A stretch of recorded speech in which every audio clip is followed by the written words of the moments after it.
0309 Commendations. Amelia handled the unexpected situation that troubled Hagrid and Hermione with such ease, showcasing her abilities and the convenience of her power and authority to Brian in full display. Truth be told, for a brief moment, Brian seriously considered whether he should wade into the mess at the Ministry of Magic, but he quickly came to his senses. Indeed, under a stable social order, power is a very useful thing, but when social order heads towards chaos, his own strength holds more sway. Moreover, once one steps into the quagmire of power, it's not so easy to remain unscathed, just like Amelia in front of him. Amelia Bones has always had a good reputation in the wizarding world, seen as an upright witch. But even someone like her, when caught in the struggle for power, has to find ways to increase her own bargaining chips if she doesn't want to be kicked out. Oh, ho ho, but who do we have here? Just a minute before 8 o'clock, a series of footsteps suddenly came from outside the office door. Cornelius Fudge, leading the way, opened his office door to see Brian on the sofa and immediately showed delight, striding over with open arms. Good morning, Minister Fudge. You're looking quite well. Brian rose to his feet and warmly embraced Fudge, his words accompanied by a cordial smile. Yes, indeed, all thanks to the outstanding young hero who aided the Ministry of Magic in resolving a monumental predicament. Cornelius Fudge said with a conspiratorial wink directed at Brian, his expression couldn't be more friendly. Then, as if struck by a sudden recollection, he patted his forehead, stepped aside, and formally introduced the individuals who had followed in his wake into the office to Brian. Rufus and Dolores, you've had the pleasure of their acquaintance that fateful night, Brian. These two are among Amelia's and my most capable assistants. Without their valuable contributions, we wouldn't be able to handle the complicated situation. Fudge said with a beaming smile. Brian noticed the fleeting displeasure in Amelia's eyes. Then, he realized what the problem was. Perhaps, what Fudge said was just a polite remark.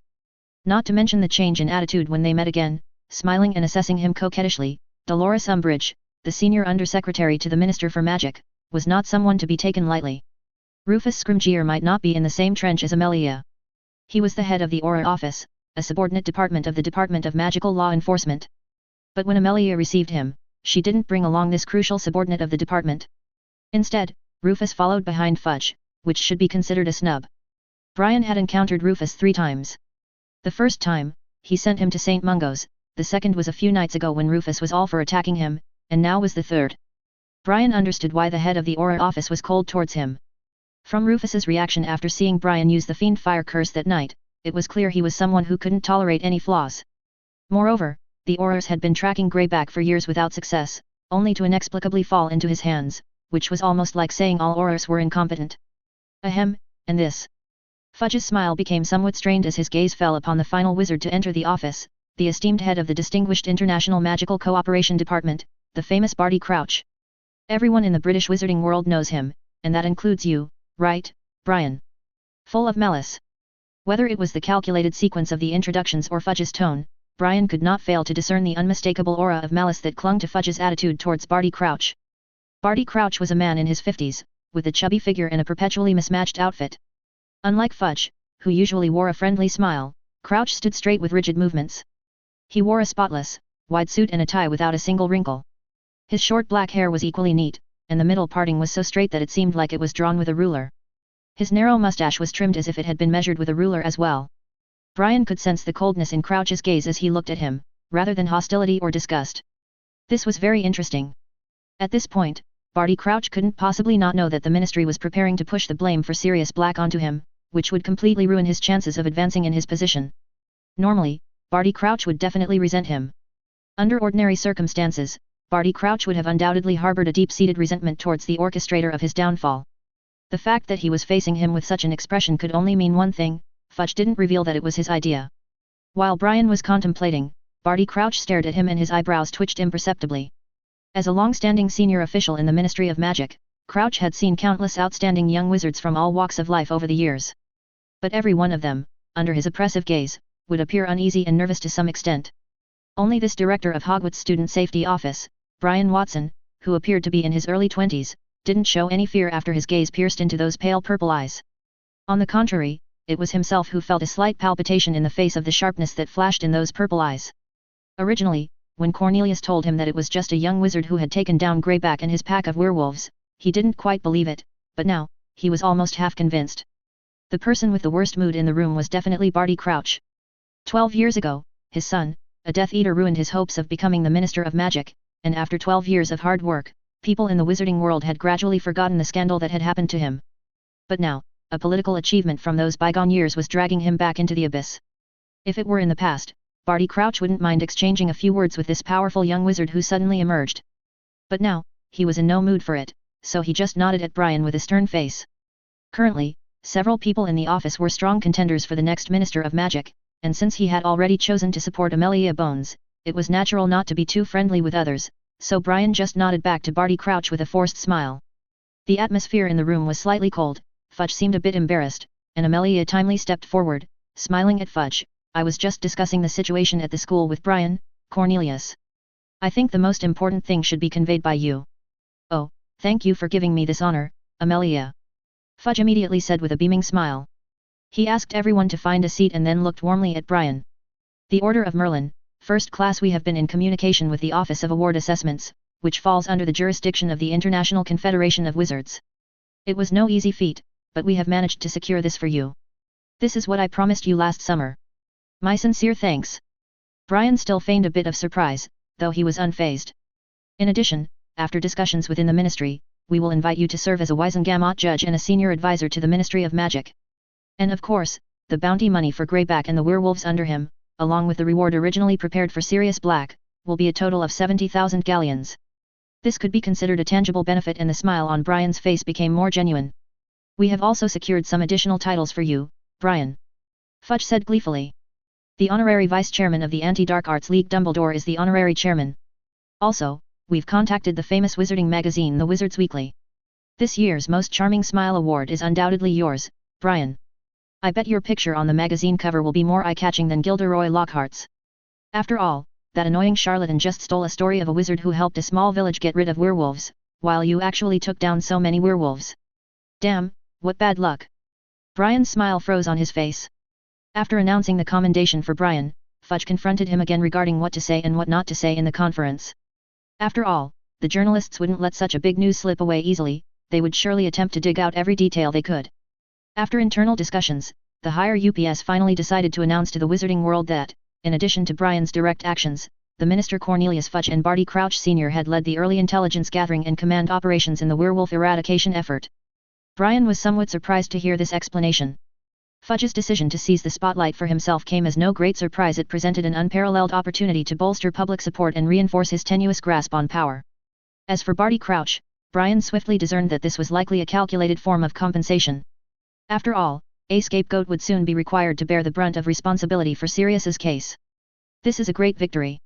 For a long time, the wizarding community has lived under the shadow of the werewolf criminal organization led by Greyback. There are many heartbreaking examples of innocent and kind wizarding residents losing their peaceful and tranquil lives due to werewolf attacks. The entrance hall of the Ministry of Magic was almost filled with reporters from various well-known media outlets at home and abroad, and amidst the continuous sound of camera flashes, Fudge proclaimed with a booming voice, his face aglow, passionately denouncing the heinous crimes committed by Greyback in both the Muggle and wizarding worlds. It was as if, compared to the monstrous Greyback, the darkest deeds of he who must not be named were mere petty thefts. It's incredible that not a whisper leaked from the ministry beforehand. Fudge boasted from the podium, while below, many ministry employees were busy maintaining order. A sweating Mr. Weasley took a moment to catch his breath and spoke to Amos Diggory, who was also responsible for this task. I agree with you, Arthur. Amos Diggory, from the Department of Magical Creatures, exclaimed. You know, Arthur, I have quite a few acquaintances in the Aura office, but not a single one of them mentioned a word about it. Just now, I even ran into Kingsley over there, and he was very secretive about it. Oh, it's unbelievable that they actually kept silent and accomplished such a great feat. Amos paused, his gaze drifting back towards the stage, where the unmistakable figure of Brian Watson stood out in stark contrast to the assemblage of middle-aged witches and wizards, the majority of whom appeared to be well into their 40s or beyond. Tell me, Arthur, how much do you truly know about this Watson? Oh, him. Mr. Weasley smiled cheerfully. To be honest, I should be surprised, I mean, a wizard taking down so many werewolves. But when I found out it was Brian, I somehow thought it was to be expected. In the ministry, if you had a juicy piece of gossip, you would be highly sought after. Amos's interest was piqued by Arthur's cryptic response, and he grabbed Mr. Weasley's robe, ordering him to clarify. You all must know about last year's basilisk incident. Brian saved my daughter Ginny and my youngest son Ron. Although Fudge claimed that Brian was sent by the ministry and the Hogwarts Board of Governors to the school, but in fact there was no such thing. I've heard Cedric talk about this. Amos said enthusiastically. He really liked Brian Watson as the defense against the dark arts professor. He even said that he was the only wizard in recent years to safely step down from that position. What do you think that signifies, Arthur? A short wizard, resembling a stoat and dressed in a dark blue robe, also came over. Perhaps. This was Reginald Cattermole from the Magical Maintenance Department. He lowered his voice to avoid being overheard by the reporters who were everywhere. There have been rumors for many years about the curse placed on that professorship by he who must not be named, and only this Brian Watson has been the exception. Maybe. Cattermole also stopped talking, not continuing. The reason he stopped was the same as Amos, because the speculation was too sensational, and they would find it absurd just thinking about it. 0310 The Press Conference, Part 1. Cattermole also stopped talking, not continuing. The reason he stopped was the same as Amos, because the speculation was too sensational, and they would find it absurd just thinking about it. Mr. Weasley also guessed what his two colleagues were thinking. His first reaction was also that it was impossible, but then he remembered the incident that befell his eldest son Bill and his second son Charlie on that unfortunate night in their 5th year. At just 16, Brian Watson single-handedly repelled an unknown powerful dark wizard and even blocked the disarming charm cast in anger by Dumbledore. After so many years, I'm afraid no one can figure out the extent of his magic power. At the sound of applause, Fudge reluctantly stepped down from the stage and handed it over to Barty Crouch. As Minister Fudge said, Mr. Crouch said coldly. We had previously contacted Hogwarts and obtained the support of the head of Student Safety Office. We deployed a large number of Aurors in the possible directions the werewolves might flee, and ultimately forced them out of the Forbidden Forest. And Mr. Brian Watson, who possesses extraordinary power, stopped them from taking the residents of Hogsmeade Village hostage, and before they could escape the Forbidden Forest, he completely wiped them out. Brian smiled and politely bowed to the reporters below, who looked at him with awe. Amidst the enduring applause, a reporter shouted. Say a few words, Mr. Watson. To be honest, the reporters who could participate in such a major press conference were industry elites. Whether it was Minister Cornelius Fudge or the words of the director of the International Magical Cooperation, they were just boring official language in their ears. It wouldn't arouse the interest of the public. People were only curious about new faces. The shout of the reporter just now received the enthusiastic response of most of his colleagues. Barty Crouch, who was already impatient, saw this and turned and left without even saying a word to Cornelius Fudge. He just glanced coldly at Brian before leaving. Well, I think I should introduce myself first. Although it was his first time facing such a scene, Brian showed no signs of discomfort. Under Fudge's superfluous, encouraging gaze, he smiled and gracefully walked to the center of the stage, pointed his wand at his throat, and immediately, his crisp voice filled the entire ministry hall. My name is Brian Amos Watson, and like everyone here, I graduated from the greatest magical school in the world, Hogwarts School of Witchcraft and Wizardry. After leaving that school, in order to further improve myself on the path of magic, I have been traveling to various countries, following in the footsteps of the ancient wizards who left their mark on the history of magic. Until early last year, I was invited back to that school, tasked by the Ministry and the Board of Governors to investigate the truth behind the rumored Chamber of Secrets, and by chance, became a professor.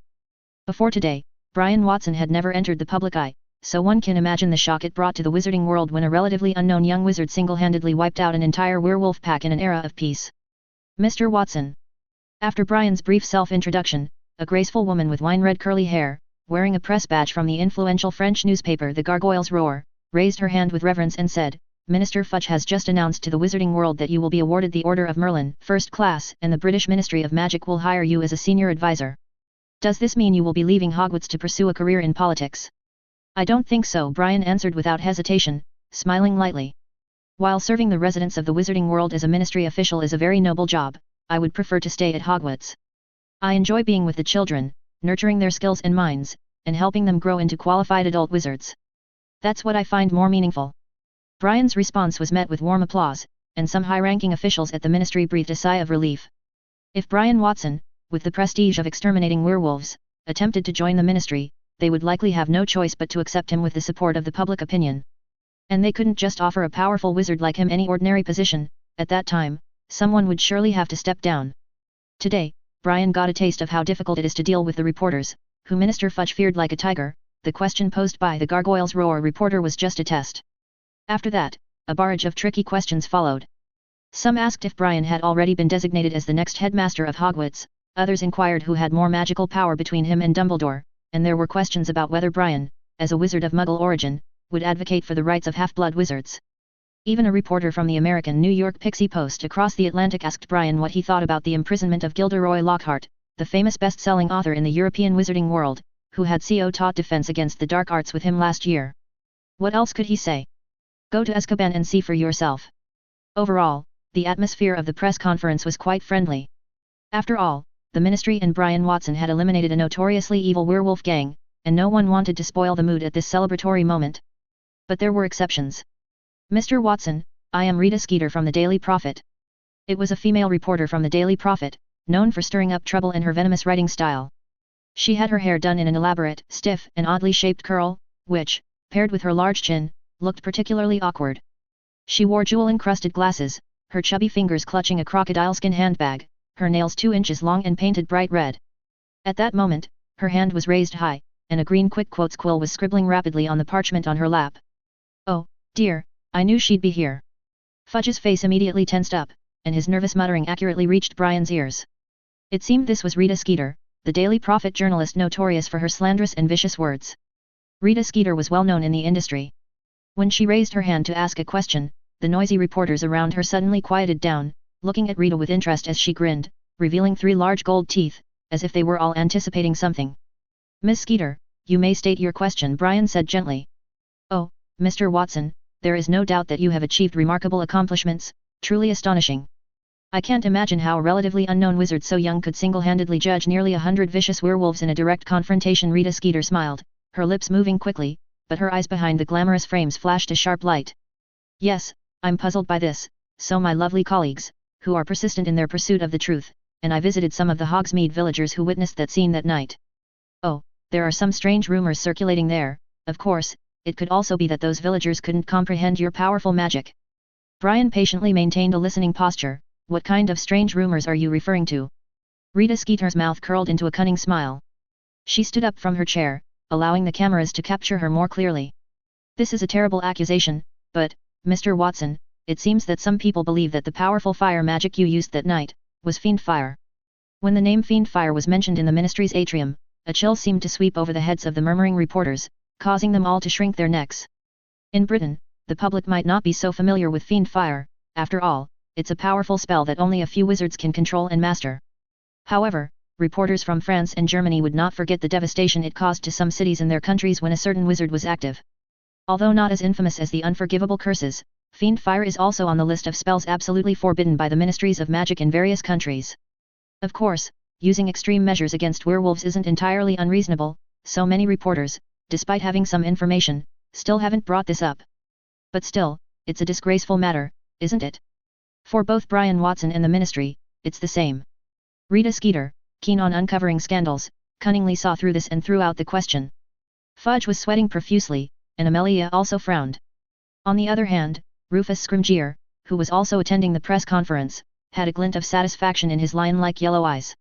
He didn't like Brian Watson, not just because he overshadowed Auror's fame, but because, as someone who had been fighting evil criminals for years, he sensed a scent of crime on Brian. Rufus Scrimgeour, who had spent half his life dealing with dark wizards, knew very well that a wizard so adept at using fiend fire couldn't be without flaws, but his superiors in the department collectively fell silent, choosing to turn a blind eye. Everyone stretched their necks, waiting for Brian to give a reasonable explanation. People speculated on what explanation Brian could give, either deny it outright or present a special permit from the Ministry of Magic. Of course, this would embarrass both himself and the British Ministry of Magic, and that was exactly what Rita Skeeter intended. Looking at the faces staring at him eagerly, Brian smiled slightly. Before I answer that question, I'd like to ask everyone. Brian looked around, calmly asking, why is fiend fire considered an illegal spell in various countries? The abrupt question left everyone bewildered. Even Rita Skeeter, who posed the question, couldn't see through Brian's intentions at first. However, she quickly reacted and pressed on, Sir, I thought we were discussing whether the magic used to kill Greyback was fiend fire, not the academic question of why fiend fire is banned in many countries. Brian Watson wanted to muddy the waters and brush off the question. Rita Skeeter, confident that she had seen through Brian Watson's thoughts, ignored Fudge's angry glare and showed a delighted expression. The reason why fiend fire is considered dark magic and banned by various countries can be summed up in 3 points. Glancing at Rita Skeeter, who seemed determined to pin him down with this question, Brian explained calmly. 0311 The Press Conference, Part 2. Fundamentally, there are 3 points to consider. Brian ignored Rita Skeeter's question and began discussing his understanding of the fiend fire, a profound dark magic, with the journalists and Ministry of Magic officials present at the meeting. Firstly, the power of fiend fire, a deeply abhorred dark magic, is partly dependent on the caster's violent emotions. This extreme mindset contributes to the uncontrollable nature of fiend fire, which, after being successfully conjured, further fuels the caster's rage, leading to an even more uncontrollable blaze. To be honest, this was a very precious opportunity to receive personal insights from a wizard whose power rivaled that of Dumbledore. For those aspiring to the path of magic, no amount of wealth could match the value of this knowledge. Brian's calm voice captivated many people. Even Rufus put aside his initial prejudice and listened carefully to Brian's explanation. Based on the first point, if you want to successfully unleash the fiend fire without getting burned, you must have exceptional control over your magical power. Most wizards, even if they have the magical power to release this spell, perish due to insufficient control over the fiend fire's backlash. Magical power is an important medium for the fiend fire. The flame that harbors the aggressive thoughts of the spellcaster will actively consume anything with a high concentration of magical power in its vicinity. Normally, this means that any living being or object with magical power will face disaster when approaching the fiend fire. So what? Rita Skeeter interjected as she noticed that people's attention had been diverted away from her question. Feeling uneasy, she wiped the smile off her face and coldly said, "Mr. Watson, perhaps people should be amazed at your mastery over this extremely evil dark magic, but this precisely represents." As a genuine professor, Brian knew how to deliver a captivating lecture. Rita Skeeter persisted in nagging him, but Brian, under the watchful eyes of all present, flicked his wrist, and his wand slid into his palm. "Now, I will demonstrate you the flame magic that killed Greyback." As Brian finished his sentence, the high-ranking officials from the Ministry of Magic standing behind him froze in place. To display fiend fire in the entrance hall of the Ministry of Magic, in front of journalists from around the world, was a joke taken too far. Cornelius Fudge immediately thought of that night on the outskirts of Hogsmeade, where he witnessed a sea of fire threatening to engulf the sky, a powerful magic he had never seen before. Even during the years when the Dark Lord ravaged the British wizarding world, Dumbledore's presence had prevented such brazen displays. "Wait, Brian, you can't do this." Fudge's forehead broke out in a cold sweat, fearing that Brian was going to showcase his magic in front of the entire Ministry of Magic. Could he be so embarrassed that he wanted to kill Rita Skeeter? Reacting even faster, Rufus grabbed his wand in the same manner as Brian, his face turning pale. With a swift motion, he cast a disarming charm, and a red light shot out with a whoosh. At less than 10 feet, the spell's light appeared behind Brian in an instant, and in the eyes of the onlookers, this rising star seemed to have made a fool of himself. Today's events would surely make the headlines. Brian Watson, in an attempt to release the fiend fire in public, was disarmed by Rufus Scrimgeour, the head of the Aura Office of the British Ministry of Magic. This was undoubtedly a big scandal. Buzz at the critical moment, a silver-blue vortex of magic formed behind Brian. The black abyss at the center of the vortex was like a black hole, and the approaching disarming charm's light was effortlessly swallowed by the black hole, without causing any ripples. But Brian seemed to be unaware of this. He smiled and didn't even turn his head. With a graceful movement of his wrist, like a dance, cute and agile canaries made of different colored flames emerged from the tip of his wand. They fluttered their wings and danced under the peacock blue ceiling of the hall, to the astonishment of the hundreds of people present. These lifelike canaries had different colors, and as they flew from one side of the hall to the other, people felt as if they were witnessing a dazzling fireworks display above their heads. "These firebirds," someone exclaimed in awe, "they can actually sing." That's right, while performing various difficult aerial maneuvers, these birds also emitted clear chirping sounds. Perhaps ordinary people would think it was nothing special, but only those who understood would know how extraordinary it was to achieve this. Even if it was just a regular fire spell, wizards who could control the flames to transform into birds were extremely rare, let alone if it was the fiend fire. The journalist with beautiful wine-red curly hair from France was captivated by these agile firebirds. She forgot that these birds might be the fiend fire in disguise and couldn't help reaching out her hand towards them. Brian, who noticed this, made one of the birds in the flock land directly on her hand. Gasps erupted throughout the hall, and some of the more timid wizards even covered their eyes. "It feels warm," the journalist said, stroking the flickering feathers of the firebird, her voice filled with confusion. "I understand what you mean, Mr. Watson. But are you sure this isn't conjured by the bird conjuring charm?" she asked. Snap! Brian snapped his fingers, and the firebird in the journalist's hand soared into the air, swiftly diving down like a peregrine falcon hunting from high above, and with a loud bang, it collided with a white statue in a welcoming pose at the edge of the hall. Boom! In an instant, the statue was engulfed in a surging blaze. The journalists closest to it screamed and fell to the ground, staring in horror at the statue, which now resembled a snowman exposed to scorching sunlight. The female journalist who had been holding the firebird was also frightened into silence. In the ensuing silence, Brian took out a piece of parchment from his pocket and tossed it into the air. The parchment floated down and landed in Rita Skeeter's arms. "The magic I used is indeed related to the fiend fire, but it cannot be defined as the fiend fire. The approval document you have in your hand is the application I submitted to the Experimental Spells Committee of the Ministry of Magic 2 years ago for the improvement of the Fiend Fire. As you can see, it has Mr. Gilbert Wimple's signature of approval. I have changed the structure of this spell. The new spell is easier to control and no longer relies on the spellcaster's aggression and anger as fuel. It no longer actively seeks to consume high concentrations of magical power to strengthen itself, and even the formidable power of the Fiend Fire has been somewhat restrained. I have given this spell a new name, Spirit Fire Curse. Brian smiled at the shocked journalists, calmly returning his wand to his sleeve. In other words, this is a legal spell. Any more questions, Ms. Rita Skeeter? You're just trying to confuse everyone, Watson. Rufus Scrimgeour, who had once again made a fool of himself, turned pale with anger and gritted his teeth as he spoke in a low growl. But Fudge immediately gave him a stern look, then turned to Brian and gave him an appreciative glance. As for the permit Brian produced, whether it was real or not didn't matter. Even if it were fake, it could be made real after the press conference concluded. In the face of Brian's brilliant display of improved Fiend Fire Curse or Spirit Fire Curse and the permit for its research and improvement, Rita Skeeter could only back down. However, as someone who had never failed in her decades-long career, she was clearly unwilling to accept this. From the expression on her face when she returned the permit, it was clear that she had set her sights on Brian. Be careful, Brian. After the grand press conference, the British Ministry of Magic, as the host, held a lavish luncheon in keeping with tradition. During the event, Amelia approached Brian, who was exchanging pleasantries with Mr. Weasley, and warned him. Rita Skeeter is a troublesome woman, she's not someone who will be easily dismissed. Brian nodded slightly and glanced at Rita Skeeter, who was quickly moving through the crowd, trying to gather more insider information. There was a glint in his eyes. Indeed, this well-known journalist from the Daily Prophet had her own unique qualities.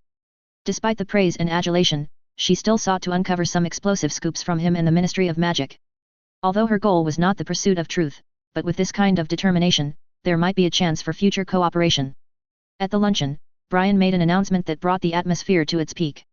He decided to split the 20,000 galleon bounty awarded by the Ministry of Magic for the capture of Greyback and his werewolf tribe into 2 parts, one half to be donated to St. Mungo's Hospital for Magical Maladies and Injuries, hoping for further excellence in treatment of magical injuries. The other half was allocated to the Hogwarts Fund for underprivileged students, to help those children of humble origins with magical talent realize their dreams of becoming qualified wizards. The annual salary of a senior official in the ministry or an ordinary professor at Hogwarts, outside the 4 heads of houses, does not exceed 1,000 galleons per year. Brian's donation was substantial, even Lucius Malfoy, a wealthy pure-blood wizard, rarely made such a generous gesture without seeking something in return. The following days were a carnival for the wizarding news media across the entire European and American wizarding community. Renowned newspapers and magazines published numerous articles about the joint efforts of the British Ministry of Magic and Hogwarts to eradicate Greyback and his pack of werewolves. Of course, there were other topics as well. On the day of the press conference, Brian's demonstration of the powerful Fiend Fire Curse, in response to the questioning of the well-known journalist Rita Skeeter, was also much talked about.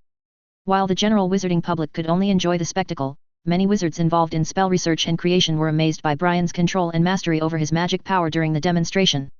The prestigious academic journal, Spell Innovation, dedicated half of its latest issue to publishing many renowned wizards' attempts to deduce the structure of the spell.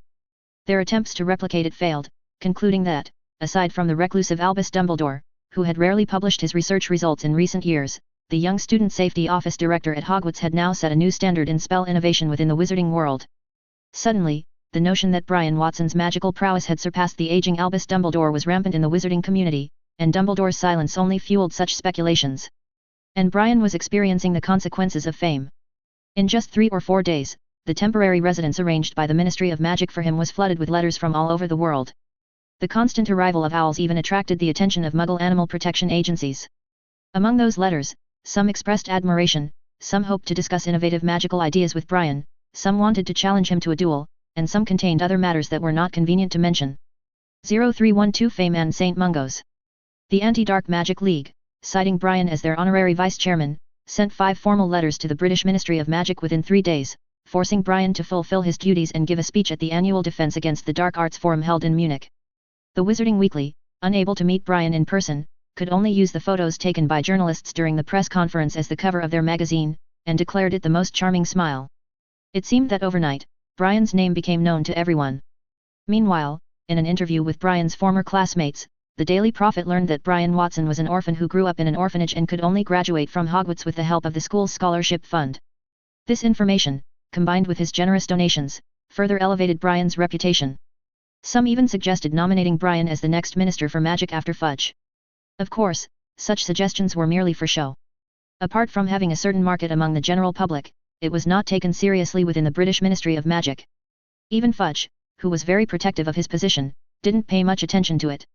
Except for rare exceptions like Dumbledore, it was not easy for an outsider who had never worked in the Ministry of Magic to enter this circle. Regardless of how high the public's voice was, you had to gain the support of several pure-blood wizarding families. While the ordinary wizarding folks may think that half-blood and muggle-born wizards have become the mainstream in the wizarding world recent years, as there were many ordinary wizards in the Ministry of Magic, the truly intelligent people knew that many things had not changed and may never change.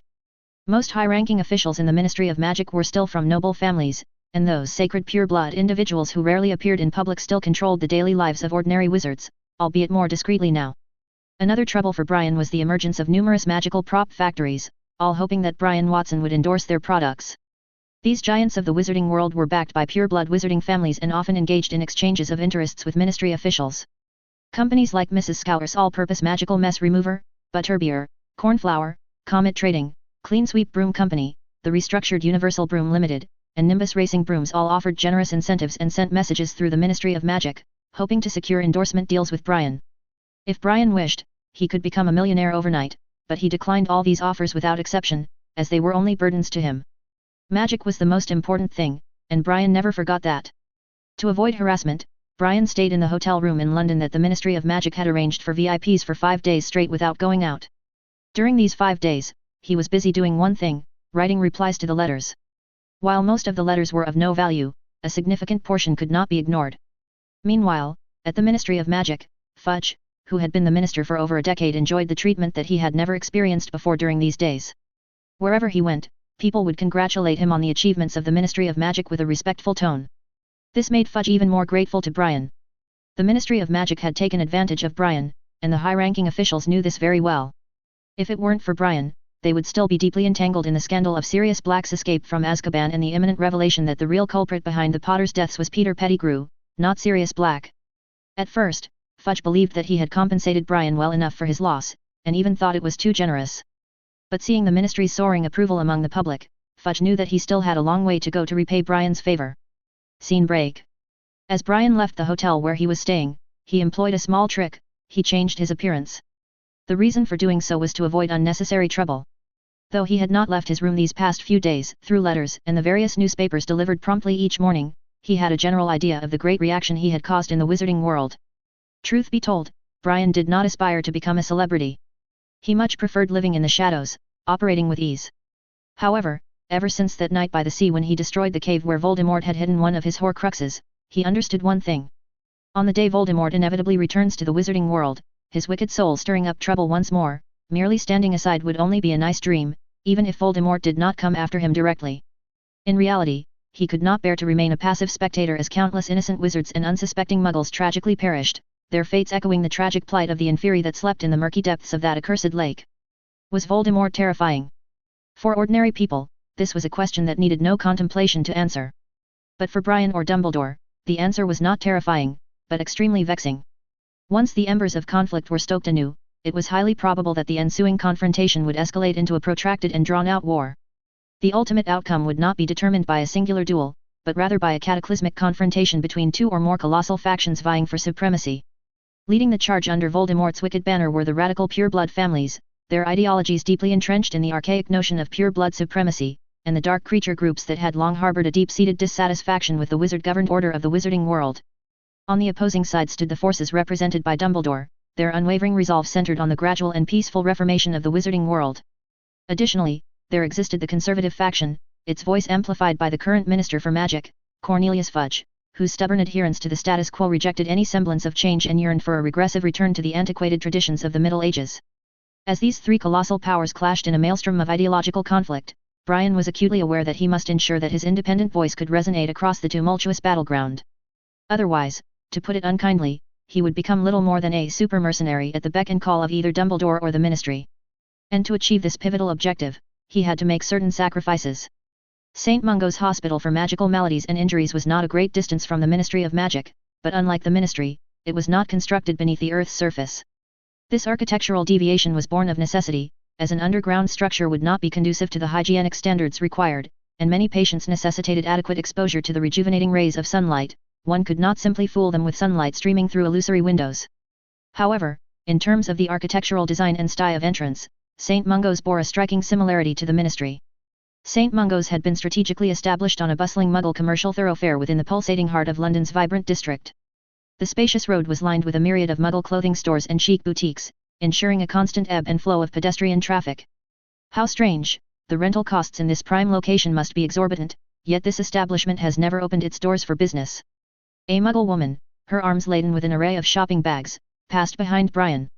Despite his meticulously altered appearance, there was a strange aura surrounding Brian that compelled the woman to cast a second, lingering glance in his direction, prompting her perplexed complaint regarding the store he was intently observing. Before Brian stood an antiquated red brick department store bearing the faded moniker Purge and Douse, Limited. Its dilapidated and deserted appearance, reminiscent of the telephone booth entrance to the Ministry of Magic, exuded an air of neglect and abandonment. The window display held a mere handful of broken mannequins, their wigs askew in varying states of disarray, frozen in poses that evoked a sense of inadvertent whimsy, clad in garments that had long since fallen out of fashion's fickle favor at least a decade prior. A dusty sign proclaiming closed for renovation hung precariously upon the grime-encrusted door, its once vibrant letters faded by the passage of time. Though Brian knew the location of St. Mungo's, he had never visited as a patient before. His skill in potions was exceptional, he tended to any backlash from failed experimental spells or careless injuries from missions in the underworld himself. After casting a furtive glance around his immediate vicinity in a moment's deliberate pause, Brian leaned towards the most unsightly and ill-kempt of the mannequins. Ahem, I am Brian Watson from Hogwarts, here to visit a student and colleague of mine. The mannequin in the window gave a slight, almost imperceptible nod and beckoned with its conjoined fingers. Immediately, Brian's heightened senses perceived a palpable shift in the spatial continuum before him as an invisible portal or door opened within his field of vision. Outside was a bustling street, while the St. Mungo's reception area was just as noisy. Many queuing patients made very strange sounds. Brian's attention was drawn to a sweat-drenched witch who appeared to have fallen victim to a catastrophically misapplied human transfiguration spell. Her once feminine visage had assumed a disconcertingly square aspect, puffing plumes of steam from her mouth while emitting shrill whistles akin to a kettle reaching its boiling point. This unfortunate witch was feverishly fanning herself with that day's edition of the Daily Prophet, the front page of which bore a photograph of Brian himself, captured during the press conference he had attended a mere few days prior. The people here were either suffering pain or busy with their own affairs, with no one paying mind to an ordinary-looking wizard's curious glances. At the forefront of the queue stood the reception desk, staffed by a chubby blonde witch who largely disregarded the inquiries of the patients, impatiently gesturing towards a signboard displaying directions beside her while her chubby hand clutched the latest issue of Witch's Weekly in a white-knuckled grip.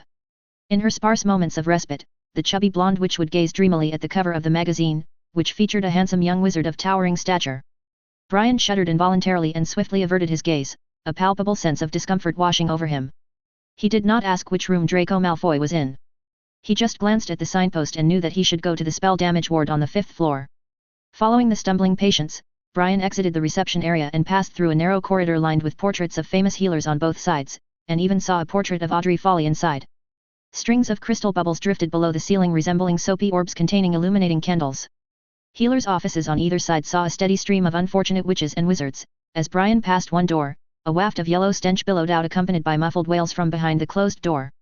Come to think of it, except for when he lived in an orphanage in his early childhood in this life, he hadn't set foot in a hospital for over a decade. Of course, the hospital wing was a different story. By the time he reached the 5th floor, Brian had detected Draco's magical aura amid the chaotic magical environment. He was in the room at the far end of the long corridor, separated from the chaotic environment by a large golden wooden door. A chubby, middle-aged wizard stood sentry nearby, his attention focused on perusing that day's edition of the Daily Prophet. Among the elite echelons of pure-blood wizarding families, the Malfoys were regarded as possessing wealth of an exceptionally prodigious magnitude. It was a foregone conclusion that Lucius Malfoy would never subject his son and heir to such indignities as being crammed alongside the lesser folk. It was entirely foreseeable that Draco would be attended to by St. Mungo's most accomplished and esteemed team of healers. Pardon the intrusion. Brian rapped his knuckles against the wooden desk before the middle-aged wizard, prompting the slightly vacant, bewildered eyes to rise from the newspaper. Adopting a polite demeanor, he addressed the wizard. I've come to visit Draco Malfoy. Might I trouble you to open the door? Oh. The middle-aged wizard flustered as he rose to open the door as if to comply with the request, but as his hand reached the lock, he snapped back to his senses. He turned to scrutinize Brian's altered appearance warily. Do you have a prior appointment and permission, sir? If not, then by the rules, I cannot let you in. Ah, my sincere apologies, it was a spur-of-the-moment idea, I did not give advance notice, Brian smiled. Well then, could you relay a message for me? Merely inform Mr. Malfoy that I am the professor from that boys' school who taught him the levitation charm hands-on. I believe he will grant me admission upon receiving such a message. The levitation charm taught hands-on. The middle-aged security wizard fixed Brian with a suspicious glare, muttering the words beneath his breath. But then, his eyes widened with unmistakable excitement as he waved the newspaper clutched in his hand excitedly at Brian. A professor from his school, you must mean Hogwarts, then. Surely you are acquainted with the esteemed Mr. Brian Watson? He's quite famous, isn't he?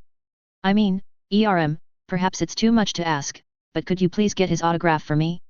I wrote him a letter, but alas, 3 entire days have elapsed without any response. Oh, I miss those days before Lockhart's regrettable incident, when he would never keep me awaiting more than a single day. 0313 The Life of Rich. During his tenure at Hogwarts, Brian's office door crack was no stranger to being stuffed with notes from those energetic witches in senior years. However, being professed adoration to in person by a middle-aged wizard was an experience entirely new to Brian. Amidst the ceaseless torrent of the man's outpouring, Brian learned that this wizard's name was Anison Cohen. Once a naive youth whose dreams had been consumed by the allure of becoming an Auror, a guardian standing resolute against the dark forces that threatened the peace and order of their world.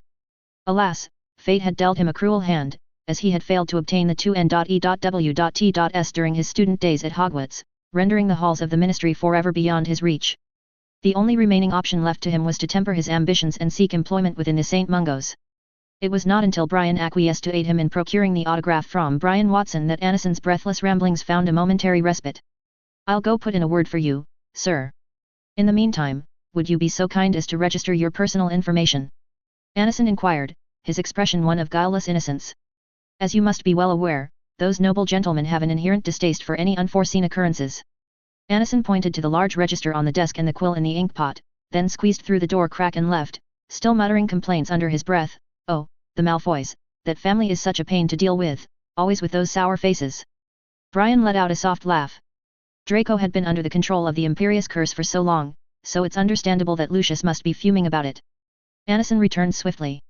Just as Brian had finished filling in his name and intended patient visit in the register, the golden door creaked open. Anison squeezed back out from the crack, followed by Lucius Malfoy, who used his hand to prop open the automatically rebounding door and slipped out. Huff, it's this gentleman. The brief walk seemed an immense exertion for Anison, but in the imposing presence of Lucius Malfoy, he dared not appear too disheveled. Thus, he spoke while struggling to suppress his panting breaths. The face that came into view was as gloomy as he expected, and at this time, those pale grey eyes embedded in this gloomy face still showed a trace of surprise and vigilance. Before Lucius could give voice to his inquiries, Brian spoke first. Let's discuss inside, Mr. Malfoy. I'd prefer not to cause a disturbance here. The familiar timbre of the voice and the manner in which it was delivered immediately dispelled any notion from Lucius's mind that this stranger might be an impostor. Considering Brian Watson's recent surge in popularity within the wizarding world, Lucius instantly comprehended the underlying intentions behind this encounter. Please, come in. Lucius moistened his dry lips, extending a gesture of hospitality as he ushered Brian into the VIP enclave.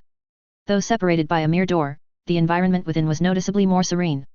The floor tiles and wall colors adopted a softer, more soothing palette, the air was perfumed with an invigorating fragrance, and various admirable potted landscapes lined the corridor, their verdant foliage lending a touch of natural splendor to the surroundings.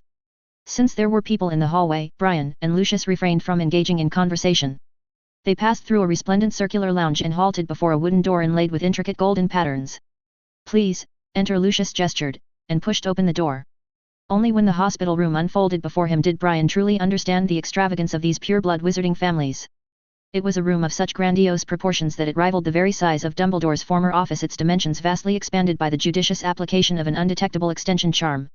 The domed ceiling was a masterwork of intricate artistic carvings, and 2 enormous chandeliers, each constructed from thousands of pure white crystal stones, glittered brilliantly in the radiant sunlight that streamed through the windows. The soft carpet underfoot was woven from the finest velvet, and the exquisite oil paintings that adorned the walls were clearly not mere daubings from an amateur's brush, but rather the masterful works of a true artisan. On one side of the room, a fireplace built from bricks intricately carved with the likeness of mermaids and Vela figures emanated gentle undulating flames, radiating warmth throughout the expansive space. The firewood that served as fuel was evidently not ordinary pine, but rather fragrant sandalwood, permeating the air with an exquisitely pleasant aroma that invigorated the senses and soothed the soul. Ah, the sinful wealth! Brian, having reverted to his original appearance, sighed as he took in the palatial luxury that enveloped him. By the window, Draco sat up from his reclined position on the large bed, his face alight with excitement. He seemed to want to get out of bed to greet Professor Watson, but his mother Narcissa Malfoy stopped him. "How are you feeling, Draco?" Brian approached Draco's bedside, stepping up beside Lucius. After nodding to Draco's mother, he smiled warmly at Draco. In terms of sheer destructiveness, the Imperious Curse might be the most severe of the 3 unforgivable curses. However, its effects upon the victim were indeed the mildest. During Voldemort's reign of terror, many wizards unwilling to join his cause had been subjugated by this curse, but after receiving treatment, they exhibited no serious lingering after effects. This was the reason Brian had been willing to take a chance and not immediately rescue Draco. Draco's complexion looked healthy, no longer pale and dazed, though a hint of bewilderment still lingered in the depths of his eyes. "I did not expect your visit, Professor Watson." "I am well," Draco grinned, his demeanor cheerful. "The finest team of healers at St. Mungo's is clearly far more proficient and professional than the meager hospital wing at our shabby school. My parents spared very little money to ensure I received the utmost and attentive care, and I have mostly recovered." "Well, not entirely I was." Draco shuddered in terror at the mere mention of Peter. "Calm down, dear," Draco's mother immediately embraced his head, gently patting his back in a soothing manner. "Don't be afraid. You are safe now, and that dwarf who dared to harm you, your father, and I can assure you, he will pay the ultimate price with his life." Lucius, standing vigil at Draco's bedside, clenched his fists and nodded in agreement. "I am fine, mother." Being treated in such a manner before Professor Watson stirred a sense of embarrassment within Draco, as if he appeared weak and vulnerable. He took a few deep breaths to suppress his discomfort, then gently extricated himself from his mother's embrace and maintained a composed smile as he spoke. "There is a period of time whose memories remain hazy, Professor Watson. The healers at St. Mungo's said it's best not to intervene artificially, those memories will gradually resurface on their own." "Indeed," Brian nodded slightly in affirmation. "This phenomenon is not directly caused by the effects of the Imperious Curse itself. My guess is that Peter likely attempted to erase any memories of himself from your mind, but his attempts at casting a memory charm were quite inept and ultimately unsuccessful. As your condition continues to stabilize, those memories suppressed by magic will slowly emerge from the depths of your subconscious and resurface." Receiving Professor Watson's reassuring confirmation, not only Draco but also his parents could not conceal the collective sigh of relief that escaped their lips. Although this ward was lavish beyond comprehension, adorned with every conceivable luxury, his parents had never permitted Draco to venture beyond its confines, so to him, it was no different from a prison. His only way to pass the time was to read recent magazines and newspapers. The news from the past few days had been quite exhilarating. "I heard you took down Greyback and nearly 100 of his men, Professor. I'd wager if you were to take on the role of headmaster at Hogwarts, you'd be far superior to Dumbledore. Is there a chance, I mean, of ousting Dumbledore? My father nearly succeeded in doing so last year." Draco. Before Brian could give a response, Lucius's expression hardened, his face adopting a stern expression. "That is not something you need to concern yourself with." Draco immediately sobered, his demeanor becoming somewhat sullen, but then he proceeded to inquire about the major and minor events that had transpired at school during the period he was under the curse's influence, as the vast majority of his memories from that time remained shrouded in hazy obscurity. Brian extracted his wand from within the folds of his robes, executing a subtle wave, and a high-backed armchair stationed by the fireplace responded with alacrity, its 4 legs kicking cheerfully as it hopped over, coming to rest behind Brian's waiting form. Actually, nothing much happened. Brian plopped down comfortably, crossing his legs as he smiled and described the events to Draco. "Oh, just a bunch of cowardly, incompetent fools. I will make them look good." 10 minutes later, after Brian had concluded his recounting of Draco's treatment at the hands of his Slytherin housemates during the period he was under the curse's influence, Draco fumed angrily. "Daphne, Theodore, Millicent, who gave them the courage to keep ostracizing me like that?" Since Draco had returned to normal, Brian had no intention of interfering in conflicts between students. He turned his gaze toward the extremely restrained Malfoy couple and smiled. "Well, you two, regarding the underlying circumstances behind Draco's unfortunate attack, I trust Cornelius has already assigned relevant personnel to explain the situation to you, has he not?" The British Ministry of Magic maintained an exceedingly tight-lipped stance regarding the recent events that had unfolded. Amelia Bones, the head of the Department of Magical Law Enforcement, and Cornelius Fudge, the Minister for Magic himself, had jointly issued strict gag orders to every single auror present that fateful night. As a consequence, the ordinary wizarding folk and news reporters remained ignorant of the real information. However, it became evident that the renowned Malfoy family was acutely aware of the unfolding situation. It was shocking that Draco Malfoy, the sole heir to the Malfoy fortune and legacy, had been under the Imperious Curse cast by Peter Pettigrew for several months. Had it not been for the direct and timely intervention of Cornelius Fudge himself, the enraged Malfoys would have undoubtedly marched upon the grounds of Hogwarts. In fact, Lucius and Narcissa had known for a long time that Sirius Black was not the one responsible for the death of Potters. And they were not alone in this knowledge, as a select group of individuals, all former Death Eaters who had once stood in the inner circle of the Dark Lord Voldemort himself, shared this closely guarded secret. During the power struggle between Voldemort and Albus Dumbledore, these individuals had knowledge of the identity of their master's spy within Dumbledore's ranks. Thus, when Voldemort's reign of terror came to an abrupt and unexpected end, and Sirius Black was astonishingly accused of being the one responsible for the Potter's demise, they found the situation utterly ludicrous and beyond comprehension. Yet, as Voldemort's downfall became a reality, these wizards and witches publicly denied any association with the fallen Dark Lord, proclaiming their innocence and disengagement from his nefarious activities. For the sake of their own safety and self-preservation, none of them dared to challenge Barty Crouch Sr.'s grave mistake in accusing the innocent Sirius Black as traitor.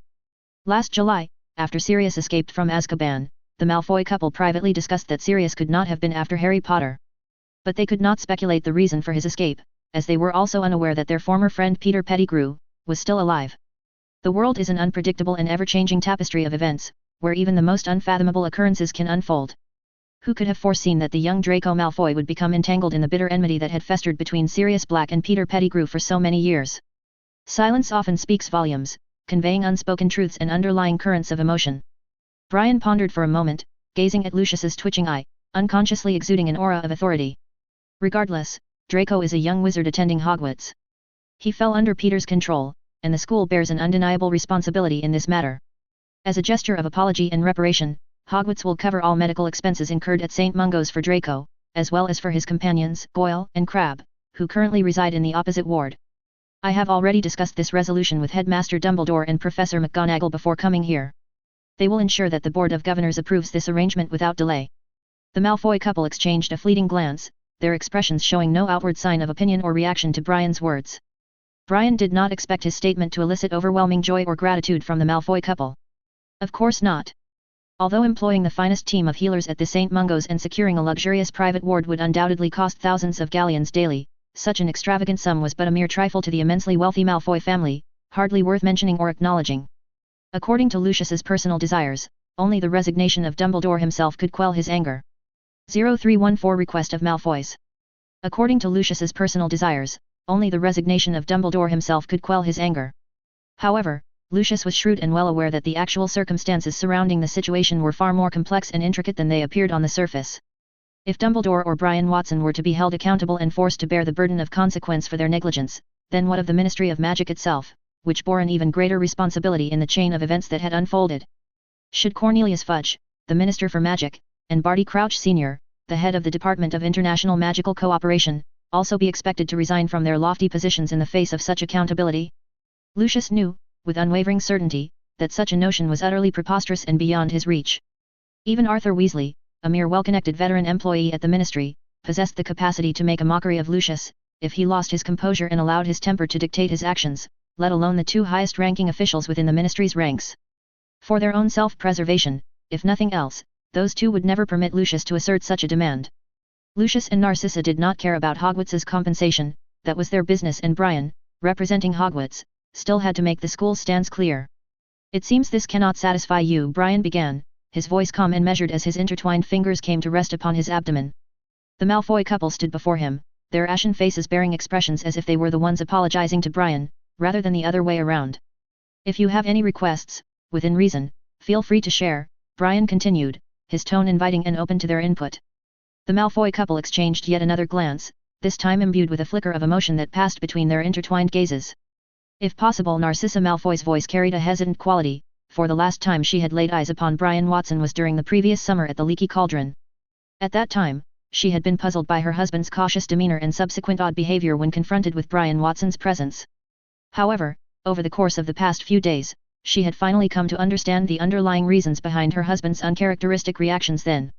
Apart from the cruel Dark Lord Voldemort himself and the aging Albus Dumbledore, whose true strength remained unknown now, this young wizard, whose eyes radiated an intimidating gleam of power, was an exceptionally formidable figure within the entire European wizarding world. Narcissa Malfoy, herself hailing from a prestigious and noble family lineage, recalled their former Death Eater comrades and the members of the Order of the Phoenix, who had been sworn enemies of the Death Eaters. Yet, she could not identify a single wizard or witch whose magical prowess could rival that of Brian Watson. His ruthless tactics in annihilating Fenrir Greyback and his pack of savage werewolves had demonstrated, without a shadow of a doubt, that he was a wizard who disregarded the constraints of law and possessed a cold-blooded, uncompromising nature. Thus, upon their next encounter, Narcissa found herself visibly subdued and uneasy in Brian's imposing presence. "We hope to have your support, in the upcoming matter of Peter Pettigrew," the beautiful Mrs. Malfoy stated, her expression twisted with a myriad of emotions as she spoke, her back turned towards her son Draco in an unconscious gesture of protectiveness. Brian nodded, his understanding evident as he too fell silent, allowing the weight of her request to hang in the air between them. Narcissa had made her stance clear. She desired nothing less than for Peter to pay with his life for the harm he had inflicted upon her beloved son Draco. However, under normal circumstances, such an outcome would prove very difficult to achieve. The circumstances listed within the wizarding law that permitted the application of the death penalty were primarily restricted to cases involving abnormals, those beings deemed inherently dangerous or unnatural by wizarding society's standards. In times of peace, it would be an arduous and near impossible task to sway the Wizengamot to condemn Peter to execution, no matter how vehemently Narcissa demanded retribution. Deep down, she also understood that Peter would most likely only receive a life sentence. Yet Brian's position as a member of the Wizengamot court, coupled with his rapidly soaring reputation throughout the wizarding world, offered a glimmer of hope. If he were to openly voice his support for sentencing Peter to death, combined with the formidable influence wielded by the Malfoy family, success was not an impossibility. However, Brian did not wish to pursue such a course of action, as it would inevitably deplete and tarnish the good reputation he had. Regarding this matter, Brian's voice cut through the weighted silence, drawing the Malfoy couple's attention once more. To their surprise, he offered a slight nod of affirmation. "I will do it, but in my own way. Understand?" The intensity of Brian's gaze sent an involuntary shudder coursing through Lucius's body. In that moment, he immediately understood that Brian would likely refrain from directly advocating for Peter's execution. Instead, he would ensure Peter's demise through his own calculated means and methods. "As long as that bastard is punished," Lucius gritted his teeth, his voice a low, guttural growl resonating with unbridled fury and hatred towards the dwarf. Draco, having remained silent throughout this exchange, blinked in confusion, unable to fully comprehend the gravity of the discussion unfolding between Professor Watson and his parents. Was there a possibility of Peter being released from all this? Before Draco could ponder the implications further, he witnessed Professor Watson rising from his chair. A single sentence slipped from his lips, bypassing the filters of his mind entirely. "May I make a request, Professor?" Receiving several astonished looks from those present, Draco realized the weight of his words and stammered, "If possible, I want to learn magic from you." To Draco's relief, Professor Watson did not immediately refuse his request, and his gentle gaze gave Draco courage. Draco's tone finally became fluent and confident. "That Peter Pettigrew, he instantly took control of me, Crabbe, and Goyle in the Olary. I thought, if I had the ability to deal with him." "Draco." Narcissa's stern interjection cut through her son's words, her maternal instincts flaring protectively. "You cannot possibly deal with Peter Pettigrew. You don't know what kind of person he is." Observing Draco's silence in the face of his mother's authority, Brian pondered for a moment before offering a warm smile and stating, "I think I understand your meaning, Draco. Well, I need to consider it. Once you return to Hogwarts, I'll give you a response." As Brian prepared to take his leave, Lucius escorted him towards the door of the ward. Standing at the threshold, the rarely humble Lucius lowered his head, his voice soft yet laced with sincere gratitude. "I must express my gratitude to you, Mr. Watson. I had originally hoped you could only help find that viper. But unexpectedly, you have fundamentally resolved the crisis for us by eradicating those filthy beasts of Greyback." After a meaningless chuckle, Brian turned to depart, pausing only to offer one final reassurance over his shoulder. "As for the matter of Peter Pettigrew, I will keep an eye on it." Leaving the VIP area, Brian walked down the stairs along the same path he came, still pondering the Malfoy family's situation. This couple had a bad reputation in the wizarding world. After their former master fell from power, Lucius spent a large sum of his fortune to avoid legal punishment. This matter was not a secret in the higher echelons of the wizarding community.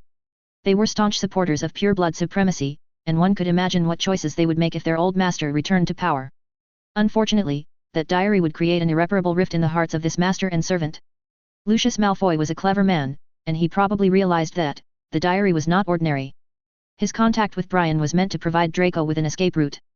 After all, Voldemort was skilled at eliminating loose ends. Brian didn't mind showing some goodwill towards the Malfoy family, as he also needed an insider among the Death Eaters. As he descended to the second floor, Brian glanced at the sign hanging on the wall that read Biological Hazard Department as he turned into the corridor. The atmosphere here was much more tragic. Most of the wards were filled with the sounds of painful moans. Healers in green robes hurriedly walked back and forth, their faces filled with anxiety. Brian's gaze swept over the cards embedded in copper frames hanging at the door. When he reached the back of the corridor, he found a sign that read: Danger. Remus Lupin's ward, serious bites. Attending healer, Hippocrates Smethwick. Trainee healer, Augustus Pye. Brian thought there would be an aura guarding the room, but in reality, there was only Remus inside. Compared to Draco's ward, this one seemed more normal. The small ward had 3 beds, but in reality, only Remus lay on the bed closest to the window. The other 2 beds were empty, and the one in the middle had a neatly folded women's nightgown on the bedside table. Remus was wrapped in bandages stained with blood, with only his eyes exposed as he stared at the Daily Prophet placed on his lap. He looked like a freshly unearthed mummy. Good morning, Brian. Remus swung his arm like a club, his tone relaxed. I was thinking yesterday when you would have time to come and see me. After all, you're quite popular now. Personally, I don't want to attract attention wherever I go, so I have to change my appearance when I need to appear in public. Brian smiled and walked briskly to Remus's bedside. He noticed a half-consumed fruit basket on the cabinet next to the bed. Oh. Brian raised an eyebrow in surprise. I just came from Draco's ward, and I just realized that maybe I should have bought some flowers. No wonder Draco's mother didn't look too happy when she saw me. I don't think it's because you forgot to bring flowers, Remus chuckled. A hint of humor dispelled the faint gloominess in the room. Brian didn't sit down and stood in front of Remus's bed, greeting him. So, how are you feeling, Remus? It can't get any worse, can it? Remus shrugged, but the movement was too bold and it caused the bandages on his cheek to wrinkle. I'm already a werewolf, I can't transform again. The only problem is that the concentration of werewolf venom in the wounds is too high, affecting the healing process. I have to take a small dose of wolfsbane every few days to control the venom in my body. It makes me feel lethargic all the time. The healers at St. Mungo's told me that this condition may last for a while. That's terrible, Brian furrowed his brows, scratching his head in distress. What about the defense against the dark arts class? The students at the school are waiting for you to recover. Brian, Remus interrupted, his expression hidden behind the gauze, but Brian was sure he was smiling helplessly. You and I both know that I can't go back to teach, right? Don't mind me, it's just a joke, Brian laughed heartily. Indeed, Remus could no longer return to teach at Hogwarts, and everyone understood that. The main reason he applied for the position of defense against the dark arts professor was to help catch Sirius Black. But now that Sirius had been proven innocent and Peter was under control, Remus had accomplished his mission. Certainly, being a professor at Hogwarts was a job that could provide him with a decent life. However, Remus knew he couldn't do it for long. His own danger couldn't be ignored, and if one day his identity as a werewolf became known to the parents of young wizards, it would undoubtedly bring great criticism to Hogwarts and Dumbledore. Not to mention that Brian would also be implicated. 0315 plans. Not to mention that Brian would also be implicated. Just think about it, the director of the Hogwarts Student Safety Office, recipient of the Order of Merlin, First Class, a Wisengamot member, a senior advisor to the Ministry of Magic, and the hero who wiped out Greyback and his werewolf pack, actually ignored a werewolf by his side. How would the wizarding public react to this? Not to mention, the reality was that Remus couldn't leave St. Mungo's for the time being. Well, it's actually a good thing, Remus, Brian said calmly, trying to dispel Remus's inevitable disappointment. At least you're safe now. Think about Gilderoy Lockhart, his fate is much worse than yours. Remus was taken aback for a moment, then he realized what Brian meant. You mean, the curse Voldemort placed on the defense against the dark arts position? Isn't that just a rumor? Brian nodded. It's a powerful curse, not easy to defend against. He saw Remus's confusion and added, I used a little trick last year to redirect the curse's effects. Remus nodded, and the gloom in his heart dissipated somewhat. However, he suddenly remembered that when Brian persuaded him to apply for the position of professor last summer, it wasn't this explanation. Brian must have still harbored resentment towards him for revealing his identity as Golden Viper to Dumbledore, so he used this as an opportunity to get back at him. Remus's mouth twitched. He seemed to have said to Brian at the time, you're a good person. Indeed, compared to this snake, he was too naive. Brian guessed what Remus was thinking from his strange gaze, but he had occlumency and didn't show any discomfort after being exposed. By the way, what are your plans for life after recovery? Brian asked, a realistic and distressing question. Sirius Black was about to be proven innocent, Peter would never escape the Dementors again, and Harry's safety would no longer be a problem. Everything seemed perfect, but his life had to go on. During these days lying in bed, Remus had been thinking, but he couldn't come up with any ideas. The eradication of the Greyback gang wouldn't eliminate the prejudice against unfortunate werewolves who didn't choose to become one. The wizarding world under the sun still wouldn't provide fertile ground for werewolf survival. I have indeed considered this question, Remus said calmly. After all, his living environment had been like this for over a decade. The past 6 months at Hogwarts felt like a vacation, and now the vacation was over, and he had to return to the cruel reality. After I'm discharged, I plan to move in with Sirius for a while. I'll try to find a job that is willing to accept a werewolf. Although he said this, Remus did not have any expectations. He sighed and continued. But if there's really no one willing to hire me, then I'll have to go back to my old life, back to the underground world, continue selling herbs and potion ingredients. At least, the ministry's control there is weak, and I don't need to go through a bunch of permits and certifications. To be honest, looking at the embarrassing predicaments Remus has experienced throughout his life, it becomes abundantly clear and comprehensible why a substantial number of werewolves were compelled and willing to embrace the nefarious path of criminality under the leadership of the notorious Fenrir Greyback. Even in the entrance hall of the Ministry of Magic, there is a fountain filled with discriminatory symbolism, making it clear just how severe the wizarding community's discrimination and oppression against half-breeds and sentient magical creatures has been. While many wizards who were inadvertently and tragically bitten, consequently transforming into werewolves, initially still adhered to uphold their moral principles and ethical standards. However, the bloody reality constantly impacts their hearts and tortures their nerves. Under the unremitting weight of such prolonged suffering, they would eventually reach an inescapable juncture where their resolve would falter, and they could no longer cling to their convictions. Not every individual possesses the unwavering resilience and conviction that Remus has. What's the matter? Brian inquired, as an uneasy silence descended upon him and Remus. In that precise moment, the door to the hospital ward creaked open, and a cheerful voice resonated from the entrance. Am I interrupting a reunion between colleagues? Nymphadora Tonks, her vibrant pink tresses cascading and a radiant smile illuminating her features, pushed the door ajar. She appeared entirely unfazed by Brian's presence, meticulously carrying a tray brimming with toasted bread slices, succulent sausages, and savory pies. Brian immediately knew who the nightgown on the middle bed belonged to. He had thought it was left behind by a patient who had just been discharged. He turned his gaze towards Tonks as she breezed past him, naturally taking a seat on the edge of Remus's bed, his mouth agape in astonishment. Tonks seemed intimately familiar with this routine, completely disregarding Brian, her former classmate and the newly minted famous celebrity, as she placed the tray upon the bedside table. She retrieved a pillow from behind Remus and gently positioned it, enabling him to sit up in a more upright and comfortable posture. It's not so bad to have bandages sometimes, it saves the trouble of tying a napkin, Tonks remarked cheerfully. The pie today has a unique flavor, Remus. It's made with a lentil filling. Do you want to try it? Ahem. At this moment, Remus was extremely grateful that his face was wrapped in layers of bandages.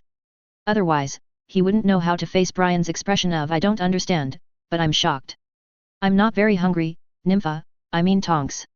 You know, I've been lying in bed without much movement. Remus responded, his voice tinged with a hint of hesitation. All right then, how about 2 slices of grilled sausage? Tonks replied enthusiastically, her wand deftly sliding out from the confines of her sleeve as she tapped the plate.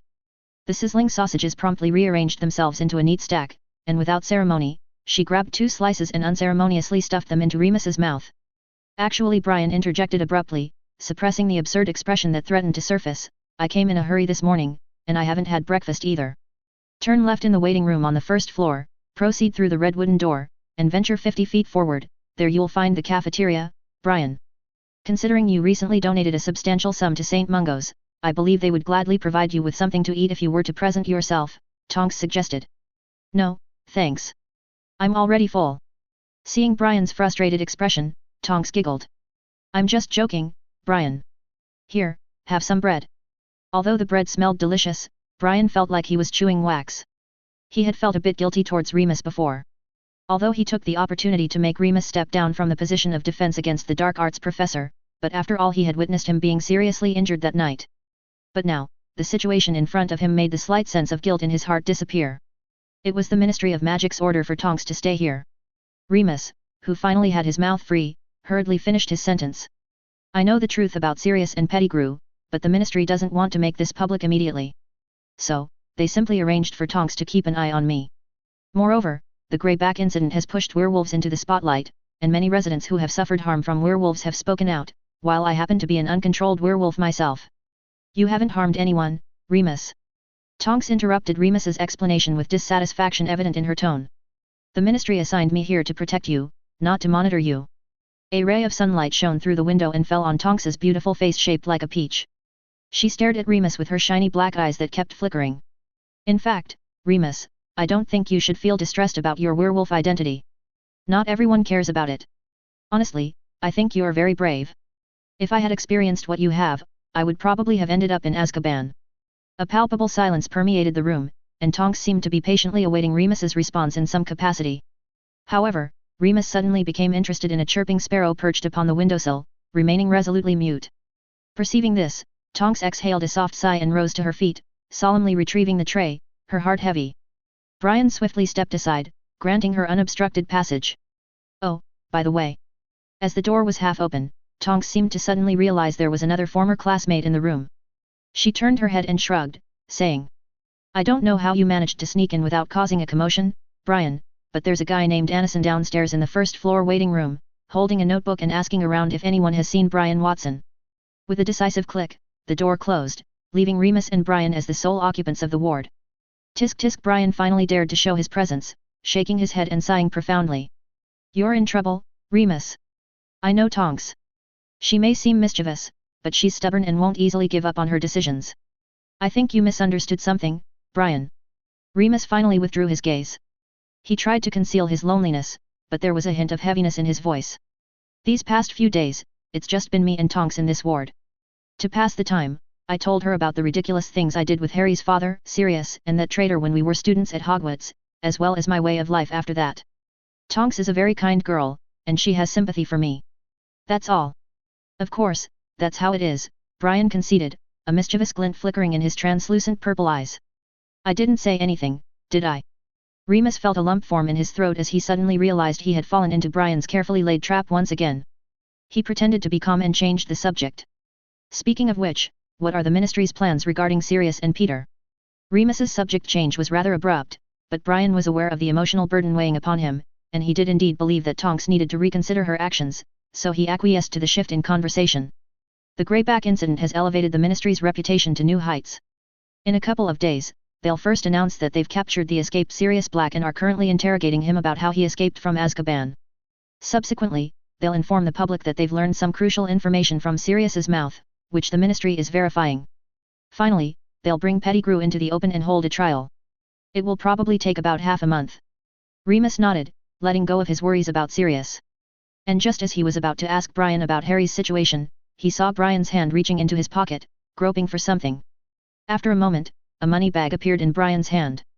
If you want to help me pay for the medical expenses, there's no need, Brian. Remus smiled.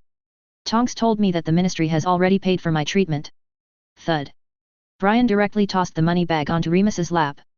Feeling the heavy weight of it, Remus, who had been in pain, endured it and stared at Brian in confusion. I trust you haven't forgotten the contract we signed, have you? Brian asked, his tone laced with subtle implications. Contract. Remus was momentarily stunned, but then, a memory suddenly resurfaced in his mind. Last summer, he had indeed signed a magical contract with Brian. At that juncture, they had agreed to collaborate in the pursuit and capture of Sirius Black. If they were to succeed, they would divide the Ministry's reward money between them. So, this is. Fudge is still trustworthy, he gave me this reward money along with Greyback's bounty. You know, I donated Greyback's portion to Hogwarts and St. Mungo's, and Sirius's reward rightfully belongs to both of us, so.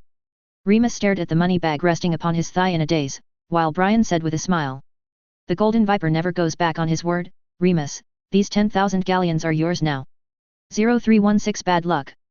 Brian, who had become famous in the wizarding world, was busy dealing with the constant stream of invitations to parties and discussions. Meanwhile, Harry, Hermione, and Ron were not having a good time at school. Although the three of them claimed to be fully recovered, Madame Pomfrey insisted on keeping them in the hospital wing for observation. She forced them to drink strange potions and examined their pupils for any unsettling changes. Finally, a week after the werewolf incident, when the weekend arrived, Harry couldn't take it anymore. I swear, Madame Pomfrey, none of us were bitten by a werewolf. You can't be sure of that. Madame Pomfrey swiftly grabbed Harry's eyelid, shining her wand's light into his emerald eyes, speaking with evident displeasure. You probably don't realize the extent of the injuries you had when you were brought back. True, no bite marks were found, but studies have shown that werewolf claws can also cause pathological mutations. If we can't completely rule out this possibility before sending you back, imagine the havoc you could wreak in the common room or classrooms. The thought of this possibility made Madame Pomfrey shudder. She released Harry's eyelid and grabbed Hermione, who was trying to avoid her, to examine her eyes as well. But Harry began, his protest hanging in the air, unfinished. Ron, who was waiting for his turn, pointed out sharply. SNA Professor Snape and Hagrid have already gone back, haven't they? I mean, they were also injured, so why are you willing to let them go but keep us here? Oh, you must understand, Mr. Weasley. Madame Pomfrey, while carelessly flipping Hermione's other eyelid, said, Professor Snape is proficient in potions, and those skilled in potions often have a knack for healing. He's capable of determining any adverse changes in his condition. And Hagrid, yes, he was indeed the unfortunate victim of a werewolf's bite, but Dumbledore has assured us that his unique bloodline bestows upon him a formidable resistance to that dreadful virus. Unique bloodline? Harry echoed, his curiosity piqued as he paused from rubbing his eyes, fixing Madame Pomfrey with an inquisitive stare while she examined Ron. Does Hagrid possess some sort of special lineage? Please don't disturb me while I'm working, Mr. Potter. Madame Pomfrey said in a frustrated tone. Perhaps she was a little annoyed by Ron's questioning, so she treated him roughly, causing Ron to gasp in pain. But, Madame Pomfrey. Hermione, with red-rimmed eyes, pleaded pitifully, we've already missed an entire week's worth of lessons. Surely Professor McGonagall wouldn't wish to see us fail every subject during the final exams. They were ultimately unable to convince Madame Pomfrey to let them leave, but she agreed to consult with Headmaster Dumbledore and Professor McGonagall during lunchtime. To prevent any potential danger from the three of them, Madame Pomfrey assigned them separate wardrooms and strictly forbade them from meeting other students. Even among themselves, they were only allowed to gather during examinations. However, these rules were rendered useless due to the presence of Harry's invisibility cloak. Half an hour later, Harry and Ron reunited in Hermione's wardroom. She was studying her course materials on the bedside cabinet, ignoring their arrival. Harry and Ron didn't mind enjoying a leisurely break in the midst of their urgent coursework, but being confined to the hospital wing for a whole week, cut off from the outside world, felt like being in prison. I thought we would be praised, Ron mused, his gaze fixed upon the cold, unforgiving ceiling with a lifeless expression etched upon his features, but the school's treatment of heroes is like how wizards treat boggarts, locked in a small, enclosed space. Harry was also disheartened. The recent issues of the Daily Prophet had been dominated by Professor Watson's stories about Peter and Sirius, without a single mention of them. Objectively speaking. Hermione, writing quickly with her quill on parchment, without looking up, said, we didn't really play a significant role that night, did we? Are you crazy? Ron's cheeks puffed up in shock, and even Harry looked at Hermione in bewilderment, thinking she was delirious from not being able to attend classes. Think about it, Hermione calmly said, we didn't save Sirius. It was Hagrid, Professor Lupin, Professor Snape, and the centaurs who drove off Greyback. Of course, we caught Peter, but you have to understand that this is something we can't talk about. After all, we didn't go about it the right way. I mean, we used the time turner. Harry and Ron exchanged glances, momentarily unable to refute Hermione's point. But, after a while, Ron finally came up with a good reason. He frowned and argued. Hagrid, Professor Lupin, and Snape, they all entered the Forbidden Forest because of us, didn't they? If we hadn't broken the rules, Sirius would surely have died under Peter's plot. Harry nodded in agreement, but then he realized that the reason they had run into the Forbidden Forest that night was because they had accidentally discovered Sirius lurking outside the common room. However, when they went back in time using the time turner, according to the Marauder's map, Sirius should have been lingering on the edge of the Forbidden Forest at that time. In other words, the Sirius who lured them there was likely fake. Ron, who didn't accompany them on the time travel, didn't understand this detail, but with Hermione's sharp mind, she must have realized that something was amiss. Hermione sighed but didn't continue speaking. She had been worried about the time turner. Previously, Professor Watson had taken the damaged time turner from her possession, assuring her that he would attend to the matter, but he had not returned to the school for an entire week. What's that? Hermione subconsciously glanced under her pillow, and Harry, who was observing her expression, noticed a corner of a magazine sticking out from under the pillow. The scene felt familiar. Ron, quick as lightning, pulled out the book, blocking an annoyed Hermione with one hand while waving the magazine in the air with the other. Which weekly? My mum likes to read this, Ron muttered, and then both Harry and Ron's mouths twitched when they noticed the handsome, smiling wizard on the cover. So, it seems. Ron wanted to laugh but didn't dare, because Hermione was glaring at him furiously, as if she wanted to devour him and Harry alive. Professor Watson has inherited the mantle of that charlatan Lockhart, and you've transferred your adoration from Lockhart to Professor Watson. That's none of your business, Ron. Hermione shouted angrily, snatching the magazine back from Ron's hand, and for some reason, she felt compelled to explain, Professor Watson's knowledge is genuine. Ron shrugged, why do you have to be so secretive? Last night, when Harry and I sneaked out, several Ravenclaw girls were loudly discussing in the corridor whether Professor Watson had a girlfriend. If you ask me, that's just silly. Professor Watson wouldn't be interested in a little witch with a face full of pimples. Bang! Harry didn't know which hornet's nest Ron had poked, but Hermione was clearly even more enraged, her ember eyes shining with a frightening light. Realizing the danger, Ron and Harry hastily retreated, tripping over each other and tumbling to the floor. Potter, Weasley, what are you up to?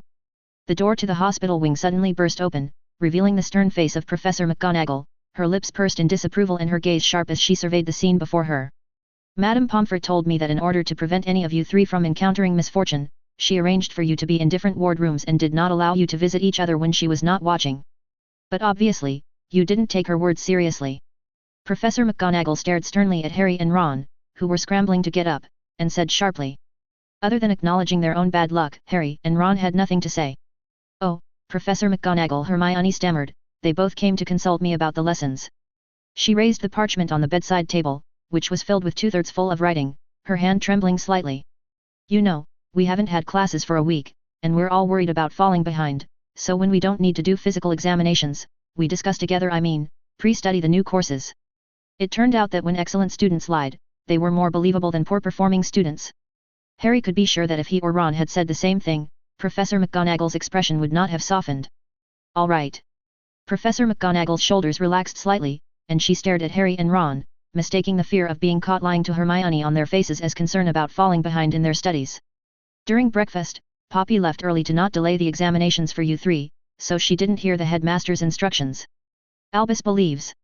Seeing the three young wizards' eyes light up, her stern expression completely melted away, and she smiled and said.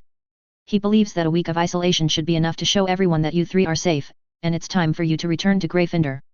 Harry knew he should be more reserved, as Hermione thought, the only credit they had that night was capturing Peter Pettigrew, but that was something that couldn't be mentioned.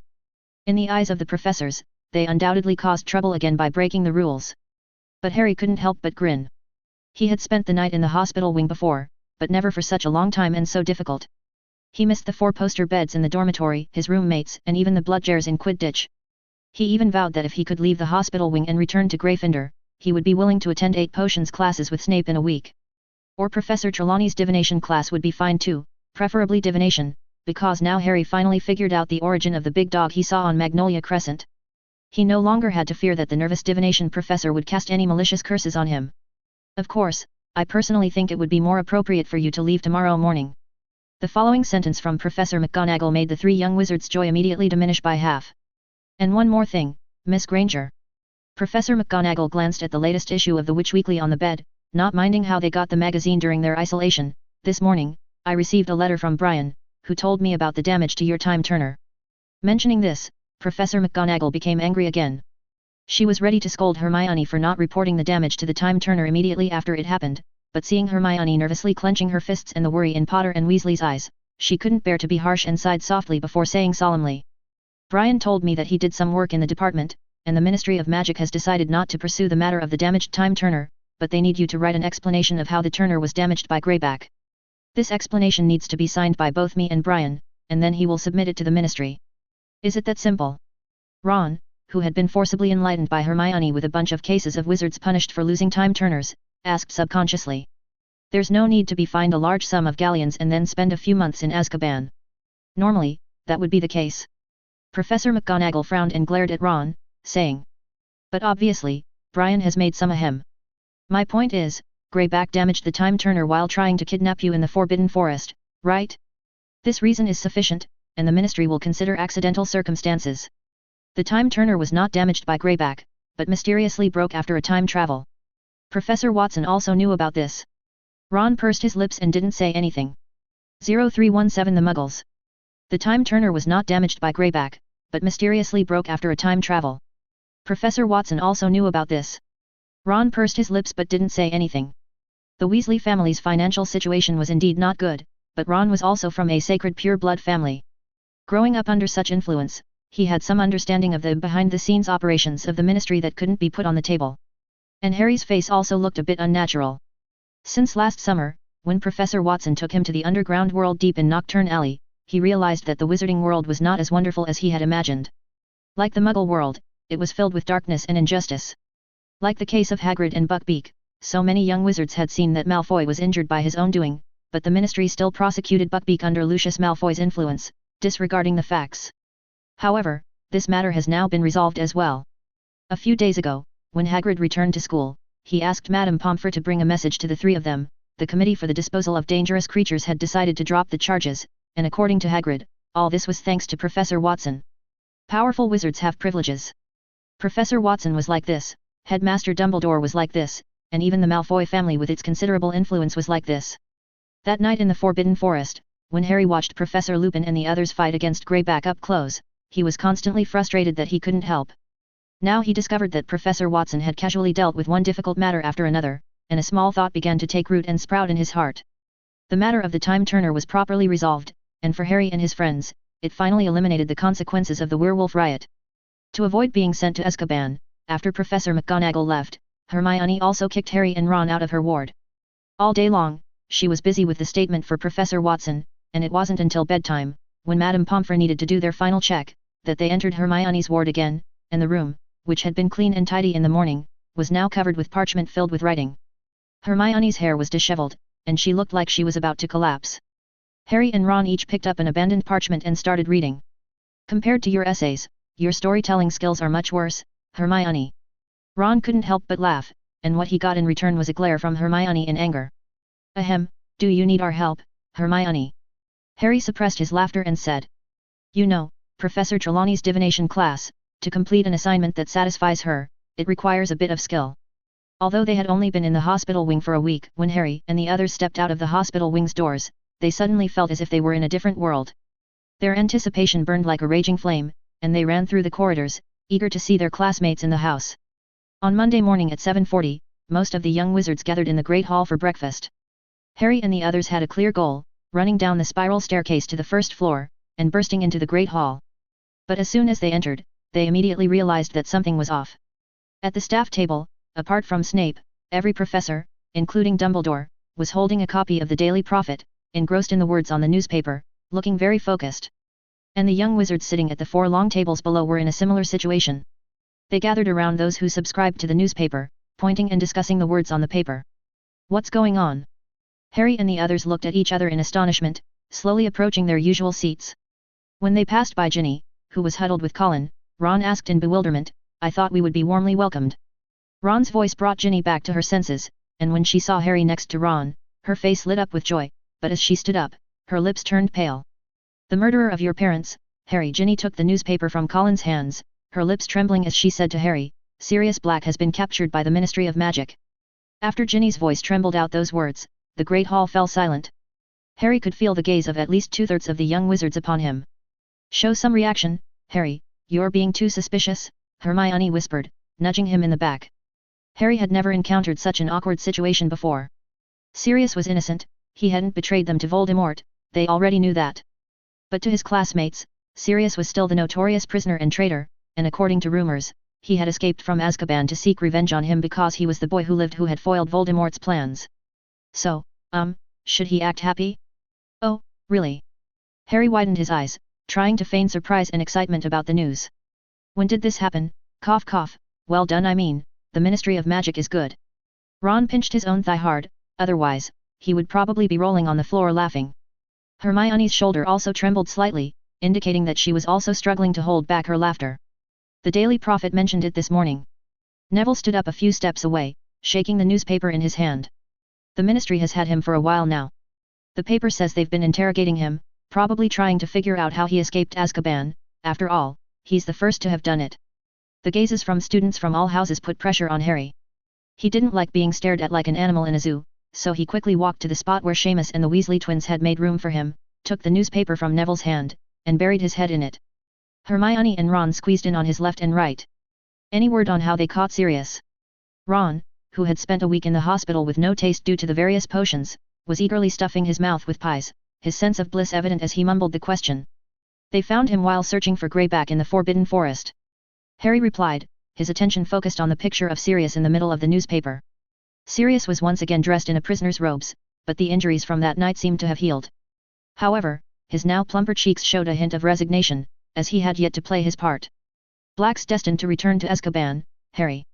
No need to worry about it anymore. Tell us about your duel with the werewolves. The whole school's talking about it. Malfoy's finished, they say Greyback mauled his mouth. Come on, please, tell us that's the truth. Pretty much. Ron managed to swallow the food in his mouth and said with a flushed face. He was about to tell everyone about Malfoy's unfortunate encounter, but Hermione kicked him hard under the table, forcing him to keep quiet. One by one, students from Gryffindor and even Hufflepuff and Ravenclaw crowded around them, wanting to know what happened. At first, Ron tried to stick to the moral line and told everyone that Professor Lupin, and Snape, as well as Hagrid, had saved them. But after 5 minutes, he couldn't resist anymore and started boasting about how he used a spell to cut off the ears of more than a dozen werewolves. They can handle this situation, right? Professor McGonagall worriedly said at the staff table. Cornelius has made it clear not to reveal anything in advance, but it's not easy. They are at the age where they love to show off. Oh, how rare. Snape's thin lips curled into a mocking smile on the other side. For once, we agree on Potter and his empty-headed friends. There's nothing to worry about, Minerva, Dumbledore said, shaking his beard. I trust they'll keep the secret. Speaking of which, does the statement Brian asked Miss Granger to provide need my signature too? Oh, if you're willing, Albus, I think it's best you sign it.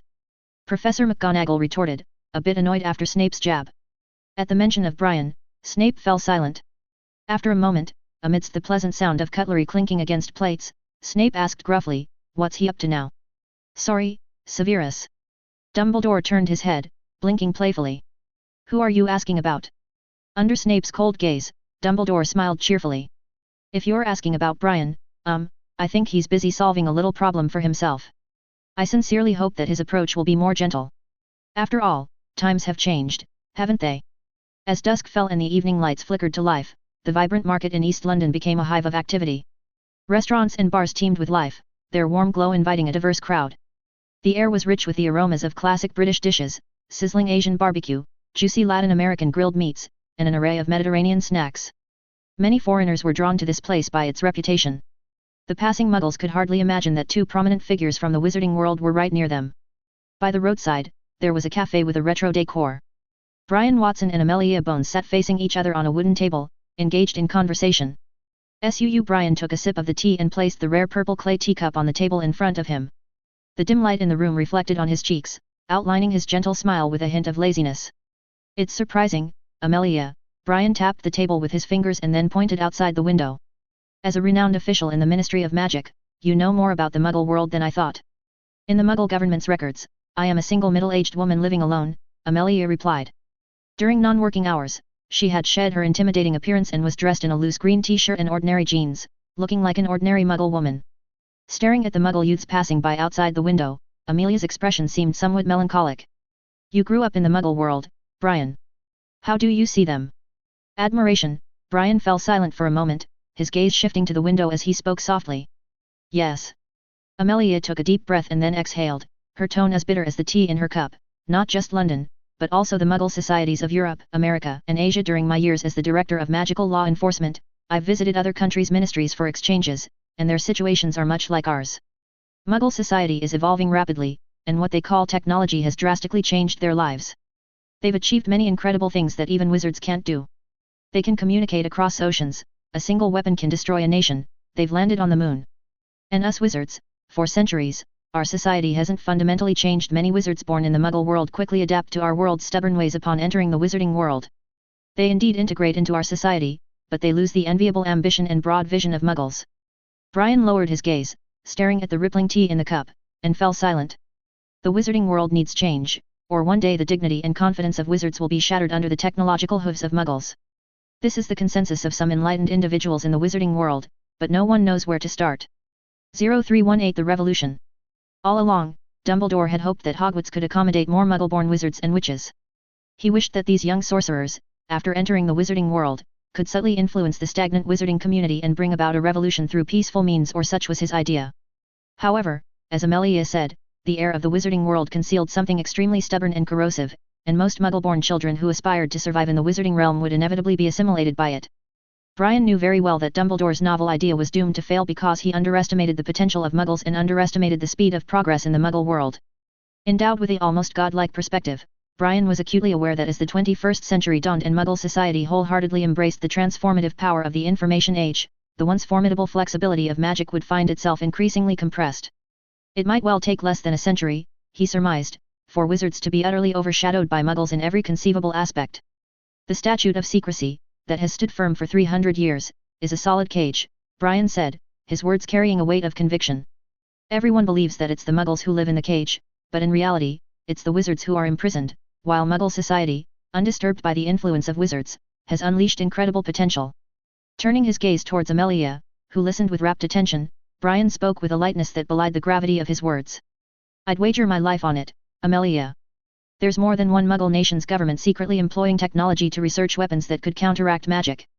If they succeed one day. Have you ever been to a Muggle zoo? That will be our fate.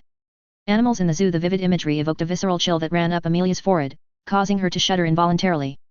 Amelia, as a high-ranking ministry official endowed with foresight, was no mere mediocre, bottom-tier wizard in the wizarding community. She knew, with a certainty that pierced her very core, that Brian was not exaggerating. Change is imperative, Amelia uttered wearily, massaging her temples in a futile attempt to alleviate the mounting pressure she felt. Somebody has tried this before, but it failed. Brian's flat tone elicited a visible twitch from Amelia's eyebrow, her expression morphing into one of abject horror. You mean? Voldemort's external propaganda is to restore the glory of pure-blood families, but anyone who has experienced the turmoil of the past 20 years knows that what he truly pursues is a completely chaotic wizarding world and Muggle society, Brian expounded, his words carrying a chilling certainty. He seeks dictatorship, not transformation. Crash. The teacup before Amelia was suddenly, violently upended, its contents tea and fragrant leaves spilling forth onto the wooden table in a cascade of disarray. The pale-faced Amelia, her composure shaken, tried to retrieve the fallen cup, but her trembling hands and feet, uncooperative and rebellious, conspired against her efforts, rendering her attempts futile several times over. A waitress, stationed nearby, bore witness to this unsettling scene and swiftly made her approach, trying to help. Yet, upon glimpsing the indifferent, almost dismissive gaze of the young man seated across from the grey-haired woman, she found herself rooted to the spot, paralyzed by an inexplicable force. We can handle it ourselves. A magnetic, low voice resonated, and the startled woman, jolted from her trance, nodded vigorously, hastily shifting her gaze elsewhere. You actually. Amelia's words trailed off, her mind grappling with the realization that the young man before her had dared to utter the name of the Dark Lord so casually. Brian lightly tapped the table, and the tea water that had splashed onto the wooden surface and the stone floor disappeared silently, as if it had never existed. Amelia, having finally regained her composure, did not reprimand Brian for his brazen display of magic in plain sight of Muggles. Instead, she patted her chest, staring at him with a mixture of incredulity and dawning comprehension. Yet, when she saw the calm expression and inscrutable, unpredictable eyes of the young man seated across from her, she found herself unable to voice the questions that burned within her. Amelia realized, in that pivotal moment, that the young wizard seated before her was a prodigy whose name would know, had already etched itself indelibly into the annals of the wizarding world's history. A wizard as outstanding as Albus Dumbledore himself, would not be frightened in mentioning the name of mere he who must not be named. Brian didn't care about the turmoil he stirred in Amelia's heart by uttering Voldemort. Noticing her emotions stabilizing, he spoke indifferently. What I refer to is Gellert Grindelwald, whom people called the Dark Lord earlier. He was a wizard with foresight and a unique vision. He foresaw that if wizards always remained immersed in the glory of bygone eras, trapped in the amber of antiquity before the Middle Ages, they would eventually be driven into a dead end by Muggles. So, he sought to initiate a transformation while Muggles were still powerless to resist. But he failed, Amelia remarked after a momentary silence, her voice laced with certainty. Dumbledore stopped him. Even if Dumbledore hadn't intervened, he would still have failed because he took the wrong path, Brian criticized mercilessly. The so-called deep-rooted resistance to acknowledging the rapid development of Muggles is not solely due to wizards' reverence for tradition or their arrogant pride.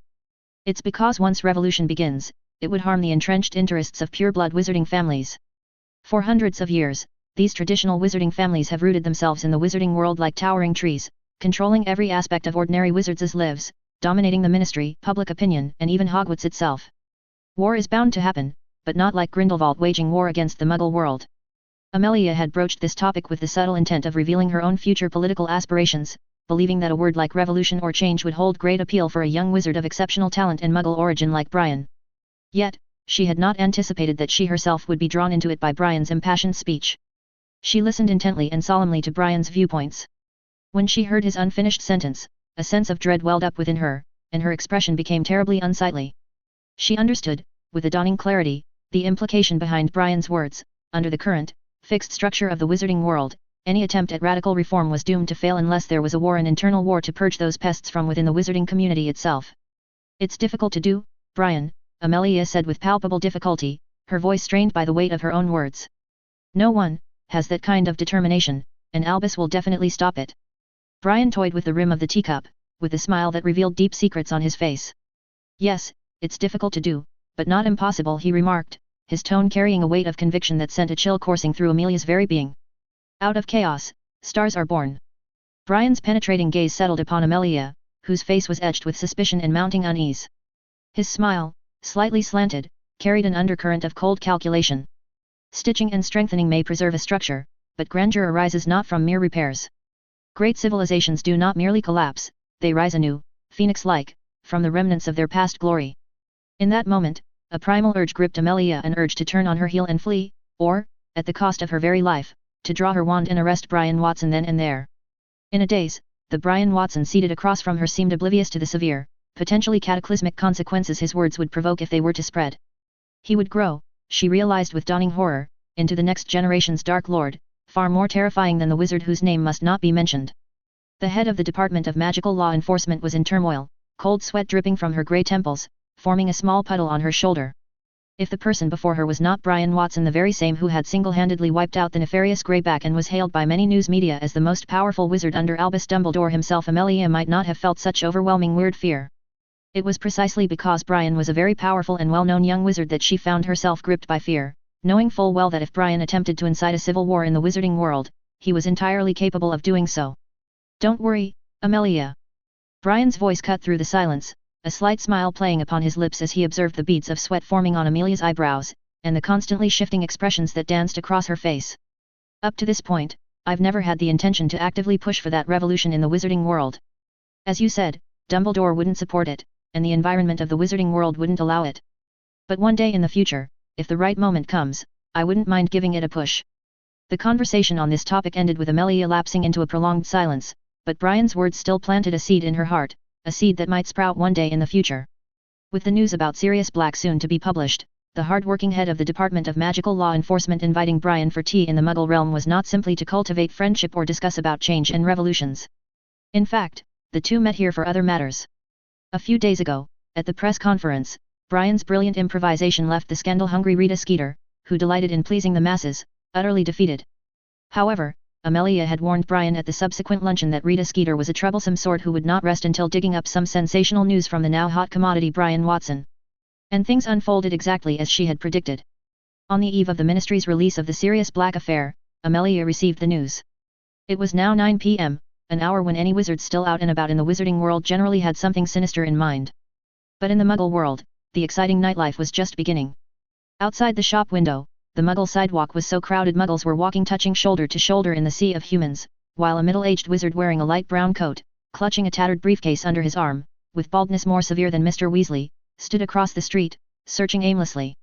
When he finally spotted Amelia and Brian through the glass window, he was startled and started to push through the bustling crowd despite many resentful glares, clutching his briefcase tightly as he made his way inside the cafe. "Good evening, Madam Bones." After much effort, the middle-aged wizard, wiping sweat from his forehead and panting, greeted Amelia and then turned his attention to Brian, who wore a light smile. Before even sitting down, he exclaimed in a low voice, "Oh, what an honor, Mr. Watson, I didn't expect you to be here. Allow me to introduce you, Brian." Amelia pushed aside the unease and worry the previous topic had brought her, pursing her lips as her dignified demeanor returned to that of the renowned head of magical law enforcement, famed for her fairness in the wizarding world. The editor-in-chief of the Daily Prophet and an old friend to many of us in the department, including myself, Mr. Barnabas Cuff. I've heard a great deal about you. Brian's hand met the awestruck Mr. Cuff's on the wooden table, shaking a few times before he said in a steady voice. "Yes, I had to come, Mr. Cuff. Madam Bones informed me that the Daily Prophet will publish an article accusing me tomorrow morning, is that right?" 0319 Small Troubles. Brian's hand met the awestruck Mr. Cuff's on the wooden table, shaking a few times before he said in a steady voice. "Yes, I had to come, Mr. Cuff. Madam Bones informed me that the Daily Prophet will publish an article accusing me tomorrow morning, is that right?" "Oh, it's just that madwoman Rita Skeeter's nonsense ramblings," Mr. Cuff said excitedly, "just ramblings, no one will believe it's something you've done." "Oh, but indeed, it's a bit troublesome. Rita is quite famous, and according to the rules of our paper, I can't stop her article from being published, especially since some of the views in the article could indeed stir up controversy among the public. She submitted the draft to me early this morning. Rita had hoped this report would be published in today's evening edition, but I delayed it under the pretext that the article needed proofreading, then immediately wrote a letter to Madam Bones. But I'm afraid that unless there's a suitable reason, tomorrow morning. Amelia frowned. Barnabas, tomorrow's headline should be about the ministry capturing the fugitive Sirius Black. You know, this matter has troubled Cornelius for a long time, and he's eager to inform the public of the ministry's efforts to capture Sirius Black. This will only increase the ministry's soaring popularity after Greyback and his pack's eradication and earn them more support from the people. I completely understand, Madam Bones. Mr. Cuff's forehead was even sweatier than when he had pushed through the crowd, and he nodded vigorously in agreement. As the politically charged editor-in-chief of the Daily Prophet, he knew that dragging Brian Watson through the mud at this time was tantamount to dragging down the entire Ministry of Magic. Although the Daily Prophet was also backed by pure-blood families, angering the Minister of Magic, who represented the interests of many, would not be wise. But I can't, alone Rita's articles always catch people's attention. If she doesn't give up. Amelia's frown deepened, and an aura of irresistible authority surrounded her. This presence spread, and in the serene atmosphere of the restaurant, the guests who were enjoying their conversations cast curious glances their way. They whispered among themselves, pointing towards the window, speculating whether the plainly dressed Amelia Bones was a high-ranking official in the Muggle government or perhaps a member of Parliament. Well then, Mr. Cuff. Brian's mild voice broke the tense atmosphere Amelia had created. Leaning back in his chair with a calm demeanor, as if Rita Skeeter's article wasn't causing him any trouble, he said, "May I have a look at Miss Skeeter's article first?" "Ah, of course, if that's not appropriate." "Oh, of course not." Whether it was the unruffled Madam Bones or the gentle Brian Watson, both exerted tremendous pressure on Barnabas Cuff. "You are a senior advisor to the ministry and a wizard with a seat in Wizengamot. Since this article involves you..." Cuff wiped his eyebrow as he rummaged through his briefcase, hastily thrusting a bunch of parchments towards Brian. "You have the right to review it." The bundle of parchment Mr. Cuff handed over was filled with elaborate, swirling handwriting, and the headline was also quite attention-grabbing. Brian Watson, hero who vanquished werewolves or vile dark wizard. Brian Watson, who defeated Greyback and his pack, may not be the gifted upstanding wizard everyone imagines, but is highly likely to be a dangerous dark wizard, special correspondent Rita Skeeter reports. While the public in the wizarding world cheers over Greyback's downfall, one name is on everyone's lips: Brian Watson. Recently thrust into the public eye, Brian Watson has acquired many titles in a short time that most can only dream of, such as Senior Advisor to the Ministry of Magic, Wizengamot Seat Holder, Honorary Vice Chairman of the Anti-Dark Magic League, Philanthropist, donating to St. Mungo's and the Hogwarts Fund for Impoverished Students. And the wizard recognized as the most powerful under Albus Dumbledore by many celebrities of the wizarding world. These dazzling, high-profile titles have left the public in awe, blindly worshipping the rising star of the wizarding world. But is Brian Watson truly a selfless, upright wizard brave enough to confront evil? The Daily Prophet exclusively reveals that while a student at Hogwarts, Brian Watson illegally sneaked into the Forbidden Forest at midnight. We all know that violates school rules, and directly seriously injured 2 young wizards through cruel means. Moreover, on that dreadful night, nearly 10 young wizards were directly sent to the hospital wing because of Brian Watson.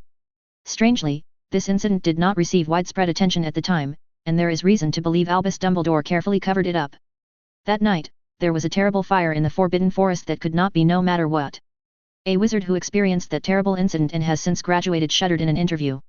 This wizard was warned not to disclose the details of that dreadful accident, but after this reporter patiently persuaded him, he revealed the shocking truth.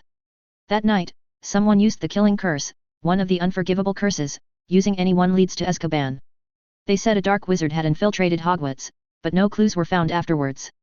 From what this reporter has learned, the ministry did not conduct an in-depth investigation into that night's events, and Brian Watson, who caused dozens of young wizards to be injured, was merely given detention for a period of time. Furthermore, according to Brian Watson himself, 2 years ago he completed modifications to make the strictly forbidden fiend fire curse safe and reliable. But this reasoning seems unable to explain the unextinguishable flames that appeared years ago in that Forbidden Forest incident at Hogwarts. Moreover, last September, in the effort to capture Sirius Black after his escape from Azkaban, many Aurors from the Auror office encountered a dark wizard at the Black family's ancestral manor. During the apprehension, one Auror was injured by the fiend fire curse. How interesting.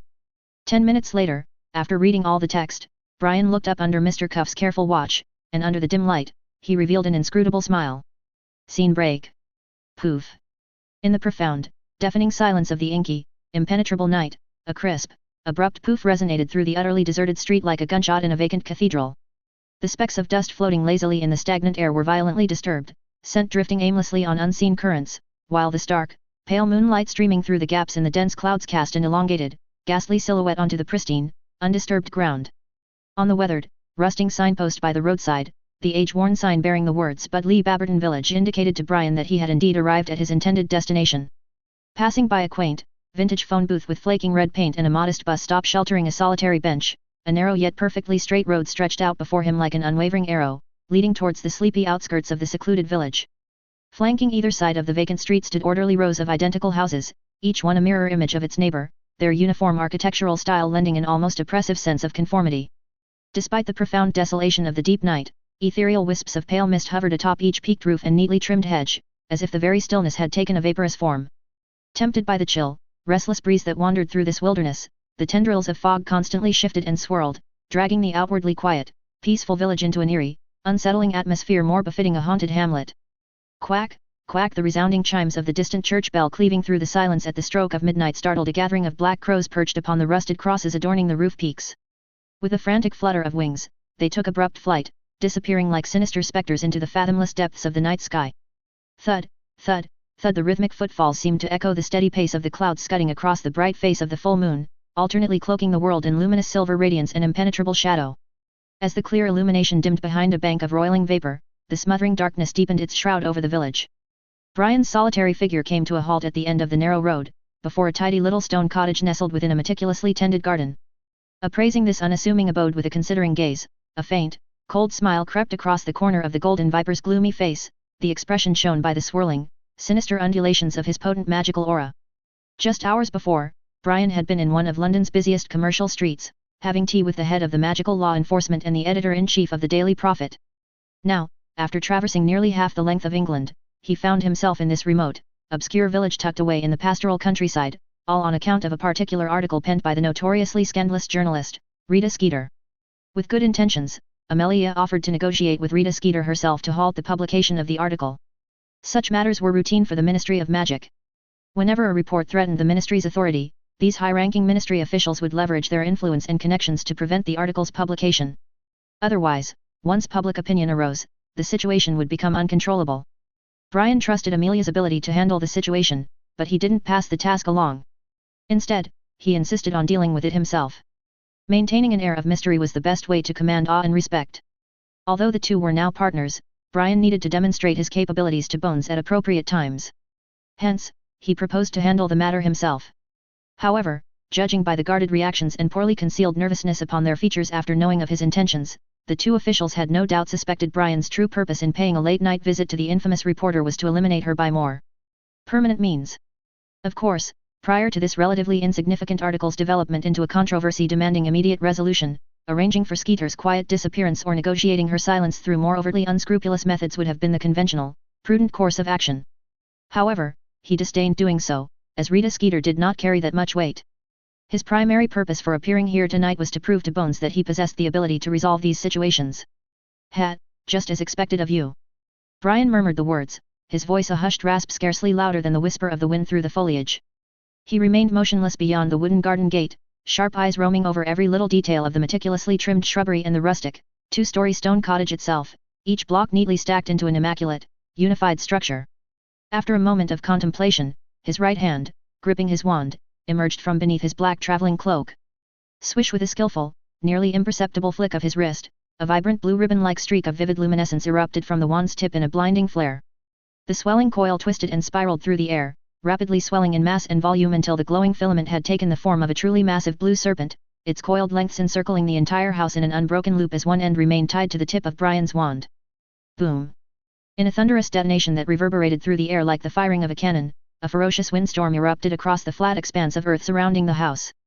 The previously beautiful scenery encompassing the stone cottage and its adjoining garden was utterly transformed in the blink of an eye, the entire area now starkly illuminated by the pale, ghostly radiance of an immense, intricately inscribed magical runes. Its pulsing, arcane symbology suffusing the very air with an ominous, inky black miasma that seemed to leach all warmth and cheer from the atmosphere.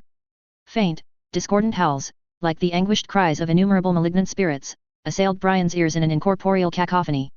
One after another, spectral figures resembling ghosts or dementors emerged from the black aura, their gaping maws lined with serrated teeth, charging menacingly at the intruder. Simultaneously, numerous miniature magical ward defenses materialized on the flower garden's ground, unleashing a torrent of precast defensive spells upon Brian like a fierce storm. Such a grand welcome, I'm utterly flattered. 0320 The Night Visit. Facing the magical traps capable of leveling a building as grand as Gringotts in an instant, Brian remained nonchalant. A milky white, indestructible magical shield appeared instantly, enveloping his body. The unceasing barrage of spells slowly eroded the ground beneath Brian's feet, inch by inch, yet he remained floating, protected by the bright magical barrier, as steadfast as a rock amidst a tempest. As the lights within the stone cottage began to flare to brilliant life one by one in a gradual ripple, Brian's acute ears detected the unmistakable sounds of hurried movement from within, sneaky footsteps scurrying across creaking floors, the muffled crashes of shattered ceramics and overturned furniture in their panicked haste. Just as he prepared to call out a mocking greeting to the thoroughly besieged occupants, the deep coffee hues and staunch stonework composing the structure at the far end of the blue serpent's coil began to subtly fade and distort. Like a masterfully crafted illusion stretching to its utmost limits, the ancient manor seemed to shudder and twist unnaturally, straining against the immutable bonds of spatial reality itself as if being forcibly wrenched from its stubborn celestial anchorages. Like the ancient Black family manor, this historic house had similar defense mechanisms and wards. If a wizard attempted to break in, it would leave the normal space and hide in the untraceable currents of chaotic space. An ordinary wizard would certainly fail against such defensive magic, but unfortunately for the house, it faced the Golden Viper. The countless defensive spells exploded into brilliant fireworks around Brian's protective barrier. As dazzling as they were, the barrier began to tremble slightly. Still, Brian did not withdraw his spells or strengthen his defenses. The blue ribbon from his wand tip held the stone house firmly in place, preventing its escape. "Quick, leave through the fireplace." Piercing through the continuous thunderous rumbling, a desperate, strained voice erupted from somewhere deep within the fraught dwelling in a shouted plea of desperation. "I don't know who has come, but we definitely can't handle him." "Where to, my dear?" A broken, crying female voice came from the house, followed by a much younger, resolute girl's voice. "I'm not going anywhere, Dad. I'm staying with you. Listen to me, Beatrice." The first man shouted back, the sheer force of fear and urgency granting his tone a harsh intensity. "Go to the Hogshead Inn in Hogsmeade, the owner is an acquaintance of Dumbledore's. Tell him we're under attack, and he'll inform Dumbledore immediately. Hurry, Beatrice. Dumbledore promised he would help us if we were ever in danger." Despite the man's frantic pleas, his two companions seemed to have finally acceded to his demands. Through the dim windows, Brian saw the distinct green flashes of flow powder igniting in the downstairs living room as they attempted to escape via the flow network. Bang! Bang! The two thunderous detonations reverberated through the night air like the firing of cannons, instantly extinguishing the conjured flames as the terrified mother and daughter were violently expelled from the fireplace in an eruption of soot and pulverized masonry. Their bodies crashed against the opposite wall, collapsing in a heap amidst the settling clouds of ash and scattered debris. Their attempt to flee through the flow network had failed, unsurprisingly. Since Brian had sealed the house, he would hardly leave such an obvious loophole. Whether it was the flow network, portkeys, or apparition, they all fundamentally relied on spatial magic, and the blue ribbon enveloping the stone house had already cut off its interaction with the external space. The people inside the house seemed to have given up hope, embracing each other and crying as they said their final goodbyes. Brian even felt a tinge of embarrassment. He came to ask for help in the first place, and tried to do a harmless prank, but he had terrified them to this extent. Scratching head awkwardly. Ahem. A slightly sheepish cough cut through the thunderous roar, piercing into the house and causing the grief-stricken family to freeze. Then a familiar, aged voice uttered a sentence that twisted the face of the male homeowner's face into a ghastly expression. "Is this how unwelcome an old friend is at your door, Kay-Kuz?" The ferocious gales howled through the night sky, violently dispersing the dense, ominous clouds that had gathered, allowing the magnificent moonlight to wash away the gloomy, oppressive atmosphere that had saturated the picturesque village like a stagnant, murky pond. However, the commotion and disturbance emanating from the ancient Folly Manor was thoroughly concealed by layers of intricate magic, ensuring that the blissfully ignorant Muggle residents of the peaceful village continued to slumber soundly. Kay-Kuz had arranged for his wife and daughter to stay in the room upstairs, sternly ordering them not to step out of the house. With a sense of urgency, he hastened down the winding, stone-hewn staircase that bent along the interior wall. As he entered the cavernous dining hall, his gaze fell upon Brian Watson, who had shed his carefully crafted disguise and was now leisurely surveying the ancestral manor with an air of nonchalance. A myriad of conflicting emotions surged through Kay-Kuz's mind before finally manifesting as a wry smile that tugged at the corners of his lips. "Mr. Watson," Folly uttered, his voice reverberating through the spacious chamber as he casually retrieved a crystal-clear flask of amber-hued whiskey and two pristine glasses from the ornately carved cabinet that drew the boundary between the dining area and the adjoining living quarters. The rich, viscous liquid, akin to the deep crimson hue of blood, flowed smoothly into the awaiting vessels, and Kay-Kuz unhesitatingly extended one of the filled glasses towards Brian. After raising his own in a symbolic toast, he didn't linger for his guest's reciprocation, instead downing the drink in a single, continuous flow before exhaling a sigh of relief tinged with exasperation. "You didn't have to go to such lengths, did you?" Keiku's remarked, his tone tinged with bitter incredulity as he struggled to conceal the undercurrent of irritation that simmered within. I just wanted to play a prank, Keiku's, you're just too nervous. Keiku's, stare. Brian responded with an air of nonchalance, seemingly oblivious to the gravity of his recent actions, which could be taken as a brazen act of home invasion. He swirled the contents of his glass, scrutinizing the sediment that swirled within the amber depths illuminated by the dim yet steady candlelight, before bringing it to his lips and taking a measured sip, his eyes narrowing in an expression of unabashed satisfaction. You have no idea of the fear we experienced in the last half-minute. I thought I was doomed. Keiku's rubbed his sweat-drenched golden hair, his eyes still twitching unconsciously from fear despite mingling frequently in the darkest corners of the wizarding world. Well, let us simply regard it as a harmless prank then, shall we? So, Mr. Viper, what brings you here so late at night? I don't think it's because you want to take on a commission from me. After all, you're already a prominent figure of power. If you wish, I'm afraid countless people would be willing to stuff galleons into your pockets. Keiku's mused with a wry, knowing smile. It seems you still don't truly know me, Keiku's, Brian retorted, a faint smile playing across his lips. Gold offered freely on a silver platter holds no value or allure for me. I much prefer to exchange honest labor for tangible results. The sweet, tranquil sleep of the late night had been rudely disrupted by someone's sadistic, morbid sense of humor, and Keiku's, having emerged unscathed from what he perceived as a life-or-death ordeal, was in no mood to entertain Brian's frivolous attempts at jest and banter. Shaking his head in silent protest, he remained resolutely mute. Well then, my apologies for disturbing your sleep, Keiku's. There are indeed two matters that require our attention, Brian stated, adjusting his posture as he prepared to address the matters at hand with a measured, sober demeanor. Regarding the commission I placed with you earlier, it has now been a full 6 months since our initial agreement. Have you managed to unearth any valuable information thus far? He inquired, his tone tinged with subtle undertones of impatience and mounting curiosity. Last August, mere days before the end of the summer holidays, Brian had enlisted Keiku's services, hoping that the bounty hunter and mercenary wizards who roamed the globe in pursuit of commissions could aid him in gathering intelligence about the elusive druidic followers. He was well aware that this enigmatic group, relentlessly pursued by the Vatican and adept at concealing their movements, would prove exceedingly difficult to track, but after half a year of deafening silence, their inability to procure even a shred of news was indeed perplexing. Keiku's, too, furrowed his eyebrows in contemplation. It is indeed abnormal, Mr. Watson. You are well aware that the wizards who undertook this commission pride themselves on their prowess in gathering information. With their supposed formidable abilities, it should not have taken this long to unearth any leads or tidbits, unless he trailed off, his voice tinged with hesitation. Unless. Brian echoed, as an inscrutable expression flickered across his face. Keiku's observed Brian with a cautious, measured gaze before continuing, these druids have effectively concealed their tracks and are currently in hiding, deep within the confines of a certain forest, no longer venturing forth into the open. And the reason they have resorted to such measures, perhaps, is that they have done something which incurred the wrath of the Church. Brian recognized the implication underlying Keiku's prudent speculation, and indeed, it was a reasonable deduction. That woman named Cleodna was no fool. She should have anticipated that her audacious commission had profoundly offended and angered him, and should have logically concluded that he would not let such thing go.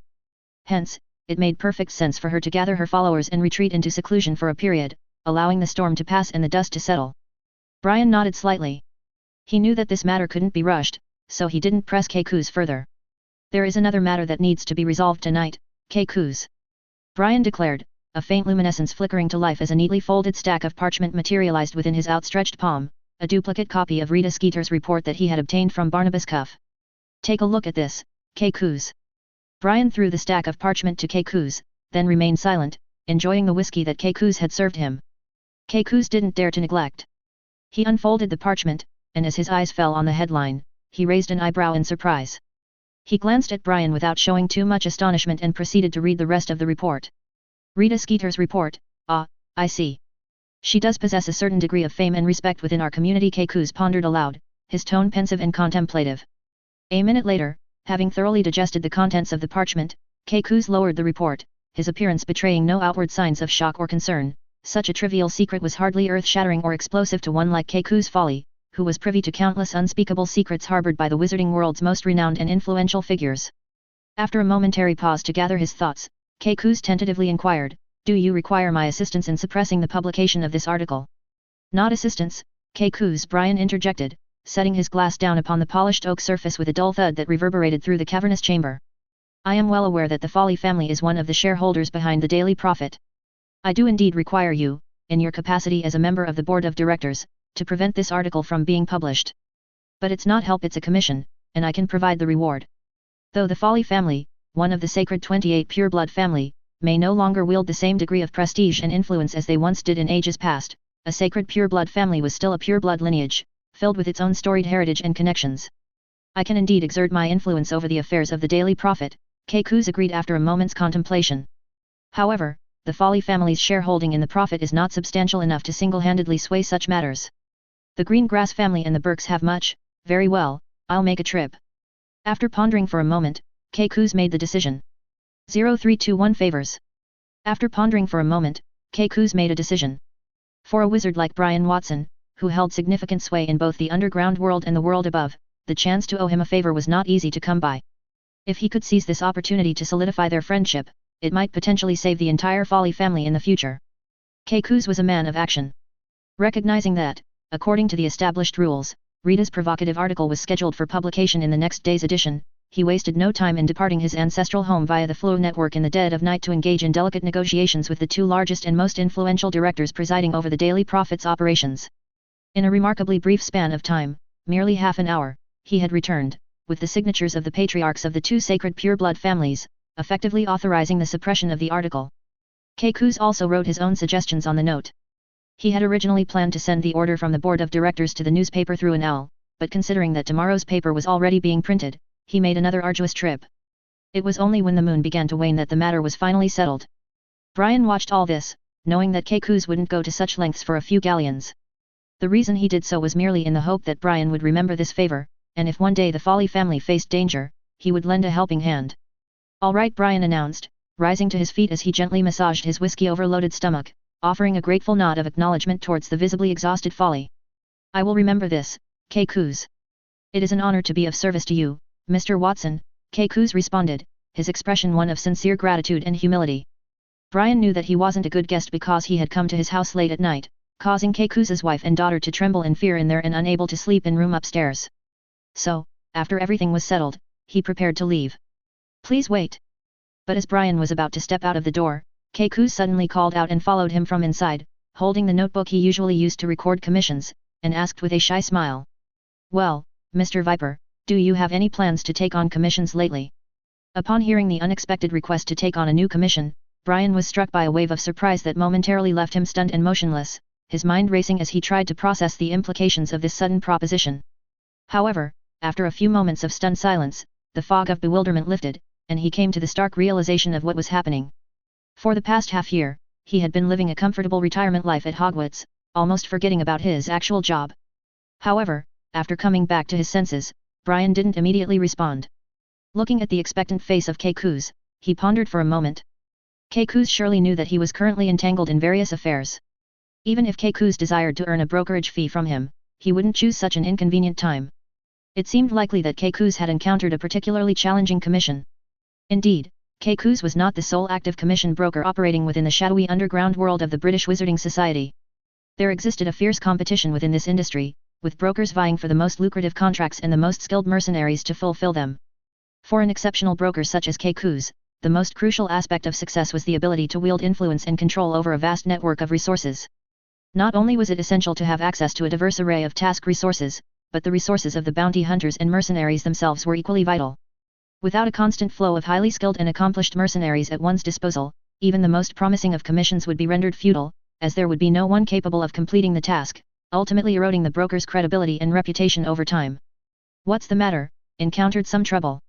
Brian inquired. Indeed, Mr. Viper, it's a rather troublesome matter. Kuz sighed deeply, his tone and demeanor reflecting the gravity of the situation while maintaining a clear distinction between personal favors and the professional realm of business transactions. I'm sure you haven't forgotten Thanatos Horde.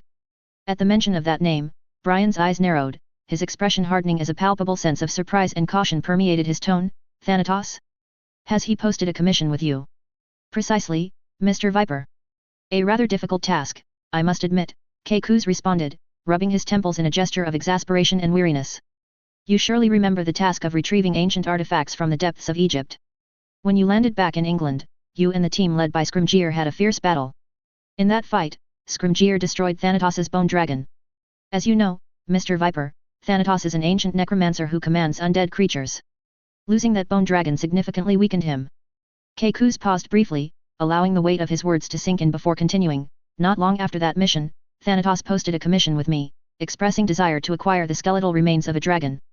But as you can surely imagine, this is no easy task, as wild dragons are not only extremely dangerous and formidable, but they are also protected magical creatures, closely guarded and monitored by the magical departments of various countries across the globe. Even after their death, the disposal of their bodies is subject to stringent regulations and strict monitoring. And the skeletons of commercially bred dragons, while more readily available, are far too weak and fragile to meet Thanatos's requirements. Keikus glanced discreetly at Brian, a glimmer of hope flickering in his eyes as he continued, Mr. Viper, I vaguely recall that a couple of years ago, you successfully obtained a Norwegian ridgeback dragon egg from the Norwegian Dragon Natural Reserve and even slew a fearsome Norwegian red scale dragon. Might you, possibly, still possess any of the valuable materials or remnants from that? Alas, I have already sold off the valuable materials acquired during that time, Brian replied, pursing his lips in a slight grimace of regret. As for the skeleton itself, I abandoned it in the reserve. At the time, he indeed had not realized there was a market for such things, otherwise, he could have earned some extra bucks. What a pity, Keikus sighed once more, his expression mirroring the disappointment and regret that Brian had just expressed. Well then, Mr. Viper, I must inquire, are you interested in accepting this commission and undertaking the task of procuring a dragon skeleton for Thanatos? How much is he willing to pay? Brian asked with interest. 6,000 galleons. Keikus swiftly responded, seizing upon the glimmer of interest that had flickered across Brian's face. If you can provide a recently deceased dragon skeleton, Thanatos is willing to offer this substantial sum as payment. Of course, we are all well aware that the base value of a wild dragon skeleton far exceeds this monetary figure, and as such, Thanatos has expressed a willingness to supplement the financial reward with valuable items from his personal collection, or perhaps even rare magical artifacts. However, if the skeleton you acquire has been deceased for a longer period, the reward may need to be significantly reduced to account for its diminished potency and quality. Brian nodded slightly, considering the price to be fair. To be honest, Brian didn't expect Keikus to present such a task. If it were any other task, he might not have been willing to help. After all, times had changed, and Brian had now gone legit. Getting too involved with the underground world still carried risks that he was no longer as willing to take as he had been in his younger and more reckless days. Moreover, his magical prowess had stabilized after several years of rapid growth and development, and engaging in duels with mediocre wizards no longer offered him the same thrill or opportunity for self-improvement that it once had. With the successful completion of the dormitory building at the orphanage, the financial pressures that had once weighed so heavily upon him also had been alleviated, diminishing the need to exert himself and place himself in harm's way for the sake of monetary gain through the acceptance of dangerous commissions. But this mission also involved Thanatos, which was quite a surprising coincidence, as Brian happened to need his help with something. Very well, Keikus, I accept this commission, Brian agreed in a calm and measured tone, his words sending a wave of elation and relief coursing through the seasoned broker, who now knew that his reputation and credibility would remain intact with the involvement of the Golden Viper. But what about Thanatos himself? Keikus inquired, a hint of uncertainty lingering in his voice. Don't worry, Keikus, Brian responded with a dismissive wave of his hand. I will communicate directly with Thanatos and handle all arrangements personally. Keikus remained motionless for a few moments, leaning against the weathered door frame as Brian's final words echoed in his mind. Direct communication, he murmured under his breath, furrowing his brow in contemplation. In the world of underground commissions, it was an established and adhered to agreement that the client and the contractor of a task never met directly. Any issues or details regarding the nature of the task were conveyed through the intermediary of the broker, ensuring a layer of anonymity and deniability for all parties involved. And Brian, despite being an old-timer in the underground world, had just brazenly disregarded this fundamental rule with a nonchalant wave of his hand. This blatant disregard for the established protocols left Keikus unsettled and nervous, his mind packed with unanswered questions and lurking suspicions. As the news of Sirius Black's capture by the Ministry of Magic spread like wildfire throughout the wizarding world, it was akin to a massive stone being hurled into the depths of a lake, sending ripples of shock and uncertainty radiating outwards in every direction. The frenzy and upheaval caused by the eradication of the notorious Fenrir Greyback and his pack of ruthless followers had barely begun to subside, and now another storm was brewing. The reporters and journalists from various nations across the globe, who had only recently visited the United Kingdom to seek exclusive interviews with Brian Watson, had barely returned to their respective homelands before receiving urgent summonses to rush back to England. The allure of covering this unfolding media frenzy proved too tantalizing to resist, and they feared missing even the slightest detail or piece of information that could potentially boost their careers to new heights. For several consecutive days, the entrance to the Ministry of Magic was besieged by a veritable horde of these frenzied reporters, all jostling and clamoring for position as they attempted to confront any ministry official they could locate, desperate to glean any valuable information or insight that might shed light on the circumstances surrounding Sirius Black's capture. However, apart from the official statement published in the widely circulated Daily Prophet, the Ministry of Magic remained resolutely tight-lipped, unwilling to offer any formal response or additional statement on the matter. Furthermore, the ministry also categorically refused to any requests from reporters seeking to interview Black directly, citing the ongoing and sensitive nature of the investigation. Rampant speculation began to circulate, with some suggesting that the Ministry of Magic had fabricated a sensational lie in a desperate bid to put an end to the relentless pursuit of the elusive Sirius Black and the embarrassment his continued evasion had brought upon them. Yet, even in the face of such accusations, Cornelius Fudge, himself, remained unwaveringly resolute, refusing to loosen his lips or provide any additional information beyond his public statement that Black was undergoing rigorous interrogation by the ministry, and that the exact truth would be revealed to the public once all the facts had been clarified and the investigation had run its due course. Nevertheless, such vague and non-committal statements did little to satisfy the voracious appetite of the journalists assembled, who remained utterly unsatisfied and determined to uncover every last sensational detail, no matter how tiny or seemingly insignificant. With each passing day, the number of senior officials from the British Ministry of Magic who found themselves besieged by veritable hordes of reporters encamped outside their private residences continued to grow, as the predatory members of the media sought any path, no matter how tenuous, to unearth inside information or exclusive scoops. As the upcoming events involved the internal conflicts and power struggles that had long festered beneath the surface of the ministry, Brian wisely chose to distance himself from the increasing turmoil and media circus. He did not return to Hogwarts either, opting instead to secure accommodations at an inconspicuous hotel in the heart of London, where he could observe the unfolding drama from a safe place while awaiting the inevitable moment when Peter Pettigrew would be thrust into the public eye. In the short term, as he bided his time, Brian occupied himself by diligently responding to the flood of fan mail that continued to pour in from admirers across the globe, each seeking a personal connection or expression of gratitude from the man who had become an international icon. Scene break.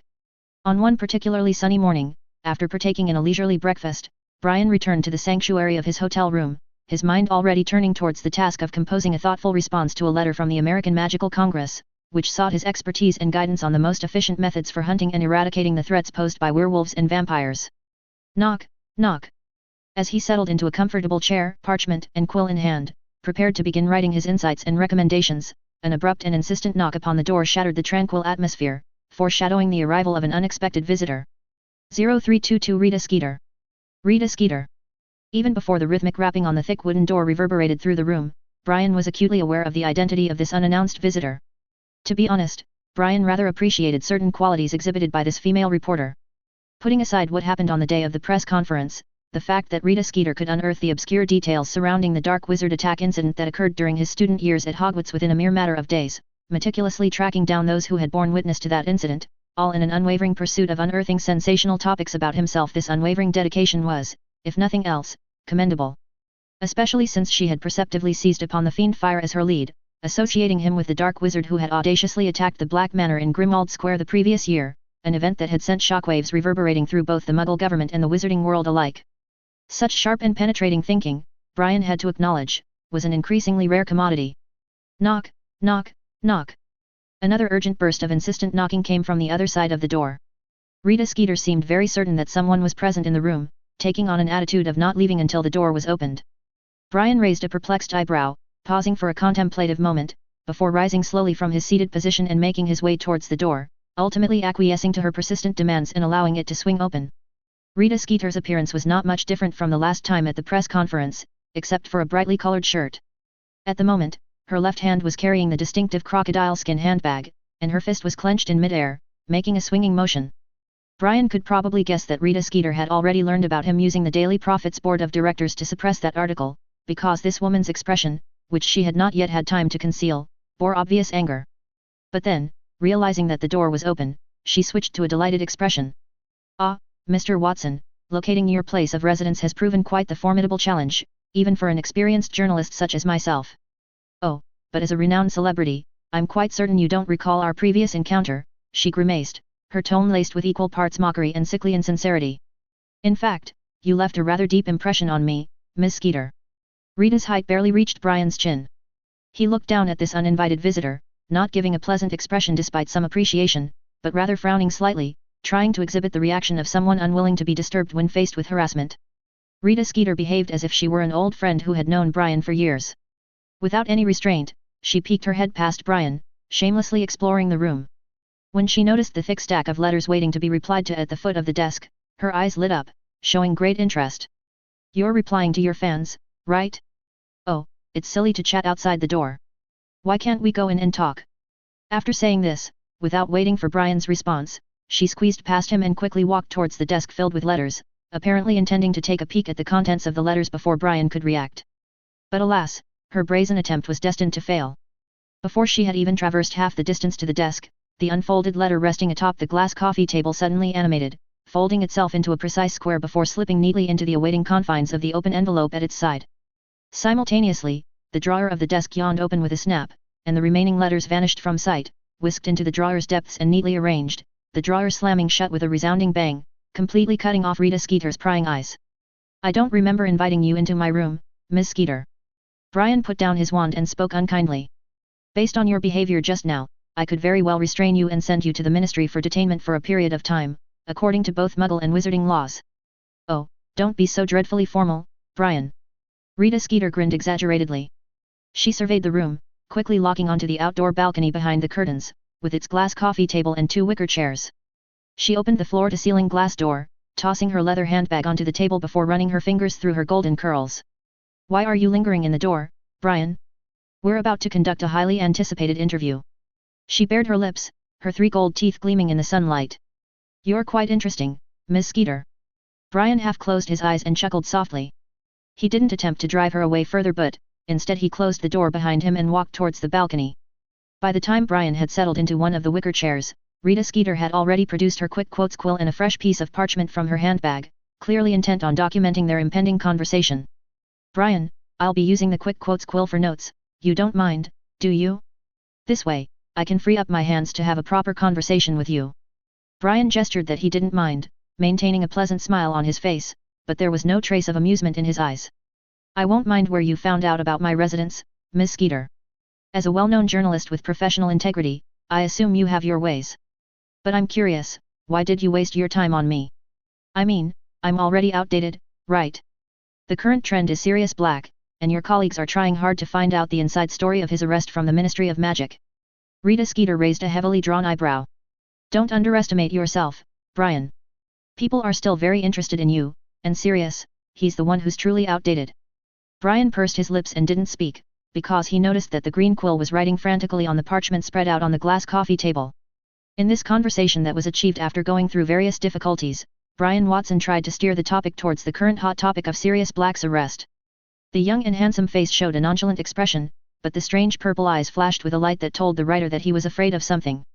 Perhaps he was afraid the writer would bring up the article that should have met the public long ago, revealing some horrifying truths, but ultimately disappeared quietly in the face of power. Hey, how interesting. After meeting Rita Skeeter, Brian uttered this remark for the second time. You went through all this trouble just to defend yourself, Miss Skeeter? Over the article that exposed the truth. Brian laced his fingers together, his smile growing cold. I did it not to solve my own troubles, Miss Skeeter, but to prevent you from making a mistake. Not to mention that there is no evidence in your article that connects me to the dark wizard who committed a crime outside Grimmauld Place in the outskirts of London. As for what happened that night when I was at Hogwarts, your article didn't have a single word that was close to the truth, Miss Skeeter. If that article were to be published, I would have taken action to protect my reputation. Rita Skeeter was an experienced and tough-talking journalist. Throughout her career, she had interviewed officials from various magical ministries and prominent figures in the wizarding world. She could always seize control of the conversation, gradually causing even the most influential big shots to falter under her sharp questioning, ultimately breaching their defenses. However, Brian seemed to be completely indifferent to her impressive reputation. This young wizard carried a heavy aura that suppressed her, making it impossible for her to freely express herself. Henry and Grace, you surely remember their names, Brian. 2 innocent young wizards were seriously injured by you. That's the truth, isn't it? Rita stared at Brian's eyes without blinking, her face with a large chin showing a stiff smile. The truth. Brian was amused. Miss Skeeter, someone like you should understand that the truth is always a relative term.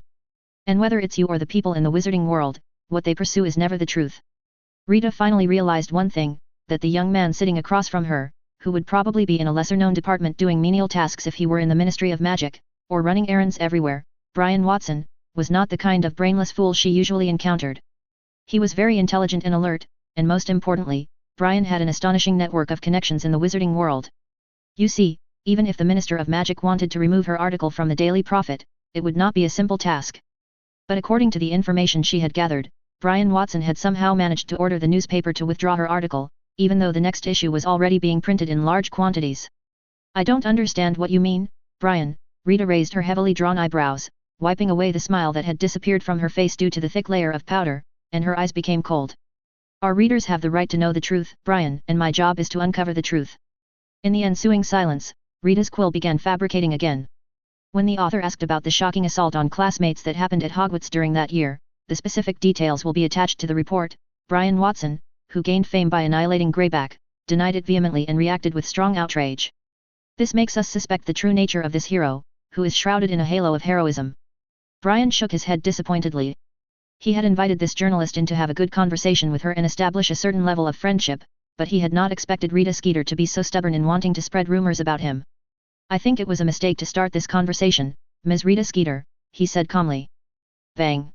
Under the radiant rays of the sun filtering through the windows, the glass coffee table, reflecting the luminous beams, suddenly erupted in a blaze of flames.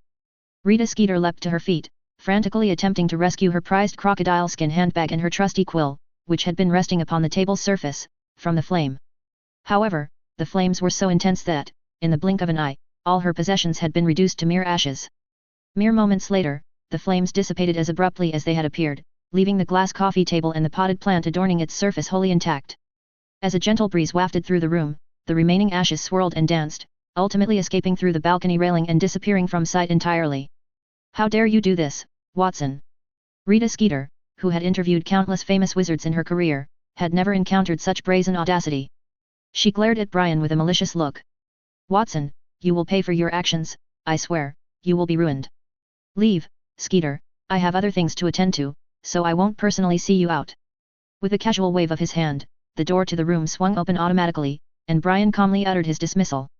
If Rita Skeeter understood the operating rules behind the peaceful and harmonious facade of the wizarding world, both on the surface and underground, she would not have done anything foolish out of impulse. If she was not clear-headed enough, she would not only ruin her career, but also face a fate as bad as or worse than that guy who was also a best-selling author. Rita Skeeter left angrily, slamming the door shut as she left. Brian just shook his head lightly and proceeded to his desk, where he resumed composing the reply he had been forced to interrupt. 0323 Revenge?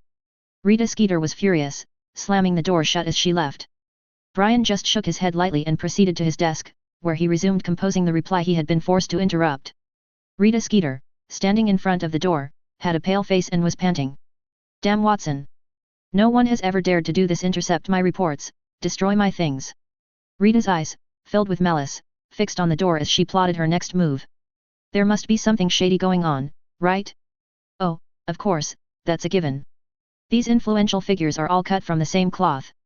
It's never easy to uncover the truth, and Watson is so mysterious, no one knows what he has been doing in the 2 or 3 years since he left Hogwarts. There's something fishy here. Before visiting today, Rita Skeeter had investigated Brian Watson, who suddenly appeared in the public eye, but the results of the investigation were not very satisfactory. All the information she could find was about Brian Watson before he graduated from Hogwarts.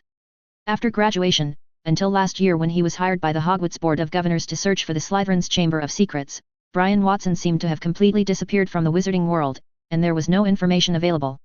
Brian neither chose to work in the Ministry of Magic nor held any positions in the famous companies in the wizarding world, and he had cut off all contact with his former classmates.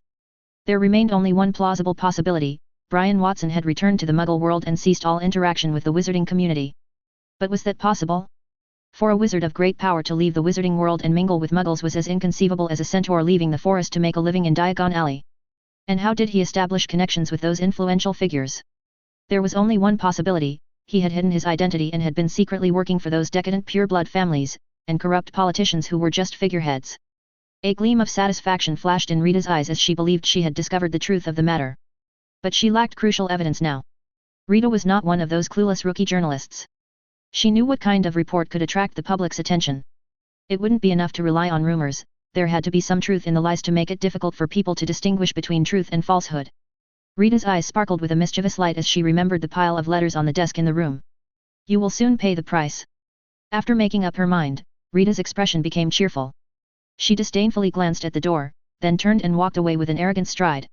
If a few harsh words were enough to make Brian tremble in fear and live in constant anxiety, he likely wouldn't have slept a wink over the years. Rita's visit was just a minor incident he soon put out of mind. Perhaps because the letters had been cleared out, the desk in the room looked much neater. Glancing at the clock on the wall, where the hour and minute hands were frozen, Brian stretched and yawned, closing the magic book in front of him. Late February, in the middle of the night, the gentle breeze wafting between the tall buildings was already mixed with the rich scent of spring. Standing on the balcony, looking out, the quiet city was still brightly lit, and even the clear moonlight from the bright moon melted into the murky glow. Perhaps it was because he had been preoccupied with many things recently, his head would intermittently feel swollen, and when the discomfort disappeared, deep fatigue would follow. A wizard with extraordinary magical power should have an abundance of energy that ordinary people could not reach.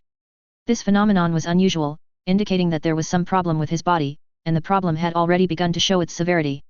"I'm getting old." Brian chuckled self-deprecatingly, then turned and walked into the room, closing the glass door and lying down on the bed, closing his eyes to rest. However, from the slight twitching of his eyebrows, it could be seen that he was probably enduring something. The last light in the hotel building finally went out, and on top of a pine tree in the courtyard below, a chubby beetle, not commonly seen at this time of year, took off with a flutter of its wings, flying swiftly towards the room that had just gone dark. The beetle perched on the top of the glass railing, and when it saw that the room's occupant had already laid down through the gap in the curtains, the buzzing sound of its trembling wings revealed its joyful mood. It behaved patiently, not attempting to break into the room immediately, but instead pretended to crawl up and down the glass panel like a normal beetle, feigning interest in the mosquito carcasses stuck to the glass railing. There was still no sign of any disturbance in the room. After 20 minutes, the beetle could no longer contain itself and landed on the balcony floor. Taking aim at the gap between the sliding door and the floor, it charged forward, trying to squeeze into the room through the crack. Boom! In an instant, a burst of firework-like flames dazzled, and the thunderous explosion caused the nearby rooms to tremble with a rattling sound. The rooms, previously dark, lit up one after another, and people panicked and ran around, screams filling the air. People on the third or fourth floors were shouting that there had been a gas explosion. Looking at the completely shattered glass door and the reinforced glass railing, as well as Rita Skeeter, with half her body hanging hundreds of feet in the air, her golden hair and cheeks charred black, her mouth spewing black smoke as she fainted, Brian raised an eyebrow and revealed a strange smile. Scene break. In the aftermath of the earth-shattering announcement by the British Ministry of Magic that the notorious Sirius Black had been successfully detained and taken into custody, a veritable tidal wave of reporters descended upon the ministry's entrance hall, swarming in from across the European continent and even the far reaches of the Americas. These bold journalists were utterly determined to uncover every minuscule detail surrounding Black's capture, as well as the unfathomable means by which he had managed to plot his escape from the Azkaban prison in the first place. With an insatiable hunger for information, they relentlessly attempted to approach and interrogate every single employee of the British ministry who dared to pass through the crowded lobby. However, the specifics of this highly sensitive matter remained shrouded in an impenetrable veil of secrecy within the uppermost echelons of the ministry, and apart from the select few Aurors who had been entrusted with the responsibility of guarding the captured Sirius Black, as well as the privileged department heads involved in the operation, the vast majority of ministry workers remained utterly oblivious to the greater facts of the unfolding saga. Even the sociable Mr. Weasley, a man who could typically rely upon a network of well-placed friends spanning various ministerial departments to keep him up to date of the latest developments, found himself at an utter loss to understand the seemingly inexplicable surge in efficiency that had gripped the typically overstaffed and lethargic British ministry in recent days. Then, in a moment that would permanently etch itself into the collective consciousness of the wizarding world, Barty Crouch Sr., an esteemed member of the Wizengamot and the head of the International Magical Cooperation Department, dropped a bombshell with a grim expression that left everyone stunned. The ministry, already wobbling on the brink of overcrowding, exploded into utter pandemonium as reporters from the most renowned newspapers across Europe and the Americas promptly abandoned their current assignments and embarked upon a frenzied exodus towards London, desperate to be among the first to break this momentous story. Unable to force their way into the ministry's overstuffed confines, these legions of journalists instead converged upon the surrounding streets, effectively blockading the entrance to the British Ministry of Magic in their relentless pursuit of answers. The commotion they generated was so huge, that even the journalists from several prominent Muggle newspapers, bewildered by the inexplicable gathering of oddly attired foreigners upon an otherwise unremarkable street, hurried to the scene in the hopes of unraveling the mystery. Norris used a stern gaze to drive away the reporters seeking information about the foolish Sirius Black, as well as the former hero Peter Pettigrew, who had been awarded the First-Class Order of Merlin by the International Confederation of Wizards, only to have that unceremoniously stripped from him a mere 3 hours after Crouch's shocking announcement of his seeming resurrection from the grave. "Ah, Norris, thank you." With a flash of emerald fire in the fireplace, a sweating Mr. Weasley stumbled out, nearly falling to the ground, but Norris supported him with his tall frame. "Hello, Arthur," Norris acknowledged with a curt nod, his expression etched in unyielding coldness. It seems the misuse of Muggle artifacts office has been exceptionally busy these past few days. Perhaps, Mr. Weasley replied weakly, too utterly drained to even consider complaining about the upheaval wrought by the flood of foreign journalists. He mustered a feeble smile and asked, "These newcomers aren't quite accustomed to our rules. By the way, are you heading out for work?" "No," Norris said in an emotionless tone, "I'm off duty." With that, he lowered his head and stepped into the roaring flames of the fireplace, disappearing from sight in an emerald blaze. "Off duty?" Mr. Weasley mused enviously, casting a mournful glance at his watch, which proclaimed the hour to be 10:30 a.m. Why, oh why, had I never tried applying for the Department of Mysteries all those years ago? Norris DeMann emerged from the public fireplace, neatly brushing the soot from his garments before casting a wary, scrutinizing gaze about his surroundings to ensure he had not been followed. Satisfied with the absence of any potential pursuers, he set off at a brisk pace towards a secluded alleyway situated not far to the west of the magnificent white Gringotts building, whose towering presence could be discerned from virtually any vantage point within Diagon Alley.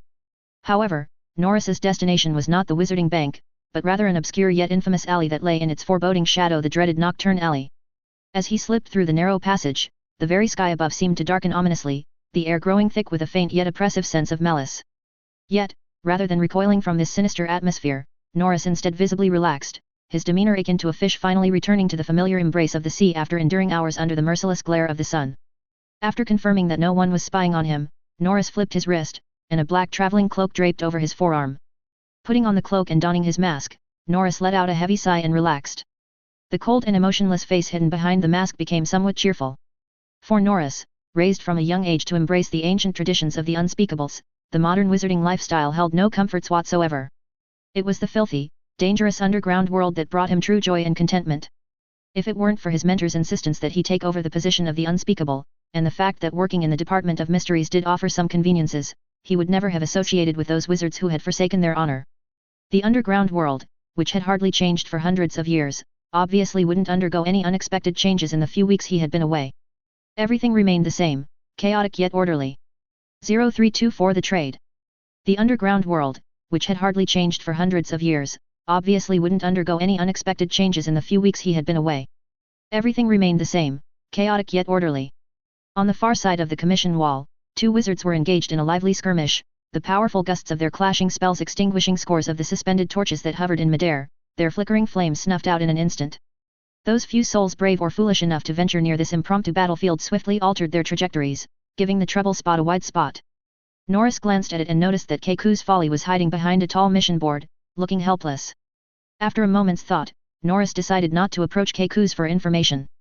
Instead, he turned sharply to his right, following the winding course of a stone staircase that appeared to have been painstakingly carved into the very fabric of the wall itself. He came to a halt upon a raised platform, standing before a crude fireplace that had been embedded into the rock face. The fireplaces of the underground world functioned quite differently from their above-ground counterparts, more akin to portkeys capable of magically transporting one to various locations.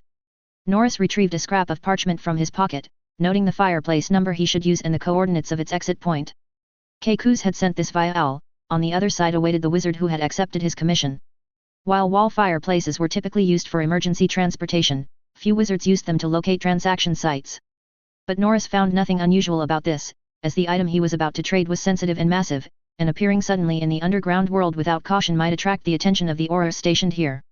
Thinking of the Aurors, Norris's mouth twisted into a grin. Not to mention the embarrassment Rufus Scrimgeour, as the head of the Auror office, had faced at the highly publicized press conference over the past 2 weeks. Despite being the head of the Auror office, he had made no progress or achievements in the recent series of events.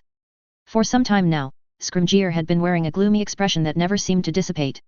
After configuring the string of characters above the fireplace's mantle, the dim hearth erupted with an eerie emerald blaze. Norris inhaled deeply, pocketing his wand from Ollivanders and instead retrieving a staff tipped with a crystalline orb. The situation on the other side of the fireplace was uncertain, and he had to remain vigilant. Whoosh! A menacing torrent of flame erupted from the ground, and countless illusory shadows flashed before his eyes. But in an instant, the scene before him froze. Norris found himself situated amid a cluster of towering, cloud-piercing peaks, surrounded on all sides by a tapestry of lush, rolling mountainsides. He stood upon a tiny islet composed of weathered yellow rock, no more than 100 feet in diameter, surrounded by the glassy surface of a crystal-clear alpine lake whose mirror-like waters perfectly reflected the low-slung blanket of clouds that cloaked the heavens. Where is this place? The thought flashed through Norris's mind, and the scene before him seemed familiar, but for a moment, he couldn't remember where he had seen it. However, at that moment, a loud rumbling came from several peaks away, making him understand his approximate location. The thunderous roar of the Hogwarts Express echoed between the towering mountains. The mist expelled by the train's engine dissipated quickly in the howling mountain wind, but the heavy rumbling of the train's body rolling on the tracks lingered between the steep mountains. This place isn't far from Hogwarts. Norris murmured softly, his eyes tensing. Could this be a trap? Dumbledore, that troublesome old man, was at Hogwarts. Who would be foolish enough to choose this place for a transaction? Just as he hesitated and contemplated whether to run, the ground and the lake suddenly trembled violently.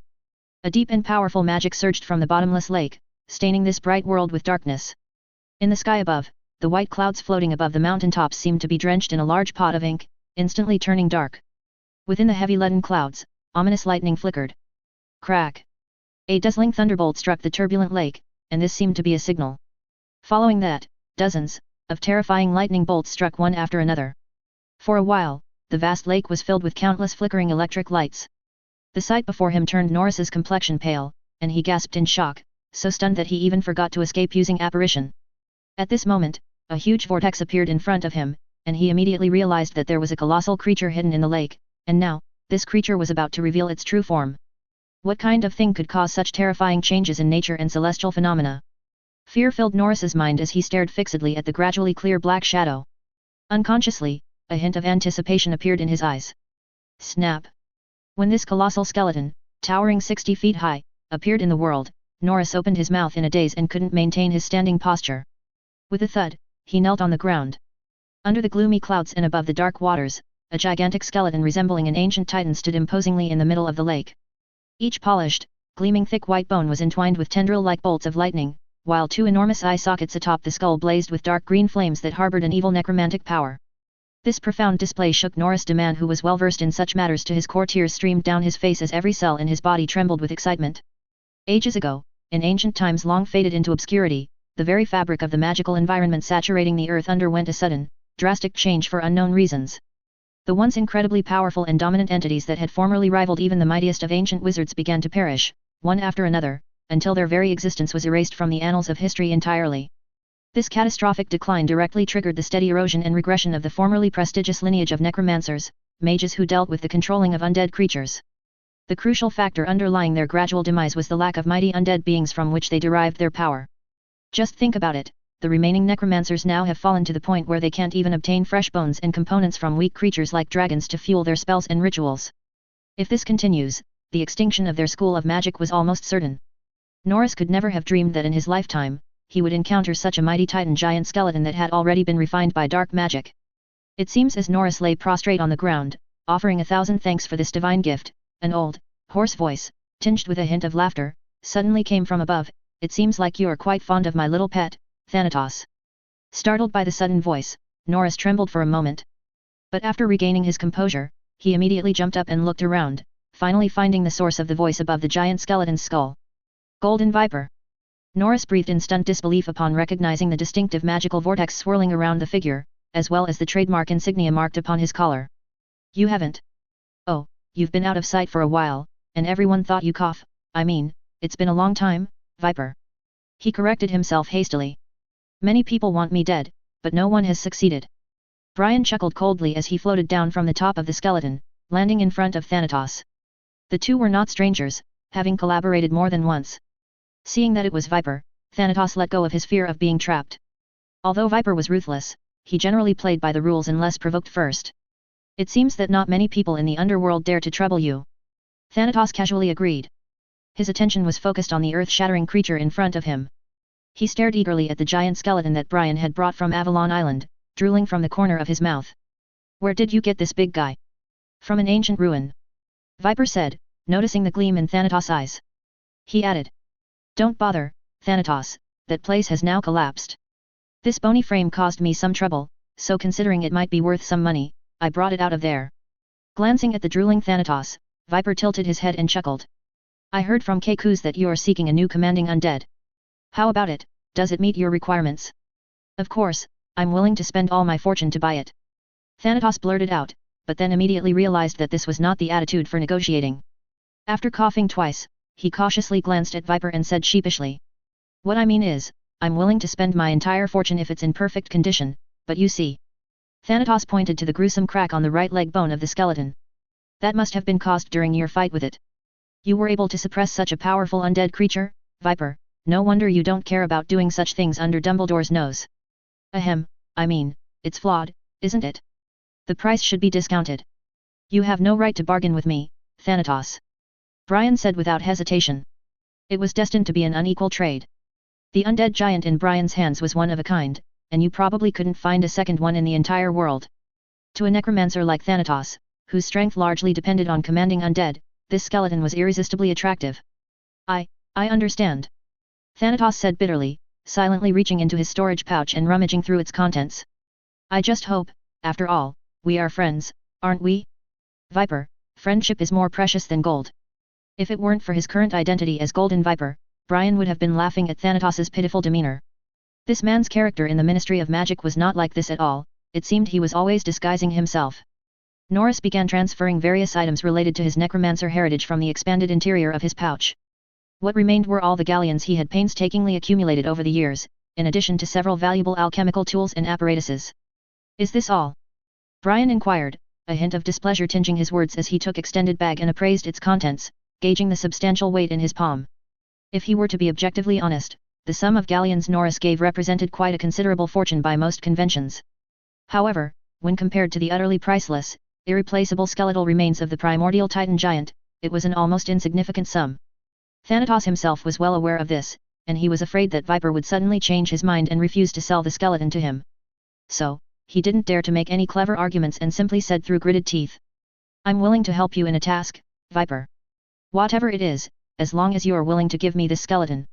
A glimmer of light flashed in Brian's eyes as he sarcastically remarked with disdain. You should be aware of the gap in strength between us, Thanatos, you can't offer me any help. 0325 The three things. I'm willing to help you in a task, Viper. Whatever it is, as long as you are willing to give me this skeleton. A glimmer flashed in Viper's eyes. He sarcastically remarked with disdain. You should be aware of the gap in strength between us, Thanatos, you can't offer me any help.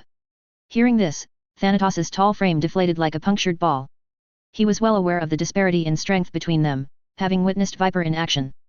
Anything he could do, Viper could surely do as well, albeit with more inconvenience. How much do you want, Viper? Name a price. I have some friends who can provide me with some support. Even in the world above, where the sun shines, business and personal favors cannot be mixed, let alone in the underworld, where only interests matter. Viper's attitude was within Thanatos's expectations. It seems that you really want this Titan giant skeleton. Thanatos, who was prepared to accept Viper's exorbitant demands, suddenly heard this odd question. Did he need to say how much he wants this one-of-a-kind undead creature? Did you just say you're willing to help me with something? Brian stroked his chin, eyeing the stunned Thanatos with a subtle gaze. It's your lucky day, Thanatos. I have indeed encountered a few issues recently. Well, it's not that I can't handle them, but they are rather troublesome. I'm willing to share your burden, Mr. Viper. Thanatos jumped up, expressing his eagerness. It would be my honor to help you solve your troubles. There are 3 things in total, Thanatos. If you agree, then this skeleton will be yours. You won't need to borrow money from your friends anymore. Watching the breathless Thanatos, Brian pondered for a moment, his eyes becoming deep and inscrutable. The first thing is relatively simple. A time turner.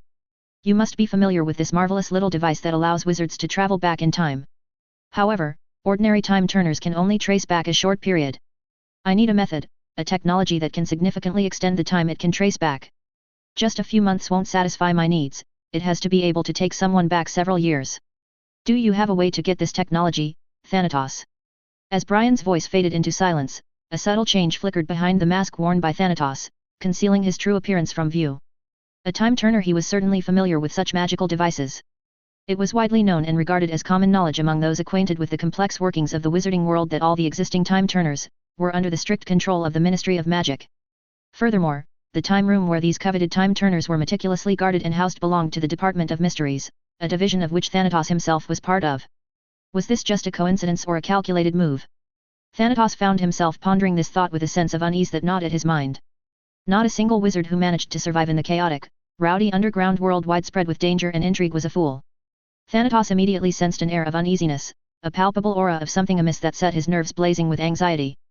Could it be that Viper had already uncovered my identity in the outside world? Gazing at the inscrutable golden Viper before him, Thanatos' eyes were filled with fear. Is there a problem? Brian inquired, his tone laced with indifference. Thanatos, who had mere moments ago sworn to give everything, to sacrifice all for the precious skeleton of the mighty Titan giant, now found himself enveloped in a cloak of caution, his demeanor guarded and wary. His voice was muffled, partly obscured by the mask that concealed his features as he spoke. Let's talk about the next two things first, Viper. Very well, Brian nodded slightly. The second thing, I believe you are well aware of how much this skeleton can help you in terms of power.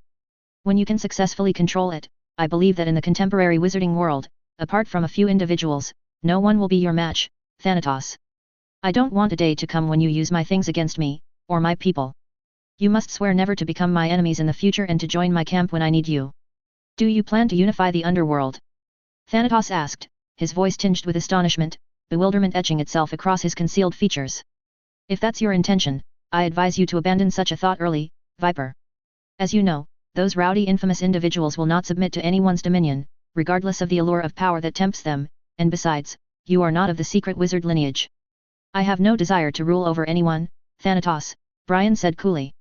As for what I intend to do, that's not for you to pry into. Thanatos didn't utter a word in response, but he was engaged in an intense, internal struggle, a whirl of conflicting thoughts and emotions that raged within the confines of his mind. This matter was more troublesome, more filled with danger and uncertainty than the first condition that had been presented to him, as the level of unpredictability and ambiguity was staggering. What if, in the future, Viper whimsically decided to indulge in the thrill of being a Dark Lord, and decided to launch a brazen attack upon the Ministry of Magic, and demanded his allegiance? What should he do then? Brian ignored Thanatos' complex internal struggle. After a moment of silence, he continued. The third thing, I need you to help me kill someone. Kill someone? Thanatos repeated, his mind immediately clearing itself of all the distracting thoughts that had plagued him mere moments before, his confusion evident in the utterance of those two words. What's so complicated about that? You can do it yourself, Viper, unless... Thanatos' eyes widened in horror, the realization striking him like a physical blow as his gaze fell upon the distant silhouette of Hogwarts shrouded in a veil of mist. You don't mean to kill Albus Dumbledore, do you? Humph, kill Dumbledore? Just with you. In Thanatos' awkward laughter, the Viper snorted disdainfully. After a brief pause, he softly uttered a name from his mouth. Thanatos fell silent, staring at the Viper, his mouth opening as if to ask something, but his good professional conduct made him suppress his curiosity and confusion, keeping his mouth shut. 3 things, if you agree, the skeleton is yours. If you disagree, I will erase the memory of our meeting today. Make your choice, Thanatos. Viper said calmly. The 3 things that Viper had outlined, each carried with them immense risks and danger, hazards that could not be understated or disregarded. If they were to be offered as commissions on the trading markets of the underground world, the price demanded would be exorbitant, especially the third thing. If possible, Thanatos would never willingly entangle himself in such matters at this delicate, precarious time. However, as Thanatos' gaze fell upon the towering, colossal skeleton of the giant that loomed in the depths of the lake, his eyes tracing the formidable power contained within each translucent white bone, transfixed by the 2 chilling undead forces that seemed to burn in the giant's vacant eye sockets, he knew with an unwavering certainty that if he were to squander this opportunity, to let it slip through his grasp like water through cupped hands, his mentor might rise from the grave to skin him alive. Casting a sidelong glance at Viper, who was leisurely drinking in the surrounding scenery, his demeanor utterly relaxed and exuding an aura of unshakable control over the situation, Thanatos was itching with anger. Clang, clang, who? The resounding clangs and shrill whooshing sounds of the Hogwarts Express pierced the air, the iconic scarlet steam engine chugging along the iron bridge that spanned the panoramic landscape before arriving at the Hogsmeade station with a series of echoing whistles. Even as the train disembarked its passengers and prepared for its return journey, Thanatos remained rooted to the spot, and couldn't make up his mind. Since you're not willing. Brian had lost patience, and a wand appeared from under his black cloak. Then our deal ends here, Thanatos. I need to obliviate you. Wait, Viper. Thanatos sprang up, panting heavily. I didn't say I wouldn't accept, I just need some time to assess the risks. Gains have always been proportional to risks, Thanatos, Viper said, his tone laced with impatience, as if reprimanding a wayward child. If you lack even that fundamental awareness, I advise you to leave the underground world soon and open a cauldron stall in Diagon Alley. Whether Thanatos would choose to make the deal was a question that didn't require much thought. Since Brian had invited him out, he was confident that Thanatos would agree. The crimson glow of the contract gradually dissipated into the gloomy air. After the 2 parties scheduled the time for the time-turner enchantment handover, Brian directly disapparated, while Thanatos remained in the suburbs, gazing dreamily at the towering giant's skeleton. He would probably need to stay a few more days in the wilderness to familiarize himself with this skeleton's performance. Overall, Brian found himself thoroughly satisfied with the outcome of this transaction. Not only had it served to replenish his rapidly expanding pockets, but it had also provided resolutions to two vexing, troublesome matters that had been weighing upon his mind. Moreover, it had allowed him to lay some crucial groundwork, to set certain preparations in motion for the future that still lay ahead. Underground world, trading market. Apart from that notebook, have you really gained nothing else? Brian returned to the original stall where he had purchased the blood curse, coldly staring at the slippery Greek wizard, whose face was as scaly as that of an African tree snake's. Sorry, Mr. Viper. The stall owner shook his head regretfully, his expression one of feigned remorse masking his true intentions. That is a relic from a very ancient era, and there weren't many valuables inside. It was a wasted trip for us. That manuscript was our only gain. After speaking, the stallholder's eyes rolled in their sockets a few times. Leaning forward cautiously, he lowered his voice and asked, is it truly the magical research manuscript of the legendary Herpo the Foul himself? The Viper glanced coldly at the stall owner, who was full of ulterior motives, and without saying a word, he turned and left. It had been quite some time since he obtained that stack of manuscripts. Never before had Brian spent so much time on curse research, but the importance of the blood curse was extraordinary. It was a spell he had to master. With his current level of magical expertise and prowess, there were few individuals who could offer him meaningful guidance on such matters. Could it be that he really had to go and consult Dumbledore about this evil magic that was no less cruel than a Horcrux? Brian shook his head. This was his own trump card, and he didn't want Dumbledore to get too involved. With a mind full of thoughts, Brian made his way towards the designated exit point of the underground realm. Just as he was about to step aboard the cart that would transport him back to the surface world, a commotion erupted within the vicinity of the pet market. Brian's gaze, outwardly indifferent yet inwardly assessing, swept over the unfolding scene. After a cursory few glances, he understood what had happened. Some imbecile, a fool from Uagadou, had brought a collection of vibrant African whooper birds to the market with the intent of peddling them for profit. These avian creatures were renowned worldwide for their striking, lustrous feathers and their haunting cries that could drive people insane. When attempting to broker the sale of such beings, it was customary and expected that they would be subjected to a carefully executed silencing charm before being transported to the bustling market. It seemed that the incompetent vendor had botched the casting of this crucial spell. Now, an entire cage brimming with the shrill, unsettling chirping of the whooper birds had sparked pandemonium, startling and unsettling numerous nearby magical creatures confined in their own cages. A veritable melee had erupted, with confused and disoriented wizards drawing their wands and unleashing volleys of spells, attacking one another in the midst of the chaos. After a few cursory sweeps of his gaze across the unfolding mayhem, Brian shook his head, his interest in the matter rapidly waning. He stepped onto the waiting cart, twisted the control lever with a practiced motion, and with an audible click, the brake detached. The cart began to lurch forward, gradually gaining momentum as it prepared to ascend the sloping incline that would return him to the world above. But just as the cart was about to leave the level plateau and commence its climb up the slope, Brian's eyebrow furrowed, in an expression of fleeting surprise. With a curl of his cloak and a skillful maneuver, he leaped from the cart, his feet landing upon the ground with a muted thud. When he turned his gaze once more upon the magical creatures that had been stripped of their dignity and reduced to mere commodities within the confines of the trade market, his eyes held a trace of surprise. Edit: the bird's name is Whooper due to some mistakes and stuff. I put its name as Agara bird. But now it's Whooper as it should be according to Mr. Newt's commander and his films. 0326 A stupid mistake. Brian stared at the magical creature trading place, where the screeches of Whooper birds, the blasting sounds of wizards attacking each other nearby, and the continuous curses from farther away filled the air. His purple eyes gleamed with surprise. But for Brian, amidst this seeming chaos, a flash of sheer brilliance struck his mind like a bolt of lightning, illuminating a path forward. For nearly 10 months since obtaining the manuscript detailing the blood curse, he had tirelessly conducted countless experiments, each one ending in failure more frustrating than the last. Determined to unravel the cause of these setbacks, he had meticulously deduced and analyzed the curse's intricate spell configuration, turned over every scrap of information collected from the remnants of the manuscript, yet no matter how painstakingly he approached the task, his efforts yielded no tangible results. But now, he thought of a possibility.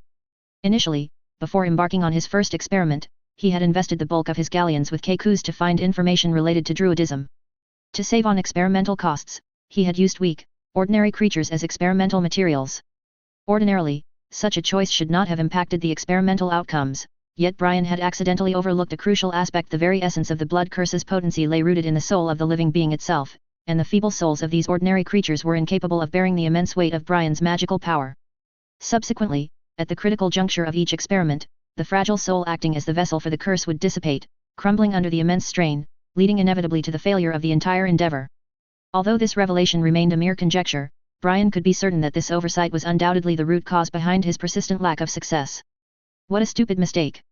Brian murmured, shaking his head in a mixture of self-deprecating laughter and disbelief at his own ignorance. Yet, in truth, this was the inherent nature of magical experimentation. A single, seemingly insignificant error could precipitate total and utter failure. And for someone like Brian, a wizard with profound magical knowledge and prowess, it was all too easy to attribute setbacks to the more challenging and obscure aspects, overlooking the seemingly obvious pitfalls that even those of lesser skill might easily discern. This, then, was the insidious nature of the knowledge barrier, a treacherous obstacle that had ensnared even the most accomplished of magical researchers and wizards. Whoosh, whoosh, whoosh.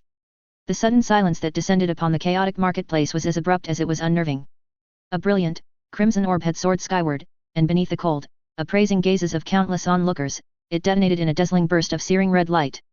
The whooper birds, their cages now disturbingly still, and the bewildered wizards who had fallen victim to the stupefy spell, their bodies crumpled lifelessly to the ground, were rendered utterly silent, a stark contrast to the pandemonium that had reigned mere moments before. "What price do you plan to sell these whooper birds for?" Brian inquired, his voice laced with casual indifference as he turned his attention to the Uagado wizard whose body was adorned with vibrant, intricately painted totemic designs. The Uagado wizard, his eyes still glazed with lingering bewilderment, required several long moments to fully comprehend the events that had recently unfolded. Finally, he sprang to his feet, shining with rage, and lashed out violently, delivering a vicious kick to the cage containing the whooper birds, unleashing a torrent of curses and profanities that seemed to pour forth from the very depths of his being. It was a considerable span of time before the wizard regained a semblance of composure. "Are you Mr. Viper?" he ventured, his voice tinged with a mixture of awe and wariness. This Uagado wizard was a habitual smuggler. It did not take him long to recognize the distinct mask of the legendary bounty hunter Golden Viper, and his eyes immediately ignited with the flickering flames of opportunity and greed. In the shadowy realm of the underground, reputation was inextricably intertwined with wealth and power, and Golden Viper, with his exceptional skills and an astoundingly high commission success rate, was renowned as a figure of near-mythic proportions. A bounty hunter of such caliber, the smuggler guessed, must possess unfathomable wealth. 500 galleons each, Mr. Viper, the Uagado wizard said, his tone now oily and fawning, a stark contrast to his earlier fury. "There are 6 in total here. If you're willing to buy them all, I can offer you a 10% discount." Sensing the chilling aura of menace that seemed to emanate from the very essence of the Viper, the Uagado wizard hastily added, his words tumbling forth in a desperate torrent, "You can't imagine the effort I had to go through to get these lively little creatures here, Mr. Viper. The British Ministry of Magic has banned the use of flying carpets, and I was caught by the patrol squad when I landed, spending a fortune to let them release me. So, price-wise." 1,500, Brian interjected, his voice unheard and dismissive as he casually cut off the wizard's rambling, stating a price that, while reasonable, allowed no negotiation. "If you don't agree, I'll let you lie there for a while longer." And with those words, the deal was amicably settled, the Uagado wizard wisely recognizing the futility of further haggling with the fearsome Golden Viper. With the curse vessel materials now secured, Brian's attention turned to the next crucial component, a recipient for the curse itself, preferably an intelligent magical creature capable of withstanding the immense strain of the ritual. The group of domesticated house elves that had been terrified by the earlier commotion had not yet returned to the underworld, leaving Brian with a limited array of choices in the current magical creature market. Aside from the reclusive centaurs, the only intelligent magical creatures readily available were the enigmatic Velas and the mischievous Irish leprechauns. "If only I had kept a few werewolves," Brian muttered to himself, his gaze flickering between the 3 distinct magical species as he collected the whooper birds, hesitation edged into the outlines of his expression. He had recently established an uncertain yet friendly relationship with the centaurs dwelling within the Forbidden Forest, and unless absolutely necessary, Brian harbored no desire to stain his hands with the blood of their kin, a prospect that filled him with a sense of unease. The Vela, on the other hand, represented the optimal choice, for one of their 2 transformative forms possessed a soul quality remarkably akin to that of wizards themselves. Yet it was for this very reason that Brian hesitated, his resolve wavering as he contemplated before sparing the already tragic plight of these beings. Leprechauns, however, were equally coveted in the underground world, their popularity stemming directly from their innate tendency for trickery and deception. Although incapable of deceiving the cunning goblins of Gringotts, and with most large alchemy workshops and companies possessing means to discern the authenticity of galleons, there remained a vast horde of ordinary citizens in the wizarding world who lacked such sharp eyes and discerning judgment. The underworld was a cesspool packed with scoundrels and charlatans who would stop at nothing to deceive and swindle the unsuspecting. An Irish leprechaun's talents could yield profits that would dwarf the earnings from several medium-scale difficulty commission tasks combined. After parting with another 2,000 hard-earned galleons, Brian at last had assembled all the necessary high-quality experimental materials required for his ambitious experiment. The final prerequisite was the identification of a suitably secluded place in which he could conduct the potentially unpredictable experiment, far from prying eyes and interference. The hotel where he had taken up temporary residence of late was unsuitable for such experiments. The uproar caused by that Rita Skeeter, and her meddling had already made Brian rather unwelcome at the hotel. After weighing the advantages of the Shrieking Shack against those of the number 12, Grimwald Place, Brian ultimately cast his decision in favor of the latter. The ancient Black family manor, though steeped in a legacy of darkness, possessed many layers of robust magical wards and defensive spells. So, even if something went wrong, at least it wouldn't be exposed. Bang! The nauseating, dizzying spin through the swirling grey void of spatial turbulence concluded as abruptly as it had begun, dumping Brian with a steady pace in the narrow corridor behind the door of the Black Manor, or rather, the Watson Manor, as it could now be rightfully called. Before he could shake off his bewilderment at the clean, well-lit corridor before him, a shrill, malicious voice assaulted his ears, emanating from a source he knew all too well. Despicable, shameless thief, lowly, filthy mudblood, how dare you! Crash! The high-pitched torrent of venom ceased as abruptly as it had begun, the scathing attack cut short by a surprised scream that reverberated through the corridor. Master Watson! Creaker, the Black family's devoted house elf, his fleshy nose adorned with a shining string of snot bubbles, scurried towards Brian with a comically exaggerated wobble, coming to an abrupt halt before him. The elf's bulging eyes shone with a mixture of reverence and unconcealed devotion as he addressed his new master. Creaker has been wondering when he would get to lay eyes upon you once more, Master Watson. Is there anything this humble servant can do to be of service to the great Master Watson? The elf's raspy tones were covered with an earnestness that bordered on the syrupy feeling. Ever since that fateful night when Brian, alongside Remus and Sirius, had brought back Regulus's body from the depths of the cave where Voldemort had hidden one of his Horcruxes, the house elf, who had previously displayed nothing but open hostility toward the trio, had undergone a profound transformation. Remus believed that Creaker's newfound attitude stemmed from a sense of gratitude, yet Brian could not shake the conviction that the power he had showed that night played a pivotal role in the elf's sudden change in behaviors. Oh, Creaker, it's you. Brian showed a faint smile, brushing past the elf as he remarked with casual indifference, catching up with your old master. The old mistress has been in low spirits lately, Master Watson, Creaker confided, scurrying obediently towards Brian as he spoke in hushed, cautious tones. For all these years, the old mistress had clung to the hope that Master Regulus had merely run away from home. But ever since you and Master Sirius brought back Master Regulus's body, she has been forced to confront the harsh reality and can no longer deceive herself. It was, indeed, a tragic affair. Out of respect for the fallen Regulus and his brother Sirius, Brian decided to allow the portrait of the late Walburga Black a few more days of despairing existence upon the wall before ultimately removing it from his sight. Pushing open the door at the end of the corridor, Brian climbed the stairs, intending to return to his former room to rest and recuperate, allowing himself to recover to optimal condition before embarking upon the experimental work that lay ahead. Creaker followed dutifully behind him, cautiously observing him, as if there was something he wanted to ask but dared not overstep. Oh, by the way, Brian said, pausing before entering his room as he turned his gaze downward to meet Creaker's expectant stare. A faint smile played across his lips as he addressed the elf in a gentle tone. I almost forgot, Creaker. I have 2 pieces of good news to share with you. 0327 Vicious Magic. Sirius will soon be free from his unjust imprisonment, Brian said with a radiant smile. You've been staying in this house all day, so you probably don't know what's happening outside. The Ministry of Magic has announced the truth about what happened that year in the Daily Prophet. In a mere matter of days, the long-awaited trial of the genuine traitor responsible for the betrayal of the Potter family, Peter Pettigrew, will commence officially. I will also bear witness to these proceedings, and upon their conclusion, Sirius will, in all probability, be released and granted the freedom to return to this manor. Creaker, the aged house elf, his eyes swollen and bloodshot, responded to this news with a trembling voice.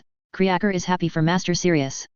Mustering his courage, he bravely raised his head and inquired, when Master Sirius returns home. Master Regulus's funeral. Indeed, despite being born from the same mother and both being direct descendants of the Black family lineage, the stark contrast in the treatment they received was truly staggering and profoundly unjust. Brian pursed his lips, choosing to remain silent and refrain from answering Creaker's emotional query.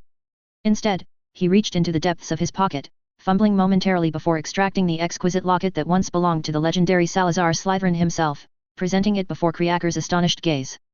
This time, Creaker's reaction was far more normal, as one might expect.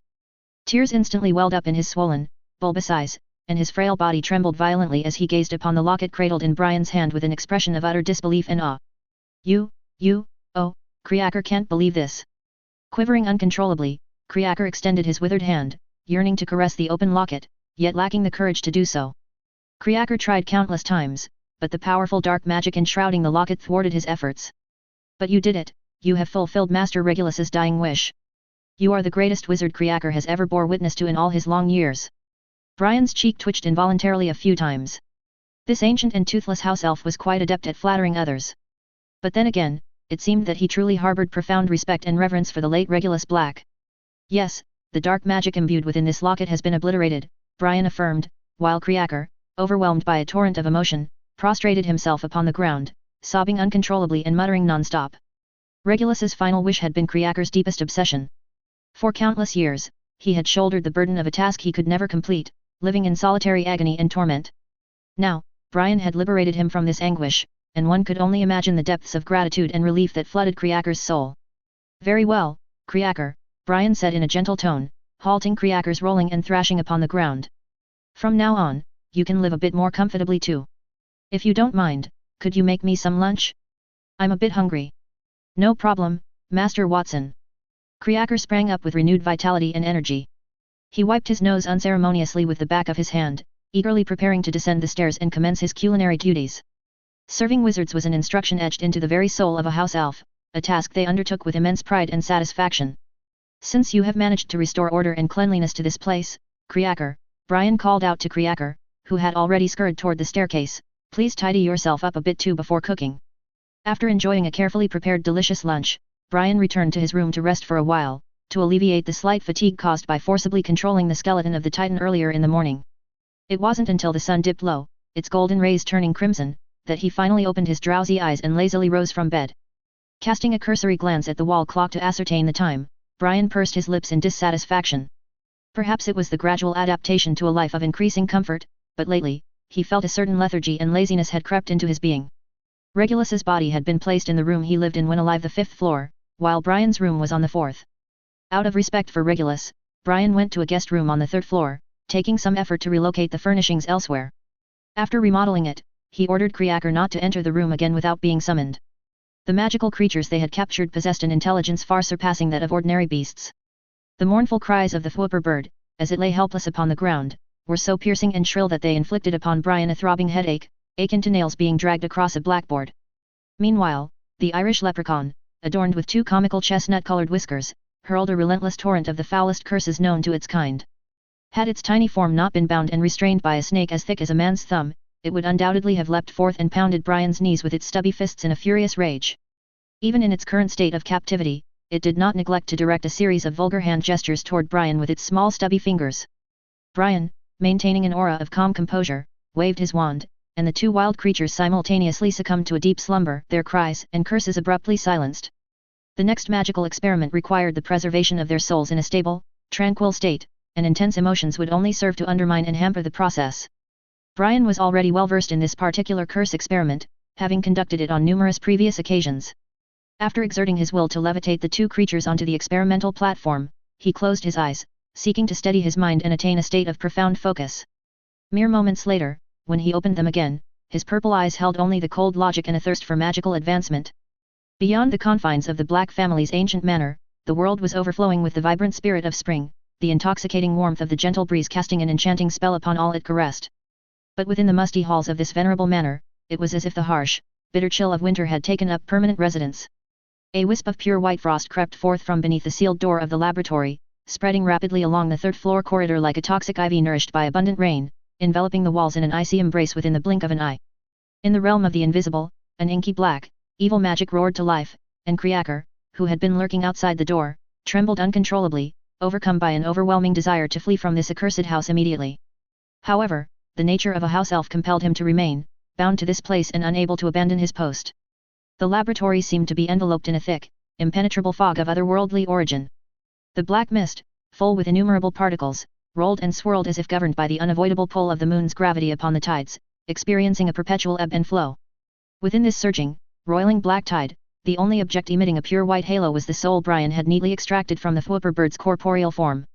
The soul, radiant as the luminous glow of the moon itself, emanated a flimsy glow with a gel-like, ethereal texture. Having only just been severed from its original bodily vessel, the intensity of the whooper bird's soul burned many times brighter than the pale, wispy ghosts that had haunted the halls of Hogwarts for hundreds, if not thousands, of years. Fixing his unwavering gaze upon the glowing soul, an overwhelming sense of joy and elation, potent and uncontrollable, welled up within the depths of Brian's heart. His experience from previous experiments whispered to him that success was close. His wand traced an intricate, mysterious trajectory through the air, and under the guidance of an inscrutable aura, the floating black grains that permeated the chamber merged and gathered together, forming an intricate pattern akin to a symbol, a diagram, or an ancient rune. The moment this pattern manifested, the immense and evil magical power it exuded caused the very air to tremble violently, and the nearby Whooper bird's soul rippled like the surface of a lake disturbed by a gentle breeze. Brian narrowed his eyes, his expression one of intense focus, as he pressed the tip of his wand against the pattern that had gathered this evil will and immense magical power. Slowly, with palpable difficulty, as if pushing against the weight of a great burden, he guided it ever closer to the Whooper bird's soul. At the moment of contact, a piercing cry echoed through the void, a sound so disturbing and agonizing that it seemed to reverberate within the very depths of one's soul. The outline of the Whooper bird's soul trembled violently before Brian's eyes, the emanating waves of fear and despair so potent that they even managed to penetrate the barrier and assault Kriaker, who remained vigilant outside the door. The black pattern spread out dozens of thin tendrils, akin to the grasping roots of a sinister plant, fiercely piercing and invading the soul's ethereal body. After being thus violated, the originally sacred soul gradually darkened in hue, and the dim light it emitted took on a discernible tinge of malice and corruption. The mysteries of the soul were rarely glimpsed, let alone fully comprehended. Brian cast aside all unimportant distractions and focused the entirety of his considerable intellect on analyzing the various mysteries and arcane secrets contained within the suspended soul. Combining his existing wealth of knowledge, he swiftly constructed a comprehensive framework to systematize the understanding of the soul's intrinsic systems. The forced mutation of the Whooper bird's soul persisted for a full 10 agonizing minutes. When, at last, the dark pattern had fully integrated and melded with its unwilling host, a wave of invisible force surged forth, an unseen shockwave that burst outwards with such potency that it actually forced Brian back a step, momentarily disrupting his footing. And as all anomalies subsided and the invisible turbulence dissipated, a flame-like black curse seed appeared before Brian's eyes, hovering in the air like a malicious will-o-wisp, the culmination of his efforts. 0328 Success. Like a hellish flower blossoming in the mortal world, flickering flames danced around it, spattering fiery sparks in every direction. The soul-like petals appeared ethereal and illusory, yet they possessed an immense and corrosive power that defied their flimsy appearance. Upon making contact with the nearby desk and floor, the surfaces underwent a rapid and unnatural transformation, as if experiencing countless seasons compressed into an instant. Their deep, rich colors gradually faded to shades of ashen gray and pale white, crumbling into powdery ash in the mere blink of an eye. Success! Brian exclaimed, pursing his lips to stifle an expression of sheer elation and joy that threatened to burst forth. It had been a long time since he last felt such an intense rush of joy from overcoming the challenges during spell research. A gloomy, ominous light shrouded the room, casting eerie, elongated shadows that danced across Brian's handsome features as he silently admired the nimble, undulating flames, savoring the sight of his freshly crafted masterpiece with a sense of pride. However, just as he was reveling in the intoxicating feeling of achievement, a dull thud resonated from beyond the door, shattering the silence. Brian's eyebrow furrowed in a slight frown of displeasure at the interruption. It was Kriaker, the devoted house elf who had been obediently standing guard at the door per Brian's orders. However, the aged creature's weathered body could no longer withstand the overwhelming tide of magical energies emanating from the room, causing him to suddenly lose consciousness and collapse in the hallway just outside. Snapping out of his reverie, Brian realized that his inattentiveness after successful experimentation with the blood curse had severely impacted the surrounding environment. Half of the Black Manor was now coated in a shimmering, pale blue frost that crept along the walls and surfaces like an icy cancer. Many portraits depicting somber-faced black family ancestors hung frozen in their frames, their expressions of perpetual disdain and haughty arrogance now rendered frozen, only able to convey their outrage through the furious glint in their eyes. The Muggles residing in the adjacent manors numbered 11 and 13 of Grimmauld Place were not spared from the unsettling disturbance either. Despite the brilliant crimson hues of sunset still streaking across the evening sky and the tranquil clarity of the heavens above their heads, an unnatural and bone-chilling cold had descended upon their humble abode, rendering the rooms almost unbearably cold. Brian's frown deepened as the realization dawned upon him that it was not yet time to celebrate for his accomplishment. There was still work to be done.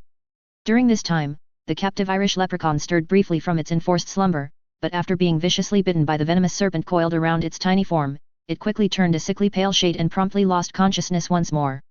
Exerting his control over the captured Whooper's soul, which now floated ethereally above the creature's feathered head, Brian inhaled deeply and pressed down the tip of his wand. In an instant, the hapless bird was engulfed in roaring emerald flames that licked hungrily at its body. A scream of pure, agonizing torment tore through the ancient manor, surpassing even the shrill, piercing shrieks of the infamous Walburga Black at the mere sight of mudbloods defiling her home. The Irish leprechaun, barely larger than a goblin, was now covered in grotesque magical sigils and patterns. These bizarre markings, shining with an unsettling bloody crimson glow, appeared to possess a sinister life of their own as they ruthlessly constricted around the creature's form, greedily devouring its very life force and stripping away its soul in agonizing increments. This was among the most vicious and cruel of all known curses in the arcane world of magic. Even if the Irish leprechauns did not perish here and somehow managed to produce offspring, then for 1,000 years and beyond, its descendants would remain forever cursed and unable to escape from Brian's inflicted curse. The curse took insidious effect with terrifying swiftness. Within the span of a mere 2 minutes, the leprechaun underwent a hideously grotesque transformation that defied the known laws of magical nature. Like a soft lump of malleable clay, the leprechaun's body became extremely flexible and fluid, its protruding facial features rapidly collapsing inward upon themselves, while its stubby fingers elongated into cruelly sharp points. In stark contrast, its feet quickly retracted inward, disappearing into the shifting mass of its tormented form. Shining feathers erupted from its flesh in chaotic patterns, sprouting like clusters of vibrantly hued mushrooms blooming after a spring rain. All along the length of its back, a series of curved wing bones pierced agonizingly through the stretched skin in a crimson fountain of gore, steadily unfurling outward as nerves, vessels, and newly knitted flesh rapidly enveloped the exposed bones, hastening to shape these gruesome new add-ons into their final form. The leprechaun's howls of utter agony and despair gradually transmuted into something wholly other, something primal and bestial, as it had lost the capacity for clear speech. Its eyes, however, still blazed with an unforgettable expression of pure hatred as they remained locked unblinkingly upon Brian. Caw! At last, a highly recognizable cry, infused with an unmistakable aura of bewitching power, echoed harshly through the confined space of the room, signaling the brutal transformation's horrific conclusion. It was neither a transfiguration spell, nor the product of a polyjuice potion, nor the magic of an animagus at work here. What had just transpired before Brian's very eyes was the complete metamorphosis of a once living, sentient Irish leprechaun into an entirely different breed of a unique magical creature. Amazing, Brian marveled in a hushed tone, scarcely able to contain his sense of awe. Truly the work of a genius. Brian, who had risen step by arduous step from an ignorant young boy to a powerful wizard now admired by many, could not help but be struck by a profound sense of wonder at this grotesque display of the curse's power.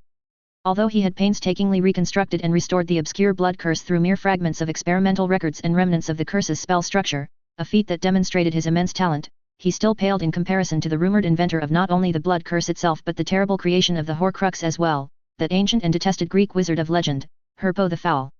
Even Muggles knew the fundamental biological truth was that mismatched blood and organ types would inevitably result in catastrophic rejection and death if forcibly transplanted. Yet the blood curse possessed the ability to completely embed a unique sentient soul into the very essence of a different species. Even those wizards possessing formidable magical prowess found such a seamless method of spiritual hybridization to be unscientific in nature. Brian's piercing gaze followed the terrified, newly transfigured leprechaun as it scurried about in a blind panic, unable to comprehend the horrific metamorphosis that had just been inflicted upon its body. A smile slowly curved the corners of his lips in a mask of satisfaction. The foul process of creating a Horcrux, the darkest of all arts, involved committing a cold-blooded murder, the severing of one's very soul in order to cut off a fragment to be stored within an object, thus ensuring one's immortality as long as that detached portion remained intact and untarnished. The original soul would linger on, unable to move to the afterlife, and the split soul can only return to the main soul under one condition: the complete remorse, sincere regret, and heartfelt acceptance of the unforgivable actions committed against one's victims.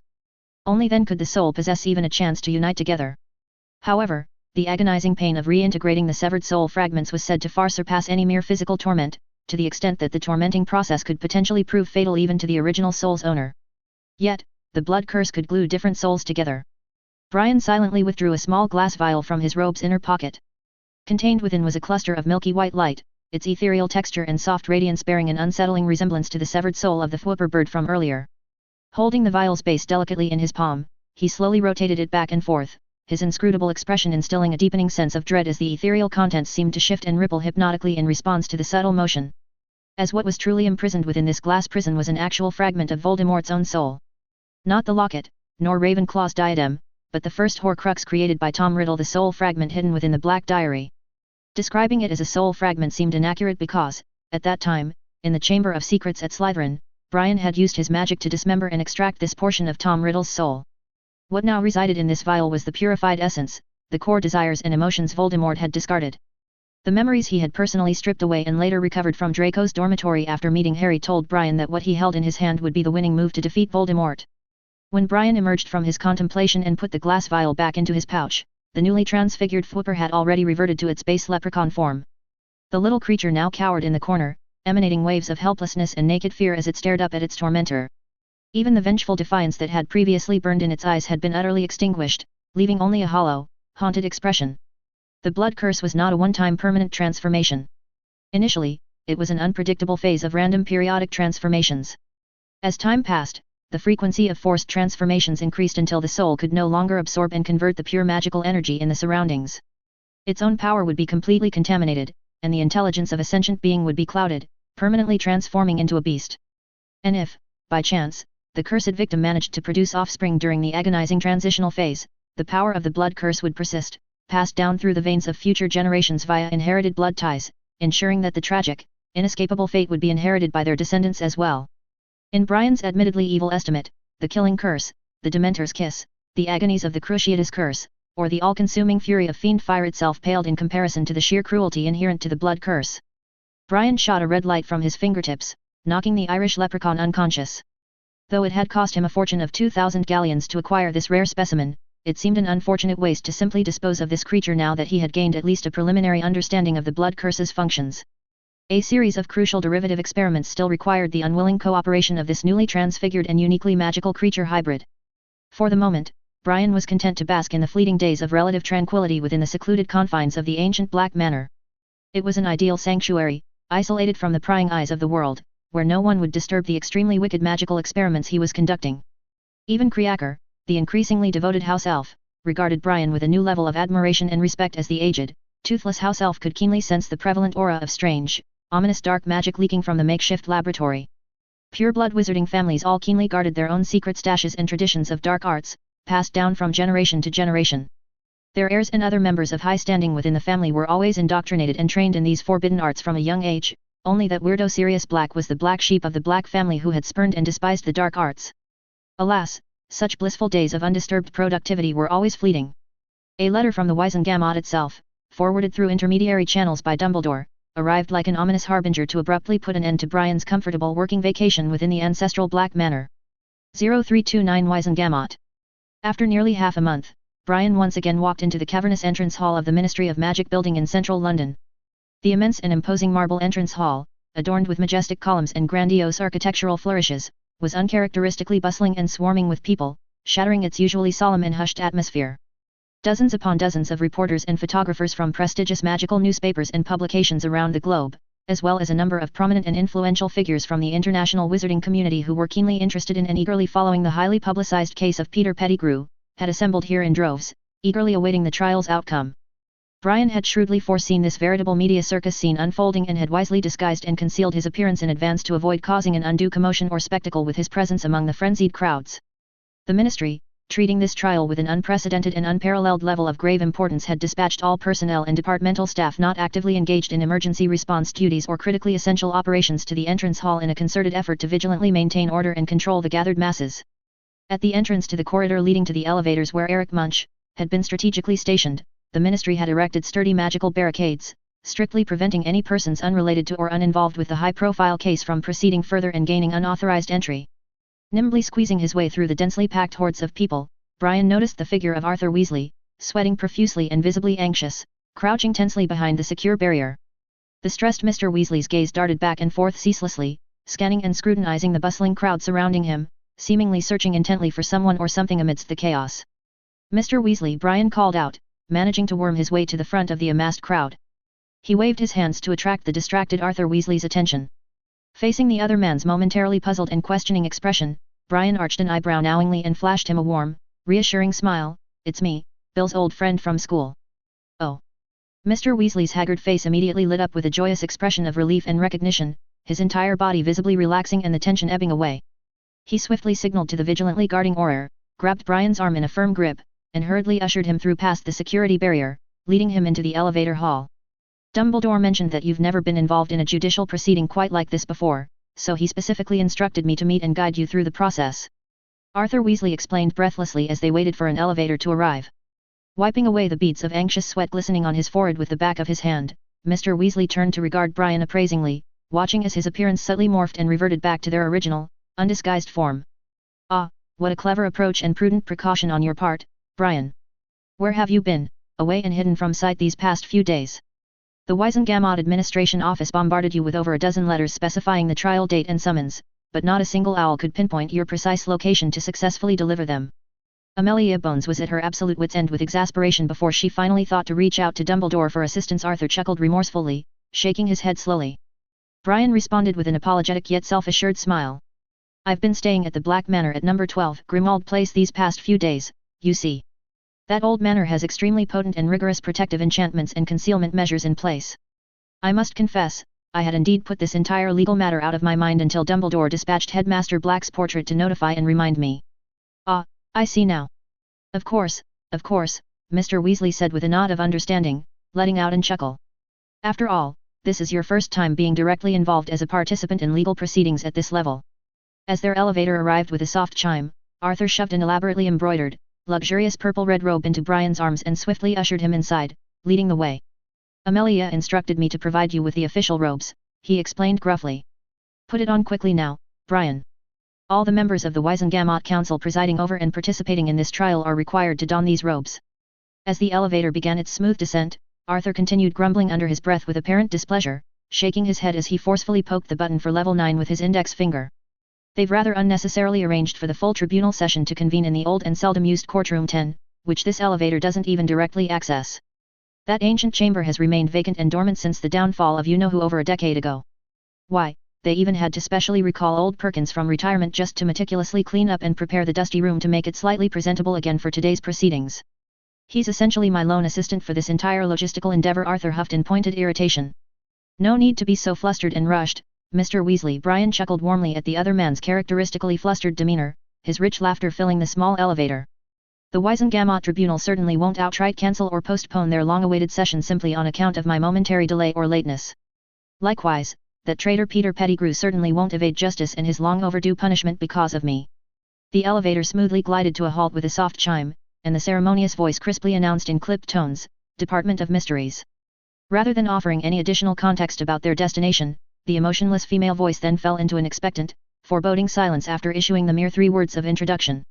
Although the rich purple-red hue of the official Wisengamot members' work robes was admittedly an atrociously garish and eye-catching shade, the lavish robes nevertheless looked remarkably majestic and imposing when properly donned.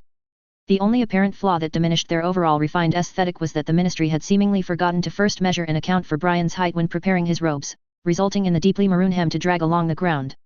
Tugging the robe's hem up to avoid tripping over the excess fabric, Brian smartly replaced his hat atop his head and followed closely on Arthur Weasley's heels, striding quickly down the corridor they had emerged into. This particular corridor was eerily different in ambience from the upper levels above, with starkly bare stone walls devoid of any doors or windows lining the chilly passage. The only visible way out was an unremarkable, simple black door situated at the far end of the hallway. Brian's eyes briefly flicked appraisingly towards the unremarkable door, and a barely perceptible muscle twitched in his strong eyebrows as he silently contemplated it. The Department of Mysteries was indeed no ordinary or harmless place. It seemed even such a plain, ordinary-looking door possessed powerful magic to inherently shield itself from external magical perception and probity. All the way along the maze-like route they traversed, Mr. Weasley and Brian encountered not a single soul until they rounded a sharp corner that opened onto a dimly lit service staircase descending ever deeper below ground level. This secluded stairwell was suddenly heavily populated with a veritable army of security personnel. Staunchly guarding the passage and monitoring all who attempted to proceed further was the towering, broad-shouldered figure of Kingsley Shacklebolt, colleague of Tonks, with whom Brian had unexpectedly crossed paths on a couple of prior occasions. "Good morning, Mr. Watson." Before Brian could speak, Kingsley greeted him with a slightly steady voice. "Madam Bones informed me that if I spotted you approaching to let you proceed directly through without delay." Then Kingsley turned his gaze to Mr. Weasley. "I'm sorry, Arthur, but you haven't been authorized clearance. You'll have to stop here." The slightly flustered Mr. Weasley did not appear the least bit surprised or disturbed by this order, as if he had been fully expecting to be denied entry, his expression resignedly accepting of the situation. Brian, however, keenly aware of Arthur Weasley's extensive connections and not insignificant spheres of invisible influence within the ministerial bureaucracy, furrowed his brow slightly as his eyes roamed over the stern-faced hit wizards stationed at strategic intervals along the descending staircase. With a faintly puzzled expression, he turned back to Kingsley and asked, "Good morning to you as well, Kingsley. But is this truly necessary? We are speaking of Peter Pettigrew after all, a coward at heart, and Dumbledore himself will be overseeing the proceedings down below. He can hardly be considered a credible threat to prompt such a substantially heightened security presence. For you personally, Mr. Watson, Pettigrew's reappearance on the scene may not elicit much concern, considering your demonstrated prowess and capability to single-handedly annihilate such a substantial number of fully transformed werewolves with relative ease. Kingsley responded, his expression growing markedly more somber and grave as he addressed Brian's inquiry. After bidding a farewell to Arthur Weasley, Kingsley turned and began leading Brian further down the ominous stairwell into the underground depths, continuing his explanation. However, it remains an undeniable fact that the Wizengamot Tribunal is about to trial and pass judgment upon the most depraved, evil, and cunningly ruthless dark wizard we have encountered over this past decade since the downfall of you-know-who himself. Furthermore, he has already brought great disgrace to the Ministry.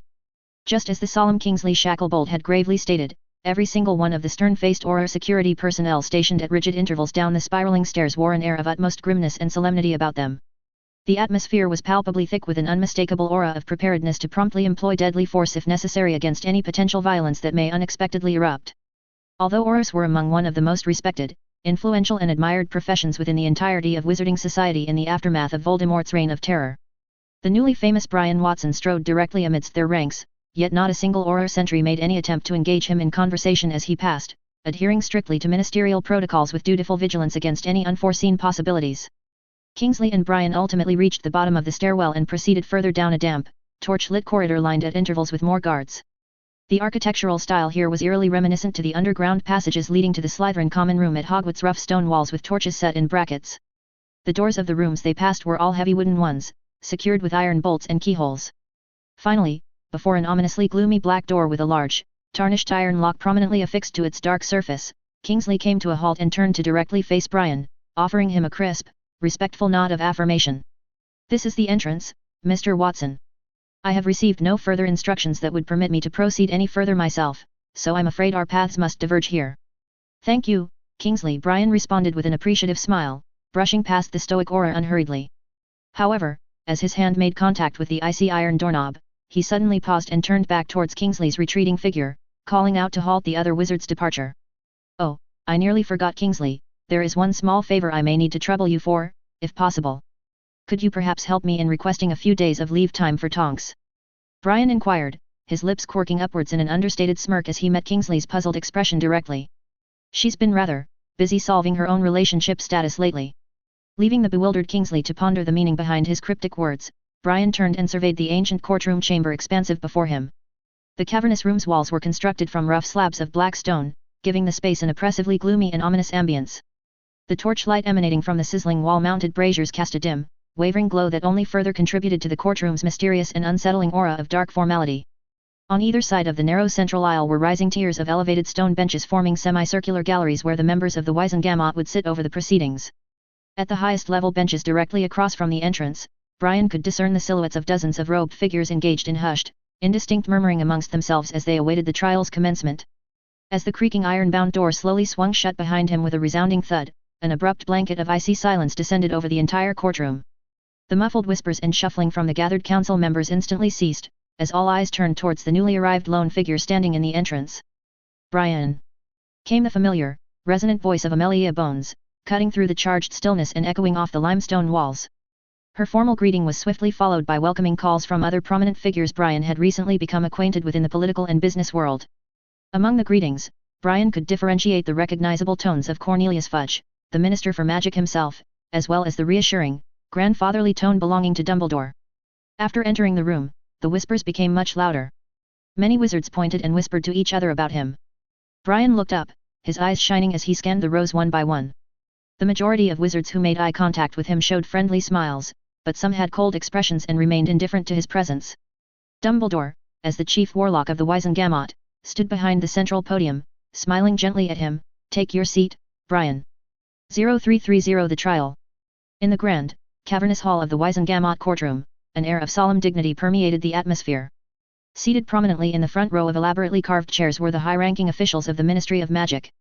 Cornelius Fudge, the Minister for Magic; Amelia Bones, head of the Department of Magical Law Enforcement; Bartmuse Crouch, the head of the Department of International Magical Cooperation; and Dolores Umbridge, the senior undersecretary to the minister. Behind these eminent figures sat the heads of various departments and prominent figures from all walks of life in the wizarding world, their collective presence lending an air of solemnness to the proceedings. Brian, as a relative newcomer to these halls, hesitated momentarily, uncertainty flickering across his face as he contemplated where he should take his seat. Fortunately, Amelia gestured him over and said, "Come here, Brian." The Wisengamot adhered to its own unique set of rules and protocols.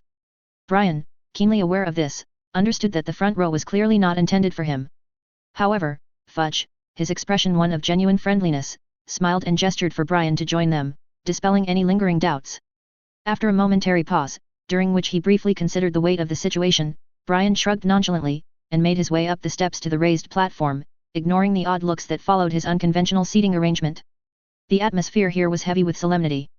After taking his seat beside Amelia, Brian simply nodded in acknowledgement to those he recognized, his silence a testament to the weight of the moment.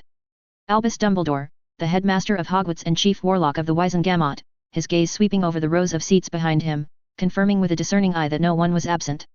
His piercing blue eyes then settled on Brian, who sat next to the brooding Bartmew's Crouch, a man whose very presence now exuded a palpable aura of coldness. With a gentle demeanor, Dumbledore spoke in a light tone, "Barty, would you like to preside?"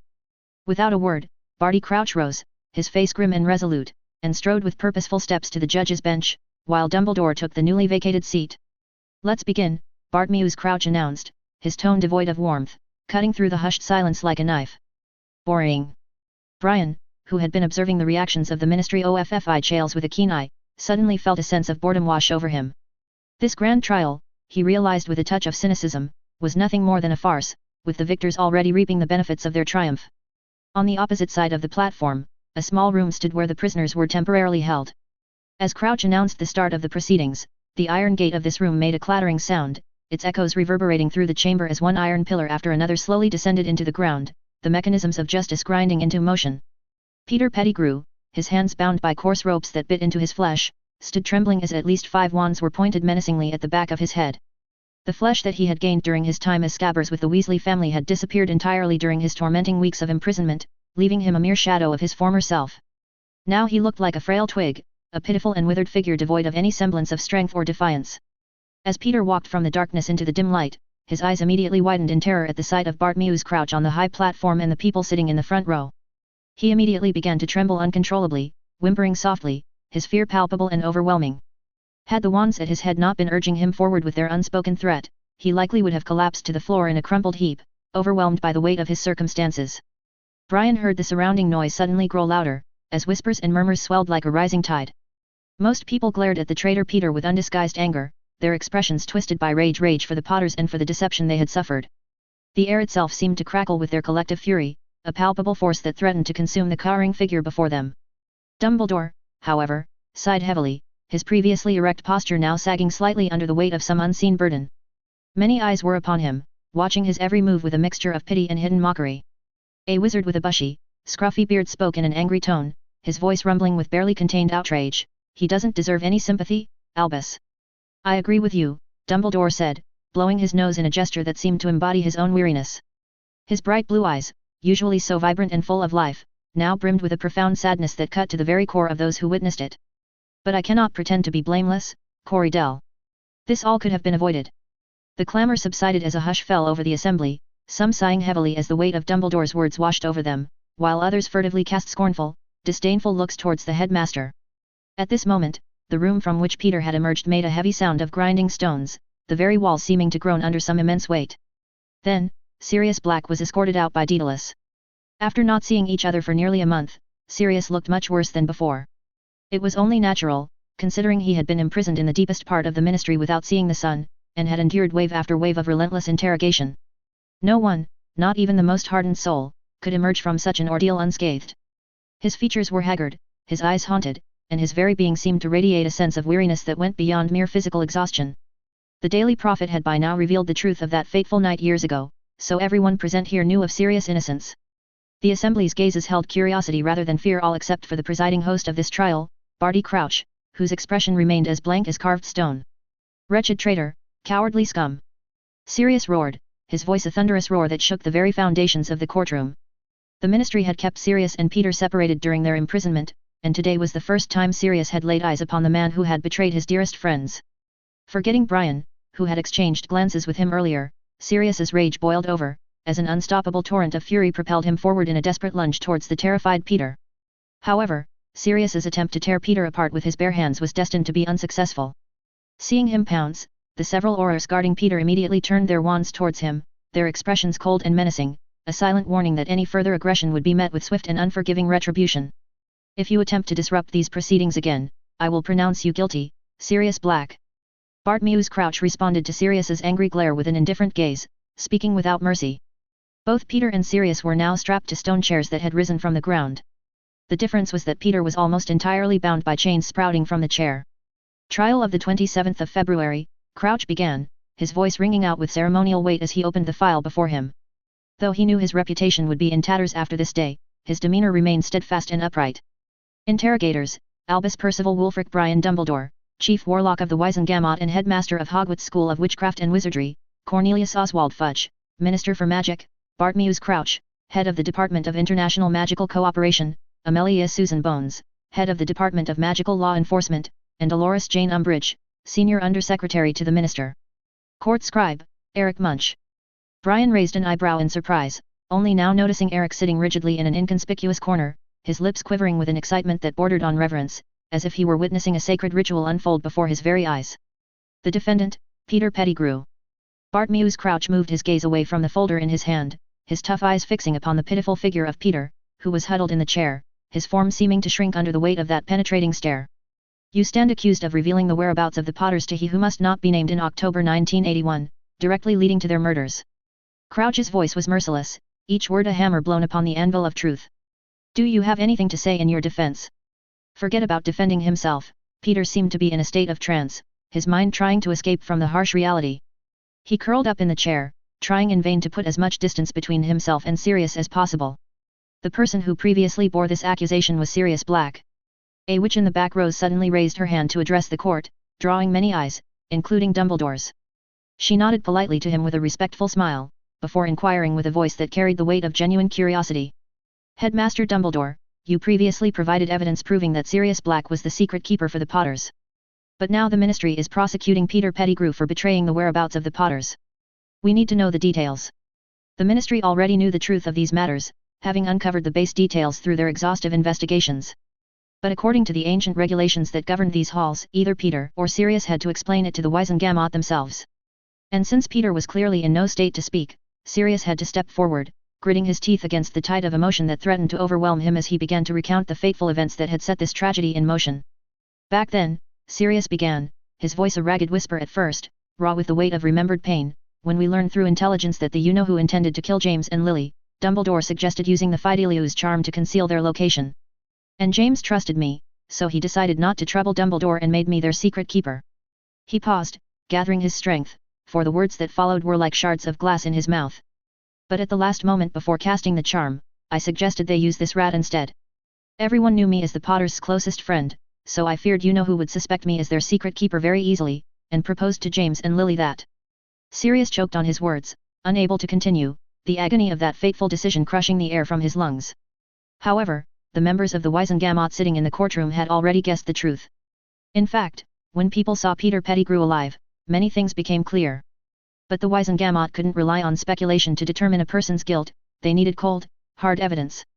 This is a recorded testimony, Bartmew said, his tone allowing no argument as Daedalus handed over the magically transcribed confession. During the interrogation of Peter Pettigrew after his arrest, Veritaserum was used to obtain this reliable statement. This testimony resolved most of the remaining doubts, detailing how Peter had betrayed the Potter's location to Voldemort, how he had escaped Sirius's vengeance afterwards, and how he had remained in hiding for 12 years. Listening to the horrors this pitiable figure had committed chilled the Wizengamot members to the bone. They couldn't imagine that the cowering Peter Pettigrew slumped before them had committed such heinous acts. Arthur doesn't know yet. Brian overheard someone whispering behind him, it's dreadful. I'd wager Arthur won't spare any rats in the house after learning of this. 0331 Execution? Veritaserum, the powerful truth serum potion, is a highly regulated magical concoction, strictly controlled and monitored by the Ministry of Magic's governing body. Its usage is not permitted, even during routine interrogations of ordinary criminal suspects. This potent brew is reserved solely for the interrogation of those wicked dark wizards whose very existence poses a grave and significant threat to the entire wizarding world. Only after meticulous review and explicit approval from the Amelia Bones, head of the Department of Magical Law Enforcement, and the Cornelius Fudge, Minister for Magic himself, can this potion be legally administered. The reliability and accuracy of this potion's effects are unquestionable and beyond doubt. When the trembling, fearful voice of the accused Peter Pettigrew echoed throughout the cavernous courtroom during his trial, an eerie silence descended upon the audience. In that moment, there was no lingering uncertainty in anyone's mind regarding his guilt. The potion's effects had laid bare the factual truth. Brian, overseeing the proceedings, initially thought that this trial, a mere formality at this juncture, would swiftly conclude. However, to his surprise, Bartmeus Crouch, head of the Department of International Magical Cooperation, spoke once more in a commanding tone.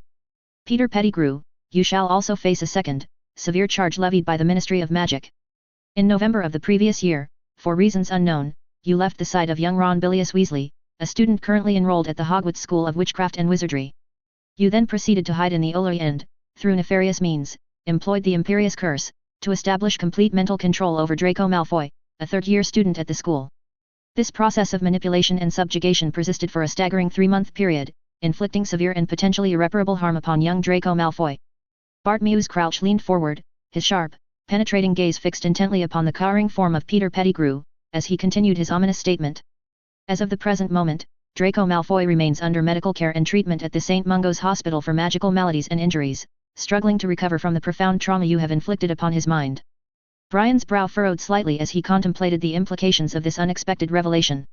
With a subtle motion of his finger, he nimbly cast a privacy charm, containing the sound around himself and Dumbledore, ensuring their conversation remained confidential.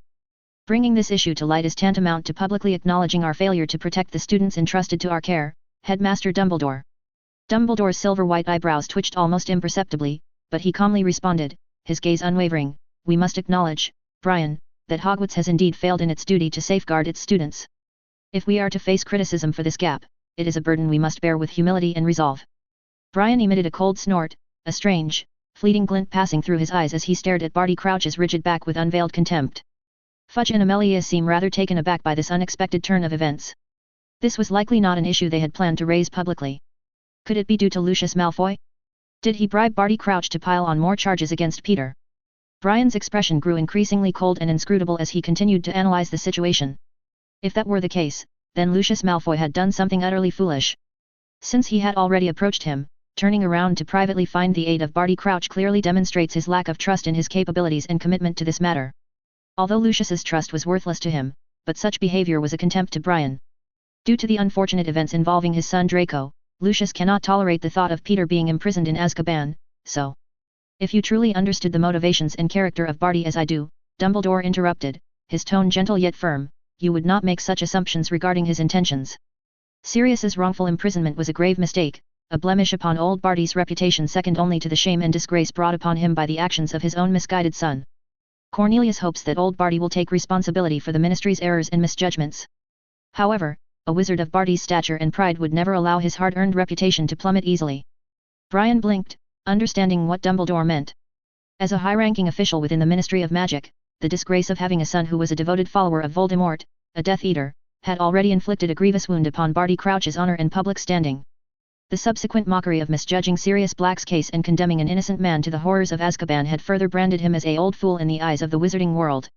It was now evident that the resolute Barty Crouch was not resigned to this tarnished reputation and wanted to undertake a bold, eye-catching action to regain the support and respect of some radical or other influential figures within the wizarding community.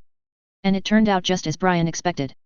Peter Pettigrew, you stand accused of the most heinous and unforgivable crimes, revealing the secret whereabouts of the Potters to the He Who Must Not Be Named, an act that directly led to their brutal murders, the wanton and unconscionable killing of multiple innocent muggles, and the use of the Imperious Curse, one of the 3 unforgivable curses, upon an underage wizard. For these cumulative crimes against the wizarding world and its values, the recommended sentence is execution. As Barty Crouch's chilling words reverberated through the vast stone chamber, an eerie, prolonged silence descended upon the courtroom. Many in attendance stared in disbelief at Barty Crouch's stern, unyielding face, their expressions a mixture of shock, outrage, and dawning comprehension, including the stunned Sirius Black, seated in the accused chair below. During his days of unjust imprisonment and torment within the confines of ministry custody, Sirius had already realized that the traitorous Peter had likely saved his skin. So many Death Eaters, guilty of committing heinous and unforgivable crimes, had been sentenced to lifelong imprisonment within the confines of Azkaban, it seemed highly unlikely that the members of the Wizengamot would make a special exception for Peter. But now, the very same Bartmeus Crouch, who had personally and unjustly sentenced him to the horrors of Azkaban, was actually proposing to the jury that Peter be sentenced to death. Sirius stared at Bartmeus Crouch in utter disbelief, not knowing whether to resent him or thank him. Wait, Barty, this was not what we discussed previously. According to the established laws and precedents, he should be sentenced to life imprisonment. Finally, Fudge snapped out of his stunned daze. He abruptly stood up from his chair, leaning forward with an expression of worry etched upon his features as he hurriedly spoke, his lips curling with displeasure at this unexpected turn of events. Simultaneously, the full impact of Bartmew's Crouch's unprecedented recommendation began to reverberate throughout the courtroom. For the first time since Brian had entered these chambers, the level of noise and commotion escalated dramatically as a disharmony of voices erupted from the assembled witches and wizards. Contrary to Brian's expectations, there appeared to be a significant number of attendees who voiced their passionate support for the extreme measure of the death penalty. Many of the attending wizards and their companions turned red-faced with enthusiasm, vehemently arguing whether Peter Pettigrew should be sentenced to death or condemned to lifelong imprisonment in Azkaban. "What is your opinion on this matter, Dumbledore?" Fudge inquired, hastily wiping the beads of nervous sweat from his furrowed brow as he remembered to seek Dumbledore's opinion on this volatile issue. The death penalty, and punishment of such extreme and irreversible finality, had not been carried out for many years within the British wizarding world. Once the precedent was established by sentencing Peter Pettigrew to execution, it would undoubtedly open the floodgates, bringing with it a list of disadvantages and controversies that Fudge, the current Minister of Magic, couldn't afford. He dared not risk provoking the ire and outrage of more moderate factions by appearing overly strict or draconian in his administration of justice. Now, let the esteemed members of the jury cast their votes without further delay. Recognizing Fudge's blatant attempt to entangle Dumbledore into publicly taking a controversial stance, Barty swiftly denied him the opportunity. With an insistent gesture, he called for an immediate vote from the assembled jury members, allowing no further discourse or debate on the matter. Peter's muddled mind finally seemed to clear somewhat as the implications of the situation became apparent to him. He covered his face with trembling hands, not daring to observe the raising of hands that would determine his ultimate fate. The shrill, piercing sound of wailing cries echoed in the air, heightening the already palpable tension within the chamber. None of the individuals seated in the front row raised their hands in favor of the death sentence, including the stoic figure of Brian. He didn't need to reveal his intentions in this situation. This was merely a performance. Barty Crouch did not actually expect the members of Wizengamot to approve the recommendation of death for Peter Pettigrew, he only wanted to express his firm stance against evil. "Very well," Barty Crouch declared, his stern face betraying no hint of emotion or disappointment at the outcome thus far. "Those in favor of sentencing Peter Pettigrew to lifelong imprisonment, raise your hands accordingly." This time, the vast majority of individuals assembled within the courtroom accordingly raised their hands in solemn affirmation, supporting the more measured proposal of a lifetime of imprisonment for Peter. Upon witnessing this outcome, Peter broke into wails once more, earlier out of fear of execution, but now out of sheer joy and relief. He had managed to narrowly escape from death. Even if he would now be imprisoned for life to Azkaban, as long as he was alive, there was hope.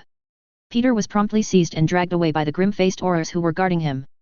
Now that the trial had reached its conclusion, these elite Aurors would immediately execute the binding decision handed down by the members of the Wizengamot. They would escort the disheveled form of Peter Pettigrew to the Department of Mysteries, situated on the 9th level deep underground within the Ministry, where a room housed the portkey to Azkaban. Fudge let out a long sigh of relief. Regardless of the circumstances, the death penalty had been stopped. The Ministry of Magic, which he led, would not face criticism for this. Fudge showed a grimace of a smile to Barty, indicating that he could end the trial. However, Barty Crouch did something unexpected once again. Ignoring Fudge's pointed hint to bring the affair to a conclusion, Bartmew's Crouch turned his stern face toward the dejected figure of Sirius Black, his face twisted into an unmistakable expression of deep-seated loathing and contempt. The sudden words that followed left the members of the jury who had just relaxed stunned. "Sirius Black, you shall face an additional charge levied by the Ministry of Magic, that of the illegal study and unauthorized use of the animagus transformation ability." 0332 Fierce Confrontation. If one were to ask what the Ministry of Magic was most concerned about in this series of events, it certainly was not the innocence of the infamous Sirius Black, nor was it the shocking revelation that Peter Pettigrew, who had been posthumously bestowed with the prestigious Order of Merlin, First Class, for his alleged heroic demise, was the actual culprit. Above all else, the Ministry's primary concern was how Sirius Black managed to escape from Azkaban. The Azkaban prison, guarded by the soul-sucking Dementors, those fear-inducing, sinister creatures whose mere presence could inflict unimaginable psychological torment upon even the most hardened of individuals. This dreadful place served as a sharp, double-edged blade in the Ministry's arsenal, a tool to command awe and respect through sheer intimidation. The place was abhorrent, a true embodiment of despair, loathed by all who knew of its existence.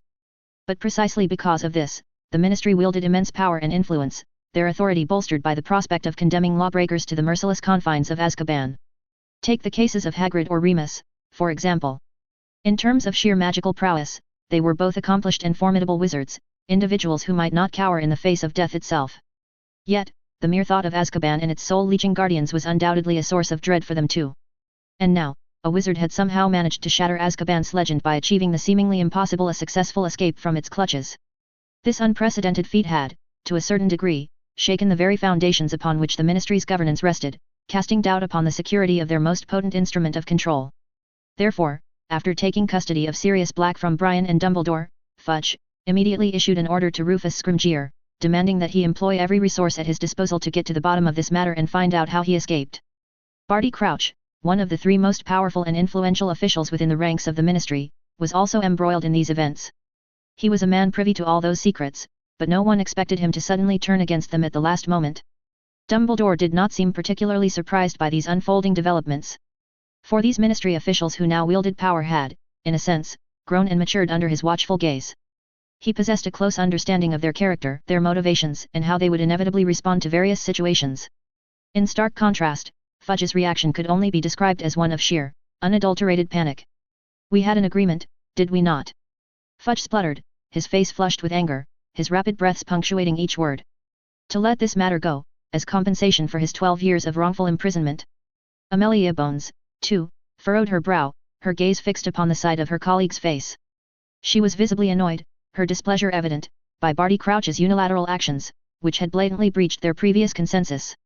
Barty Crouch, however, seemed utterly oblivious to the fact that he had become the unwitting center of attention, the focal point of everyone's scrutiny.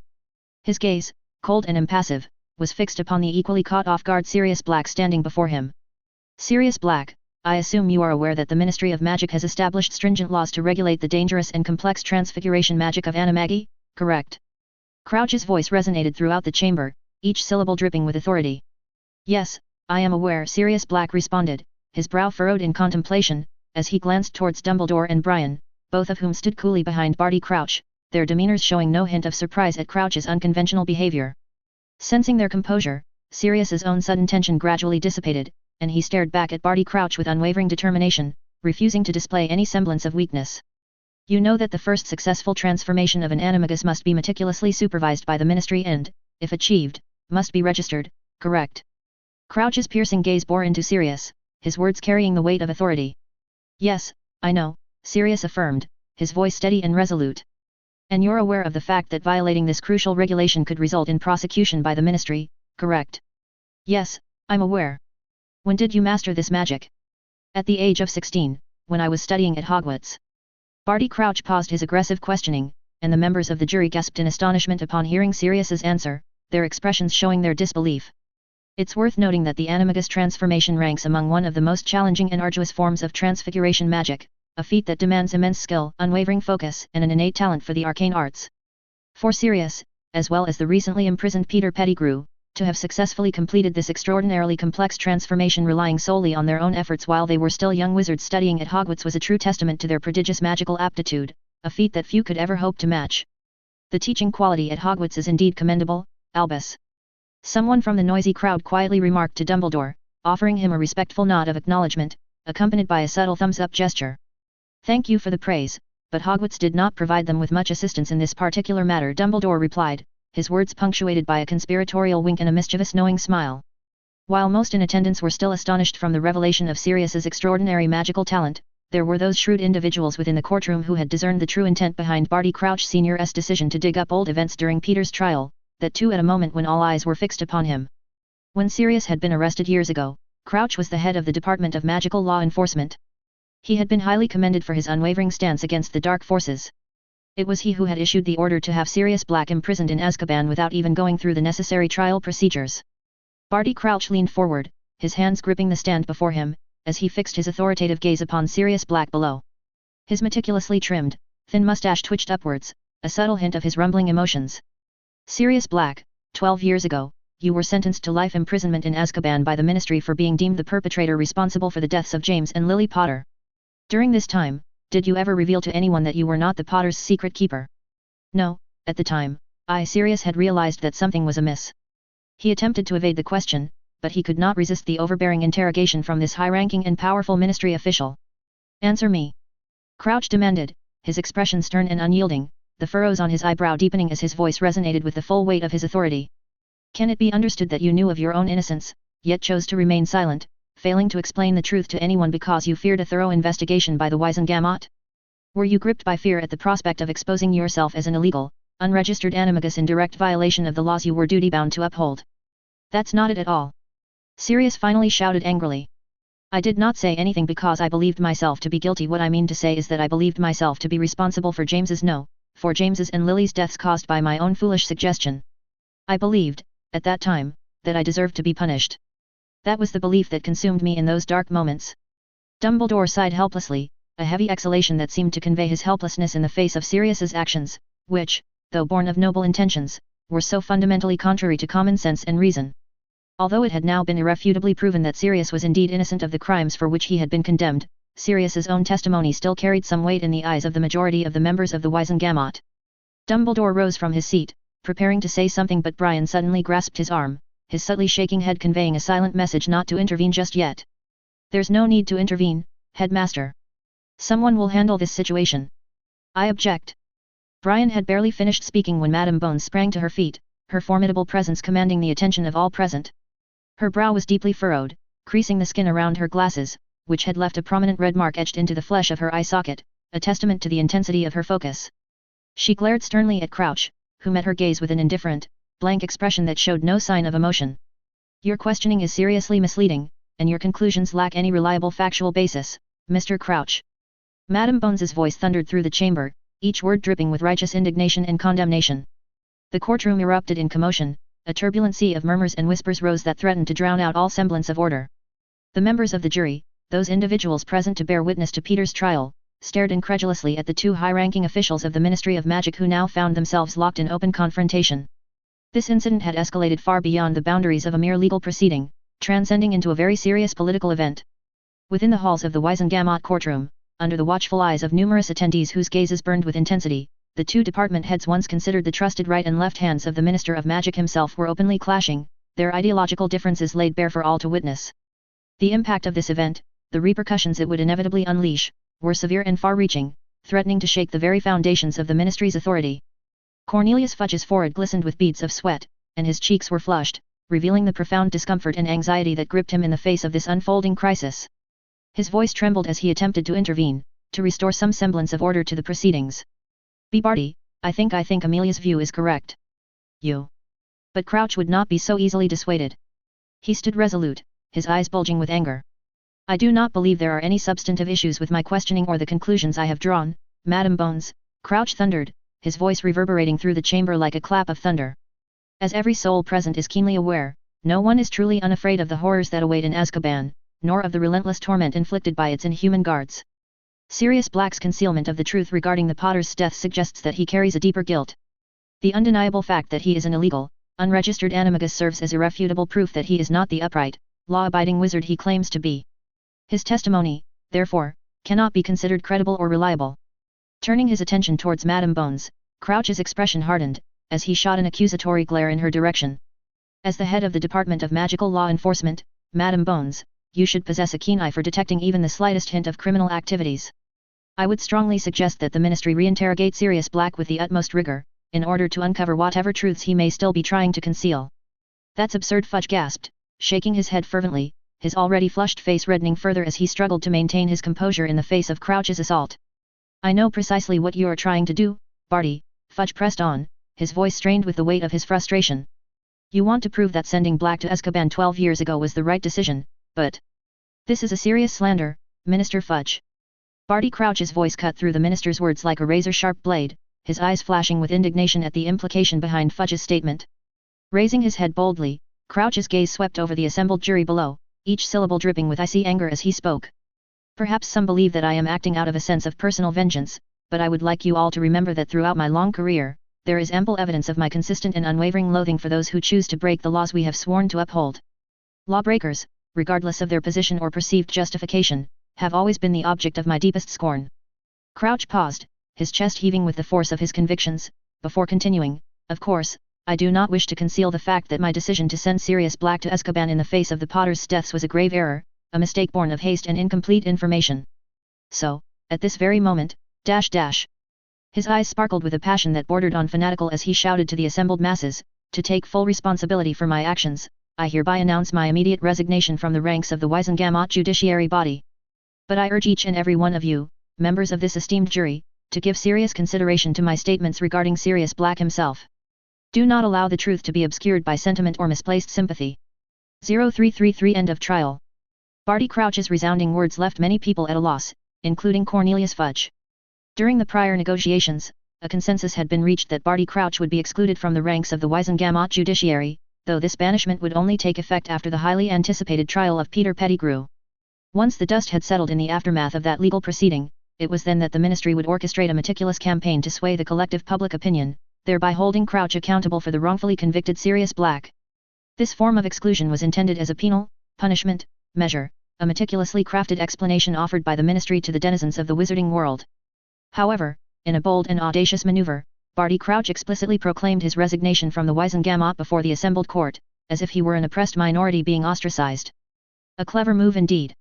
Had the setting been more appropriate, Brian would have applauded Barty Crouch Sr.'s performance.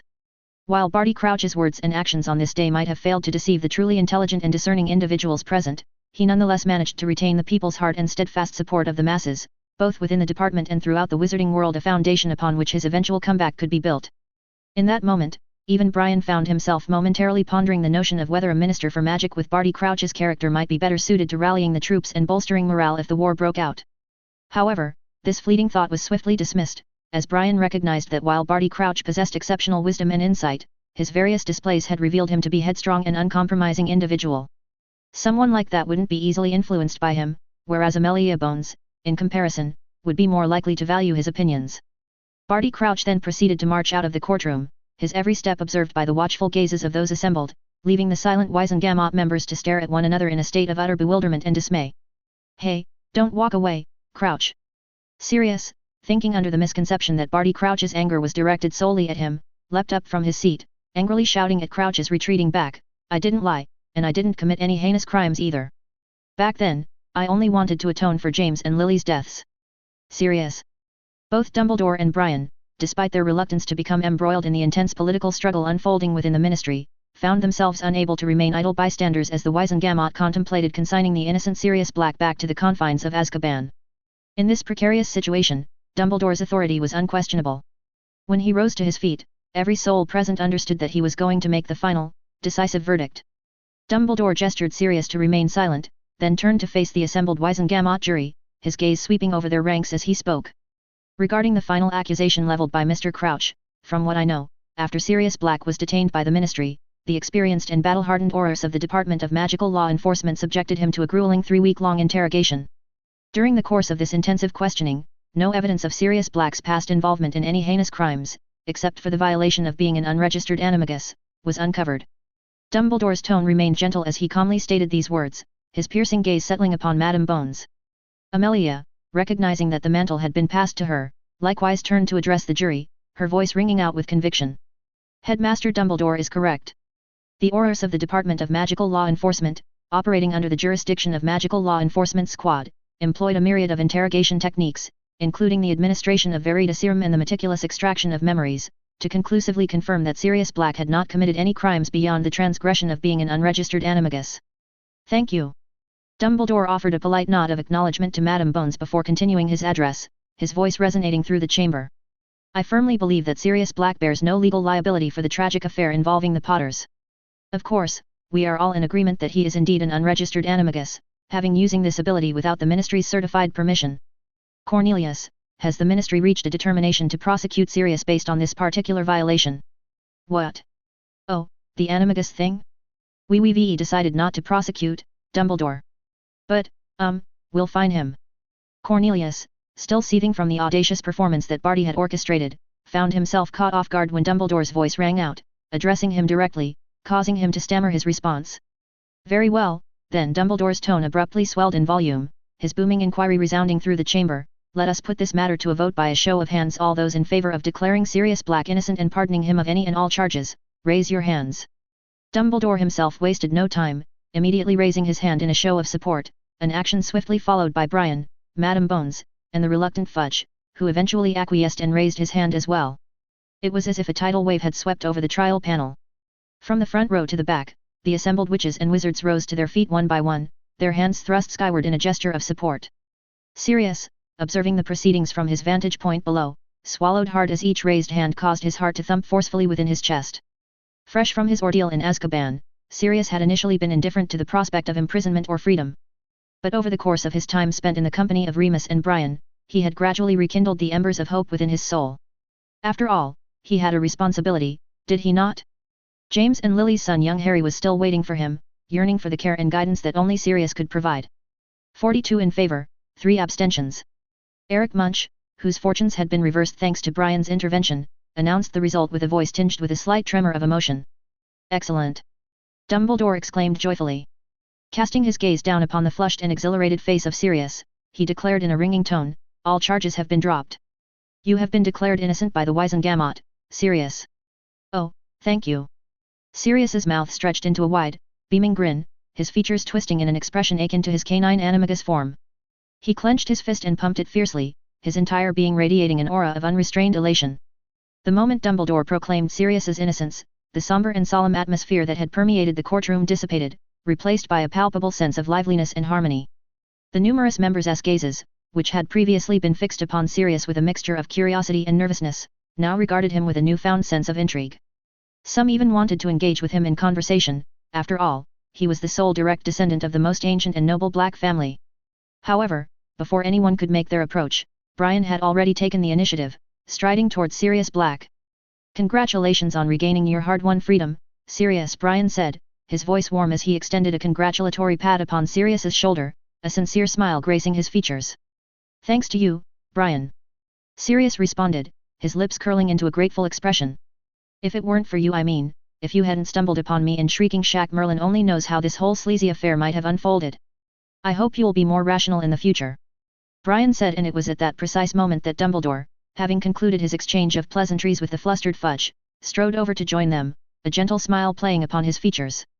Before making my way here, I paid a visit to St. Mungo's, Dumbledore began, his tone suffused with warmth. Remus is very concerned about your affairs. I believe it would be most fitting for you to see him later and tell this joyous news to him directly. I will, Dumbledore, Sirius affirmed, inhaling deeply as a palpable air of excitement infused his words. I must confess, the sensation of no longer being compelled to conceal myself in the shadows is utterly liberating. This outcome is indeed joyous. Of course, he added, his expression hardening slightly, that treacherous rat Pettigrew is still alive. Clang. The trial had reached its conclusion, and as the assembled members of the Wizengamot exchanged amiable greetings with familiar faces and made preparations to depart, an abrupt and startling sound reverberated through the chamber. The iron door leading into the courtroom, which had previously been firmly secured, was suddenly flung open from the outside with tremendous force. In the astonished gaze of all present, the disheveled figure of Daedalus Diggle burst through the open portal, having mere moments ago been tasked with escorting the convicted Peter Pettigrew away from the proceedings. Diggle's robes were tattered and torn, his face smeared with streaks of dirt, and a crimson rivulet of blood oozed from the corner of his mouth, his expression one of sheer terror and fright. Brian's eyelids twitched almost imperceptibly, the corners of his mouth shifting in the barest of movements as he registered Diggle's alarming appearance. Peter Pettigrew is dead. Diggle's words detonated like a veritable bombshell in the midst of the courtroom, the shockwaves rippling outward and causing a profound disturbance. Different voices erupted as numerous individuals simultaneously voiced their disbelief, demanding an explanation for this startling statement.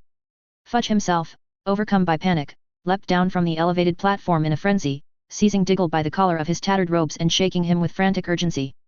Calm yourself, Cornelius. Dumbledore's commanding tone cut through the mayhem as he swiftly crossed the distance separating them, leaving the dazed Sirius in his wake.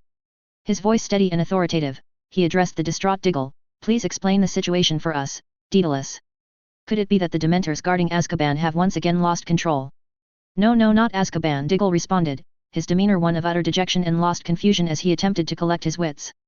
We were merely in the process of escorting Peter to the chamber within the Department of Mysteries that houses the port keys, preparing to transport him to Azkaban. But, someone had maliciously tampered with the key designated for that destination. Instead of delivering us to Azkaban's shores, the cursed artifact led us to a desolate mountain wilderness. As he relayed these chilling details, Diggle's eyes widened further, his expression one of extreme horror reminiscent of one who has witnessed unspeakable terrors. We realized something was amiss and prepared to disapparate away, but then Diggle's voice wavered, trembling with unrestrained dread, a gigantic skeleton, towering as high as a mountain, materialized before our very eyes. Its massive palm slapped down upon us. We scattered, each of us dodging that blow, but Peter Pettigrew. Diggle reached his trembling hand into the tattered folds of his robes, and pulled out a bloody, severed finger. This is all that's left of him. 0334 Aftermath. The gusty winds of winter had finally relented, ushering in the long-awaited arrival of March. The recent weekend's Quidditch match could be considered a triumphant redemption for Oliver Wood and the entirety of the resilient Gryffindor Quidditch team members. As the term started, the Gryffindor squad had emerged victorious against the Ravenclaw team. However, in a surprising turn of events, Ravenclaw had subsequently defeated Hufflepuff, providing the Gryffindors, who had previously suffered a devastating loss the prior term due to the terrifying Dementor attack, another coveted opportunity to seize the Quidditch Cup. This amazing result left an overwhelming majority of the young Gryffindor wizards immersed in an ocean of jubilant joy and celebration. Even Harry had briefly forgotten about the extensive and relentless coverage in the Daily Prophet concerning the ongoing investigation into the unexpected death of that traitorous scoundrel, Peter Pettigrew. The Monday afternoon's potions class, typically a tense and unpleasant affair, was more pleasant and tolerable than usual, perhaps due to the fact that Draco had finally returned to school to attend classes, so Snape didn't have the mindset to torment Harry too much. The two arduous potions classes passed peacefully, and when the young wizards eagerly rushed out of the damp, oppressive dungeons onto the expansive grounds, the sky remained brilliantly illuminated by the golden rays of the sun. The gentle evening breeze of this delightful season had effectively shed winter's biting chill, with 2 or 3 months still remaining before the oppressive heat of summer would descend upon the castle grounds. The temperate climate was utterly comfortable and alluring, prompting many young wizards to seize the opportunity before the evening meal to leisurely stroll through the elegant courtyards, along the tranquil shores of the glistening lake, and along the edge of the forbidden forest. On the meticulously trimmed lawns, quite a significant number of young wizards had brought their broomsticks to hone their flying skills, harboring aspirations of one day representing their house team in the Quidditch matches. "Go fetch your firebolt and nimbus, Harry, let's join in!" exclaimed Ron with palpable excitement as the cheerful Gryffindor group stepped out of the grand entrance hall onto the highest step of the majestic marble staircase, overlooking the jubilant scene unfolding on the lush grass lawn, now revitalized by the refreshing spring breeze. It was quite strange in the past. Whenever the topic of Quidditch arose, Harry's enthusiasm was unmatched by anyone. However, on this particular occasion, he seemed somewhat disinterested. Good idea, Ron." Harry cast a fleeting glance in the direction of the school gate and absent-mindedly uttered, "You know where I keep them, you can go fetch them." Ron didn't realize anything was wrong and happily accepted the proposal. He, accompanied by Seamus and Neville, turned their heads and rushed up the stairs with great enthusiasm.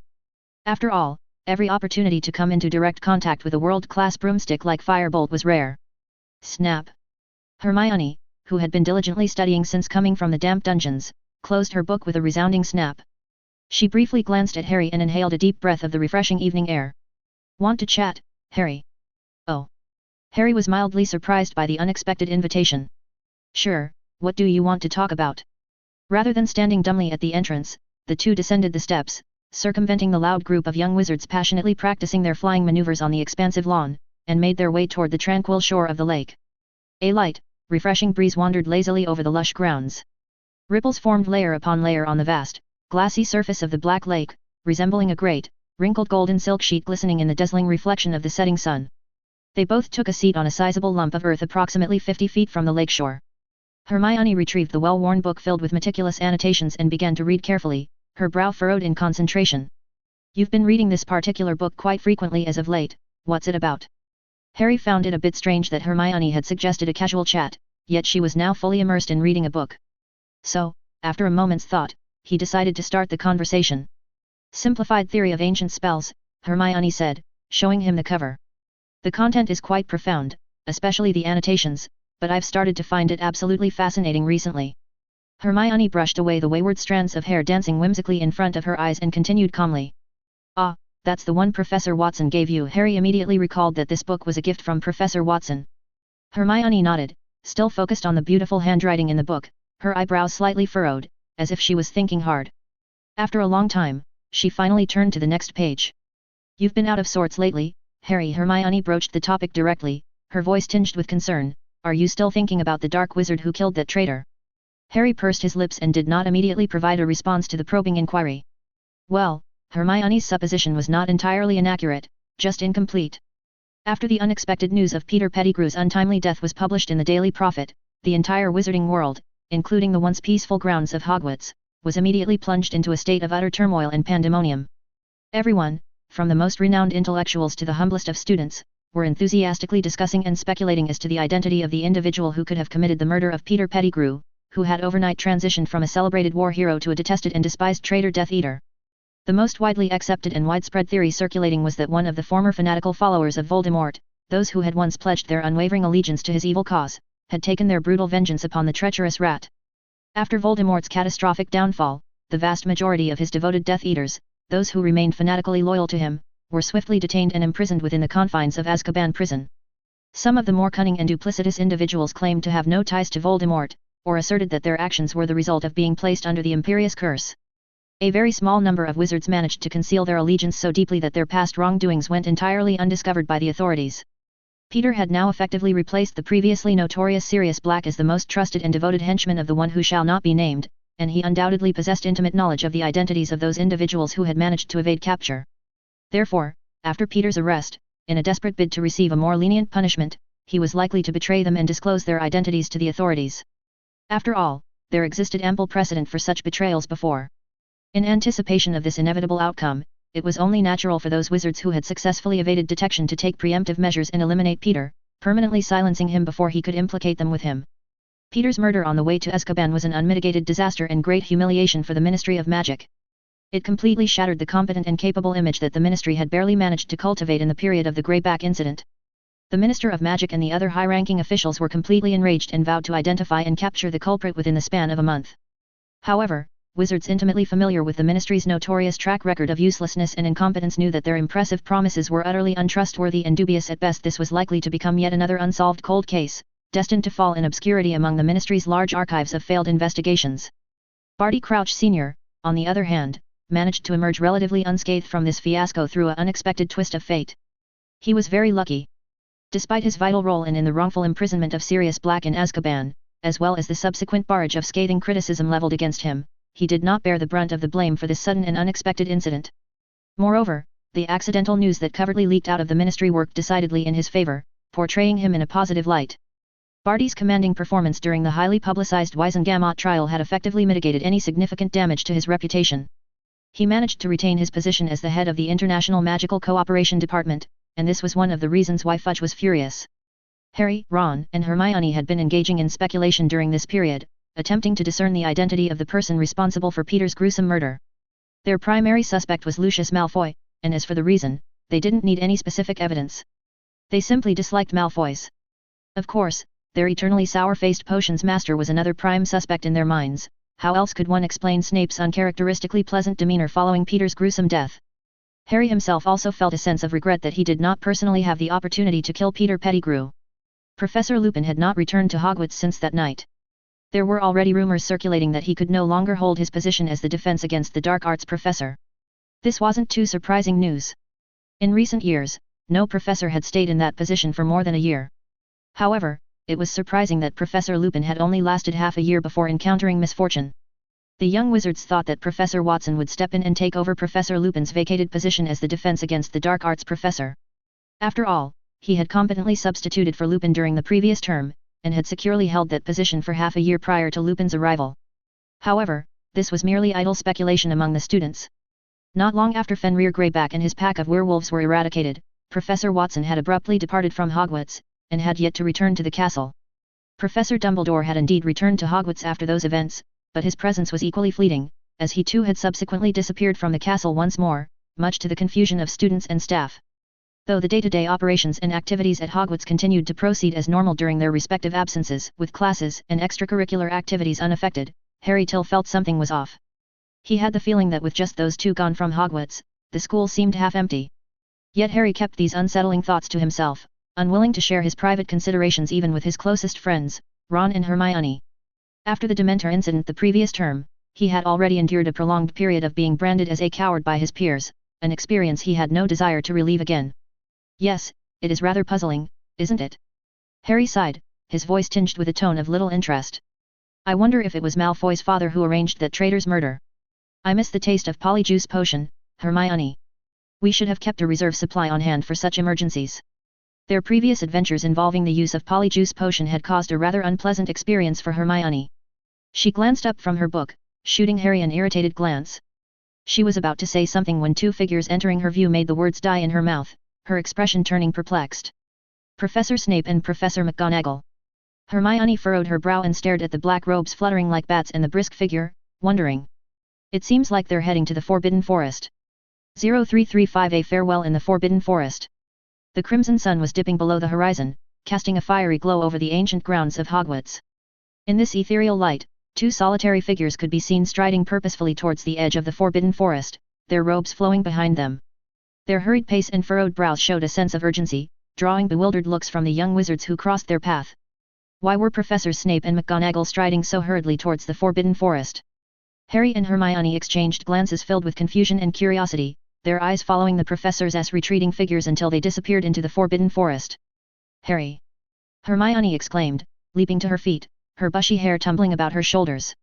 Almost simultaneously, Harry jolted upright, his emerald eyes light with understanding. I've got it! Without uttering a word, Harry immediately understood the meaning behind Hermione's call.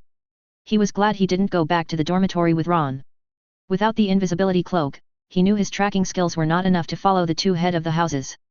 Swiftly, Harry took out the cloak from his bag, casting a cautious glance around them before draping it over himself and Hermione. With breaths held and hearts pounding, they set off in pursuit of Snape and McGonagall, their footsteps muffled by the soft grass beneath their feet. I'd bet Ron will regret missing out on something important again. Harry whispered, his voice laced with a hint of amusement. That's not necessarily true, Harry, Hermione panted, struggling to keep pace while lugging her bulging bag.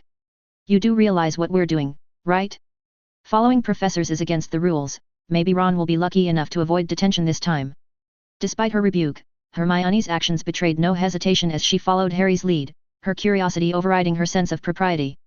What could have happened that made Snape and McGonagall so urgent? If it was only Snape going to the Forbidden Forest, Harry's speculations would have been numerous. However, McGonagall was accompanying him, which made many of Harry's guesses unreliable. Several minutes later, the figures of Snape and McGonagall became clearer to the young wizards trailing behind. Instinctively, they slowed their pace, afraid that the crunching of fallen leaves beneath their feet might alert their presence. To their surprise, the professors did not delve deeper into the heart of the Forbidden Forest. Instead, they turned towards the distant intersection where the Black Lake's waters met the forest's edge. It was only after 20 arduous minutes, when the clamor of youthful voices from the Hogwarts grounds had faded entirely, that Snape and McGonagall unexpectedly turned onto a narrow but well-flattened path, disappearing into the lush embrace of the ancient woods. I never knew there was a place like this in the Forbidden Forest. Maybe even Fred and George haven't been here. Harry exclaimed in astonishment, his voice muffled by the invisibility cloak. Though the ground beneath their feet was carpeted with a thick layer of fallen leaves, the path itself appeared remarkably clean, bathed in the golden hues of the setting sun. The towering pine trees that flanked the trail on either side were similarly tinged with fiery tones, their needles sparkling like jewels in the fading light. Behind them, the gentle lapping of the Black Lake's waters against the shore mingled with the ethereal chirping of forest birds and buzzing insects, enveloping Harry and Hermione in a world that seemed plucked straight from the pages of a fairy tale. "Shh, keep it down, Harry, we'll be heard," Hermione warned perceptively. However, as her gaze settled upon the moss-covered large stones nestled amidst the lush bushes, she couldn't stifle a gasp of realization. This place must be very ancient. Following the trail of Hermione's wide-eyed stare, Harry's own gaze fell upon the ancient stones, and he immediately understood the weight behind her exclamation. The standing stones scattered throughout the forest were not mere rocks, but grave markers, their inscriptions barely legible after years of erosion from wind and rain, obscured by the green moss that clung to their weathered surfaces. As the gravity of their surroundings dawned upon her, Hermione's face paled, a terrible notion leaping into her brilliant mind. The once friendly atmosphere now seemed ominous, the fresh forest air carrying an icy chill that caused her lips to quiver with each trembling breath. "Whose could it be, Harry?" she murmured, her voice barely audible. Hermione turned her head to look at Harry and noticed that his face was also ashen, realizing that he had the same dreadful suspicion as her. Could it be? You see, Professors Snape and McGonagall, they're the heads of house, Harry, is it possible? Absolutely not. Harry's face was drained of color, but he replied resolutely despite not knowing the answer. The two professors leading the way maintained a solemn silence, their heads bowed as they navigated the path with efficient paces.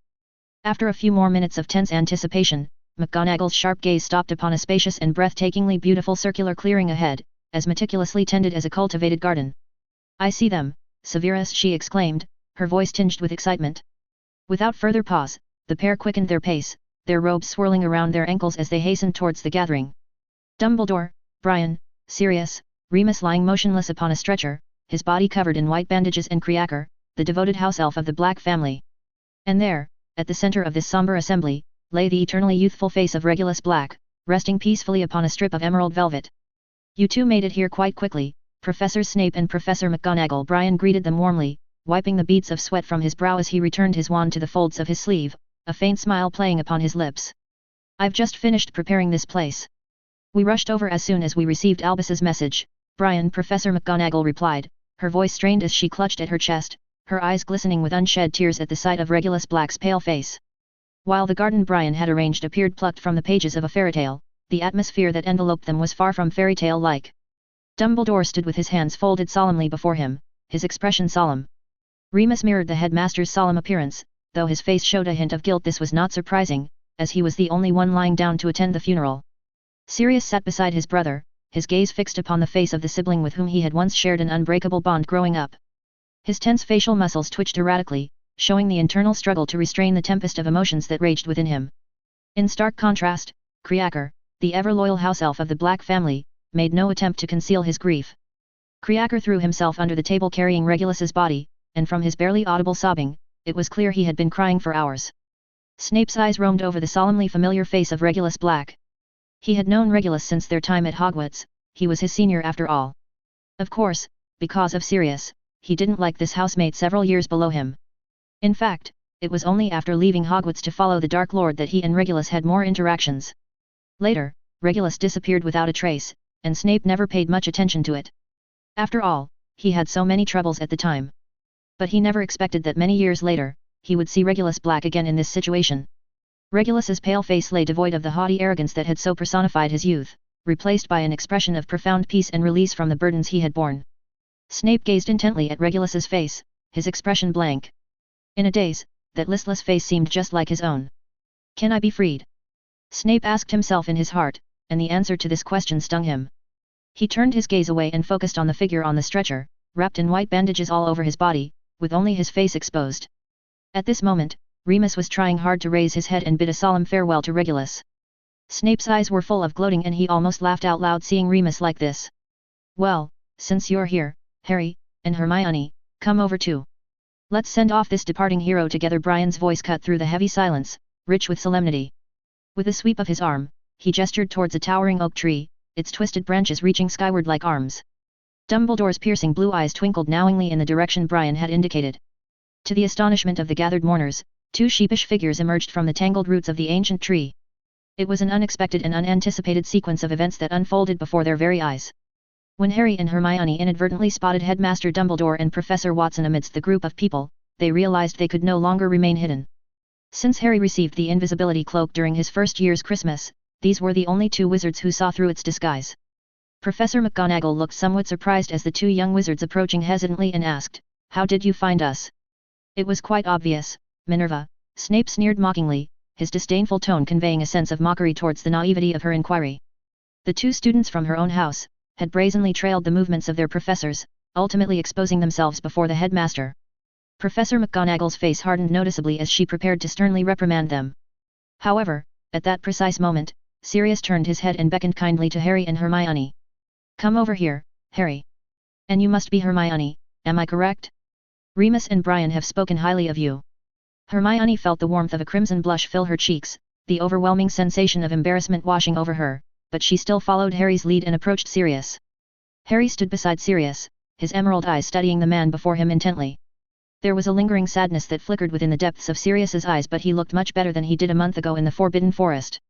Yet, in stark contrast to the haggard and wicked-looking appearance that had been depicted in the wanted posters, dressed in the attire of a prisoner, Sirius now appeared closer to the young and handsome wizard standing next to his parents in the photo album Hagrid gave him. Sirius placed his hand naturally on Harry's shoulder, and Harry felt no discomfort, as though they had known each other for years. However, this was not the case. Prior to this, they had only met once under misunderstandings. A gentle breeze came, and the golden sunlight filtered through the leaves, casting shifting patterns of light on the ground. Dumbledore sniffed, his voice deeper than Harry had ever heard it. "This is the best we can do, Sirius," Dumbledore said, his words laced with an apologetic tone as he addressed the grieving man before him. "I understand your desire to give your brother a grand funeral, but as I explained to you, it is not appropriate to publicly announce Regulus's position and his death in the fight against Voldemort. It involves some extremely important secrets that are not suitable for the public to know." "Your brother?" Harry blurted out instinctively, his brow furrowing in surprise as his gaze fell upon the face of the young wizard whose body lay before them. However, as he studied the striking similarities between their appearances, a startling realization began to take root within his mind. He had initially presumed this person to be Sirius's son or perhaps a nephew, given their undeniable physical resemblance and the man's obvious age. But, he died fighting against Voldemort? Harry was shocked. In the eyes of the general public, Voldemort had allegedly met his demise 12 years ago, and even if that were not the case, he was no longer perceived as an imminent threat. However, Harry and his friends knew that the truth was vastly different. During his first year at Hogwarts, Voldemort had possessed one of their professors in an attempt to steal the Philosopher's Stone and regain his powers. Could it be that Voldemort had made a similar move recently, and Sirius's brother had sacrificed himself stopping him? I have no objections, Dumbledore, Sirius replied, his voice heavy with sorrow yet tinged with resolve. And I believe Regulus would be well satisfied with this arrangement. 0336 The funeral. Creaker's wailing, which had previously been a mournful accompaniment to the solemn proceedings, suddenly escalated to a shrill and piercing climax, and it was at this moment that Harry and Hermione finally took notice of a peculiar lump concealed beneath the table. Dobby, how could you? Oh, you're not. Harry exclaimed inadvertently, his mind momentarily confusing the identity of the strange house elf before him with that of the familiar house elf, Dobby. However, he swiftly realized this house elf was not Dobby, though he could not discern the subtle facial differences between them. At least, he could tell this house elf appeared much older. This is Creaker, the loyal servant of the Black family, Sirius explained to Harry.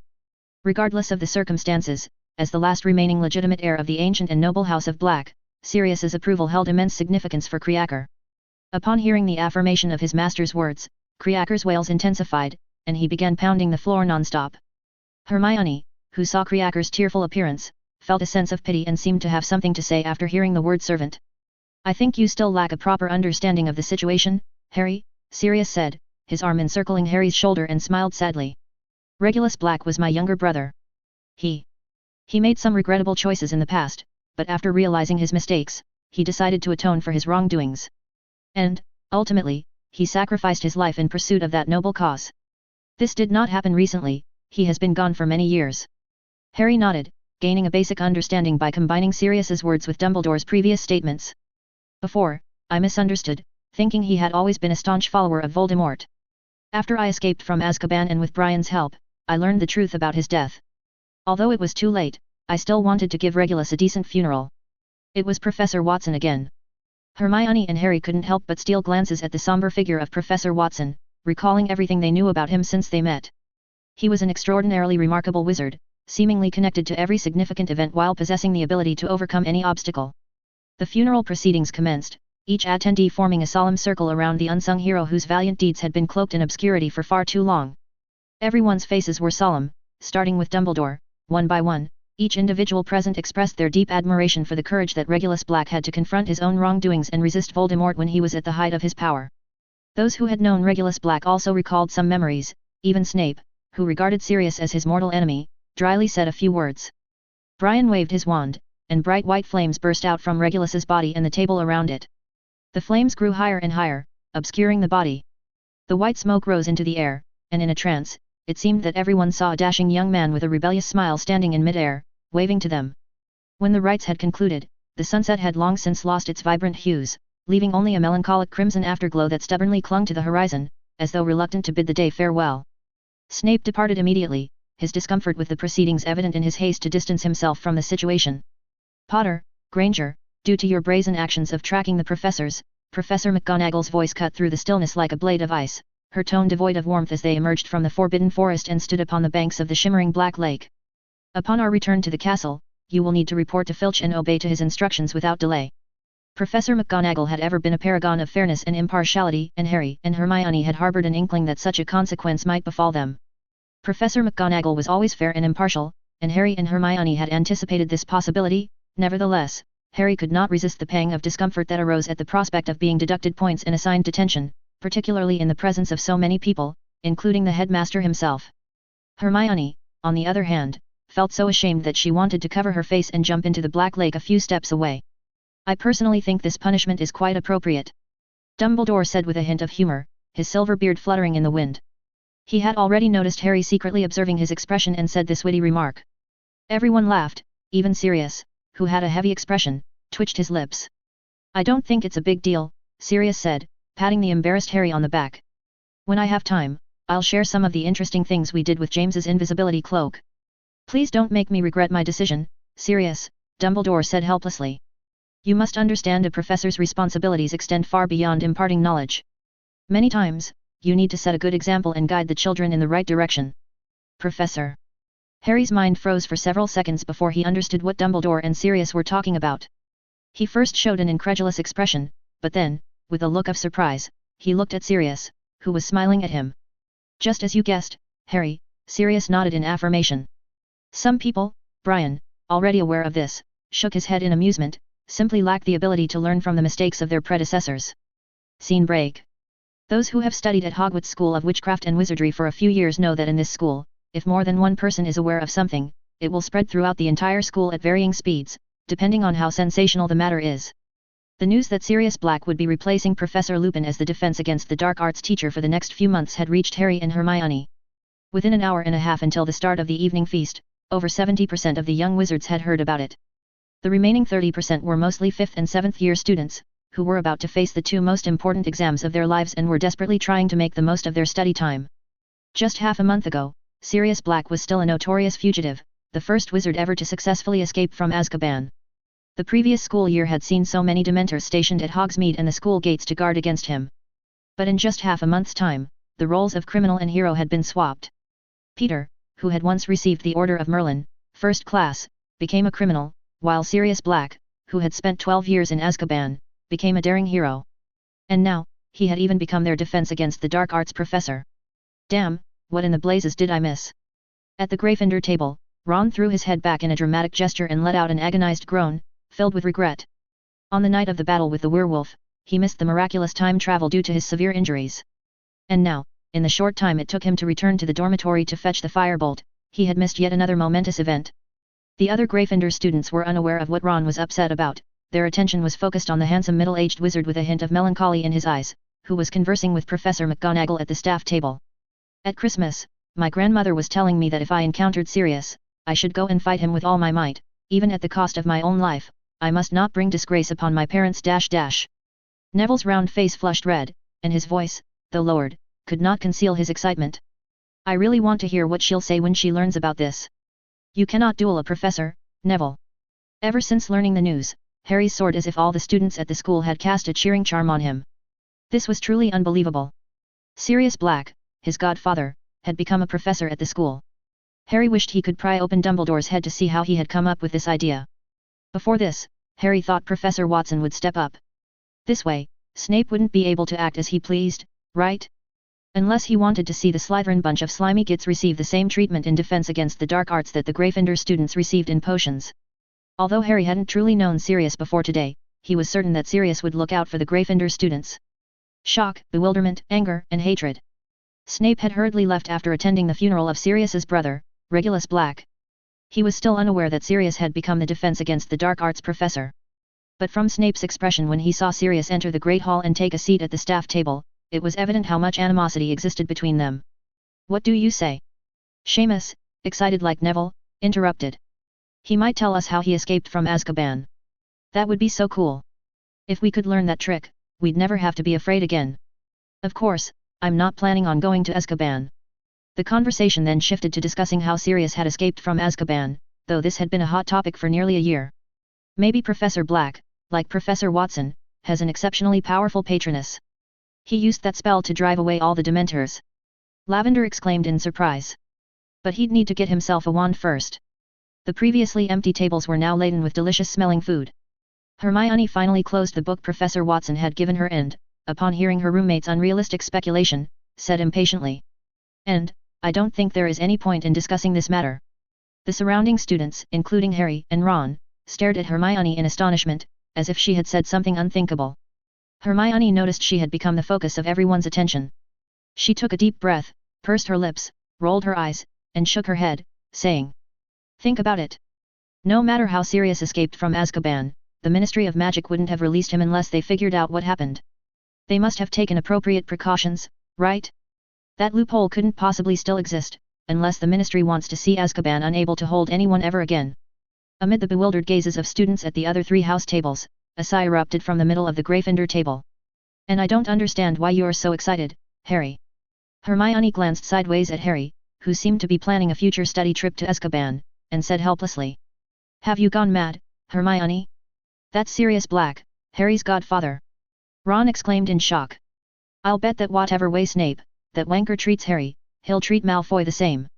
We've been waiting all these years for the appearance of a hero like this. Even Professor Watson wouldn't help us like that. Harry nodded vigorously. But don't forget.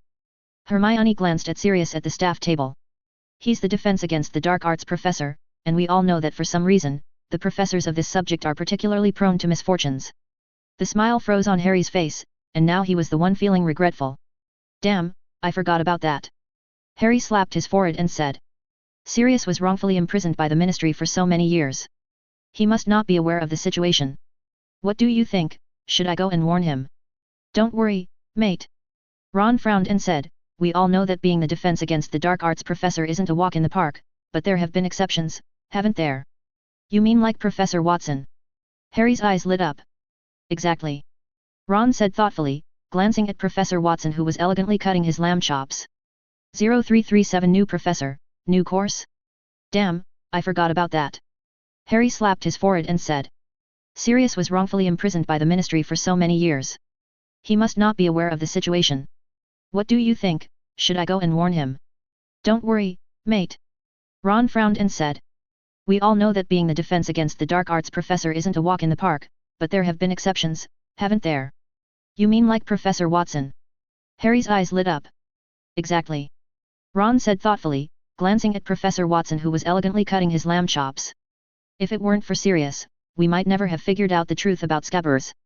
Thinking about Peter, who had been lurking around them all this time, Ron's face turned pale, and he shivered. We definitely can't just sit back and watch Sirius follow in Professor Lupin's footsteps, Harry. If I were you, I would go ask Professor Watson how he managed to avoid those misfortunes. As he was enjoying his dinner, Brian suddenly felt several pairs of eager eyes fixed on him. He nonchalantly raised his head and saw Harry and his friends staring at him intently. He raised an eyebrow, wondering what these particularly troublesome kids were fixated on him for this time. But then, he shook his head, not bothering to guess. At the staff table, most of the professors welcomed Sirius Black's sudden appearance in their ranks, but there were exceptions, of course. Professor McGonagall had been the head of Gryffindor House when Sirius was a student at this school. No one knew better than her how much trouble Sirius's little group had caused back then. She was happy that Sirius had not betrayed the Potters, but the thought of him becoming a professor teaching the young wizards made her heart sink. As for Snape, nothing more needs to be said. Their camaraderie as teammates in battling Greyback and his werewolf pack paled in comparison to the grievances they had held against each other in the past. While Sirius had indeed not betrayed Lily, Snape had not forgotten that it was Sirius's foolish suggestion that led to Lily's death. And the eloquent Sirius had also learned from conversations about how Severus had treated James and Lily's son over the years. To be honest, due to these new and old grievances, if they were in a different situation, the two of them might have already started fighting. Even here, whenever their eyes met unintentionally, they could sense the raw hostility in each other's gaze. Ding ding ding. Just as Professor McGonagall finished lecturing Sirius, Dumbledore timely tapped his glass with a silver soup spoon. As the clamor in the Great Hall gradually subsided, Dumbledore responded to the hundreds of shining eyes with a twinkling smile. Please allow me to introduce our new defense against the dark arts professor. Dumbledore winked mischievously and said cheerfully. But I suppose you are already quite familiar with him, aren't you? Scene break. The three young wizards from Slytherin House who were previously harmed in a series of incidents had healed and been discharged from the hospital. Simultaneously, the beloved Headmaster Dumbledore and the recently renowned Professor Watson had also returned to their respective posts. Perhaps most remarkably, Sirius Black, the enigmatic figure whose name had been a subject of intense scrutiny and speculation for nearly a year, had astonishingly been appointed as the new Professor of Defense against the Dark Arts at Hogwarts School of Witchcraft and Wizardry. With such significant changes unfolding in a single, fateful night, the youthful students found themselves gripped by an electrifying sense of anticipation and excitement that had not coursed through their veins in ages. Even after indulging in the sumptuous feast laid before them in the Great Hall, their stomachs sated to the brim with mouth-watering delights, the eager pupils lingered, stubbornly unwilling to leave. Their gazes were upon the newly appointed Professor Black, whose infectious smile had not faded throughout the evening as he engaged in animated conversation with his colleagues at the staff table. The murmurs and whispers among the students swelled into a veritable build-up of buzzing discussions, speculating excitedly about the upcoming defense against the dark arts classes under Professor Black. Indeed, there were many aspects of this topic to discuss. Would Professor Black teach them wondrous magic arts he used to escape from Azkaban? How would Professor Black's teaching skills compare to those of the Professors Lupin and Watson, who had previously held the post? And, as Harry Potter's beloved godfather, would the newly minted professor turn a willfully blind eye to the unfair treatment that his godson had endured in the potions classroom, or would he take decisive action to rectify the injustice? What would he do then? Drag Professor Snape out of the dungeons and give him a good beating? The prospect of Professor Black dragging Professor Snape from the damp dungeons and giving a well-deserved thrashing was a tantalizing prospect that ignited the flames of heated debate among the young wizards, especially the Gryffindors. Ron had great confidence in Sirius. He swore that Sirius would definitely shove that bat's head into the Black Lake to give him a good scrub, even if he had witnessed firsthand how Snape had torn apart those werewolves in the Forbidden Forest. Throughout the loud evening, Harry's gaze remained resolutely fixed upon the trio of Dumbledore, Professor Watson, and his godfather Sirius, at the staff table. An unprecedented sense of security and safety filled his heart, imbuing him with an extraordinary source of happiness and contentment. Although he knew that the prospect of Sirius compelling Snape to bathe in the Black Lake was unlikely to materialize, Ron's vivid and colorful description still amused him greatly. Yet, amidst the jolly atmosphere, there were new colleagues whose interactions demanded rapt attention. While Sirius mingled freely at the staff table, his bubbly demeanor a stark contrast to the solemnity of his surroundings, Brian was engaged in a discussion of great importance with Dumbledore. First and second year students are still in the developmental stages of laying the foundations of their magical education, so I do not plan to involve them in this attempt just yet, Brian explained, his voice resonating with conviction. Beginning with the third and fourth year students seems more appropriate. The older students will need to focus on preparing for their OWL and NEWT examinations, which will take up a lot of their energy. However, once this initiative becomes an established routine, the older and more talented wizards can join my advanced classes based on their personal wishes. As Brian outlined his meticulously conceived plan. But strangely, Dumbledore, who was listening attentively, had a serious expression. Do you think this is necessary, Brian? Dumbledore asked, his tone tinged with a hint of hesitation. I am more inclined towards organizing it in the form of extracurricular clubs, similar to Minerva's Transfiguration Club or Severus's Potions Club. This approach has a long-standing tradition at Hogwarts and would undoubtedly be more readily accepted both by students and the faculty. A pensive silence enveloped Brian as he cast his gaze downwards, surveying the jubilant groups of students occupying the Great Hall, their youthful faces aglow with unrestrained laughter and happiness. After a momentary pause, he resumed his patient efforts to persuade the headmaster, his tone measured yet unyielding. This is a necessity, headmaster, he affirmed with quiet conviction. Hogwarts must impart tangible skills to its students and truly equip them with the means to protect themselves. While it is undeniable that the evolution of magic has increasingly oriented its applications towards easing our daily life as times change, but certain ancient arts are far from being obsolete or abandoned.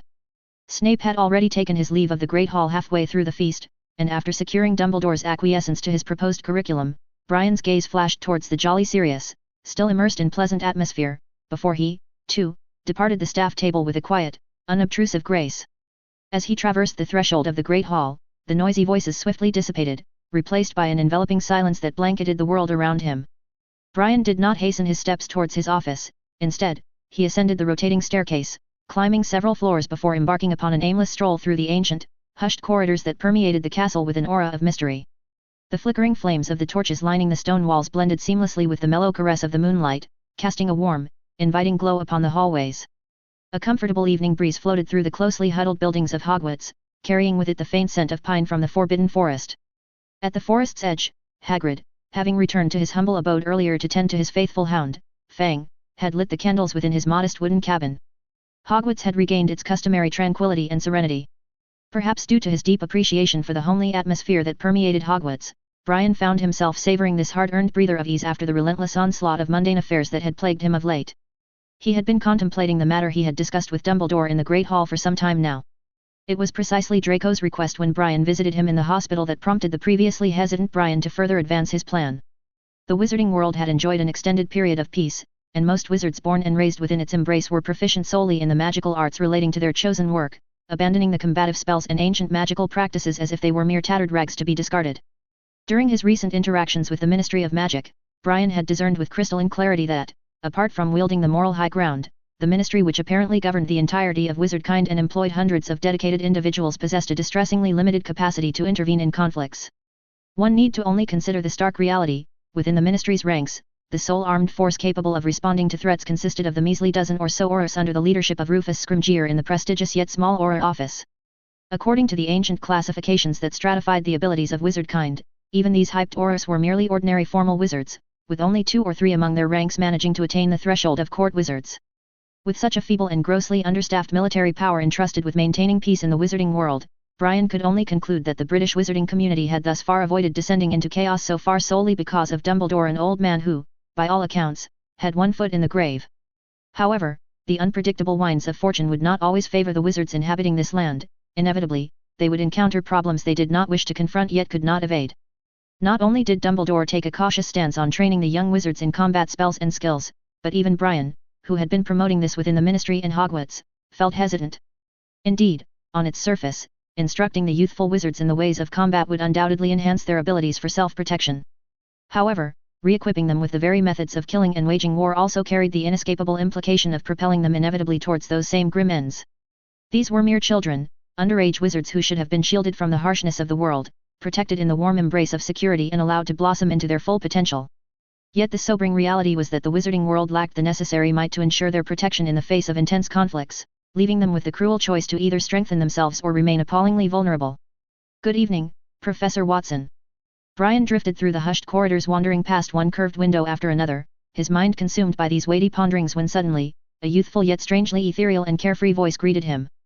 0338 Change of plans. "Good evening, Professor Watson." Brian drifted through the hushed corridors, wandering past one curved window after another, his mind consumed by these weighty ponderings. Suddenly, a youthful yet strangely ethereal and carefree voice greeted him. "Good evening, Miss Lovegood." Brian responded reflexively, his tone distant and absent-minded as he remained immersed in the currents of his contemplation, continuing his unhurried stride forward. However, after a few more steps, Brian's footsteps halted abruptly as realization dawned upon him. Turning his head, he fixed his gaze upon the young witch by the window, her wand tucked whimsically behind her ear as she stared intently towards the night sky, an expression of peculiar serenity gracing her delicate features. Interesting. For a wizard like Brian, the act of concealing his presence and obscuring his tracks had become almost instinctual. As he had passed behind this young witch mere moments ago, he had not emitted so much as a whisper of sound to display his passage. Then how had this girl, who hadn't even turned her head, noticed him? He did not intend to mask his interest in this peculiar development. Retracing his steps, Brian approached the young witch and addressed her in a tone imbued with gentle inquisitiveness. "How did you detect my presence as I passed behind you, Miss Lovegood?" "The Raxperts told me, Professor Watson." It was not until Luna turned to face him that Brian's gaze was drawn to the whimsical necklace around her neck, a strand formed from a varied array of butterbeer bottle caps threaded together. "What?" Brian frowned slightly. "Raxperts," Luna explained, her tone one of calm matter-of-factness. "They always flutter around my ears. When you approached just now, they all flew away. I guess they're very afraid of you." Extending his magical senses outwards, Brian meticulously scanned their surroundings, yet he could discern no presence of any magical creatures capable of concealing themselves so skillfully.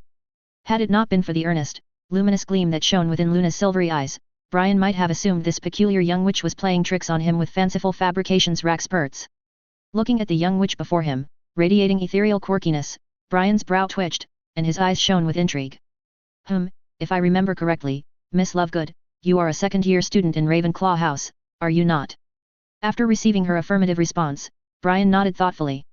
"You see, Miss Lovegood, I'm planning to launch a unique teaching program for third and fourth year students soon. I believe you have an extraordinary talent. Would you be interested in participating?" After returning to the office, Brian was still thinking about the Ravenclaw witch named Luna Lovegood he had encountered outside. Weighing factors such as safety, innate magical aptitude, and the time constraints, Brian had made the thoughtful decision to initially select the third and fourth year students to participate in his new course. However, Luna's appearance reminded him that there were also many gifted children among the students in other grades, and he should give them opportunities to grow as well. Brian had previously taught defense against the dark arts, so aside from the first years who had just entered Hogwarts, he was quite familiar with the children studying at the school.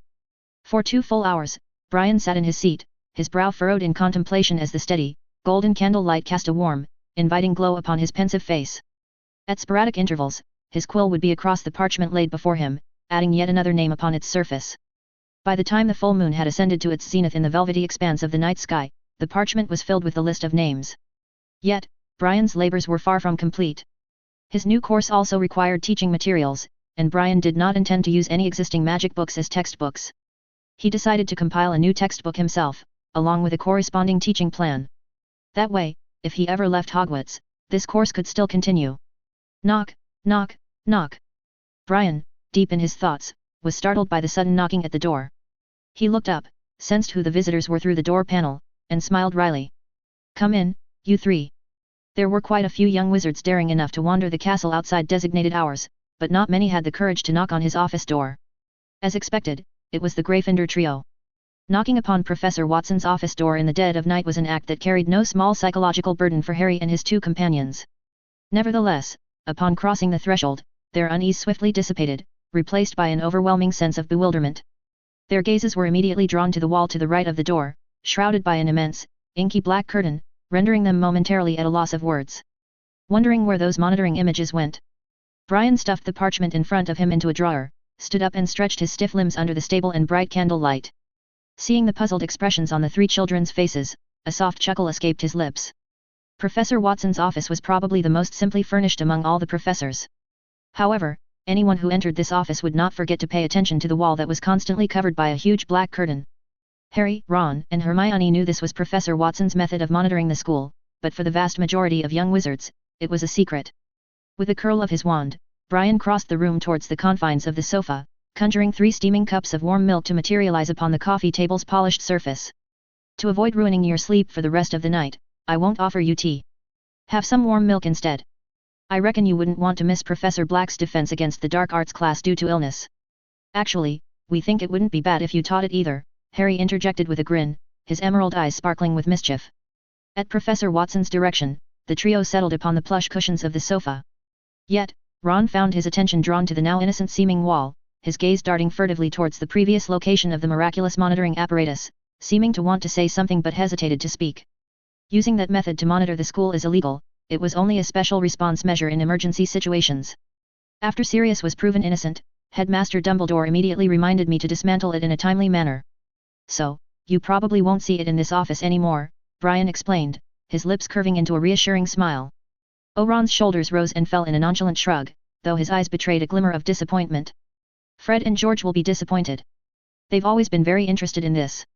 Brian was well aware of the Weasley twins' fascination with the resourceful monitoring system. They had even been privately studying the enchantments involved in it. Although they lacked the ability to produce the original for now, they had ingeniously researched and created similar alchemical devices, which Brian had seen in Filch's office. Before the formal topic began, there was always some casual conversation. Harry and his two friends asked Brian about the Ministry of Magic's progress in investigating the murder of Peter Pettigrew. Of course, Brian could not honestly tell the 3 children that he had hired someone to kill Peter. After a moment's contemplation, Brian spoke in a measured tone, the Ministry has not yet achieved any satisfactory results, but from what I know, they suspect an insider was involved in this murder. An insider? This revelation provoked a collective gasp of shock from the trio of children. However, Hermione's keen intellect swiftly processed the implications of Brian's words. The Daily Prophet reported that Peter Pettigrew died on the way to Azkaban. That means there must have been an insider providing information, she reasoned, her brow furrowed in worry. Oh! Ron exclaimed, his features twisted in an expression of disgust. Dad always tells me the Ministry can't keep any news secret, like a sieve. But I really didn't expect them to drop the ball on something like this too. Though, to be honest, he got what he deserved, didn't he? Keeping a criminal transfigured into a rat as a pet for years was definitely something Ron never wanted to reminisce about in his life. As for Harry, his sentiments regarding Peter's fate were decidedly more complex. This guy not only caused Harry to become an orphan but also condemned the innocent Sirius to years of undeserved suffering. In terms of his crimes, his fate completely matched his actions. However, would Harry's father also want to see Peter meet such a miserable end? As Harry wrestled with this ethical dilemma, another series of resounding knocks reverberated through the office door, shattering the contemplative silence. The sudden, intrusive sound set the 3 children on edge, their bodies tensing in anxiety. Aside from themselves, the only individuals likely to seek an audience with Professor Watson at such a late hour would be fellow members of the faculty. If it was Professor McGonagall or Professor Dumbledore, Harry and Hermione would find themselves in a precarious predicament, as they were currently still serving out the terms of their detention for the audacious act of following the professors against explicit instructions. Don't worry, Brian said with an amused look at the startled trio. It's Professor Black. I suppose he's retained some bad habits from his student days and still likes roaming around in the castle in the middle of the night. Sorry to disturb you so late, Brian. After a series of events, Sirius had become more polite than before. He knew it was rude to barge into someone's office this late at night. After entering, he immediately expressed his apology. I was just going over those materials Remus left for me in the office, about the course progress for each year's students and such. Classes start tomorrow, so I had to go through all that tonight. Well, if that's the case, Brian's gaze flickered towards the birdcage Sirius clutched in his grasp, one eyebrow arching quizzically. Why didn't you just quietly review the materials in your own office instead of bringing a birdcage here in the middle of the night? Sirius was about to offer an explanation, but the words died upon his lips as his eyes landed upon the three ill-at-ease young wizards standing near the sofa. He froze for a moment, before the corners of his mouth curved upwards in a friendly smile. Oh, you three, what are you doing in Brian's office? Don't tell me. Sirius's gaze lingered upon his godson, a conspiratorial gleam shining in his pale grey eyes as he blinked owlishly. Reaching out, he gave Harry's shoulder a gentle, reassuring pat. You were on some adventure and got caught by Filch, who sent you here. You should have more faith in your godson's night-wandering skills, Sirius, Brian interjected, his tone laced with wry amusement. With the sofa now fully occupied, Brian had to return to his seat behind the oak desk that served as the centerpiece of his office. For more chapters, patreon.com/FicFrenzy. Author's note. Hey everyone. Just a quick heads up, I'm under the weather with a cough and headache, so I'll need to skip tomorrow's chapter update. I'll get the next chapter to you the day after tomorrow. Thanks for sticking with me. Take care. 0339 The Curse on Dada. With the sofa now fully occupied, Brian had to return to his seat behind the oak desk that served as the centerpiece of his office. About this owl, Sirius wasted no time in stating the purpose behind his late-night visit, his words punctuated by the soft hooting emanating from the feathered occupant of the cage. Since you three are here, that makes things simple. It's for you, Ron. For me.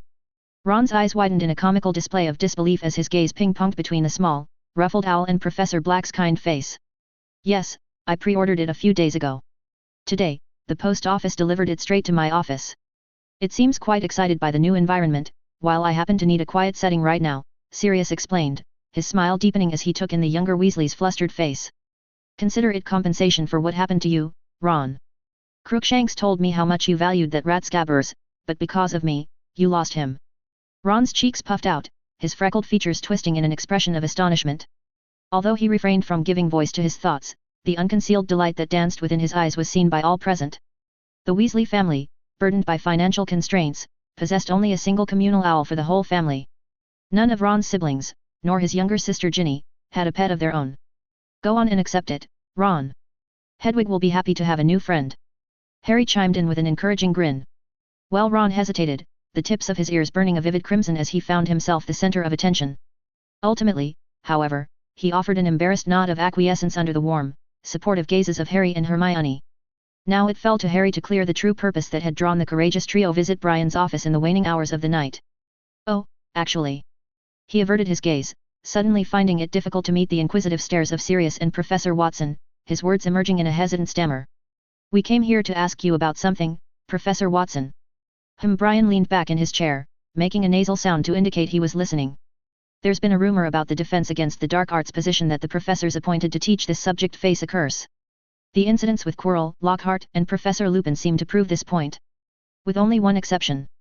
Harry's gaze wavered, settling upon Professor Watson with a mixture of nervousness and curiosity, while Hermione regarded such baseless rumors with palpable disdain, her chin tilted downwards as she studiously examined the toes of her shoes. Dawning realization blossomed across Brian's face, while Sirius immediately froze after Harry stated his purpose, staring intently at Harry's face that so resembled James's. He pursed his lips, a glimmer of light shining in his pale grey eyes.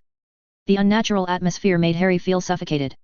He awkwardly looked down in embarrassment but still persisted in asking the question, we want to figure out how you managed to avoid this misfortune.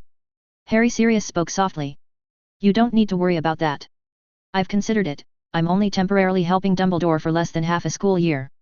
Even if that rumor is true, I don't believe it would be fatal.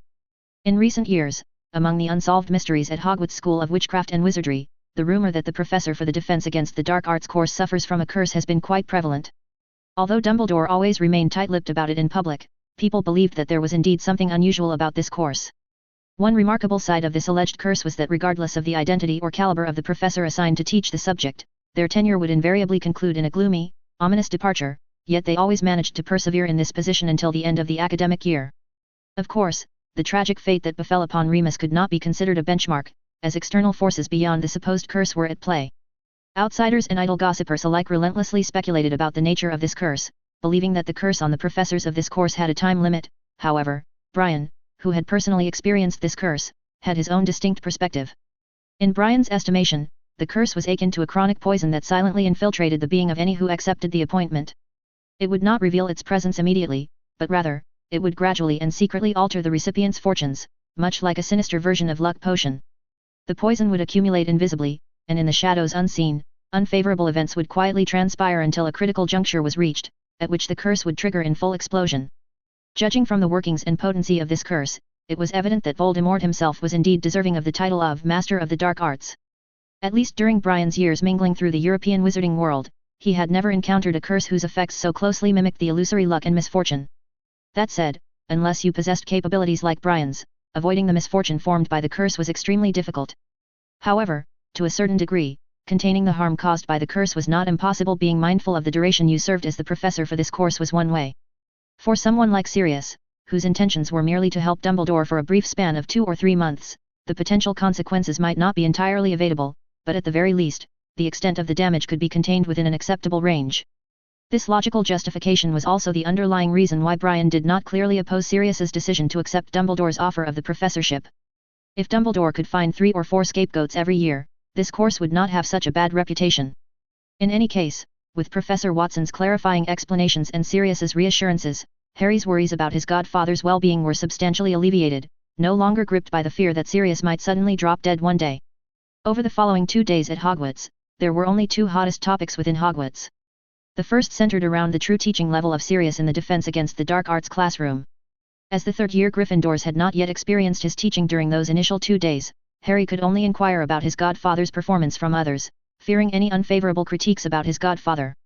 However, according to Fred and George, Sirius's teaching methods were quite engaging and interesting, at the very least not inferior to the Professor Lupin's. The second topic that consumed the Hogwarts rumor mill was the emergence of what appeared to be a volatile conflict erupting from within the ranks of Slytherin House itself. This altercation had transpired in the Slytherin common room on the previous Monday evening, shortly after the evening meal, and was said to have escalated to such an intense degree that it had to be intervened by the head of Slytherin House before it subsided. However, given the notorious uncommunicativeness and tight-lipped nature of the Slytherins when it came to preserving the purity of their house's traditions, the other 3 houses found themselves starved of any detailed accounts into the nature of this conflict. In the aftermath of the alarming clash, Draco Malfoy and his faithful cronies could be observed swaggering about the campus grounds with an air of arrogant superiority, while Theodore Nott and Blaise Zabinai, fellow Slytherin students in Malfoy's year, consistently bore sullen expressions and visible bruises on their faces, telling everyone they were the losers in this mysterious intra-house conflict. Wednesday. The weather on this particular morning was as splendid and vibrant as Harry's bubbly mood during this period. As fragmented shafts of golden sunlight poured through the intricately carved window grilles, bathing the dormitory in a warm, inviting glow, Harry sprung from his 4-poster bed with an energetic vigor. He swiftly donned his school uniform and strode to Ron's bedside, vigorously patting the edge of the mattress in an effort to wake up his slumbering friend. "Get up, Ron, we can't miss today's class." Harry's voice resonated with an unmistakable enthusiasm. Ron mumbled groggily, sitting upright and rubbing the sleepy haze from his eyes. Seeing Harry rush into the washroom like the wind to freshen up, he blinked in confusion but immediately realized the reason for Harry's excitement. One by one, Neville, Seamus, and Dean climbed out of their beds, bewildered by the commotion. "What's going on?" Seamus asked, his brow furrowed in puzzlement. "I've never seen Harry this excited about attending classes." "Sirius's class," Ron shrugged nonchalantly. "He's really looking forward to it." Harry was not the sole individual eagerly anticipating Professor Black's opening class.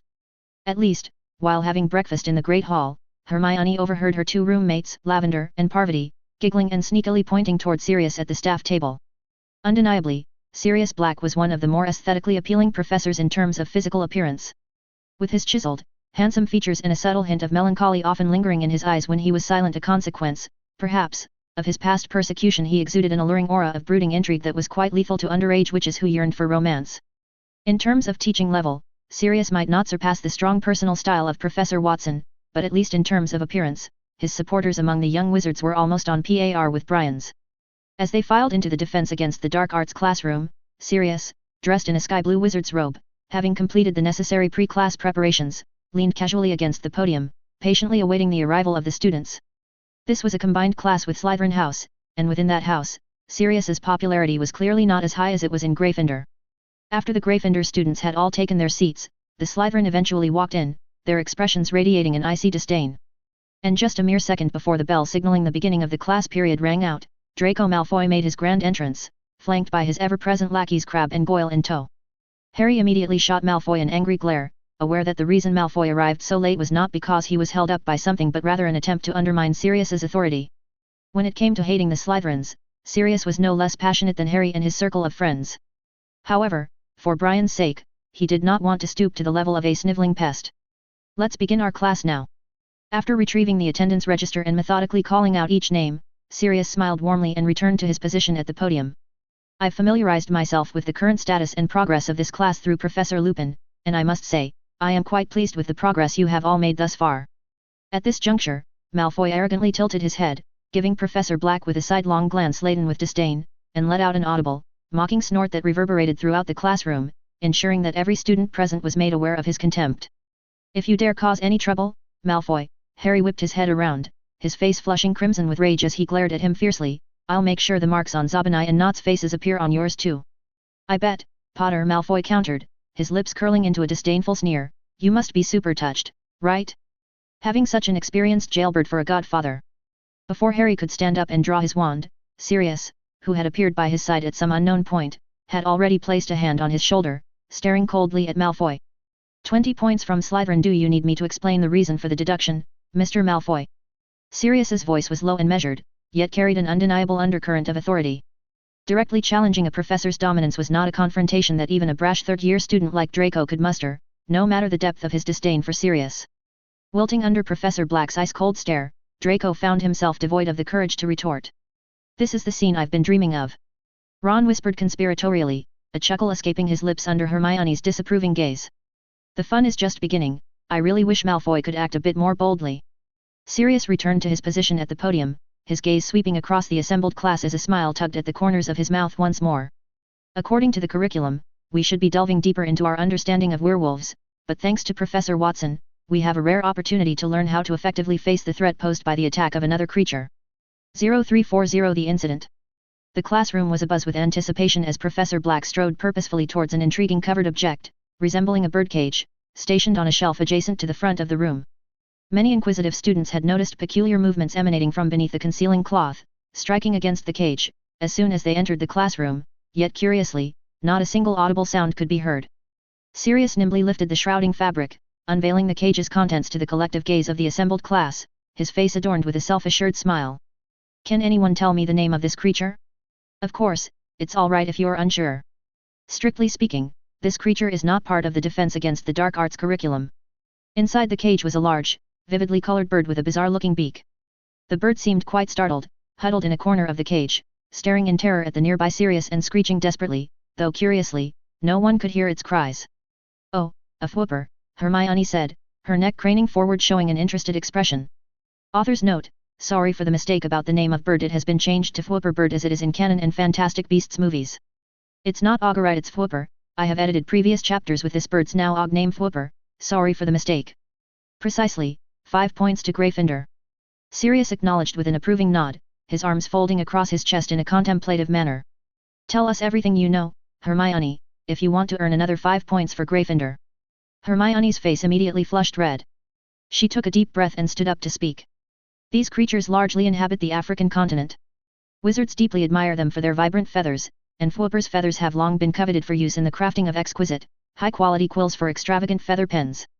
Similar to the cries of infant mandrakes that induce unconsciousness, the whoopers' twittering songs have similar effect, capable of driving those who hear them to the brink of insanity. Uric the Oddball once tried to persuade the masses that the whooper's cry was, in fact, beneficial to one's well-being. To prove that, he subjected himself to its calls continuously for 3 months without any break.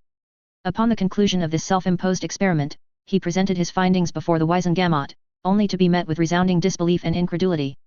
As when he arrived at the assembly he wore nothing on his head except a small wig which, upon closer inspection, turned out to be a deceased badger. Neville stared admiringly at Hermione's back, while Ron muttered. Since it's not in the curriculum, where does she learn all this bizarre knowledge? The Gryffindor students were once again stunned by Hermione's vast knowledge, while most Slytherin students looked contemptuous. Pansy Parkinson mocked Hermione's peculiar tone of voice, causing Draco, who had recently reconciled with her, to laugh hilariously. Do you find this amusing, Hermione pursed her lips tightly, her face flushing with embarrassment. Sirius strode over, looking as though he might grab Malfoy and Parkinson and toss them out of the classroom. Flaunting your ignorance and shallowness to mask your jealousy, are you, Malfoy, Parkinson? He challenged, his voice resonating with authority. Is he stealing your thunder? Dean Thomas chimed in, his gaze fixed admiringly upon Sirius as he teased Harry and Ron, who had already drawn their wands in a defensive posture. At last, Draco realized that Sirius was likely not the kind of pushover that the former Professor Lupin had been. If he didn't restrain himself, he might well face a month's worth of detentions, a prospect that only added to his humiliation. A criminal who had spent 12 years imprisoned in the confines of Azkaban, someone who had willingly descended into the ranks of the Gryffindor house, thereby disgracing the honor of their pure-blood family, was now berating him simply by virtue of a professorial title. 10 points from each of you. Sirius declared mercilessly, his gaze sweeping over Malfoy and Parkinson. If you cannot maintain decorum in my class, I will continue deducting points from Slytherin until Snivellus Snape can no longer discern a single ruby in the Slytherin hourglass, and then give you all detentions. How incredibly cool. Every young Gryffindor wizard thought this, gazing at the ashen-faced Slytherins on the other side of the classroom, their mood soaring. That's the feeling. Ron exclaimed, his fist clenching and swinging forcefully through the air. I've been looking forward to a day like this since I entered Hogwarts. For once, I'm hoping Malfoy shows some backbone. Harry added spitefully. Hermione glared at them sternly.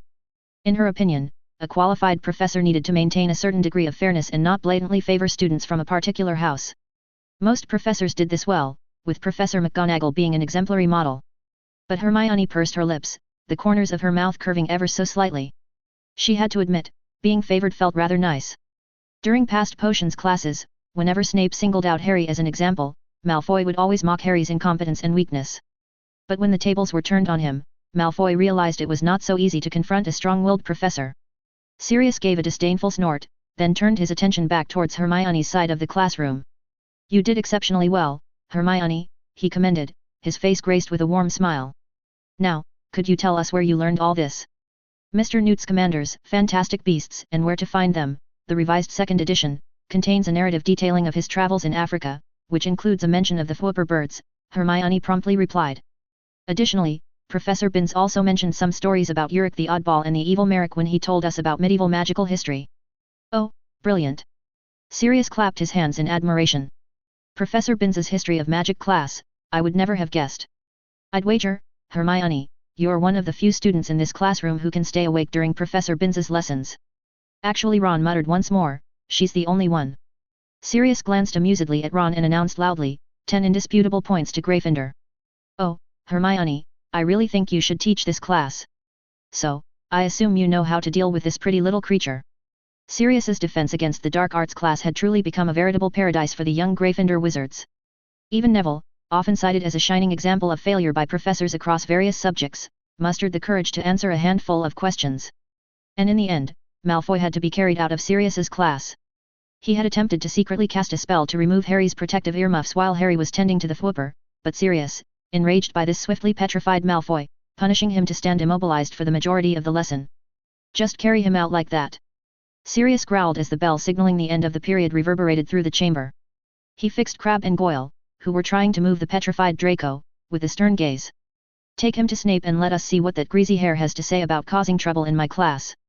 He then arched an inquisitive eyebrow towards Harry and the others before striding out of the classroom. Sirius is really too rash. This is merely his first week teaching this class. Snape definitely won't let this go unanswered, Hermione said worriedly, her brow furrowing with concern. Harry, we need to find a way to prevent any conflict from erupting between him and Snape. Are you insane, Hermione? Ron exclaimed in disbelief. Doesn't Harry desperately yearn to witness Snape receiving a well-deserved thrashing from Sirius? Compared to Snape's attitude towards Gryffindor students in potions class, Sirius has been quite mild. Harry agreed unreservedly. This is different, Harry. Hermione insisted, her tone tinged with urgency. The Gryffindors still had Transfiguration with the Hufflepuffs scheduled for the morning, and they dared not miss Professor McGonagall's class just to witness Malfoy's misfortune. Hermione hastened her pace, voicing her worries. Don't you remember the turmoil the Hippogriff incident caused Hagrid? If Malfoy's father catches wind of how Sirius treated Malfoy, he most probably won't let this go. But Lucius Malfoy can't possibly pin anything on Sirius, Ron countered immediately. The Ministry has declared Sirius innocent in the eyes of the entire wizarding world. Those officials won't make fools of themselves over some paltry galleons. Hermione's concerns did manage to instill a bit of worries within Harry, especially when he failed to catch sight of Malfoy at the Slytherin table during the luncheon hour, and neither Sirius nor Snape appeared at the staff table. Professor Watson was also conspicuously absent from his usual seat. Just then, a commotion emanated from the entrance hall, drawing the rapt attention of the students, who hastened towards the source of the disturbance. To their astonishment, they discovered that Filch had tumbled down the stairs. Many students, failing to grasp the gravity of the situation, erupted into boisterous laughter at the comical spectacle of Filch's undignified fall. However, Harry had a sudden premonition that something had happened. Filch's face was as pale as on that dreadful night over a year ago when he had discovered Mrs. Norris had been petrified by the basilisk. "They're fighting." Filch scrambled to his feet, his appearance disheveled, neglecting to tidy himself as he roared towards Dumbledore, who had already taken note of the commotion unfolding in the entrance of the Great Hall. Professor Black and Professor Snape. 0341 Confrontation. In the Great Hall, an eerie silence descended like a heavy curtain after the shrill, desperate tones of Filch's voice echoed through the chamber. The abrupt stillness was palpable, as if a powerful silencing charm had been cast over the hundreds of young witches and wizards seated at the long tables, their gazes transfixed upon the squib caretaker in a collective state of skeptical astonishment. Even the professors at the staff table were gawking at him in disbelief. I thought you would have foreseen this, Headmaster Filch stammered hesitantly, his ruddy cheeks flushed a crimson hue, the words spilling forth with a trembling uncertainty that showed his unease at being the sudden center of such rapt attention. Such an unprecedented scene in the Great Hall was a rare occurrence indeed, akin to spotting a unicorn in the Forbidden Forest. As Filch's thin voice wavered into silence, the spell was broken, the vast hall erupted with noise 10 times louder than before. Young witches and wizards sprang to their feet in a flurry of motion, the sound of scraping chairs and overturned tables sounding like a wrecking crew methodically demolishing a crumbling structure. "I told you, Harry." Hermione's excited exclamation was drowned out amidst the pandemonium as she shouted to him, her voice ringing with urgency. "Here we go." He actually did it. Ron's dazed and shocked expression was quite amusing even among the stunned wizards around him as he opened his mouth and said blankly. Ron's words served as a jarring reminder to Harry, who sprang upright in an instant, disregarding Hermione's exasperated objections, was about to dash upstairs, but then... Bang! The resounding boom, akin to a bomb detonating, thundered through the Great Hall with cataclysmic force, causing everyone to freeze in their tracks as if encased in a full-body bind curse. "I hope you can all quietly remain in the Great Hall and continue enjoying your lunch. Of course, I don't object if students who are already full return to their common rooms for a good rest before the pleasant afternoon classes begin. As for the trouble upstairs, I hope you can trust that I can handle it," Dumbledore's resonant voice rang out, rising to his feet with an air of commanding authority that was seldom witnessed by the student body. Though his words were not overtly harsh, his tone allowed no argument, a stark contrast to the usually amiable, grandfatherly demeanor he typically displayed. The young witches and wizards fell into a hushed, uneasy silence, keenly aware that they were bearing witness to a side of Dumbledore that was rarely seen in the school. "Thank you for your support." Dumbledore nodded his head graciously towards the students, the simple gesture conveying an unspoken reassurance that the escalating situation was well in hand. He then turned his penetrating gaze towards Professor McGonagall, who looked a bit panicked, his expression calm as if the disturbance upstairs were merely a trivial matter of some unruly portraits engaging in a scuffle. "Could you please maintain order here, Minerva? I'm afraid I must go upstairs to investigate." "Oh, upstairs, yes, Albus." Professor McGonagall grasped Dumbledore's sleeve with a trembling hand as he headed for the entrance hall, her eyes flickering with worry and concern. "You will be able to control the situation, won't you, Albus?" "Ah, of course." Dumbledore gave a reassuring smile, "I still need to come back for my pudding later. It would be unforgivable to waste food prepared by the hard-working house elves who sweat to fill our bellies." With a gentle tug, Dumbledore's sleeve slipped from Professor McGonagall's weakened grasp, and all eyes were on the aged but currently expressionless face of Dumbledore as he made his way towards the entrance hall. As he reached the threshold, Dumbledore turned and glanced at Harry, his gaze like a bucket of cold water dousing Harry's heated thoughts. Harry was certain, without a shadow of a doubt, that Dumbledore's penetrating look was a silent warning, warning him not to make the situation more complicated. At the insistent prompting of Professors McGonagall, Flitwick, and Sprout, the young witches and wizards reluctantly returned to their seats, though the atmosphere in the Great Hall remained heavy and oppressive, as if weighed down by an invisible mantle of leaden dread. In all its history, the ancient castle of Hogwarts had never borne witness to two professors dueling within its walls. "Why won't he let me go up there?" Harry had never been so annoyed with Dumbledore as at this moment. Sirius needed his support the most now, but Dumbledore wouldn't let him go upstairs. "We all know Sirius and Professor Snape don't get along. Their grievances go back a long way." Hermione's calm, measured tones cut through Harry's turbulent thoughts like a soothing balm. "Dumbledore knows very well that you going up there will only escalate their conflict." Harry understood what Hermione said, of course. He knew Sirius and Snape fighting had everything to do with him, which was precisely why he couldn't ignore it.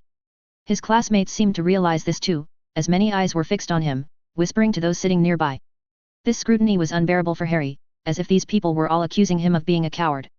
"They're on the 4th floor, by the hospital wing entrance, Headmaster."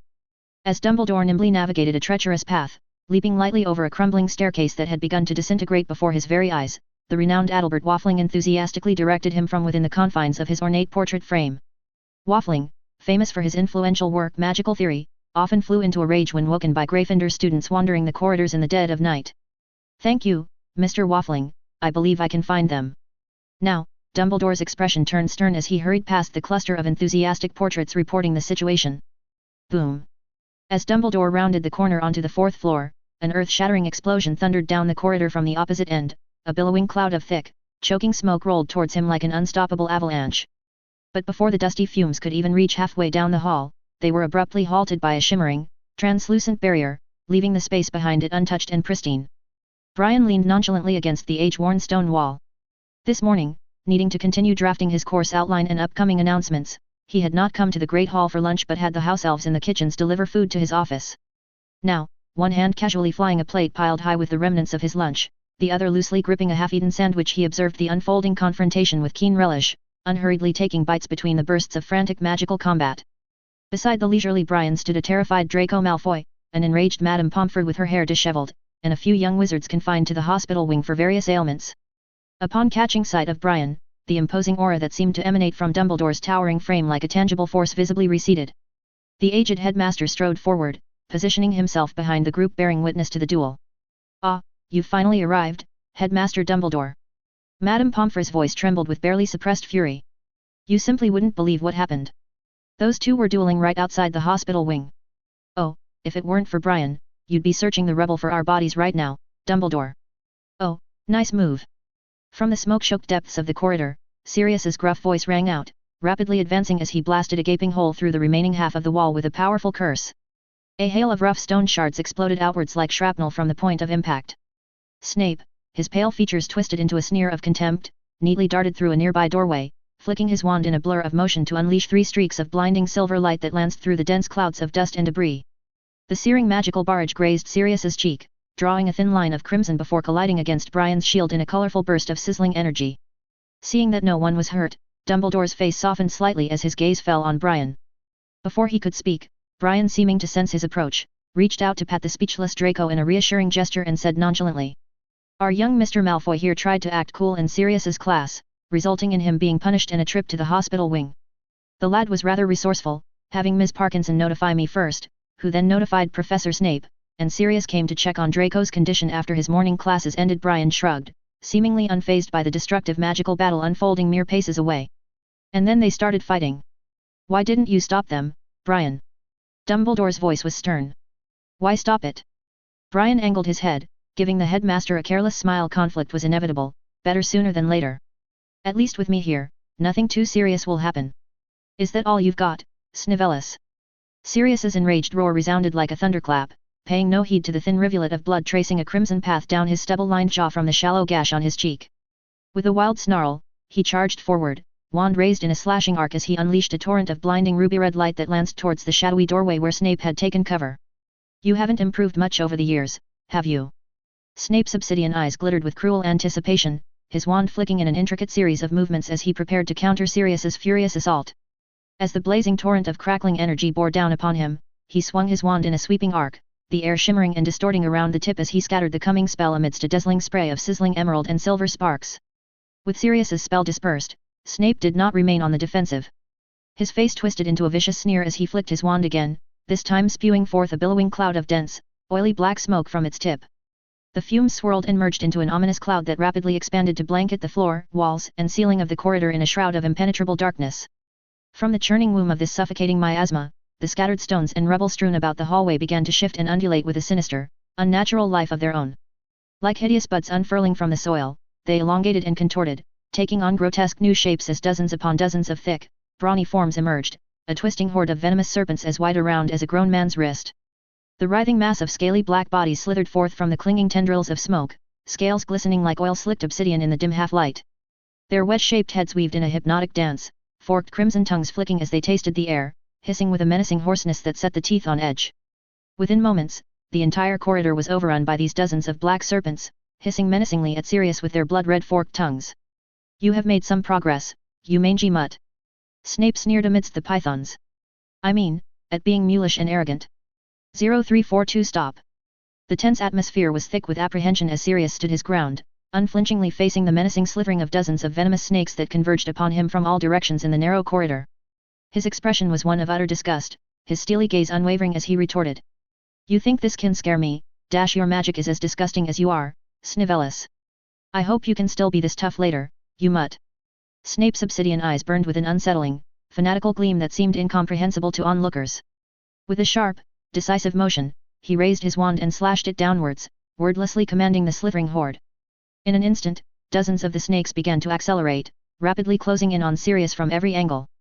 The scene was undoubtedly highly shocking. Madame Pomfrey let out a shrill, piercing scream that reverberated through the corridor, while the few young wizards standing beside Brian, including the pale and trembling Draco, turned a ghostly shade of white, their bodies quivering uncontrollably like sieves caught in a tempest.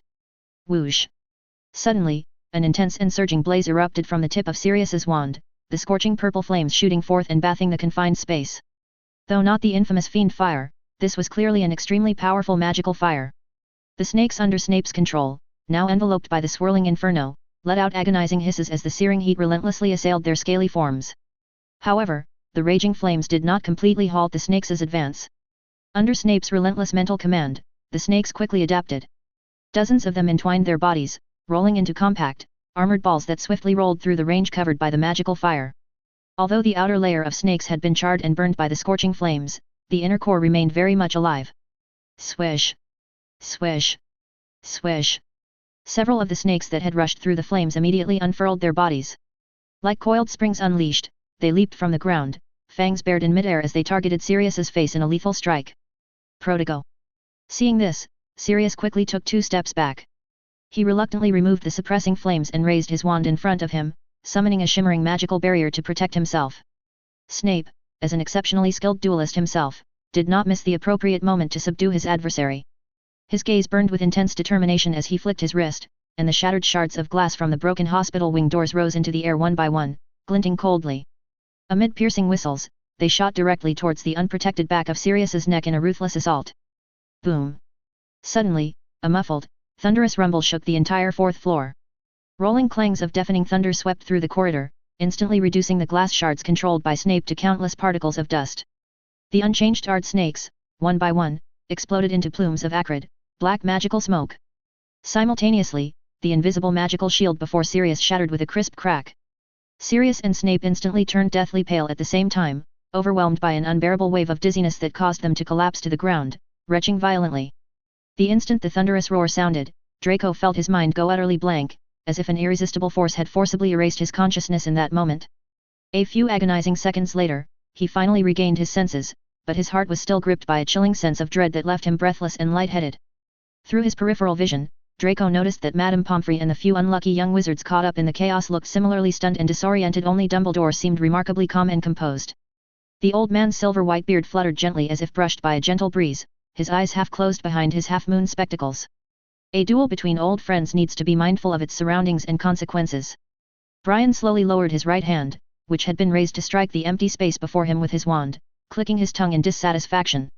Sirius and Snape, who had staggered back to their feet, both cast angry, resentful glances at Brian, especially Snape. He had been just one step away from achieving his lifelong wish, but this rare opportunity was ruined by Brian. I think you both should explain your actions.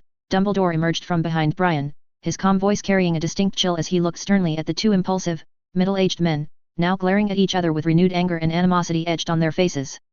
This confrontation had indeed gone too far, spiraling out of control in the most unacceptable manner. Although Dumbledore knew that if Brian had not been present to control the volatile situation, Snape and Sirius would not have directly started dueling outside the hospital wing, their actions were still highly intolerable and a blatant violation of Hogwarts's rules. You should ask your newly hired professor about this, Headmaster Dumbledore. Snape lifted his chin, his voice dripping with venom as he spoke. He openly attacked an outstanding Slytherin student with a spell during class. I suspect 12 years in that prison have not changed the evil nature hidden within his character. Oh, evil nature, how interesting, Snivellis. Sirius panted slightly, his exhaustion more evident than Snape's, though this wasn't particularly surprising. Perhaps their skill levels were not much different in their youth, but Sirius had been tormented by the soul-draining dementors in the nightmarish confines of Azkaban for so many years, while Snape had honed his abilities at Hogwarts over that same time. Do I need to remind you of the pranks you played while serving under Voldemort? Sirius continued, his tone mocking. The mere mention of the Dark Lord's name still carried significant weight among ordinary people. Upon hearing it, Madame Pomfrey and the few young wizards visibly recoiled in horror, while Dumbledore's voice took on a grave tone as he warned, Severus has left that dark past behind, and I firmly believe his stance and beliefs will never waver again. That's your opinion, Headmaster Dumbledore. Sirius stared at Snape's sullen expression and said coldly, an undercurrent of barely restrained contempt in his voice. I don't think he has completely changed or left that evil behind. At least you need to explain. Dumbledore's piercing gaze, filtered through his half-moon spectacles, fell upon Sirius with a stern intensity. What Severus said earlier about you punishing a young wizard with magic during class, I'm sure Minerva showed you the professor's guidelines, so you know such punishments are not allowed, correct? Then you should ask the Malfoy brat here what he did during class. Sirius glanced at Draco with open disgust. He tried to remove Harry's earmuffs while I was teaching him how to deal with the Whooper birds. You should know the severe consequences of that reckless action. Speaking of which, Sirius glared at Snape, his tone stern and uncompromising. I've heard from many sources how you've been treating Harry in potions class. I must warn you, Snivellus, if I hear of any more such incidents or mistreatment, I will personally settle the score with you. How touching, the father-son bond, Snape sneered coldly, his lip curling in disdain. I'm sure you've already noticed how much Potter resembles his arrogant, big-head father, haven't you? Yes, Sirius said, a distinct note of pride evident in his voice as he acknowledged the similarities between Harry and James.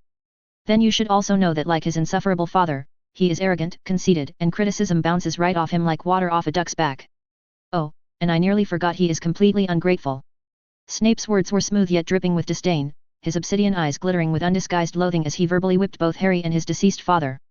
Sirius's grip tightened on his wand, the whites of his knuckles showing as he raised it once more in a threatening gesture, the air practically crackling with pent-up rage and hostility.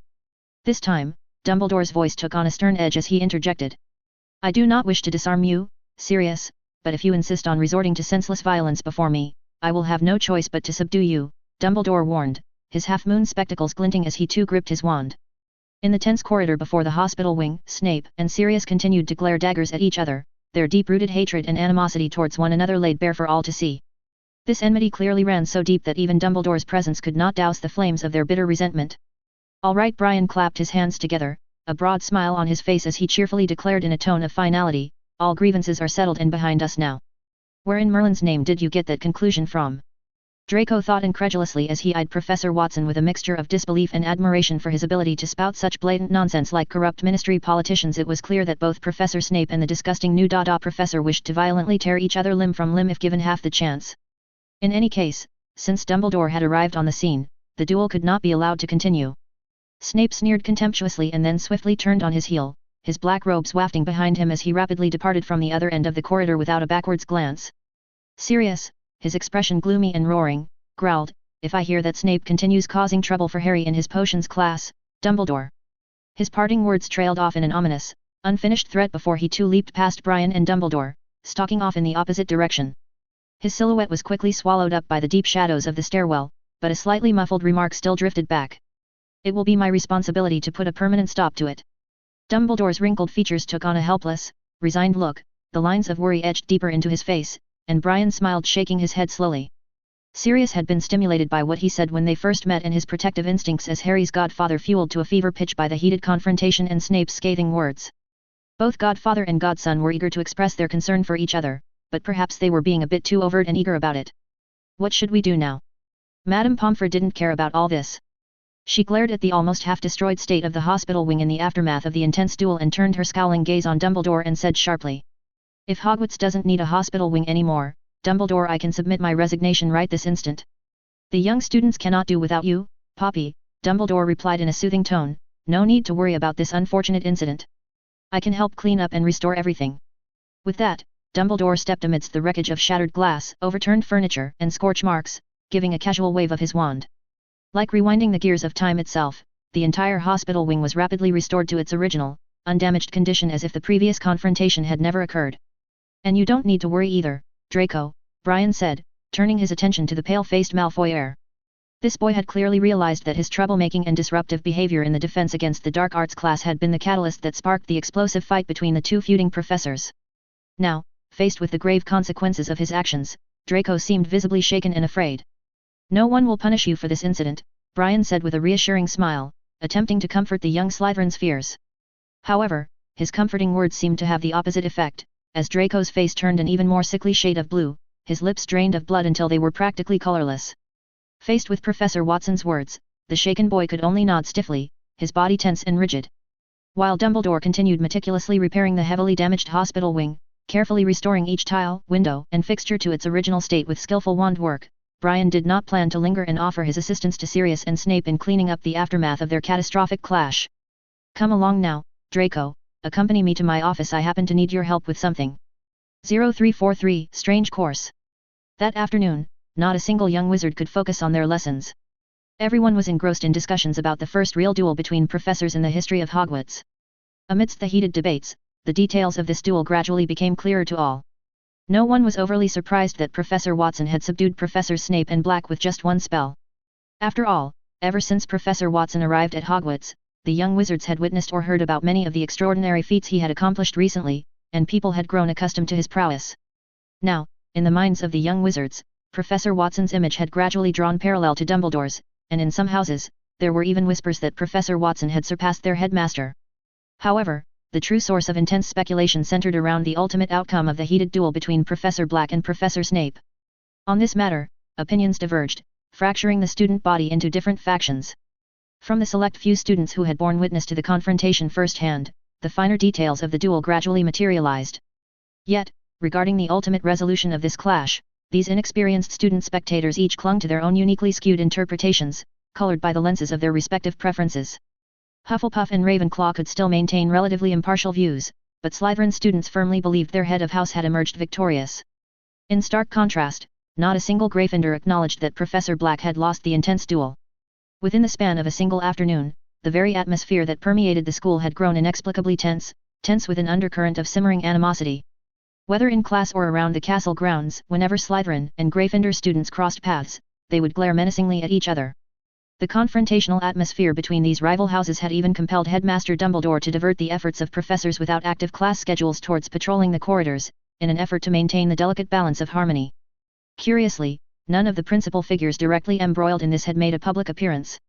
Professor Black and Professor Snape had respectively asked their colleagues to cover their classes, while Professor Watson remained in his office. Even Draco had not shown up all afternoon, and by the time night fell, with the dazzling starry sky appearing in the enchanted ceiling of the Great Hall during dinner, they still had not been seen. Harry withdrew his annoyed gaze from Ernie Macmillan of Hufflepuff, having just noticed the animated manner in which Ernie was voicing his opinion on the duel, a conclusion Harry could not accept. Sirius definitely wouldn't lose to Snape. Harry declared adamantly once more, his impassioned words eliciting a resounding chorus of enthusiastic agreement from his surrounding housemates. Yet, curiously, neither Ron nor Hermione had expressed their respective viewpoints on the matter.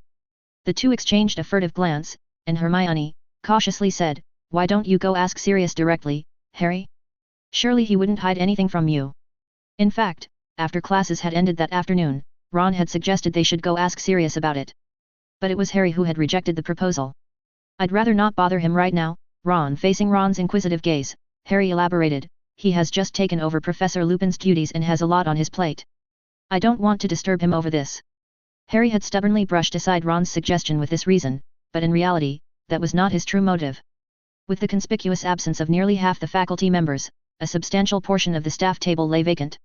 Headmaster Dumbledore was engaged in hushed discussion with the heads of the three remaining houses, while Hagrid, noticing the hint of worry in Harry's eyes, gave him a reassuring look. At that moment, Malfoy, who had been missing for most of the day, suddenly appeared. His face was lit with excitement, as if he had encountered something worth celebrating. The trio exchanged glances, a dull feeling surrounding them. Usually, whatever made Malfoy happy wouldn't be good news for them. Curiously, Malfoy had appeared in the company of none other than the grumpy caretaker, Filch. He did not head straight into the Great Hall for dinner, but he instead accompanied Filch towards the notice board situated within the entrance hall, where he proceeded to assist the ill-tempered squib in attaching some manner of announcement. It was well known that the Malfoy family had long been staunch supporters of pure-blood supremacy. Draco also looked down upon witches and wizards without pure-blood lineage. During the first half of second year, he had even referred to Hermione as a mudblood.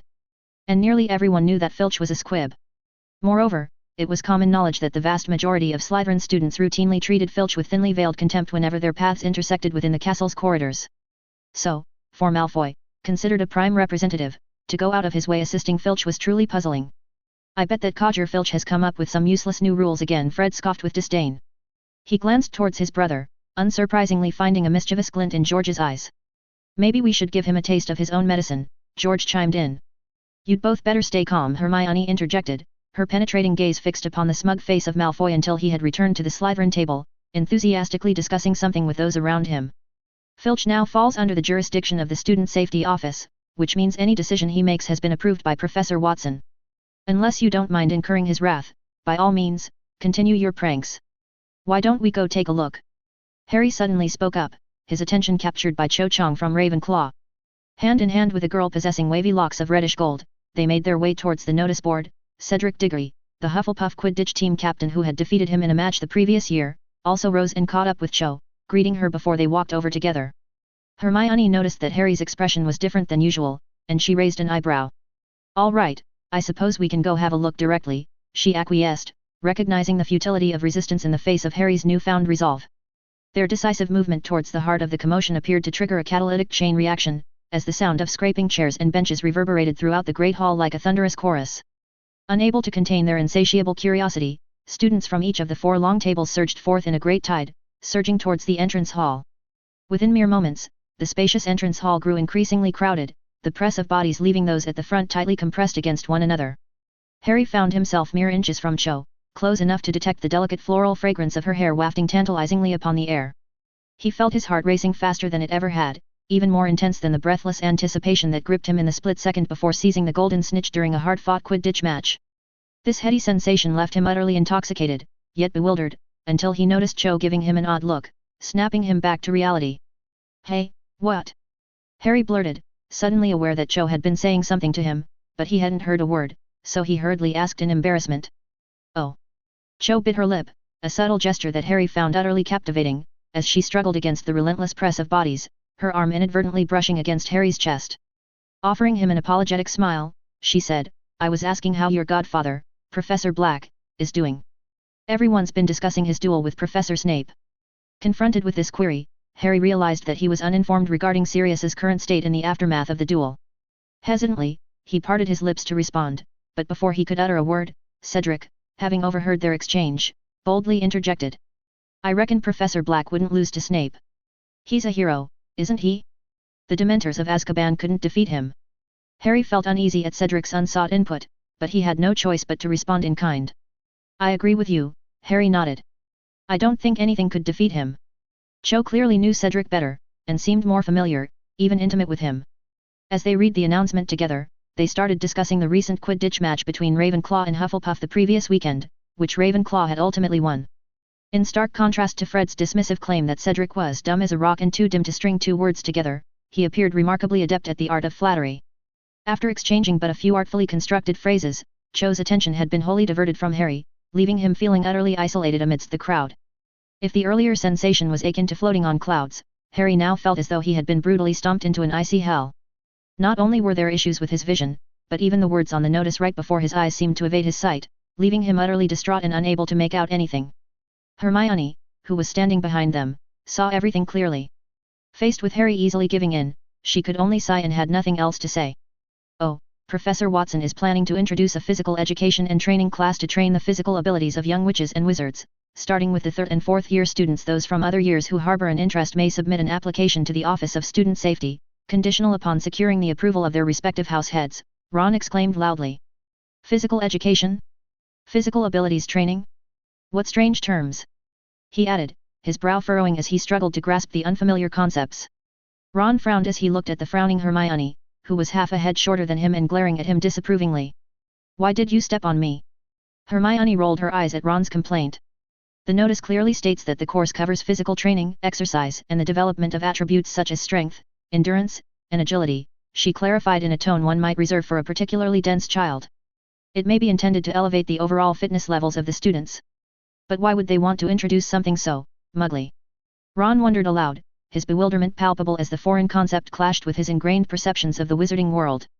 Perhaps Professor Watson holds the belief that establishing a strong physical foundation contributes to becoming a more powerful witch or wizard, Hermione hypothesized, undeterred by Ron's apparent ignorance.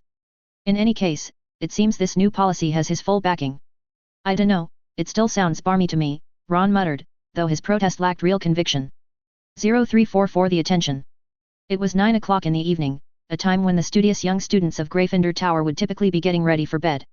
However, on this particular night, the warmly lit Gryffindor common room remained abuzz with activity, as hordes of eager witches and wizards engaged in lively discussion. The subject of this heated discussion was none other than the highly anticipated upcoming physical education class to be taught by the Professor Watson. Even the Gryffindor prefects forgot to remind everyone to maintain order, joining in on the heated discussion. In such situations, when a matter of hot topic arises in the wizarding world or Hogwarts itself, natives like Ron are often more sought after for their insights. Because they are born and raised in the wizarding world, they have a deeper understanding of the wizarding society and possess more magical knowledge than young wizards like Harry who grew up in the Muggle world. Of course, there are also oddities like Hermione. However, this time, the situation was different. The students born and raised in the wizarding world flocked around those like Harry, Hermione, Dean, and Seamus, who grew up in the Muggle world, eager to learn about this physical education class. Amidst the indistinct buzzing, the fat lady's portrait swung open, and Percy Weasley, the head boy, squeezed his way in. Upon witnessing the commotion in the common room, he instinctively frowned, intending to reprimand them.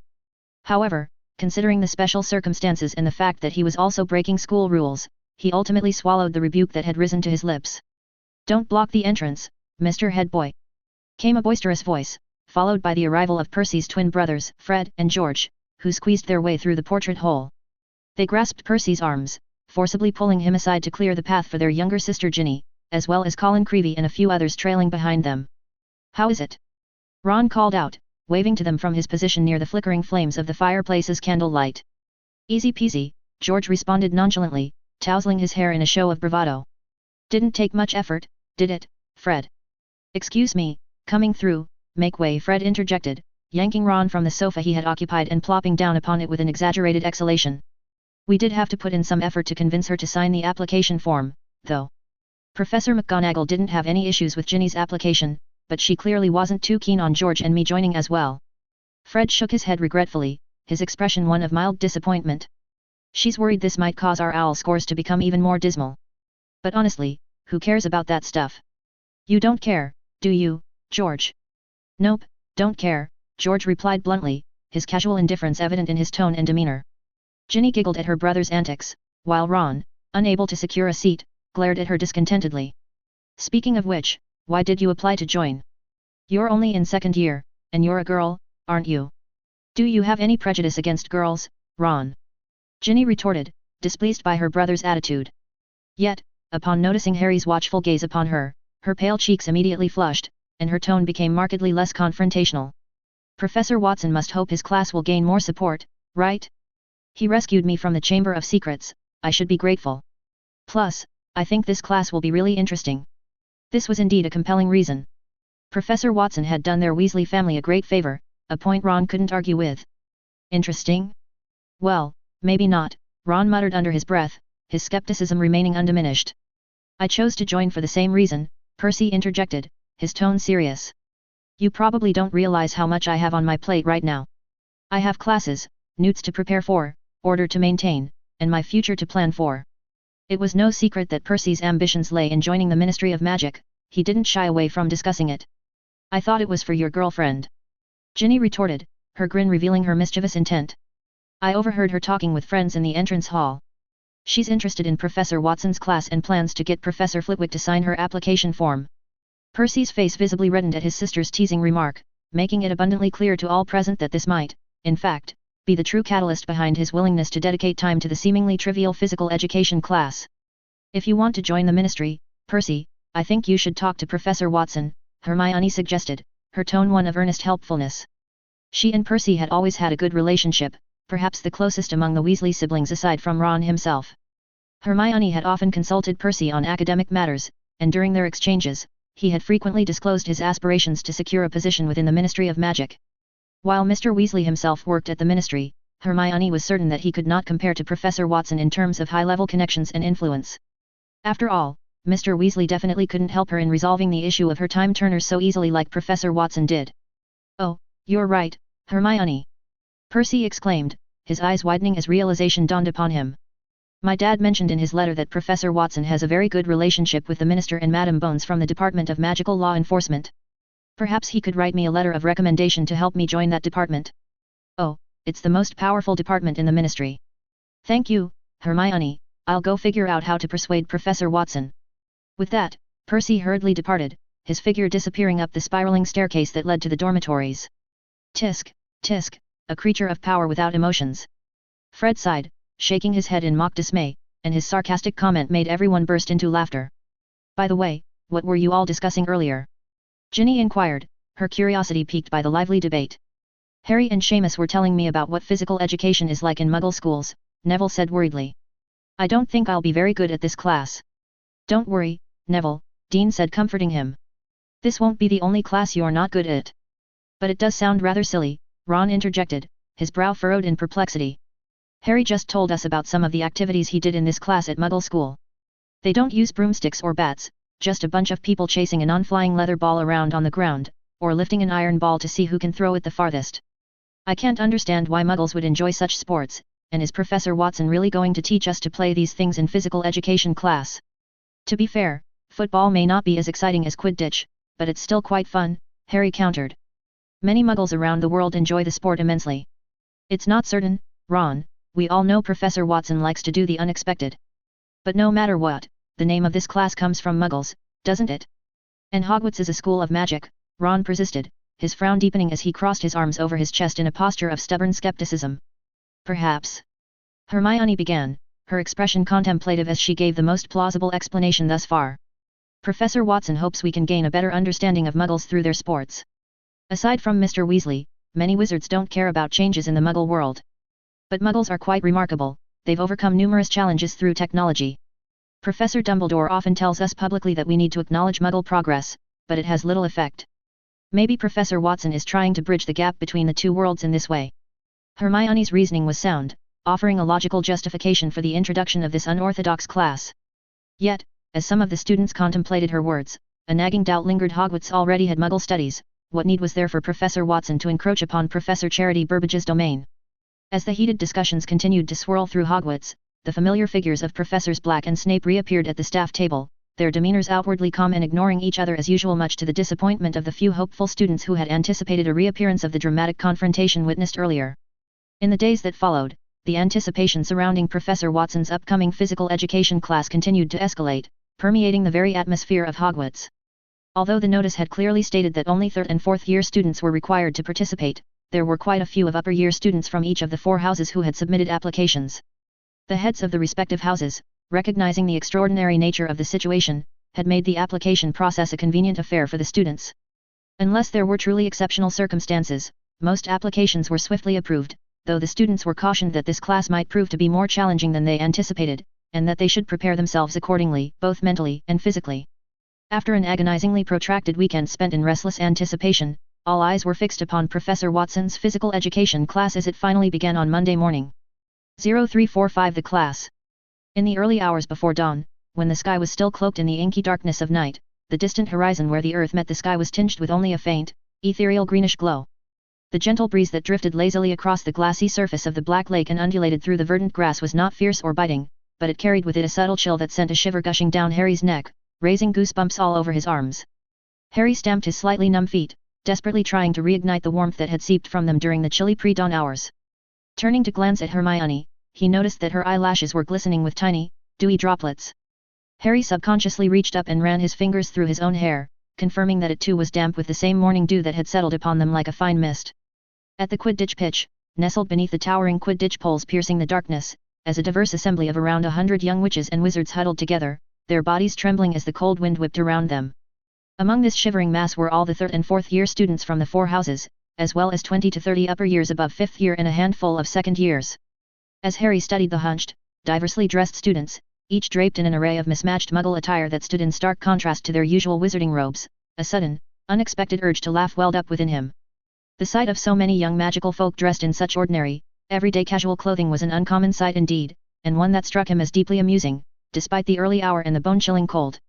It had been only a few days since Professor Watson had first announced this new class and confirmed the roster, but yesterday, a 2nd-year Ravenclaw girl had been posting a new notice, one that required all the young witches and wizards to arrive at the grounds before 6 o'clock in the morning on Monday, dressed in outfits suitable for exercise. Typically, apart from Saturdays and Sundays, the young students of Hogwarts were required to don their wizarding robe-like school uniforms during normal class times. Seeing over 100 of their number clad in casual everyday clothes at the school was quite an uncommon sight for the viewers. The faint light on the horizon provided little in the way of warmth, and the young witches and wizards shivered in the cold wind, with hardly anyone in the mood for conversation, Harry included. Percy's girlfriend was huddled asleep in his arms, her head nestled against his chest as she sought refuge from the chill. Ginny leaned heavily against Hermione's shoulder, stifling yawns as exhaustion threatened to overwhelm her. Ron had simply plopped down cross-legged on the dewy grass, his soft snores joining the whisper of the wind as he succumbed to slumber.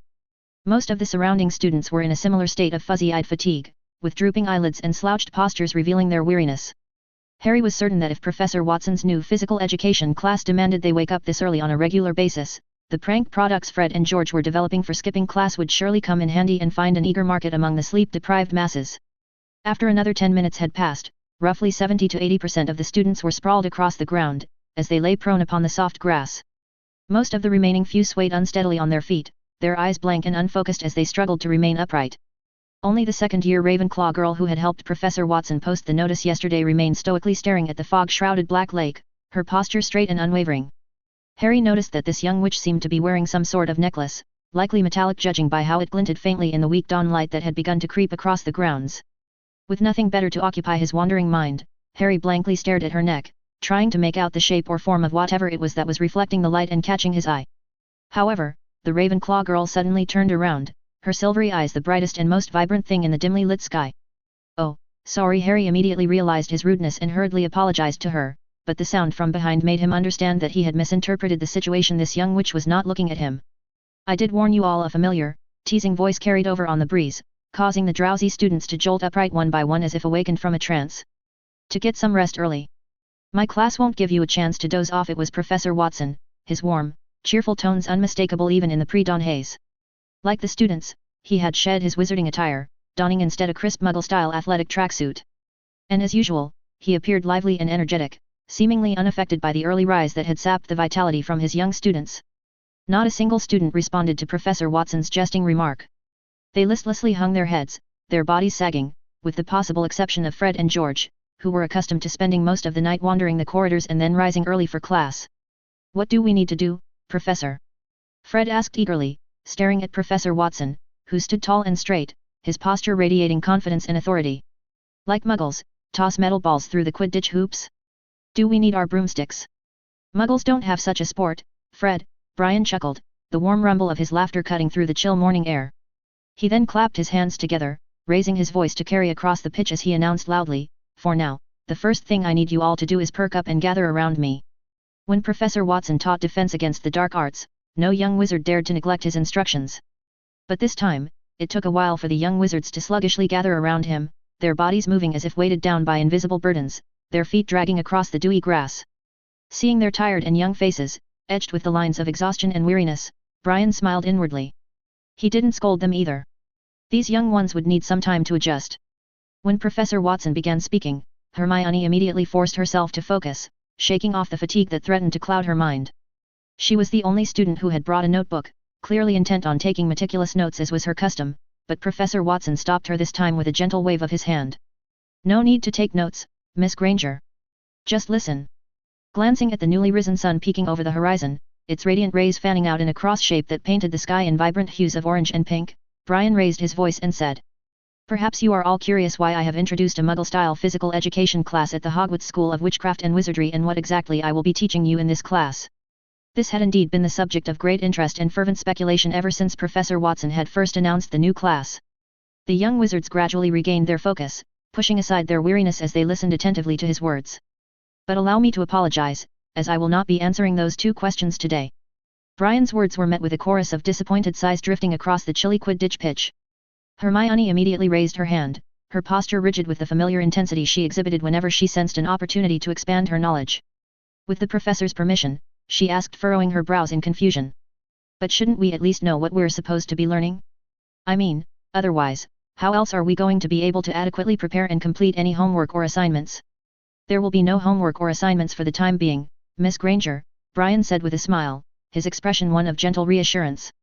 Unlike the other classes except Quidditch at Hogwarts, where homework and assignments were as common as the ancient stone walls that surrounded them, Professor Watson's declaration that there would be no such things in this new physical education class was met with a reaction that defied expectations. Rather than eliciting cheers of joy from the weary students, his statement instead seemed to confuse them even more, their expressions ranging from bewilderment to outright skepticism. First, you need to understand, Brian continued once the murmurs of uncertainty had subsided, that this new physical education class will not take up your regular class time for now. In fact, during the initial phase, it will only require your presence here before 6 o'clock every morning. Every day. Ron cried out in despair, his voice cracking with a mixture of disbelief at the prospect of such a grueling schedule. Even Saturdays and Sundays. 6 o'clock. As Ron's outcry faded into the morning air, Hermione's roommate, Lavender Brown of Gryffindor, wailed in distress, her voice thick with concern that bordered on melodramatic. But only proper sleep can ensure glowing skin and a radiant complexion. If preserving your skin's radiance matters more than your desire for self-improvement, Miss Lavender Brown, Professor Watson's smile faded as an indescribable seriousness emanated from his easygoing expression, weighing heavily upon the young witches and wizards like a palpable force, then by all means, return to your warm four-poster bed and continue your slumber. Looking at the young wizards who had fallen silent, Brian sighed and softened his tone. My words were not meant to scare you. In fact, you are allowed to withdraw from this physical education class, but the deadline is only 1 month. Within that month, if anyone feels this class is meaningless, you don't need to inform me, you may leave at any time, no questions asked. However, after 1 month, those of you who choose to remain must persevere until the end of this course. Hermione furrowed her brow once more, her eyes narrowing slightly as she speculated silently on Professor Watson's intentions and the deeper meaning behind his carefully chosen words. Harry, glancing towards Malfoy, saw a determined look etched upon his pale features, without a trace of the doubt or hesitation that lingered in the eyes of many others. Seeing his rival's apparent resolve, Harry also let go of his own uneasiness and quietly waited for Professor Watson's instructions. Ron opened his mouth as if to speak, perhaps to voice his objections, but then thought better of it after noticing the resolve in Harry and Hermione's silence. Even his younger sister Ginny had clenched her fists, her jaw set in a determined line as she appeared eager to tackle the challenge head-on, without reservation or fear. So, wisely, he closed his mouth, swallowing his protests for the time being as he too turned his attention to the professor. Not a single young wizard chose to withdraw and depart in that moment, a decision which did not surprise Brian in the slightest. The lure of the unknown, the tantalizing promise of expanding their magical abilities, was simply too strong for them. However, how many would remain after that 1-month mark was thrust upon them remained to be seen, a question to which even Brian himself did not know the answer. Very well, then Brian gestured broadly with one hand, sweeping it across the expanse of the grassy field that stretched out beneath their feet like a verdant carpet. The first thing we need to do, and it must be done continuously for the entire month without interruption or exception, is to run 20 laps around the Quidditch pitch every morning. A collective gasp rippled through the assembled students, their eyes widening in a mixture of disbelief and anxiety. 20 laps around the pitch may not have seemed an impossible feat on its own, but coupled with the ungodly hour and the bone-chilling cold that still lingered in the air, it took on an entirely new level of challenge. Looking at the astonished young wizards, Brian smiled and said, "What are you all waiting for? Ladies and gentlemen, start running." 0346 Subsequent impact. In the aftermath of the intense duel between the Sirius and Snape, those with foresight could have effortlessly predicted the rippling waves of change that would soon engulf the halls of Hogwarts School of Witchcraft and Wizardry. These transformative undercurrents manifested themselves most prominently among the young wizards from the rival houses of Gryffindor and Slytherin.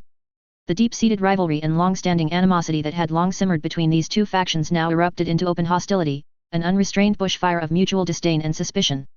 Whether within the Great Hall, the corridors that snaked through the ancient castle, the verdant courtyard, or the classrooms, the students from these rival houses barely communicated, their gazes locked in a constant state of guarded vigilance, ever watchful for the slightest hint of treachery or attacks from the opposing faction.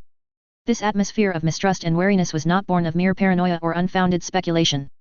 During this time, Harry himself had encountered numerous pranks and attacks on his way to and from classes.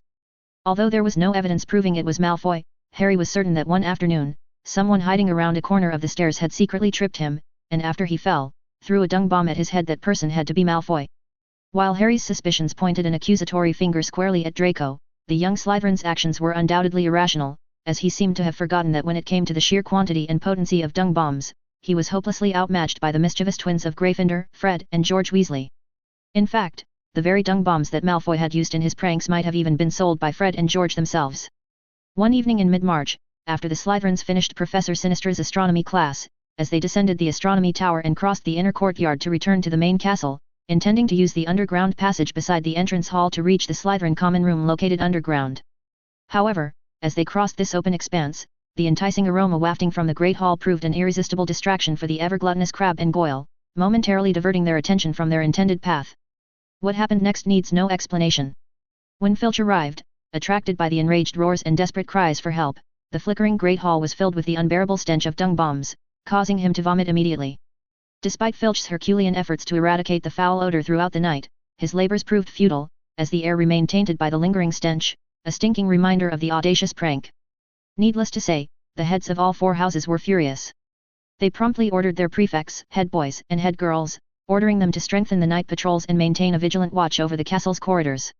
Furthermore, they personally interrogated the portraits that hung near the walls of the Great Hall, seeking any clues or insights they might possess regarding the identities of the students who had dared to orchestrate such a daring and unruly prank. Alas, their inquiries yielded no useful information, as the culprit seemed to possess a keen awareness of counter-surveillance tactics and had left no discernible trail to follow. It truly puzzles me, Headmaster Dumbledore, Snape said to Dumbledore while summarizing the limited information they had gathered, his dark penetrating eyes fixing upon Sirius with undisguised suspicion, who in this school excels at evading pursuit and concealing their tracks. If you ask for my opinion, Severus, Dumbledore calmly replied, his voice a soothing balm amidst the tension that permeated the air as he gently set down his silver fork. From what I know, Brian possesses quite a formidable skill set in that particular area. Speak from the heart, Headmaster, Brian responded with a dismissive roll of his eyes, his tone laced with playful sarcasm. Your expertise in this area is unmatched by any wizard. Are you suspecting me, Snape? Sirius met Snape's accusatory gaze unflinchingly, refusing to be intimidated by Snape's thinly veiled taunts and implications. I am not accusing anyone, Snape countered smoothly, his lips curling into a serpentine smile that showed no hint of the malice that simmered beneath the surface. I am merely reminding everyone present that last Halloween, a beast also managed to sneak into this school unnoticed. If you want to know the answer, Sirius replied, his voice laced with icy contempt, I can tell you that I detest that Malfoy boy, just like his father, with their minds full of schemes. However, I did not throw a dung bomb at his head like he did to someone. For heaven's sake, you two. Professor McGonagall interjected, her stern features knotted into a mask of barely contained fury as she glared at Snape and Sirius. Can't you refrain from arguing during meals? Haven't you noticed that the students are watching you? This impending confrontation, which threatened to escalate into a full-blown altercation, was swiftly defused by Professor McGonagall's forceful intervention before it could reach its climax. As the meal drew to a close and the attendees prepared to depart, Dumbledore issued a solemn warning, his words carrying the weight of his position as the headmaster, as he expressed his fervent hope that the tense atmosphere that had enveloped Hogwarts Castle over the past 2 weeks would finally dissipate, restoring the sense of tranquility and harmony. I indeed didn't take action against that Malfoy boy, Sirius confessed to Brian as they ascended the zigzagging staircase to the 3rd floor, his solemn expression transforming into a triumphant, smug smile that showed the mischievous delight he derived from his scheming. The office they were headed towards had once belonged to Remus, and it was within these familiar confines that Sirius felt reassured to reveal the true extent of his involvement. I just gave the Weasley twins and Harry some pointers. To pull off a prank without getting caught they need to be wary of those portraits that like to snitch. Please, don't cause me any more trouble, Brian said, his grim expression showing no surprise at Sirius's admission of participation in the recent incident. A hint of annoyance tinged his voice as he spoke, his words carrying an undercurrent of exasperation. It was me who got rid of Draco, Crabbe, and Goyle, as well as the stench of dung bombs in the Great Hall. Undoubtedly, Dumbledore had issued a private warning to Snape, urging him to exercise restraint and refrain from further escalating the tensions that had gripped the school. Sirius, too, had toned down his aggression after Brian's persuasive words, recognizing the need to avoid fanning the flames of discord any further. Regardless of the individual motivations, to a certain extent, the palpable atmosphere of hostility that had simmered between the houses of Slytherin and Gryffindor had somewhat subsided. However, this school faced more than just one issue. Brian's physical education class had an undeniable impact on the teaching of various professors at Hogwarts. Although Brian had made targeted effort to schedule his classes in the early morning hours, thereby avoiding any direct conflict with the established academic timetable, the endurance of the young wizards was finite, their physical capacities were exhausted by the demands of his rigorous curriculum. Rousing themselves from the warm, enveloping embrace of their four-poster beds while the world outside was still cloaked in the inky darkness of pre-dawn, and venturing forth onto the Quidditch pitch before 6 a.m. without breakfast, proved an arduous trial for even the most dedicated students. Now, with the exception of Professor Binns's notoriously drowsy history of magic lectures, even in the classes taught by Professor McGonagall and Snape, some young wizards struggled to stay awake. Perhaps you could schedule your classes in the evening like Aurora does, Brian. Professor McGonagall finally confronted Brian in his office, her voice raised in exasperation. Look at the situation now. This morning, at least a quarter of the 4th-year Ravenclaw students were dozing off in my class. Only a quarter, Professor McGonagall, Brian responded with a sly smile. That proportion isn't too high, is it? That's because there are only a quarter of the fourth-year Ravenclaw left who are still attending your physical education class compared to before. Professor McGonagall said with a grim face. Indeed, her assessment was accurate. Within the first week of Brian's class commencing, approximately one-third of the young wizards had already abandoned and most of them were from Ravenclaw, mostly girls. They had no interest in this muggle sport that offered no enjoyment. They were the ones who gave up the class the most among the four houses. Brian didn't mind this at all. As he had said before, he had anticipated this situation. The remaining young wizards also found the course tiring and boring, but they persisted for various reasons. It was estimated that after a month, fewer than 50 young wizards would remain. Neville might have been the only student genuinely enjoying the class. Gryffindor Common Room. This class is very simple. Neville said in the gloomy common room on Friday evening, as the young wizards who had persisted until now would have to continue rising early the next morning, completely undermining the purpose of the weekend. I mean, it doesn't require much thinking, you know, and that's what I'm afraid of. For the rarely optimistic Neville, the others didn't know what to say anymore. And besides, Neville added, rising from his seat and patting his belly with an impish grin, I can guarantee that my grandmother will be utterly surprised when I return home for the summer holidays. She's tried so many ways to help me lose weight. Neville's light-hearted joke, however, failed to elicit the desired humor from his companions, whose expressions remained somber and pensive in the face of the mounting pressures they all endured. It was Ginny who finally broke the contemplative silence. Today, I ran into Percy in the library. He told me that Penelope has decided to drop Professor Watson's class because she dozed off in Professor Snape's potions class and failed to handle the splashing potion from her cauldron in time, resulting in a large boil on her nose. This really upset Percy. Oh, Hermione frowned, her brow furrowing as she pondered the implications of Ginny's words. So, what is Percy going to do? Will he drop the class too? I think he'll stick with it, Ginny replied, her delicate fingers absent-mindedly twirling a strand of her vibrant red hair as she spoke. Of course, he shares our view that we're not Muggle athletes, so why should we expend so much effort on physical training? But you all know that he plans to ask Professor Watson for a recommendation letter. If he drops out of this class, he won't feel right going to Professor Watson for that. Anyway, he's graduating in a few months. 0347 Sad Things. Generally speaking, the Friday evenings were the most relaxed and eagerly anticipated time for the young witches and wizards at Hogwarts. The weekend offered a much-needed relief, and tomorrow was another such coveted occasion when the picturesque wizarding village of Hogsmeade would be open to students. However, within the cozy confines of each house's common room, typically bustling with spirited chatter, now hung heavy and somber atmosphere.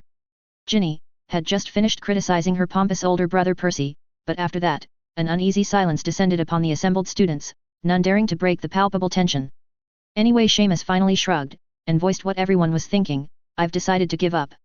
Honestly, I don't see any point in this class. I mean, if I want to exercise, I have many choices, rather than running around the Quidditch pitch like a starving idiot before dawn every day, circling the goalposts endlessly. The fact was, in the wizarding world, Quidditch was the beloved pastime of everyone, cherished and revered by young and old alike. If Professor Watson had intended to teach them advanced flying skills, this laborious and tedious routine certainly wouldn't have been the chosen method. I agree. Dean Thomas raised his hand as well, his voice carrying a note of resignation.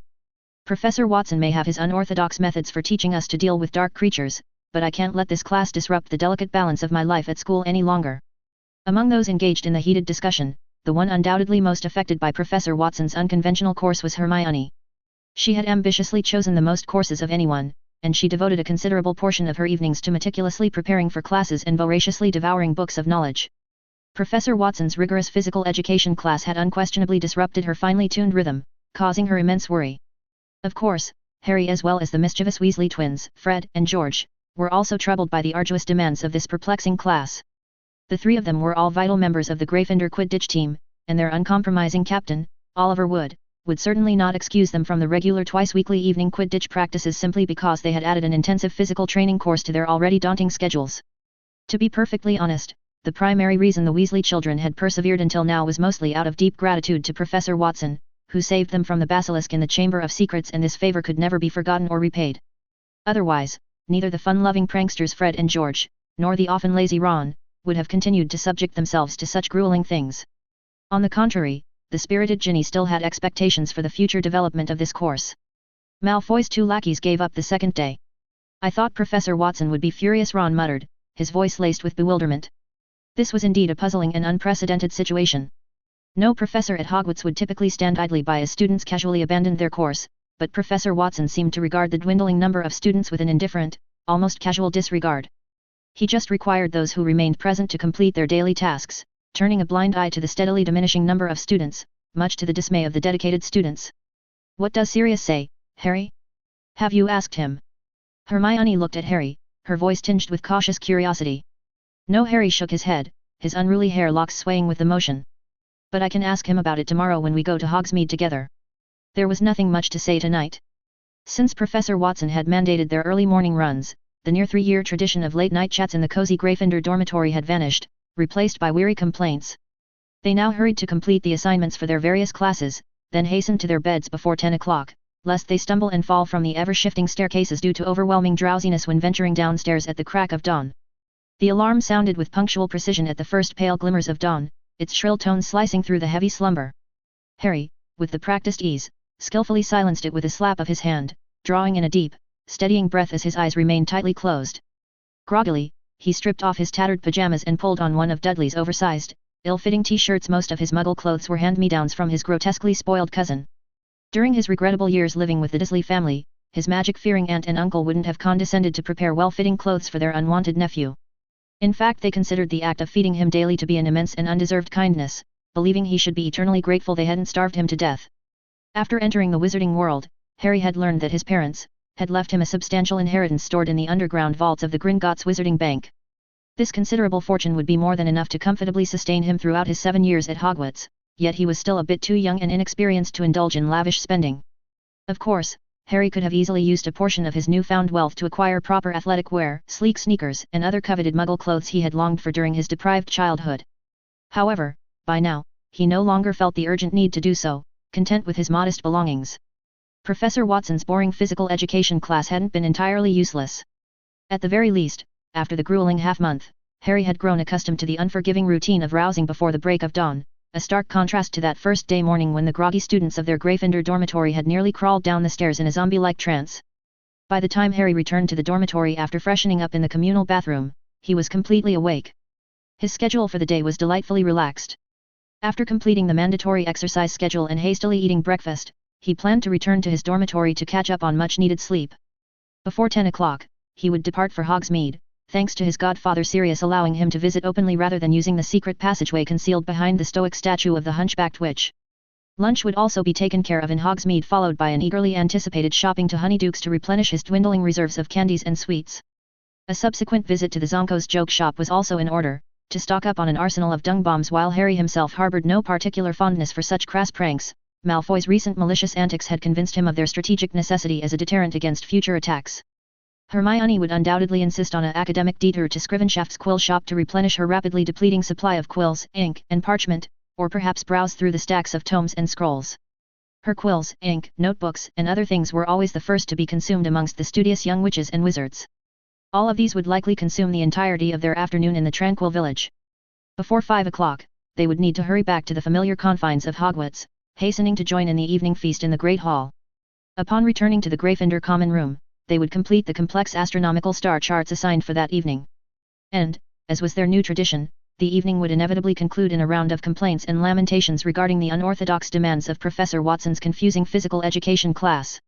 When Harry walked out of the bathroom, freshly energized, and re-entered the still gloomy confines of the dormitory, the scene that greeted him gave him momentary pause, a heavy silence enveloping him like a shroud. Dean and Seamus had made their intentions explicitly clear the previous evening. They would quit Professor Watson's taxing course. Once they abandoned the class, there would be no pathway for regret. This was the uncompromising announcement Professor Watson had issued on that very first day. Ron had refrained from voicing his stance the previous night, but his current actions spoke louder than any words. Harry and Ron's beds were positioned side by side, an unspoken testament to their friendship. Ron must have woken up by the sounds of Harry's morning preparations, yet he now lay utterly motionless, his face obscured by his blanket in a futile attempt to feign sleep. Even through the muffling layers of fabric, Harry could sense the palpable aura of guilt emanating from his best friend. Neville, who had just emerged from his own bed in a tangle of sheets, obviously realized the implications of the unfolding situation. His gaze flickered uncertainly between the 3 unmoving beds and Harry, whose expression had grown momentarily dull and inscrutable. Neville opened his mouth, the words seeming to catch in his throat as he struggled to voice the uncomfortable truth. From the day they had first set foot in Hogwarts, Harry and Ron had been inseparable. Belonging to the same house of Gryffindor, sharing the same dormitory, attending the classes together. The duration Harry had spent in Ron's company far exceeded even that of Hermione, who often devoted herself in the dusty stacks of the library for larger chunks of time. Moreover, beginning in their third year, she had selected several additional elective courses beyond those taken by Harry and Ron, significantly diminishing the number of hours they could pass together compared to their prior carefree years. "Hurry up, Neville," Harry responded, his voice tinged with worry yet devoid of rebuke as he made no attempt to rouse Ron from his feigned sleep. He himself could not even guarantee his own ability to continue through this course. Being late will be treated as giving up by Professor Watson. When Harry and Neville finally jogged shoulder to shoulder onto the grounds beneath the towering Quidditch goalposts, most of the other remaining students had already gathered in silent groups. The Gryffindors immediately realized the implications of witnessing only Harry and Neville's solitary arrivals. That idiot! Ginny, having managed to tidy her hair into a neat style, looked like a feisty little lioness, and angrily growled without her usual Harry-induced stuttering, "If it weren't for Professor Watson, we would have died in the Chamber of Secrets." "It's no big deal, Ginny," Harry spoke in a casual dismissive tone, attempting to downplay the situation. "Professor Watson won't mind this. Maybe I'll give up in a couple days too." Before he and Neville had arrived, Ginny, Hermione, and that eccentric Ravenclaw second-year girl, now Harry knew her name was Luna Lovegood, had been engaged in hushed conversation. This odd girl seemed utterly unconcerned with common norms, dressing herself in a whimsically chaotic manner each day and uttering bizarre, confusing statements that left everyone bewildered. Harry thought Hermione would be equally angry as Ginny, but in fact, Hermione looked like she was indeed angry. She tightly pursed her lips, raised her eyebrows, and seemed to be questioning herself. But in the end, Hermione just moved her lips without saying anything. Her complexion was gloomy as if she hadn't slept all night. "Your friend made the wrong choice," Luna spoke in that vague, dreamy accent of hers as she waved her hand through the air in an oddly mesmerizing gesture as she often did. "He shouldn't give up this interesting class." Interesting. To be honest, this judgment is not recognized by anyone else, even by Ginny and Hermione.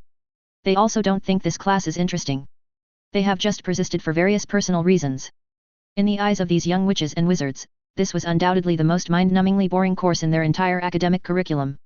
At the very least, they could sleep during Professor Binns's lectures on goblin rebellions to pass the endless hours.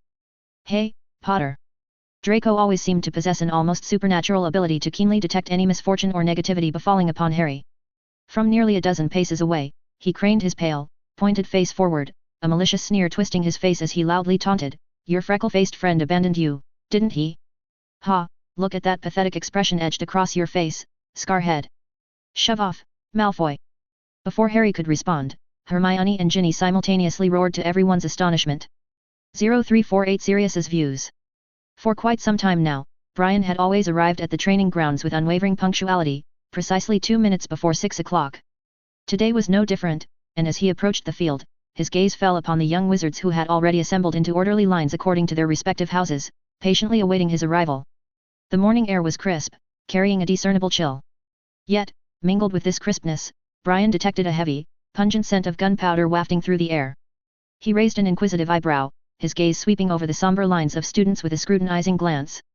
In that moment, he caught a fleeting glimpse of schadenfreude flickering in Draco's eyes. Instinctively, Brian's attention turned toward the back rows of the Gryffindors, where Harry and his companions were deliberately avoiding his gaze. Upon noticing Ron's absence from the lines, he began to understand the source of the conflict. Truth be told, Brian felt a twinge of disappointment.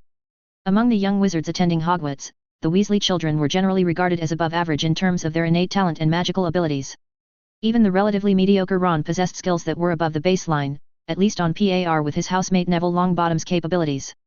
However, what Ron lacked was Neville's steadfast perseverance and unwavering determination.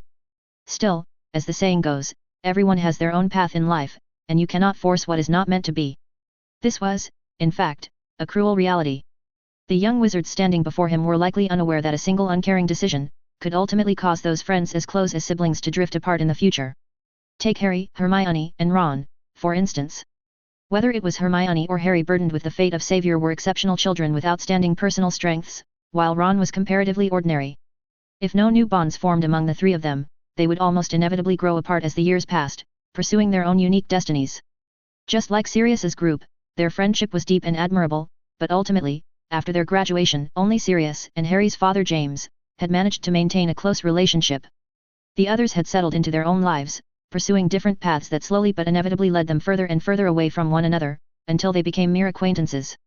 Had it not been for the tragic incident involving Peter, the betrayal that had torn their brotherhood apart, they might have drifted even further apart, their bonds gradually eroding until nothing remained but faded memories of their shared youth.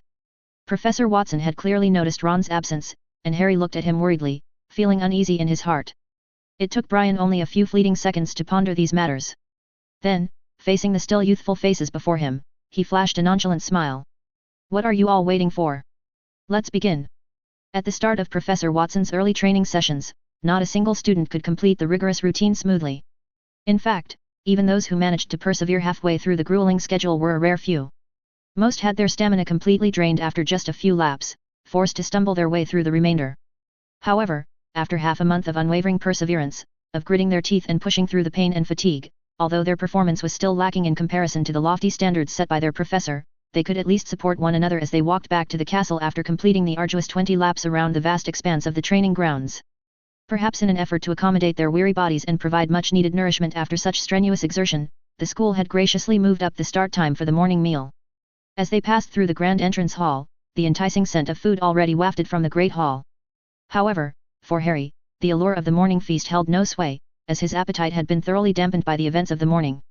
Without pause or hesitation, he ascended the stairs directly, with Hermione following suit, her own hunger seemingly forgotten in the wake of her turbulent emotions. Harry stole a glance at Hermione's frosty expression and tentatively probed, Hermione. But his attempt was like poking a hornet's nest. Hermione let out a loud huff, her stern gaze making it difficult for Harry to meet her eyes. "Tell Weasley." Hermione's voice rang out, loud and clear, causing a few still slumbering portraits on the walls to grumble in displeasure at the disturbance. "Don't expect me to forgive him. He can forget about copying my homework from now on." To this, Harry could only respond with a wry smile. The scene that greeted them in the dormitory was much the same as when they had left, still gloomy and dim, with the curtains drawn tight against the warm rays of the morning sun. Ron, Seamus, and Dean were still huddled under their covers, having apparently fallen back asleep after waking up briefly earlier. In Harry's eyes, Ron's decision to give up on Professor Watson's class was not worth getting overly worked up over. It was similar to the time when Hermione had been dissatisfied with their choices to drop several seemingly important elective courses, a situation that had caused no small amount of friction between them. The only difference was that Ron should have given them a heads up. It was foreseeable that Hermione and Ron would once again enter a cold war for some time, just like after the incident with Scabbers. The only question that lingered in Harry's mind was, how long would this particular conflict last? With no motivation to tidy up, Harry simply flopped onto his bed, the question of how long Hermione and Ron's latest rift would endure playing on his mind like a broken record. Soon, the fatigue that had been weighing heavily upon his body and spirit won out, and he drifted off into deep sleep, his consciousness slipping away from the troubles of the waking world. It was not until the blazing sun had reached its zenith, its radiant rays bathing the Hogwarts grounds in a warm, golden glow, and the echoes of laughter reverberated throughout the ancient castle, that Harry finally crawled out of bed. By then, he was the only one left in the dormitory, as those who had slept in had already gotten up. Glancing at the clock on his desk, Harry sprang up with a jolt.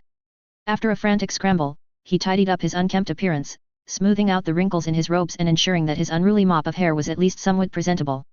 Then, without a moment's delay, he rushed down the stairs and into the Gryffindor common room, where he found Ron engaged in a familiar sight, a game of wizard's chess with Seamus. The two hurriedly left the room and raced down to the entrance hall, where they spotted Sirius waving to them from the bottom of the castle steps. "Let's talk as we walk." On this particular day off from their studies, Sirius had changed into a casual leather jacket, tying his hair back into a ponytail that made him look like the lead singer of a Muggle band. Sirius could tell that both Harry and Ron had something to say. He wrapped his arms around the shoulders of the two young lads, smiling cheerfully. "Hermione's waiting for us in Hogsmeade." Ron's expression immediately became unnatural, clearly having already run into Hermione while Harry was catching up on sleep. Harry wasted no time in voicing the question on his mind. "What do you think, Sirius?" Harry's question was vague, but he was certain Sirius understood, as there was no trace of surprise or bewilderment on his face. Instead of answering right away, Sirius raised an eyebrow and looked at Ron with regret. "Undoubtedly, Ron, you made a rash decision." Harry knew, in that moment, that Sirius was trying to spare Ron's pride. The word that his godfather truly wished to use, was that Ron had made a wrong decision, not merely a rash one. That being said, Harry had to take large strides to keep up with Sirius's pace as he curiously asked, "Do you think Professor Watson's Muggle physical education class has any meaning? But I don't understand, we're all wizards, aren't we? What use is there for a wizard to be able to run a little faster or longer?" Harry's query struck a chord within Ron, whose face immediately brightened. Nodding his head insistently, he eagerly jumped into the conversation. "Exactly." Ron nodded in agreement. "We're wizards, aren't we? Quidditch is the sport we should be playing.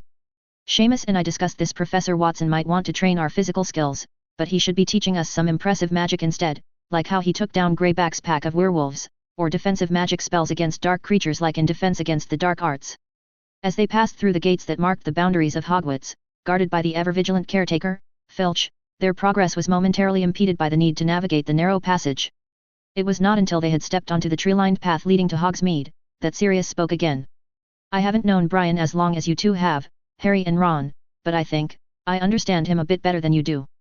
First of all, I want to tell you that he is definitely not a wizard who would waste time on meaningless endeavors. Sirius stated this with an air of certainty, his conviction evident in the firmness of his words and the steady gaze that met theirs. And in my over 30 years of life, I've encountered many formidable wizards, but none of them could hold a candle to Dumbledore or Voldemort. Here, Sirius paused, his expression growing pensive as he turned his gaze towards Harry and Ron, ensuring that they were truly listening. At one point, I thought this world might never see anyone on par with Dumbledore and Voldemort again. Voldemort may have been evil, but his power was undeniable. However, after witnessing Brian's prowess firsthand, I am convinced that his abilities are on the same level as those two. So, do you understand what I mean?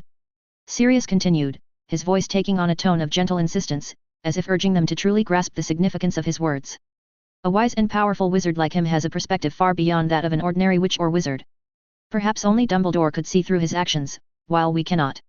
But one thing is certain, Brian is definitely not depleting your energy for no reason. Sirius didn't tell Harry and Ron why Professor Watson had set such a dull Muggle physical education course, but his view was clear, to encourage Harry to persevere. As for Ron, he had already lost his eligibility, so there was no point in talking about persisting. Ron seemed a bit displeased, obviously hoping to get some evidence from Sirius to prove that his giving up was wise, but the result was quite the opposite. The atmosphere became somewhat heavy for a while until Sirius mentioned to them about the upcoming Quidditch World Cup that summer, which cheered Ron up. You can't imagine the grandeur of the World Cup, Harry, Ron said excitedly. Tickets are hard to come by, but Dad usually gets some. How about it, Harry? Come stay with us early so we can go and watch it together.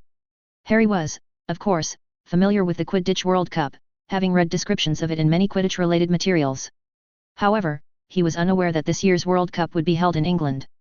The unpleasant topic related to Professor Watson was immediately set aside as Harry excitedly looked towards Sirius, whose smiling response made Harry's hair stand on end with excitement.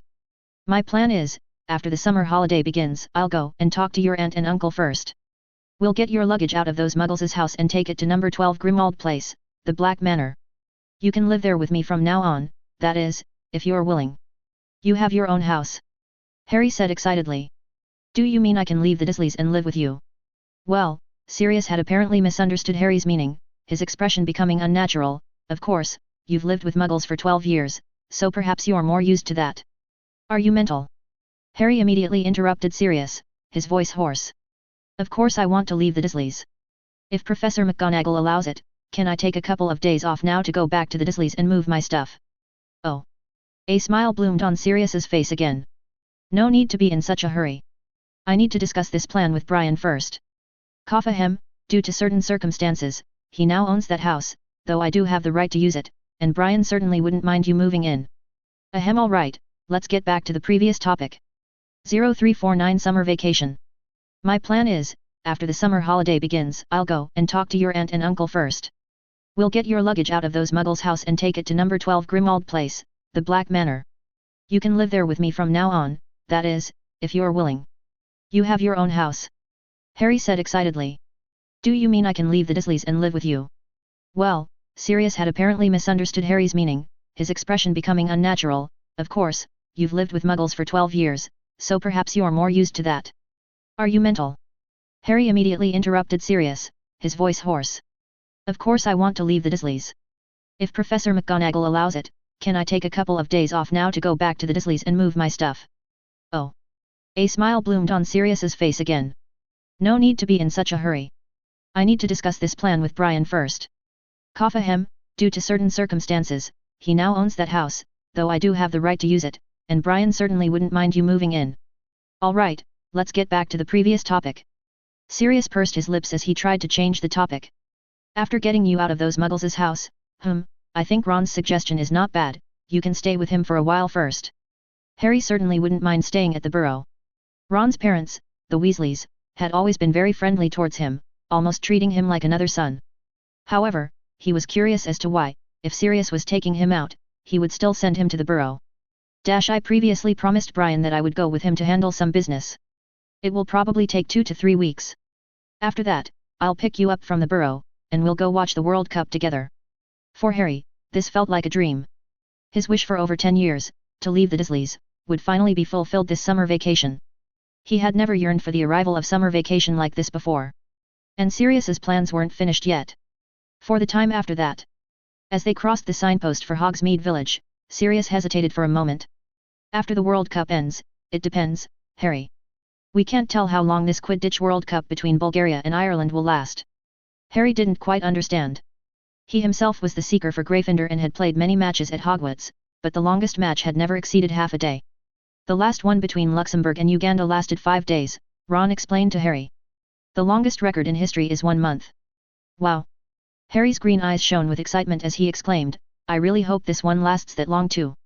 A month-long match would be an absolute nightmare for the Ministry of Magic, Sirius chuckled, glancing at the overly excited Harry, who in that moment reminded him vividly of James. The two of them discussing Quidditch with such enthusiasm were practically identical. After that, Sirius's voice softened a bit, if time permits, I hope you can go with me to Godric's Hollow.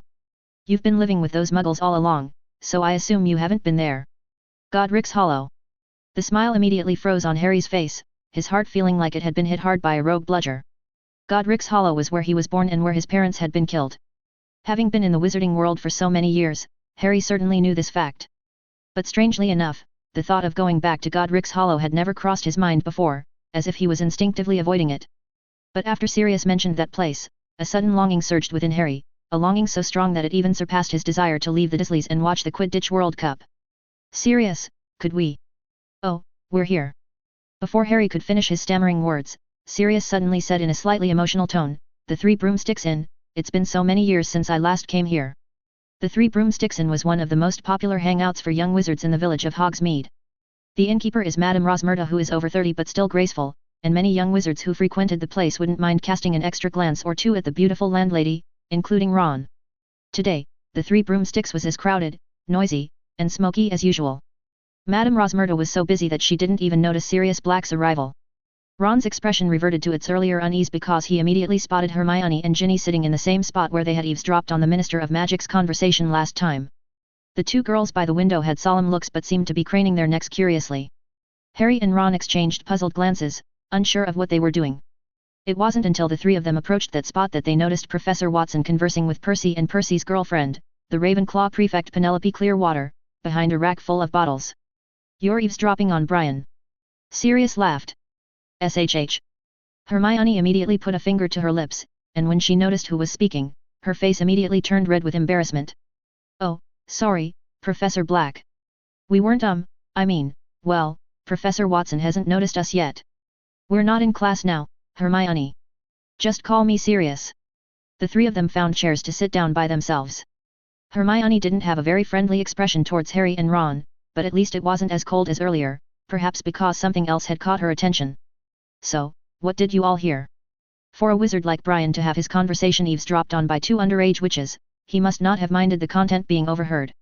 Harry had interacted with Percy a lot but hadn't really been acquainted with his girlfriend. The Weasley siblings always liked to make fun of Percy's girlfriend, so Percy wasn't too keen on having this soon-to-graduate Ravenclaw girlfriend get too close to them.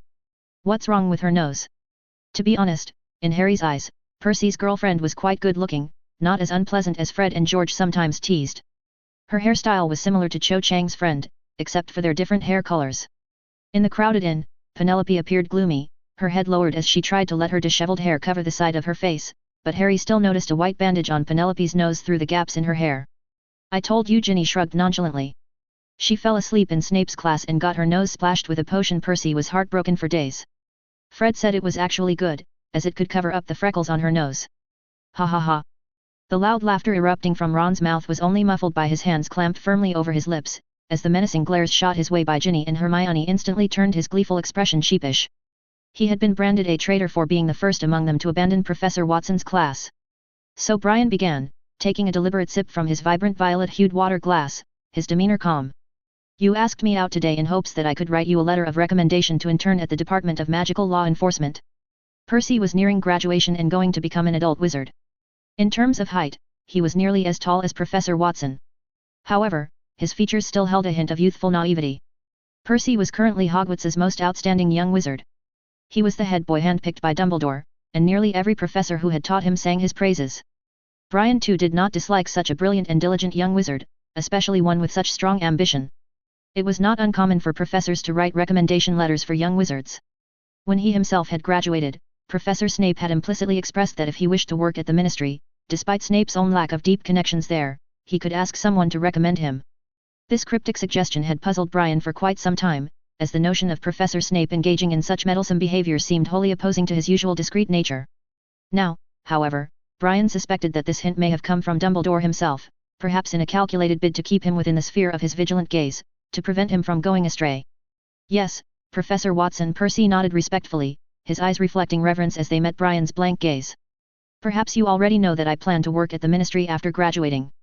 However, I'm unfamiliar with the situation there. Some time ago, I wrote to my father to ask which department would be most suitable for personal growth. He told me the two most prestigious departments are the Department of Magical Law Enforcement and the Department of International Magical Cooperation. He also mentioned that you have a good relationship with Madame Bones, the head of the Department of Magical Law Enforcement. I mean, you're friends. If you were to recommend me, I'm sure Madame Bones would not refuse. Amelia certainly would not casually dismiss the recommendation from him. However, that depended on who the recommendation was for. Percy was a descendant of the Weasley family and quite talented himself. With Brian's recommendation, even Fudge would have to extend this courtesy. However, as Brian's penetrating gaze discerned a burning, almost voracious desire for power blazing in Percy's eyes. This overly noticeable sense of self-centeredness caused Brian to frown inwardly. Ambition, when tempered with wisdom and self-restraint, could prove a potent catalyst for growth. However, ambition unchecked, fueled by an excess of youthful vigor yet lacking in prudence, could just as easily lead one irreversibly astray. After a moment's contemplation, Brian slowly shook his head. I'm sorry, Percy, but I'm afraid I cannot grant your request. In the noisy inn, Professor Watson's light words struck Percy like a thunderbolt, leaving him frozen in shock. Not just him, but Penelope Clearwater at his side, who had been trying to hide her thoughts, as well as Hermione and others eavesdropping from a few seats away, all looked stunned. But... After a long pause, Percy finally came to his senses, his face flushed red as if he had been insulted. He demanded indignantly. Why, Watson? Do you think I am not good enough? Quite the contrary, Percy. Professor Watson said calmly. Instead of explaining right away, he asked. The N.E.W.T.S are approaching, Percy. I heard from Professor McGonagall that you are currently taking 12 subjects including compulsory and elective courses. Impressive indeed. How many N.E.W.T.S do you expect to obtain? 12? Percy thrust out his chest, brimming with undisguised pride. And if nothing unexpected happens, I'll score outstandings in all 12. Brian's lips curved into a faint smile as he gave a slight nod of acknowledgement. With 12 NEWT certificates in your academic record, gaining entry to the Ministry is a mere formality. No department would refuse you, Percy. Brian adjusted his posture, leaning forward in an imposing manner. If that is the case, why are you still fixated on my letter of recommendation? You could achieve your goals through your own merits. But if you were to use my recommendation, you would instead face criticism, even targeting. You should know that I do have enemies at the Ministry. This would be detrimental to your future development there. In other words, it would limit your unlimited possibilities. Percy's mouth fell open, a clear indication that this particular angle had never crossed his mind. With your brilliance, you should not have overlooked this. Brian tapped his finger on the table, his words sharp. However, the insidious flames of greed burning within your heart have clouded your judgment, leading you to make the wrong decision. Furthermore, Brian's penetrating gaze shifted to settle upon the silently listening Penelope Clearwater. How about you, Penelope? Professor Flitwick mentioned a few Ravenclaws aspiring to join the Ministry, but your name did not seem to be among them. As the Ravenclaw prefect, logically, you should have the ability as well. Oh, I'm sorry, Professor. Penelope did not expect Professor Watson to suddenly turn the topic to her. She looked surprised at first, then her expression darkened again. I don't plan to work at the Ministry. Why? This outburst filled with shock and anger did not come from Brian, but from Percy. He stared at his girlfriend of 2 years in disbelief, having always assumed Penelope would accompany him to the Ministry. Penelope hung her head deeply, but the locks of hair falling over her face could not conceal her sorrowful expression or the tears wetting her robes. Brian tapped the table again, reminding Percy to watch his tone. Although I am not the head of Ravenclaw, Penelope, since we are discussing this topic, please share your plans with us. My mother is a muggle, and my father is a half-blood wizard, Professor. After a long pause, Penelope finally regained control of her emotions, but her voice still carried a hint of sobbing. When my father attended Hogwarts, the wizarding world was not welcoming to those of mixed blood heritage. So, he harbors resentment and prejudice against the ministry and the wizarding world. He believes I would not have a good prospect at the ministry, so he does not wish for me to remain in the wizarding world after graduating. My grandfather and mother also hope that after leaving Hogwarts, I can return to Gloucestershire to help manage the family farm. A heavy atmosphere emanated from their location, the surrounding chatter seeming to quiet down. Now, not just Harry and his friends, but many other young wizards were eavesdropping on their conversation as well. Matters of personal privacy were involved, so Brian waved his hand to cast a silencing charm around their discussion. His gaze then fell upon Percy. After hearing Penelope's situation, Percy's angry glare did not subside but intensified instead, distorting his handsome features. But until today, you never told me any of this. I thought you would feel ashamed, Percy. Brian's gaze grew penetrating, and this intense, loaded stare finally caused Percy to regain some self-control, no longer appearing so overbearing. As I understand it, Penelope is your girlfriend, is she not? And you two have been dating for quite some time. So why, pray tell, were you completely unaware of Penelope's family situation? Did Penelope hide the truth from you, or have you been so focused on planning your own future that you completely forgot to care about Penelope's thoughts? 0350 Future Plans. Percy's face was pale, rendered speechless for a moment, while Penelope hung her head low, hot tears welling in her eyes. Seeing them in this state, Brian too lost the desire to speak. Hatred can be inherited. Penelope came from a mixed-blood wizard family. Her father had personally experienced the dangerous situation Muggleborns and half-blood wizards faced in the wizarding world during the years Voldemort was active. As a father, he wanted nothing more than for his daughter to live in a society that was relatively stable and safe, and there was nothing wrong with that. As for Percy, he was from the Weasley family, one of the 28 sacred pure-blood family. Though in Lucius Malfoy's eyes, the Weasleys were blood traitors and a disgrace to pure-blood wizard families, in fact, last year to cause trouble for Arthur, he had even slipped one of Voldemort's Horcruxes into Ginny's book bag, but this attention also signified importance. There were plenty of ordinary wizard families in the wizarding world, but Lucius wouldn't go out of his way to trouble each one. Wealth only represented one aspect of a pure-blood family's strength, intricate connections were far more crucial. With Percy's lineage, coupled with his own excellence, one could foresee his future development at the ministry would be bright, so long as nothing went awry. At school, this class division stemming from one's origins was greatly diminished, but when venturing into wizarding society, the cruel reality slapped one in the face. Just like some time ago when Brian himself had risen to fame, there were indeed some busybodies proclaiming that with Brian Watson's exceptional prowess, he may even become Minister for Magic someday. But Brian had only laughed it off as a joke. Under the existing structure of wizarding society, he could never enter that circle, at best, he could only exert influence from the periphery. Cornelius Fudge, Amelia Bones, Barty Crouch, and the key leaders of other important departments, their surnames had shone brightly in wizarding world for hundreds, even thousands of years. Penelope. Percy's lips moved, as if to say something. The silent, tearful young witch suddenly stood up and, under the astonished gazes of Harry and the others, covered her face and ran out of the 3 broomsticks. Watching her figure swiftly disappear, Percy's face was ghastly pale, at a loss for what to do. It wasn't that two people with differing goals could not be together. The real issue was what Professor Watson's words had just revealed, what was truly most important in his heart. Power? Personal future development? Or love? Percy had long harbored resentment towards his father. He clearly had the ability to provide their family with a better life, needing only to change some of his stubborn, and ridiculous notions. Yet he had never done so, resigning himself to a mediocre life instead. Now, Percy understood a little better. He could feel the weight of many judgmental gazes upon him, each gaze seemingly mixed with blame. But he had done nothing wrong, had he? He only hoped to become more excellent, to ensure a more comfortable life for his future family. Percy too left then, his departing dejected figure as if he was under the imperious curse. Brian shook his head lightly. He wanted to remind Percy not to forget those always by his side in pursuit of his goals, lest he end up with lifelong regrets. But by the looks of it, Percy seemed to have been into deeper thoughts. Ah, a family gathering. Brian stood up and approached Harry's table, patting Harry on the shoulder and smiling at Sirius. This kind of leisurely life feels pretty good, doesn't it? Indeed. Sirius raised his glass to Brian in a toast. It's all thanks to you, Brian. Professor Watson. Ginny stood hesitantly and called out. Percy, he. Not just Ginny and Ron, even Harry and Hermione had worried looks. They normally got along decently with Percy, but the way Percy looked when he left was worrying. Brian had blocked out their conversation at the end, so these young ones did not know what had happened. Did they break up? Ginny asked sadly.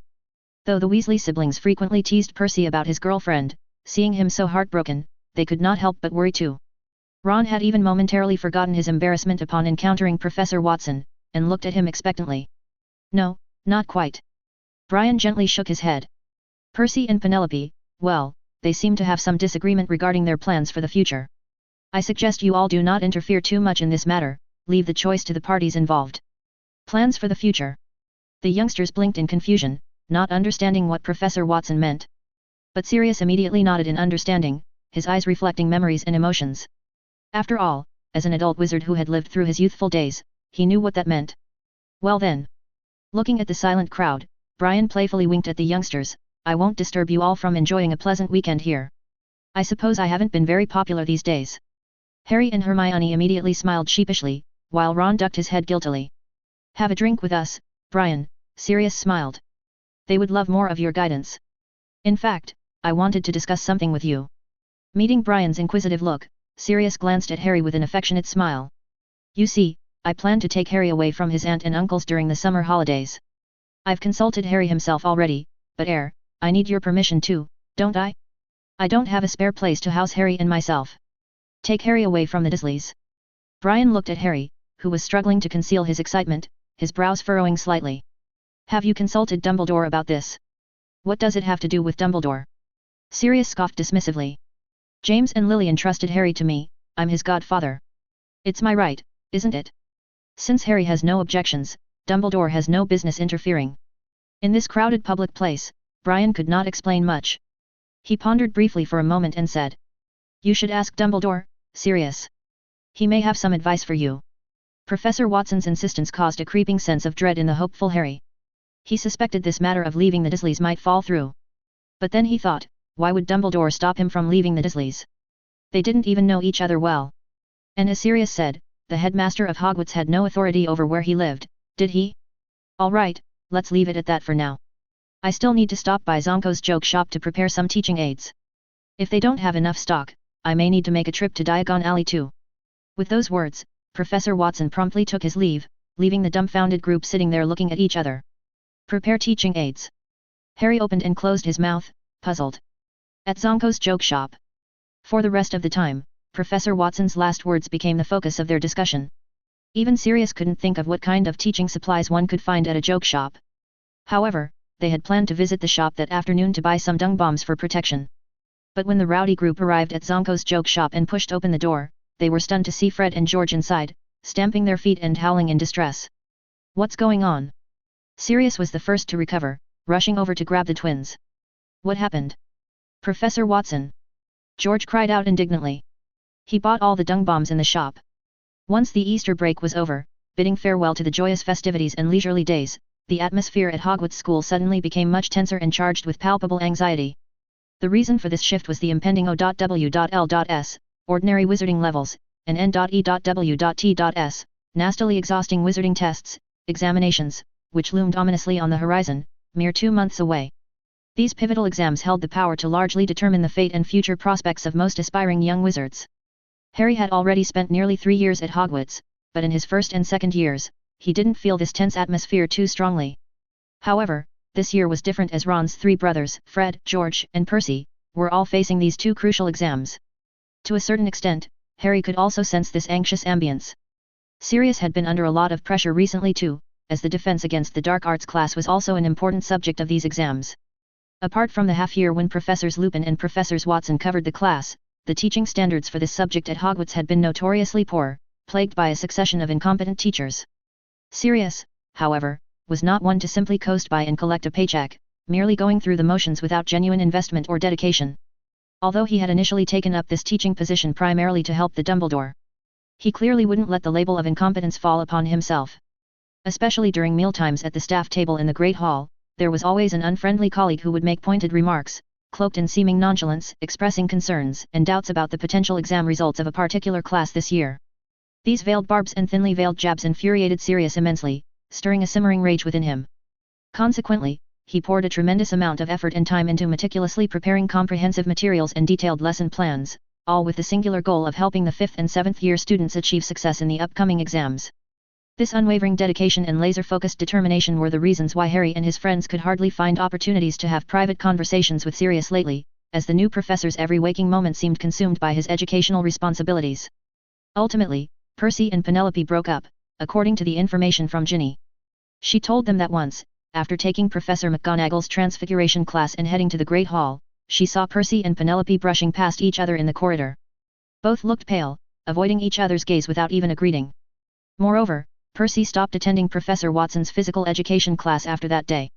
This incident made Hermione very angry. One evening, after they finished observing the planetary orbits and descended from Hogwarts's tallest tower, the Astronomy Tower, Hermione fumed, "Percy, I can't believe it, was he just using Professor Watson? Dropping the class simply because he didn't get Professor Watson's recommendation letter.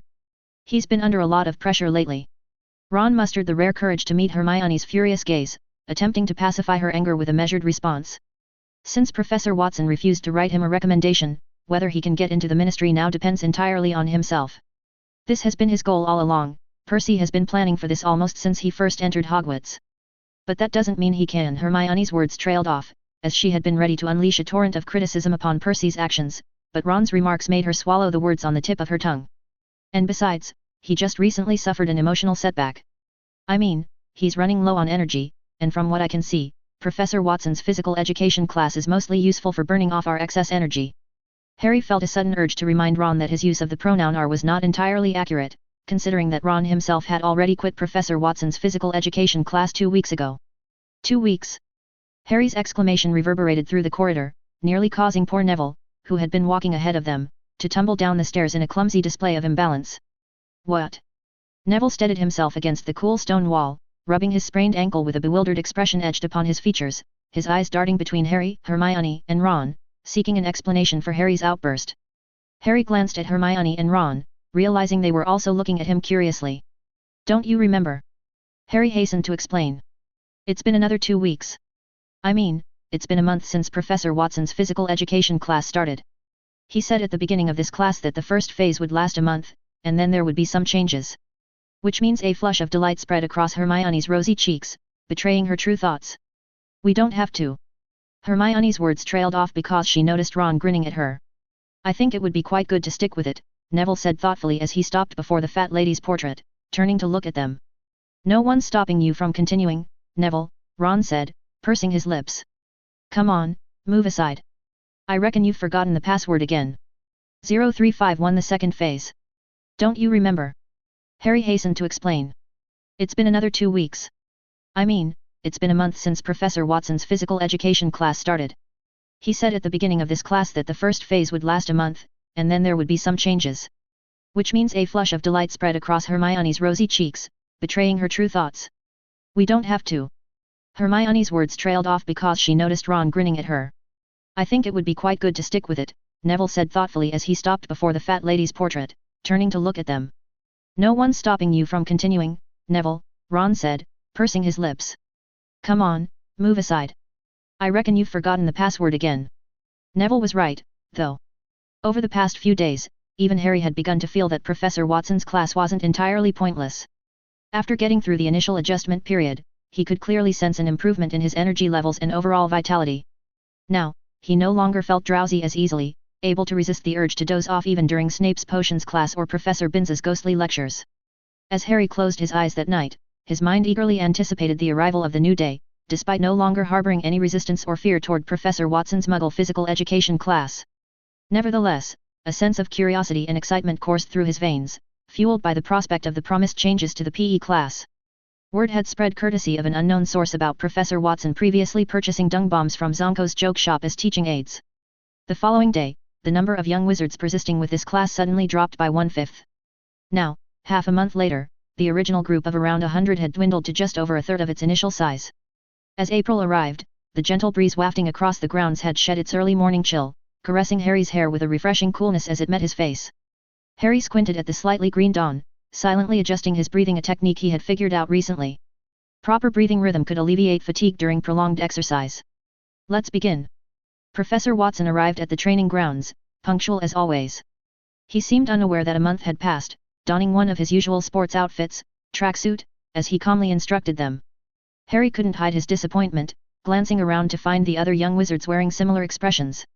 Professor Watson. Hermione wasn't one to keep her thoughts to herself, furrowing her brow as she raised her hand.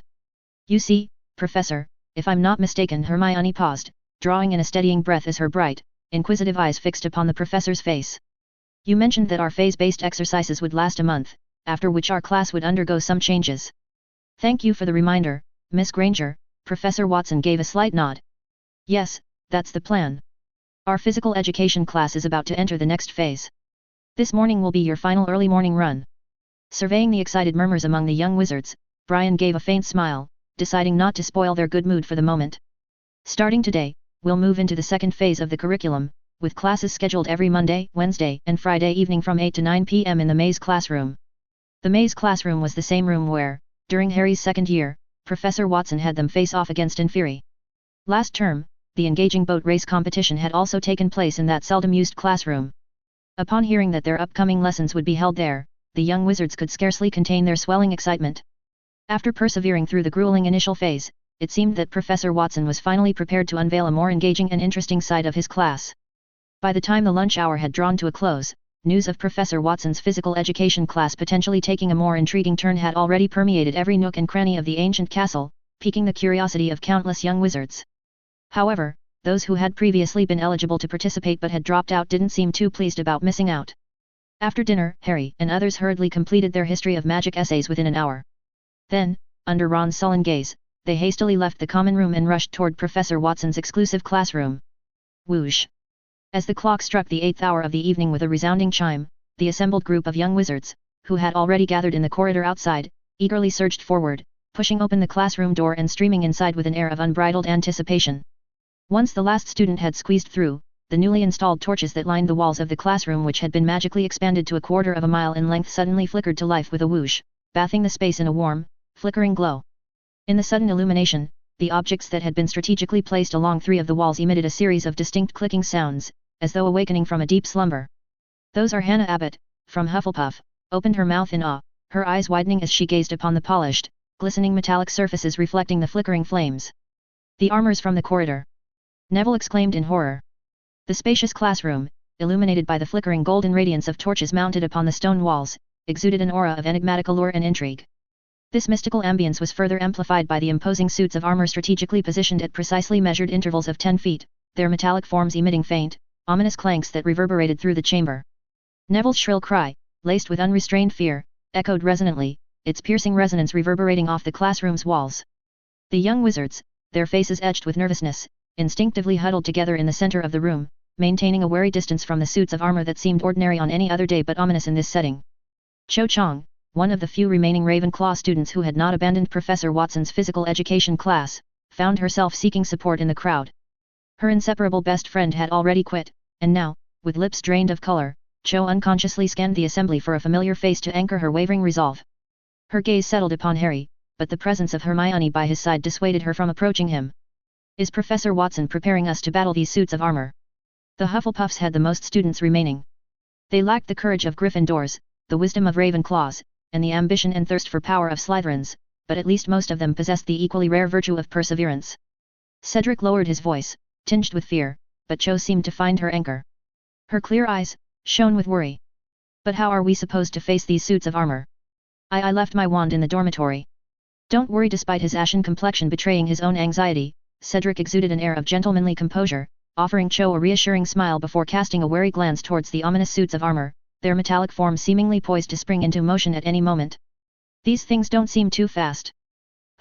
Did Professor Watson train us in running so we could successfully evade the pursuit of these suits of armor? Fred and George overheard Cedric's remarks and scoffed at him. Last term, Cedric's Quidditch team had defeated Gryffindor once, and the Weasley twins still harbored a grudge over it to this day. Doesn't feel too good, does it, brother? Fred said, his brow furrowed. I remember we locked Filch's cat inside a suit of armor 3 times. Could it be our turn today? Actually, it was 4 times, brother, George corrected with a nonchalant shrug. Last year, Filch went after you, so he sent that malnourished cat after me. Tisk tisk, I almost couldn't get away. Luckily, Peeves helped me out. Creak. The classroom door suddenly swung open, its hinges protesting with a piercing groan, as Professor Watson strode in under everyone's gaze, still wearing his sports attire instead of a wizard's robe. Roll call now. Hermione didn't know if it was her imagination, but she felt Professor Watson was acting differently than usual. While she found herself unable to pinpoint the exact nature of this change, an inexplicable sense of heightened strictness and severity permeated his manner. 4 distinct groups formed naturally. The Hufflepuffs had the longest line, while Ravenclaw, including Cho Chang, had only 4 students, Cho, Roger Davies, Luna, and one of the Paddle twins. The numbers of Gryffindors and Slytherins remaining were roughly equivalent, with the Gryffindor comprised primarily of Harry's closest friends Hermione, Ginny Weasley, the ever-mischievous Fred and George, the timid Neville Longbottom, Parvati Paddle, and 2 young witches from the Gryffindor Quidditch team. Unsurprisingly, Draco Malfoy's distinctive platinum blonde hairstyle was visible amidst the Slytherin group.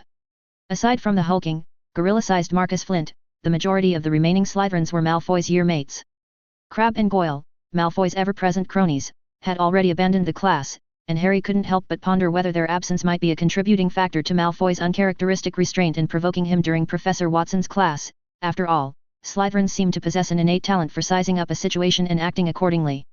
First, I want to congratulate you all. Professor Watson clasped his hands behind his back, his penetrating gaze sweeping over the assembled students.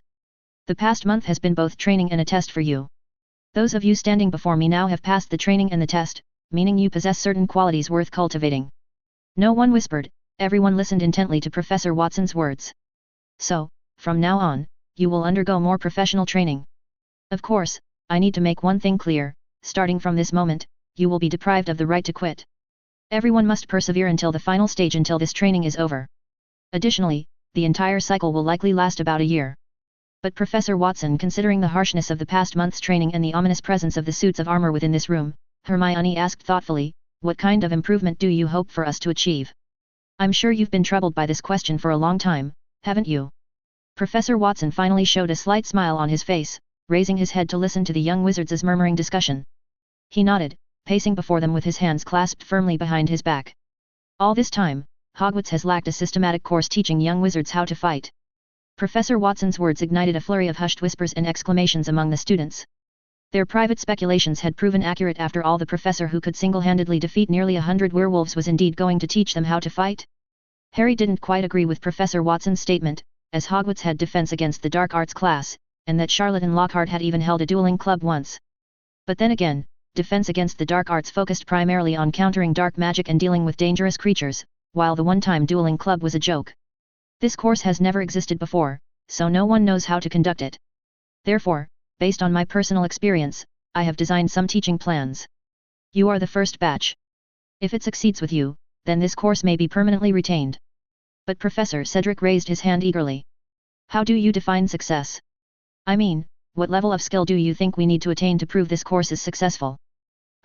Good question, Mr. Diggory. Brian stroked his chin thoughtfully, his brow furrowing as he pondered the query. I think at least being able to defeat a wizard of Professor Black's caliber in a duel would be considered qualified. We couldn't possibly. Harry immediately exclaimed, his voice thick with disbelief, and most of the young wizards wore expressions of amused incredulity upon their faces. Defeat Professor Black in a duel? Oh, if they truly reached that level, they could probably follow Professor Watson in overthrowing the Ministry of Magic's rule. One must have dreams, Mr. Potter, Professor Watson said, his lips curving into an enigmatic smile. What if you achieved it? The young wizards laughed even harder, except for Hermione and Luna, who both sensed that Professor Watson wasn't entirely joking. 0352 The demonstration. But Professor Cedric raised his hand eagerly. How do you define success? I mean, what level of skill do you think we need to attain to prove this course is successful? Good question, Mr. Diggory. Brian stroked his chin thoughtfully, his brow furrowing as he pondered the query. I think at least being able to defeat a wizard of Professor Black's caliber in a duel would be considered qualified. We couldn't possibly. Harry immediately exclaimed, his voice thick with disbelief, and most of the young wizards wore expressions of amused incredulity upon their faces. Defeat Professor Black in a duel? Oh, if they truly reached that level, they could probably follow Professor Watson in overthrowing the Ministry of Magic's rule. One must have dreams, Mr. Potter, Professor Watson said, his lips curving into an enigmatic smile. What if you achieved it? The young wizards laughed even harder, except for Hermione and Luna, who both sensed that Professor Watson wasn't entirely joking. All right. Brian raised his hand in a quieting gesture, calling for silence and quelling the cheerful discussion that had erupted amongst the students. Time is precious, everyone. Now, I will demonstrate the specific content of the second stage of training. By the way, when I was a student at Hogwarts, I also used this method to train myself. Please step back, you won't like the commotion that's about to happen. The young wizards surged towards the rear of the classroom in a shuffling tide, their backs pressed against the only wall without suits of armor lined against it. They watched with bated breath and mounting excitement as Professor Watson drew a conspicuous red line upon the floor with his wand. Their hushed chatter filled the air with a palpable sense of anticipation. Simply put, Brian turned to face the students. The goal of the second training is to reach the other end of the classroom by passing through the blocked passage using only your speed and reflexes, without the aid of your wands. Passing through a blocked passage. The young wizards' gazes were drawn towards the menacing suits of armor again, but how would these suits brought by Professor Watson block the passage? The students pondered this question while the determined Professor Watson rolled up the sleeves of his robes, tightening the fabric around his forearms in a businesslike manner. He raised his voice, "Watch closely. I won't demonstrate it a second time." With those words hanging in the air, Brian suddenly waved his wand, and a shrill, trembling clanking sound erupted throughout the classroom.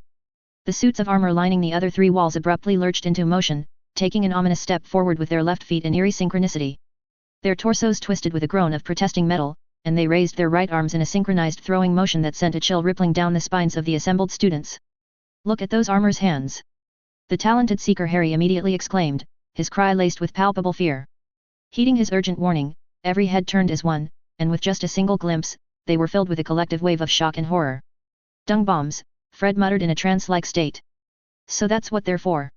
Ever since Professor Watson went deep into the depths of the legendary Chamber of Secrets, fearlessly confronting and capturing the thousand-year-old basilisk unscathed, the young wizards knew that Professor Watson was an exceptionally powerful wizard. With each incident that unfolded over the past year or so, until Professor Watson obliterated Greyback and his pack of werewolves, his extraordinary strength and prowess had been etched deeper into the collective consciousness of the students, his reputation as a truly exceptional wizard being solidified in their hearts. However, the young wizards who had witnessed Professor Watson's power firsthand were but a mere handful, their understanding of his true capabilities superficial at best. Now, the scene unfolding before their eyes made them realize how superficial their comprehension of the word powerful truly was. Harry recalled a time back at the Dursleys, where his loud-mouthed Uncle Vernon had been engrossed in watching a Muggle short-distance race on the flickering television screen. Even as he diligently scrubbed the dishes in the adjacent kitchen, Harry had managed to sneak a few furtive glances, his attention captivated by the explosive speed with which the tall, muscular athlete had burst forth from the starting blocks at the thunderous crack of the gunshot, propelling himself forward with a raw, primal intensity that left him in awe. Yet, as he observed the figure of Professor Watson, clad in sports attire, the memory of that athlete's speed paled in comparison, seeming as sluggish and lethargic as a crawling flobberworm in the face of the professor's incomprehensible, near-inhuman swiftness. In the mere blink of an eye, Professor Watson had traversed nearly 40 feet, his movements a blur of impossible swiftness that defied the very laws of physics. Then, without warning, a torrential downpour of dung bombs descended upon them, half of the over 100 suits of armor lining three walls of the classroom hurling the foul missiles in rapid succession at the sprinting Professor Watson. These dung bombs were not lazily tossed but rather propelled in straight trajectories at tremendous speeds, their paths impossible even for the talented seekers like Harry to pinpoint with precision as they converged from all directions. "Oh no!" Hermione unconsciously let out a piercing shriek, her hand instinctively covering her mouth as her eyes widened in horror. In her perception, a whirling vortex of fast-moving shadows had completely enveloped Professor Watson, the flurry of incoming projectiles forming an impenetrable curtain of danger that seemed inescapable. This was no mere exercise or harmless prank without the aid of magical spells defenses, even the indomitable professor might not withstand such a relentless volley and overwhelming force of dung bombs. But the events that unfolded next defied everyone's expectations. A piercing gleam flashed across Brian's pale purple eyes. Time itself appeared to slow to a crawl as Brian heightened his perception and dynamic vision to their absolute peak. Ducking, twisting, sliding, lunging. Brian moved with the fluidity and precision of an exceptional stunt performer, evading the spell-like dung bombs with one unbelievable maneuver after another, his body twisting and weaving through the projectiles as if guided by some supernatural sixth sense. Bang, bang, bang. Dozens upon dozens of dung bombs exploded in rapid succession within the classroom, unleashing a miasma of potentially lethal stench that permeated every corner. But the young wizards' attention was hyper-focused, their senses overwhelmed by the breathtaking spectacle unfolding before them, oblivious to the fumes that could knock someone unconscious. After skillfully evading the initial assault of dung bombs, Professor Watson abruptly altered his tactics, abandoning the straight-line path he had been following in favor of a sweeping C-shaped arc. This ingenious strategy proved immensely effective. The slower reacting suits of armor were unable to adjust their aim swiftly enough, so, their second volley missed him by a wide margin. Then, as if the challenge had not been arduous enough, his movements became even more elusive and unpredictable. He used feinting maneuvers with the precision and cunning of a seasoned warrior, luring the armor into flinging their dung bombs in the wrong direction while precisely avoiding any that could potentially strike him. Brian seemed to have eyes all over his body, always able to perceive and evade danger from any direction at the last possible moment. Before the dung bombs exploding at his feet could splash their juice upon him, he had already swiftly moved away like a phantom on the wind, always just beyond the blast radius. Swoosh! In a breathtaking display of acrobatics, Professor Watson leaped into the air, his body arcing gracefully before lightly touching the opposite wall with the palm of his hand, the contact of his hand against the stone serving as a silent signal. Simultaneously, all the armor retracted their left foot in perfect unison, instantly returning to an upright, immobile position. Simultaneously, several small whirlwinds materialized within the classroom, their swirling vortices carrying the foul, tainted air out through the open windows, purging the space of the fumes. The foul puddles that had formed on the floor seemed to come alive, the liquid seeped into the tiles automatically, leaving the surfaces pristine and unblemished. In an instant, the classroom was restored to its former state of cleanliness and order, as if the chaotic battle had never occurred. Phew! Brian wiped the sweat from his brow, slightly out of breath. In his younger days, he had indeed invested considerable effort into honing and refining his skills in the dodging spells amidst the close melee combat. However, in recent years, the wizards he had faced had possessed such a vast disparity in ability compared to him that he had grown accustomed to clearing the battlefield with powerful, wide-area spells. As such, these refined skills had grown a bit rusty. Even after Brian had returned to the relative safety of this side of the classroom, the group of young wizards remained petrified, their eyes wide and unblinking. What's wrong? Brian arched an eyebrow, a smile tugging at the corners of his lips as he stared at the gaping expressions of the awestruck young wizards. Was my performance not exciting enough for your tastes, or were you all simply overwhelmed by the stench of dung bombs? You seriously think? Susan Bones exclaimed, with a long braid trailing behind her, trembled slightly. You think we could ever? Susan stammered, the words catching in her throat. Do what you just did. Parvati Patil interjected, completing Susan's unfinished sentence with breathless amazement. For these young witches, the impact of these dung bombs was particularly lethal. Well, of course, Brian said with unwavering confidence. Of course, you'll have to endure some hardship initially. But I don't expect you to withstand the intensity of the exercise I just demonstrated right from the start. In the beginning, I'll lower the intensity of the attacks, probably to about a third of what you saw. Once you adapt, we can gradually increase the speed dash. We'll never be able to adapt, Parvati Patil blurted out bluntly. Her statement seemed to resonate with many of the other young wizards, who solemnly nodded in agreement. However, it was far too late for regrets or second thoughts now. Professor Watson had made it absolutely clear at the start of the class that the path to giving up or backing down was closed, leaving them with no choice but to persevere. Who wants to go first? Professor Watson folded his muscular arms across his broad chest, his gaze sweeping over the assembled students. Yet, even Hermione, usually so eager and enthusiastic to participate in class, found herself lowering her head, unwilling to meet the professor's piercing stare. This was a scenario he had expected, and he didn't feel the slightest flicker of surprise at the students' silence. After thinking for a moment, he had an idea in mind. Potter, Malfoy, Diggory, Chong, you four come forward and demonstrate for everyone. Unsurprisingly, the four named young wizards simultaneously wore pained, bitter expressions upon their faces, as if they were facing a great disaster, especially Cho Chong, who seemed utterly lost. The remaining students, on the other hand, collectively let out audible sighs of relief, their bodies visibly relaxing as they shrank back against the walls, grateful to have temporarily avoided this trial, even if their turn would inevitably come. The four named wizards were from Gryffindor, Slytherin, Hufflepuff, and Ravenclaw respectively, and all were the seekers of their house's Quidditch teams. The importance of a seeker to their Quidditch team was self-evident. The position demanded extraordinary talent, specifically exceptional observation skills, lightning-fast reflexes that bordered on the supernatural, ability to adapt to the ever-shifting tides of the game, and an unshakable courage that allowed them to hurl themselves into harm's way without hesitation in pursuit of the elusive golden snitch. Coincidentally, these were precisely the qualities required in the trial. The young wizards from the four houses had never before displayed such unprecedented coordination and unity as they did in that moment. The unselected students instinctively shrank back against the classroom walls like a receding tide, leaving the four reluctant seekers exposed in the center of the room, their shoulders slumped in resignation as they prepared to face the trial ahead. What? Professor Watson's brow furrowed in displeasure, his face stern as he stared at the hesitant seekers with disapproval. Do I need to provide each of you with a broomstick to motivate your efforts? If only that were the case, Harry inwardly lamented. If he had his firebolt gifted by Sirius, Harry was confident he could complete this challenge, undoubtedly outperforming Malfoy. Regardless of his private daydreams, however, the grim reality was that neither Harry nor any of the others present could defy Professor Watson's will. No matter how unwilling or nervous they might be, they had no choice but to press onward and face the trial at hand. Perhaps encouraged by this realization, Harry found himself less anxious. After all, no one in this classroom could escape tonight's test. The only difference was how many dung bombs one would endure. The 4 seekers took their positions a few paces from the crimson line that Professor Watson had drawn earlier, serving as the starting point for their test.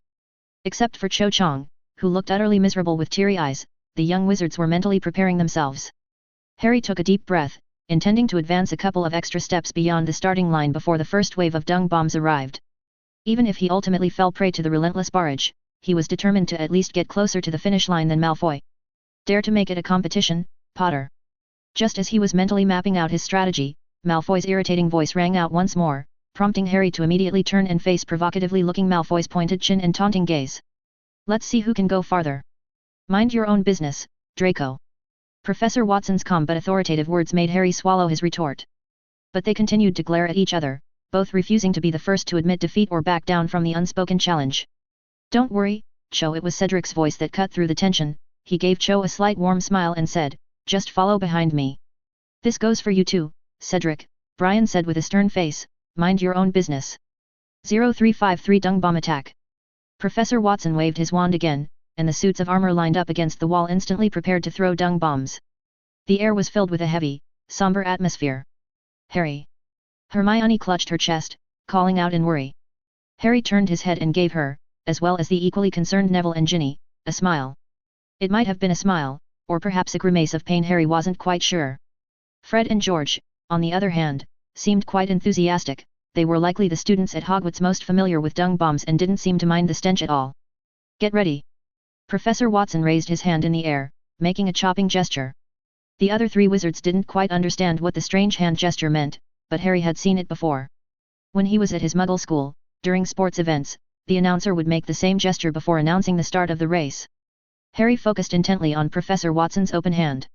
Gradually, he tuned out all the surrounding noise, hearing only his own heartbeat. This intense concentration felt similar to the feeling he had when trying to catch the golden snitch in a Quidditch match. Everything moving seemed to slow down as if frozen in amber. Draco, Cedric, and Cho all sprinted out after the short and solemn begin was announced. Only Harry had already charged forward the moment Professor Watson's hand dropped. In just 1 second, Harry had leaped 20 feet past the red line, but this distance was still insignificant compared to the quarter-mile track. At that moment, Harry regretted not spending more time practicing his running lately. This way, he might have avoided a few more dung bombs that were bound to hit him.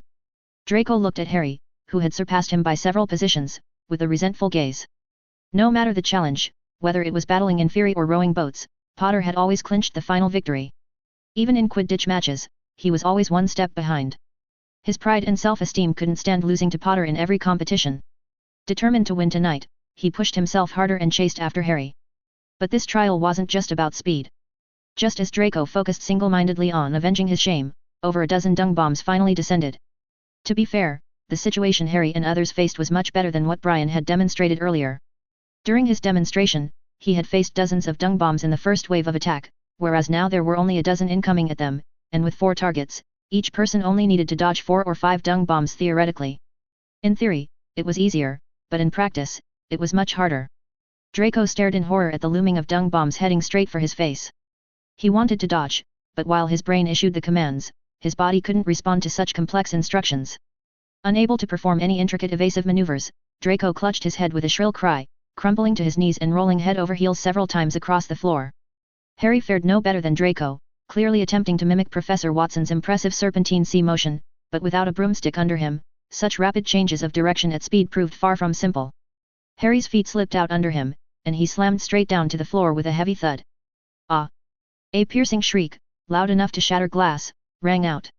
Cho, who hadn't reacted in time, was hit by 3 dung bombs. It felt like she had been punched 3 times in quick succession, and the exploding stench made her lose color in her face. Cho collapsed onto the sticky ground, tears streaming down her face as she made retching sounds. Cho. Perhaps thanks to luck or composure, Cedric managed to stumble past the first wave. Spotting both Harry and Draco fall simultaneously, he prepared to seize the chance to overtake them, only for the shriek behind him to clutch at his heart. Cedric immediately halted and turned back, rushing to Cho's side to help her up. What are you doing, Mr. Diggory? Brian's voice was unusually cold. You think this is just a game? A chance to display your chivalry. Brian then turned his icy gaze towards Cho, who seemed to have lost all will to fight. Is the stench of dung bombs more nauseating than the smell of blood? Get up and finish the course. Cedric gritted his teeth, ready to leave Cho and continue his challenge. But the momentary delay allowed the second wave of attacks to catch up. Before he could fully stand, something slammed brutally hard into his forehead, blacking out his vision as he toppled over backwards. Professor Watson's harsh reprimand left Cho helpless. Instinctively, she tried to follow the command, but the sticky, foul-smelling liquid sapped her strength. Struggling to get up, she was pushed to the brink of collapse by the continuous barrage of dung bombs. And she could only cover her face, shoulders shaking with sobs. Both Draco and Harry had suffered significant injuries from the first wave of attacks. Draco's knees were badly hurt, and Harry's fall had left him dazed. The two of them didn't give up. The crisis they faced made them lose all sense of calm, preventing them from fully hearing Brian's admonishments as they struggled onwards. But at this point, Draco and Harry had both lost their composure completely, resorting to the equally foolish tactic of shielding their faces with one arm while crawling and rolling forward. This method was clearly unsustainable. Before they had even reached 50 feet, Harry and Draco were hit by one after another heavy punches and collapsed on the ground. They curled up, holding their heads, too exhausted to stand up. You can't passively wait for the attacks. You must learn to anticipate and observe your opponent's movements. Brian ordered the armor to stop attacking and sighed helplessly. Running with your eyes covered is a death wish. As Harry had expected, every wizard who had come to this classroom tonight had suffered torment. None of them could hold on until 50 feet away, and when the girls left the classroom, tears were streaming down their faces. You don't need to arrive at the Quidditch pitch before 6 anymore, but you still need to spend half an hour every day practicing. You can choose any time you want to continue running. I will know if you've followed my instructions. Before leaving the classroom, Professor Watson's announcement made all the wizards feel helpless. Before returning to your common rooms, go to the hospital wing first and have Madame Pomfrey tend to your injuries. I've already informed her, so she'll be expecting you. Professor Watson returned to his usual friendly tone, smiling at everyone. You may all go now. Ah, Harry, you stay behind for a moment. I need to speak with you about something. Many students looked at Harry with sympathetic eyes, except for the Slytherins, of course. Never before had Harry felt such an urgent desire to get away from Professor Watson, but he could only watch helplessly as Hermione and the others hurried out of the classroom. Professor Watson. Harry tried to make himself appear weaker, speaking pitifully. If you want me to try again, I'm afraid my whole body hurts. It's not about that, Harry. Brian chuckled cheerfully. I didn't expect you all to accomplish everything in just a few training sessions. In fact, I kept you behind because I have a gift for you, a late gift. Harry blinked and it took him a few seconds to understand what Professor Watson was talking about. As the second term of the previous academic year at Hogwarts, Professor Watson privately gave them gifts, in recognition of their active roles during the basilisk incident. Hermione received a magic book, which perfectly suited her taste. Harry had seen Hermione studying things in the book recently. As for Ron, he received a Merlin commemorative coin, said to possess immense value in both monetary and historical terms. Harry knew that since obtaining this coin, Ron always kept it on him, frequently taking it out to play with. But at that time, Harry didn't receive anything.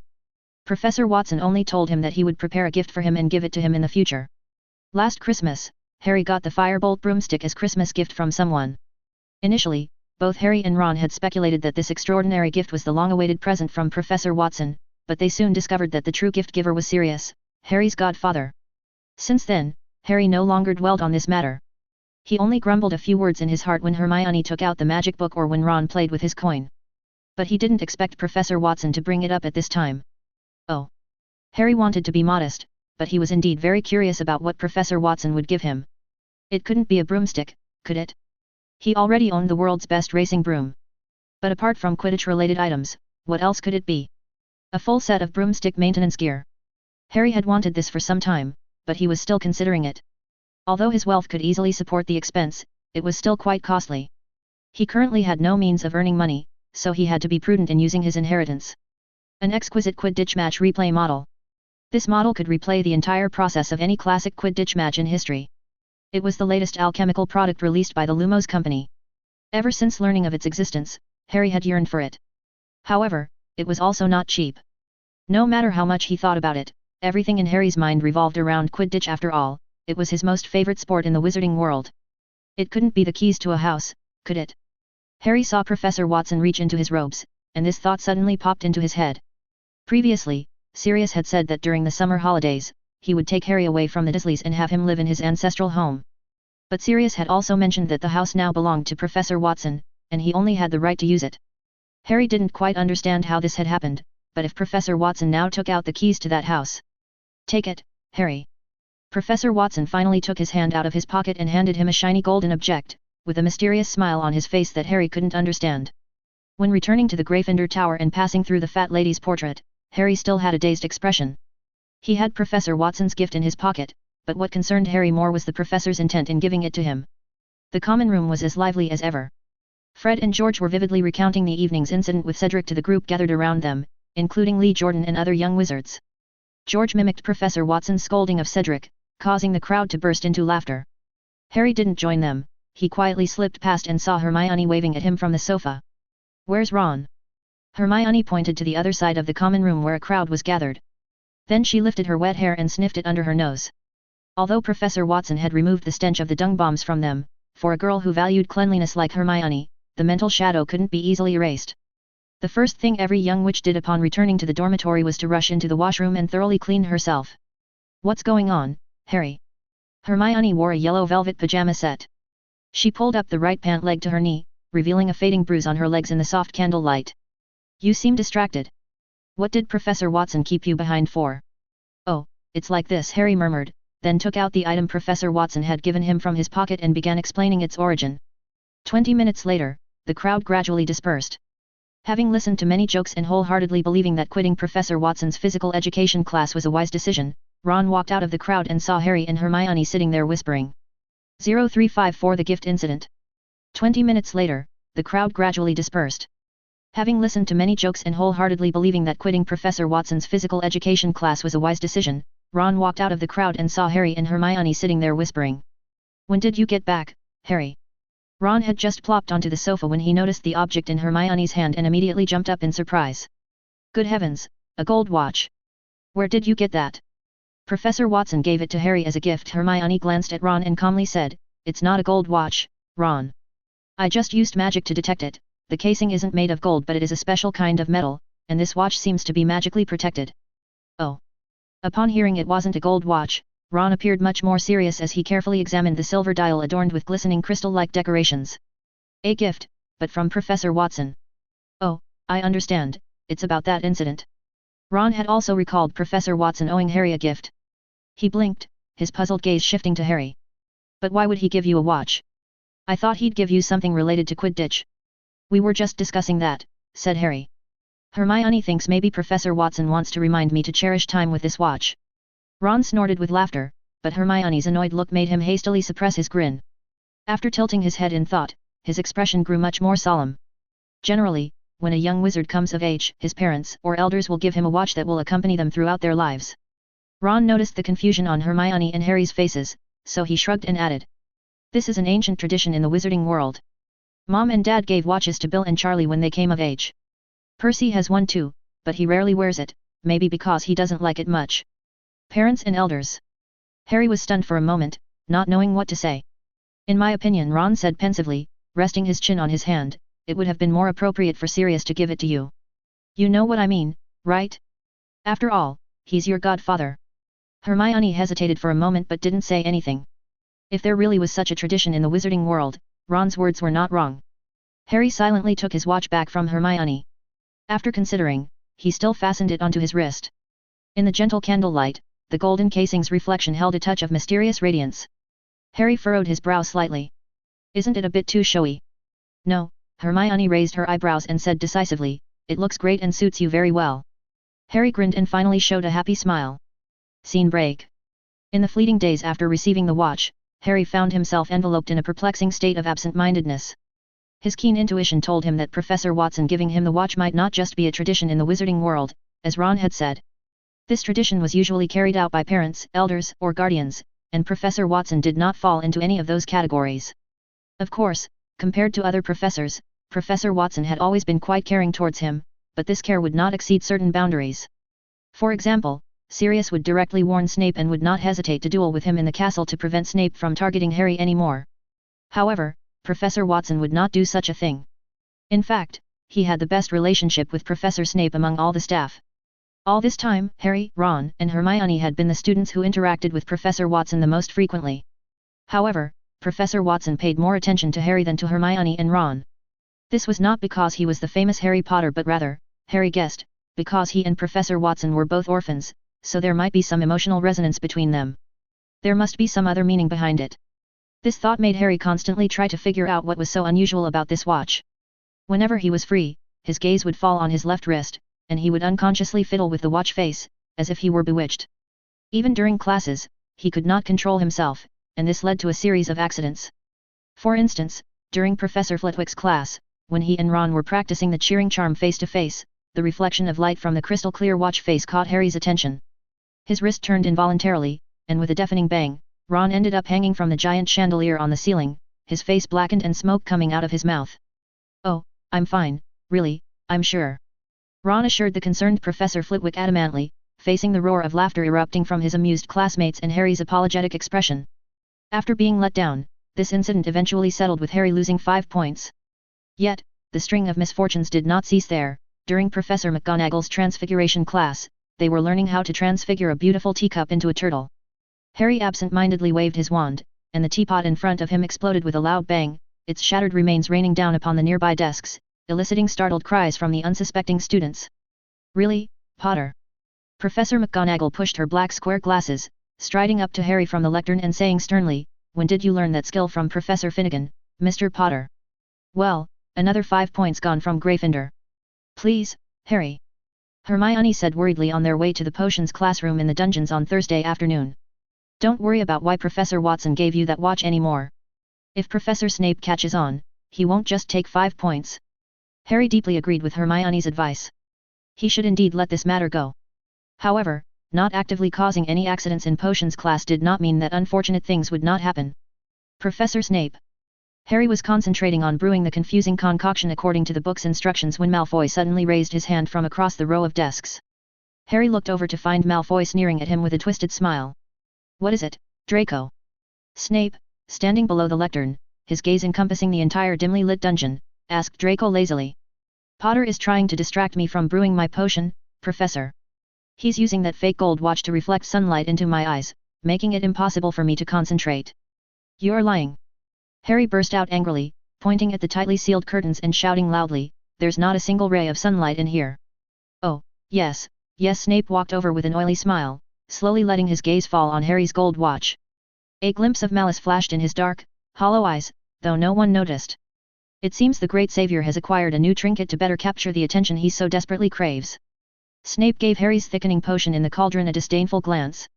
"Before you entertain us with the details of your latest pathetic bid for notoriety, could you please tell us what's in your cauldron? Goblin vomit perhaps?" Harry did not refute Snape's words because his experience over the past 2 years had taught him that no matter what he said, Snape would not stop insulting him. Instead, it would only invite more severe punishment. To be honest, after Sirius and Snape had a fight, it had been a while since Harry had been targeted like this in potions class. With a disdainful flick of his wand, Snape vanished the confusing concoction that Harry had so painstakingly brewed over the course of the hour, the fruits of his labor dissipating into nothingness. Harry glared at Snape with an ashen face, only receiving a casual dismissal in return. "A worthless pile of rubbish, 0 points, Potter.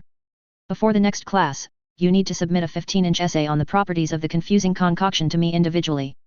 Hermione desperately signaled Harry with her eyes, and Ron kept kicking his ankles under the desk. However, Harry could not stand Malfoy's gloating smile any longer. "I didn't use the watch to poke Malfoy's eyes, Professor Snape." 10 points from Gryffindor, Potter. Snape said coldly, "This is the punishment for lying." The rage was about to engulf Harry entirely and blue veins bulged on the back of his hands.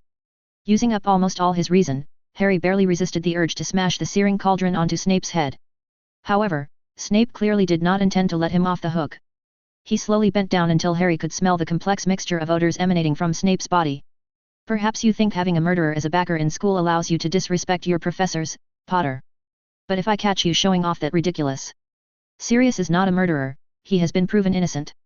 Harry roared, jumping to his feet and staring directly into Snape's eyes, not caring that Ron was almost pulling his pants down. A terrifying light flickered in Snape's eyes, and he was about to say something when Hermione suddenly spoke up. "Professor Snape." Hermione had clearly mustered every ounce of her Gryffindor courage to dare interrupt the about-to-explode Snape. In a trembling, sugary voice, she said, "Harry, this watch was given to him by Professor Watson as a reward, Last year, it was Harry who discovered the entrance to the Chamber of Secrets." At that moment, Harry noticed the cold, icy glint in Snape's eyes, mere inches away from him, disappear, replaced by a look of sheer surprise, though it also only lasted for a brief moment. Then, Snape straightened up and turned away expressionlessly. For the rest of the time, the potions classroom was filled with an extremely oppressive atmosphere. Neville made a mistake with the amount of shrivelfig, causing a cement-like substance in his cauldron to erupt like a volcano, affecting almost half the students in the classroom. This time, however, Malfoy did not immediately start mocking Neville. He could see that Professor Snape's mood was probably off, and indeed, Professor Snape behaved unusually. If it had been in the past, Neville would have inevitably had to deal with stinksap and frog brains until the end of the term. But this time, Snape said nothing and just waved his wand to clear away the solidified liquid. I must admit, Harry, the bell rang for the end of class, and Harry did not delay for a second, grabbing his bag and rushing out of the dungeon with an ashen face. Ron and Hermione hastily packed their things and chased after Harry. If it weren't for Hermione, Ron exhaled a tremulous sigh of relief once they had achieved a safe distance from the dungeons, his words laced with palpable gratitude. You and Neville would probably be soaking in Snape's jars of potion ingredients right now. It was Professor Watson's name that had an effect. Hermione stared at Harry's profile and said in a soft voice, he didn't pursue it further for the sake of Professor Watson. I know you want to defend Sirius, but Harry, you should not have shouted at a professor, no matter what. Who are you angry at, Harry? Sirius came down the stairs across from the entrance hall. He smiled and waved goodbye to a few sixth-year Ravenclaw students, then hurried over. As he approached the three of them, catching the potent scent on Harry and the others, and noticing that they were standing at the dungeon entrance, Sirius's face paled. He narrowed his eyes at Harry's slightly unnatural expression, his tone laced with barely contained anger. What, did that sniveling git give you trouble again? 0355 clarification. What, did that sniveling git give you trouble again? Oh, no, Sirius, I just... The words emerged hesitantly from Harry's lips, his face contorting unnaturally as he struggled to conceal the truth from Sirius. The reason for his deception was simple: if Sirius were to learn of Snape's scathing words and actions during the recent potions class, he would definitely go and cause trouble for Snape. Harry would certainly be happy to see Snape in misfortune, but absolutely not at the cost of Sirius being reprimanded by Professor Dumbledore. It's just that Neville had a bit of an incident while brewing the confusing concoction, Harry lied, showing Sirius the red marks on his arm that had been splashed by the potion. So, I snapped at him a few times. Sirius looked suspicious. He glanced towards Hermione and Ron, but the two kids were avoiding his gaze. All right, I'll go ask Snape to clarify. Sirius was no fool. Seeing this situation, how could he not understand what was going on? Moreover, he probably guessed the reason why Harry had lied to him. Sirius's expression was calm, not showing much anger, but Harry noticed the veins popping on the back of Sirius's clenched hand. He grabbed Sirius's wrist urgently and said, No. Sirius, it's not a big deal, I'm used to it. Used to it. Harry's attempt to calm things down through those ill-chosen words proved to be the spark that ignited Sirius's complete rage. With a snapping sound, he shook off Harry's arm and strode towards the dungeon. His terrifying expression startled Neville and the others who had just emerged from the gloomy underground passage. One by one, they leaned against the wall, not daring to obstruct Sirius's path. But... I'm not used to watching my own godson be bullied by that sniveling git. I'll go stop him. You guys find someone who can resolve this. Finally realizing what was happening, Harry shouted urgently over his shoulder as he gave chase to the underground corridor. Hermione's voice rose in panic, resolve this. But, oh, Professor Dumbledore is away from school for a few days. Are you stupid? Ron grabbed Hermione's wrist and dragged her towards the marble staircase. Apart from Professor Watson, who else can stop those two? Alas, Sirius was destined to make a wasted trip, as the person he intended to cause trouble for had already come through the office fireplace to Brian's office. To be honest, although the two had good relationship, and were now colleagues, Snape rarely visited Brian's office under normal circumstances. It was Brian who, when free, liked to stop by Snape's office for a chat, and incidentally, to visit his ex-professor's personal storage room. The sudden glow of hot, red embers flickering in the fireplace caught the attention of Brian, who was hunched over his desk, deep in thought about something. Immediately after, Snape emerged from a brilliant spiral of green flames. Among the Hogwarts faculty, Brian's office was the humblest, and he was the only one who kept a bed in his office for sleeping.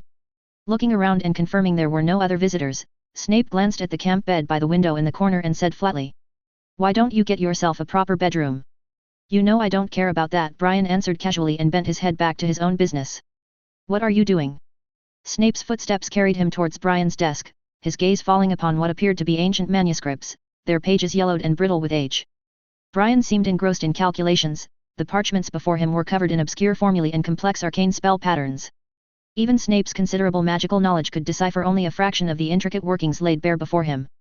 A wizard's research was an extremely private and precious matter, but Brian did not mind Snape prying into his work. His mind was occupied by his own business. An ancient form of meditation that can enhance one's perception of the ebb and flow of magical changes in the surrounding environment. But the entry threshold to grasp it is exceptionally high. As far as I can tell, Luna Lovegood may be the only one at Hogwarts with the talent to potentially master it. I'm trying to see if I can simplify it. Luna Lovegood. Snape frowned slightly, quickly recalling the person corresponding to the name in his mind. The odd second-year girl from Ravenclaw? Her potions grade are average, and she's easily distracted in class. I fail to see how she possesses the talent you mentioned. Snape had borne witness to Brian's growth and development. This young man possessed magical talents that Snape had rarely encountered in his lifetime, and to gain Brian's recognition meant that Snape could not help but harbor a flicker of curiosity. The girl is indeed exceptionally gifted, but her talents have not been properly guided, and she herself lacks the right understanding of her own abilities, so. By the way, what brings you here? Research required an undisturbed environment. The normally uninviting Professor Snape's visit could not have been merely to pass time. Brian put his quill back into the ink bottle and rubbed his brow. He gestured for Snape to sit, while he himself went to prepare tea by the fireplace. Indeed, there was no need to conceal anything between the two of them. Snape sat on the sofa with a somber expression and asked directly. Was it you who gave Potter that wristwatch? Brian's movements froze. He squinted, turning his head to look at Snape on the sofa. In an instant, his mind raced with thoughts. Did Professor Snape notice that something was wrong with the watch? Theoretically, it was impossible. Brian had very cleverly concealed the true capabilities of the watch with alchemy and magic, and there were many interlocking spells protecting it. Dumbledore could tell something was off about the watch, but even he should not be able to see through those veils without outright destroying it. Could it be on Dumbledore's private instructions? Given Dumbledore's attention towards Harry, he must have noticed that watch. Brian had planned to feign ignorance when Dumbledore inquired about it, so could it be that Dumbledore anticipated this possibility and sent Snape, who had a closer relationship with him, to inquire covertly? But that old man had been away these few days, hadn't he? Indeed, I gifted it to Harry as a token of gratitude for his, Ron's and Hermione's help in the search for the Chamber of Secrets last year. Is there anything wrong? Brian brought the steaming cup of tea over to the sofa, seeming nonchalant as he asked. Professor Snape was a trustworthy person, but sometimes he was too involved and wanted to get to the bottom of these matters. I just came to confirm, Snape said flatly. You may not be aware of, Brian, but Potter and his two inseparable friends have a habit of stealing. I have clear evidence that some precious ingredients from my private storage went missing last year, and they were involved in that. This lie was obviously used to divert attention, and Brian couldn't fail to see it. Just then, the fireplace that had just gone out lit up again. Brian had just turned around when a silver phoenix swiftly emerged from the swirling flames and hovered in midair. Oh, Severus, you're here too. Dumbledore's aged voice carried a hint of surprise. I have an important matter to discuss with you in person, Brian, but since you have a guest, I can come another time. Snape made a subtle move, as if to take his leave, but Brian stopped him with a gesture. Stay, Professor. If any trouble comes up later, I'll trouble you to help me deal with it. The corner of Snape's mouth twitched, while Dumbledore's Phoenix patroness looked resigned, leaving the words wait a moment before dissipating like a sand painting, its magic depleted. After about 10 minutes, Dumbledore stepped out of the fireplace. He was in a hurry, wearing a purple traveling cloak. It seemed that he had just returned to Hogwarts and had rushed over to Brian's office without resting. Have a seat, Headmaster. Brian gestured for Dumbledore to sit on the sofa. He walked over to the fireplace, picked up a jar, shook it vigorously, and poured out some tea leaves and crumbs. What's the matter, Severus? Dumbledore noticed the gloomy expression on Professor Snape's face and blinked curiously. Is it because of my untimely visit interrupting your pleasant conversation with Brian? If so, Severus, I can come back another time. A faint sneer appeared on Snape's lips as he gave a couple of mocking snorts, but did not speak. No need. Brian came over with a cup of tea topped with a layer of crumbs and smiled. A few days ago, I gave Potter a wristwatch, as a token of gratitude for his help in finding the Chamber of Secrets last year. Professor Snape was curious about it, as due to some unpleasant past incidents, he mistakenly thought Potter had stolen it from me. In any case, the misunderstanding has been cleared up. 0356 Rejected request. The air in the office was thick with palpable tension as Dumbledore, his eyes twinkling with intrigue, expressed his surprise upon learning of the peculiar wristwatch. A watch, you say? He inquired eagerly, his bushy brows arching in curiosity. Pray tell, what kind of watch is this? Brian brushed aside Dumbledore's suspicions with a nonchalant wave of his hand. A watch forged from magical metal, though nothing too extraordinary, he replied dismissively. Its primary feature lies in its absolute precision in keeping time and its remarkable resistance to damage. The three wizards sitting in this office understood each other, all knowing what kind the others were. Dumbledore was well aware the watch Brian gave Harry was probably not an ordinary traditional watch. Yet, he refrained from probing further, an unspoken agreement between the two men that required no words. Well then, Headmaster, regarding what you mentioned before, Brian began, only to halt abruptly as his gaze shifted towards the doorway. Simultaneously, Dumbledore's beard twitched ever so slightly, the corners of his eyes wrinkling in a knowing smile. It would appear you find yourself rather preoccupied, Brian, Dumbledore remarked, his tone laced with amusement.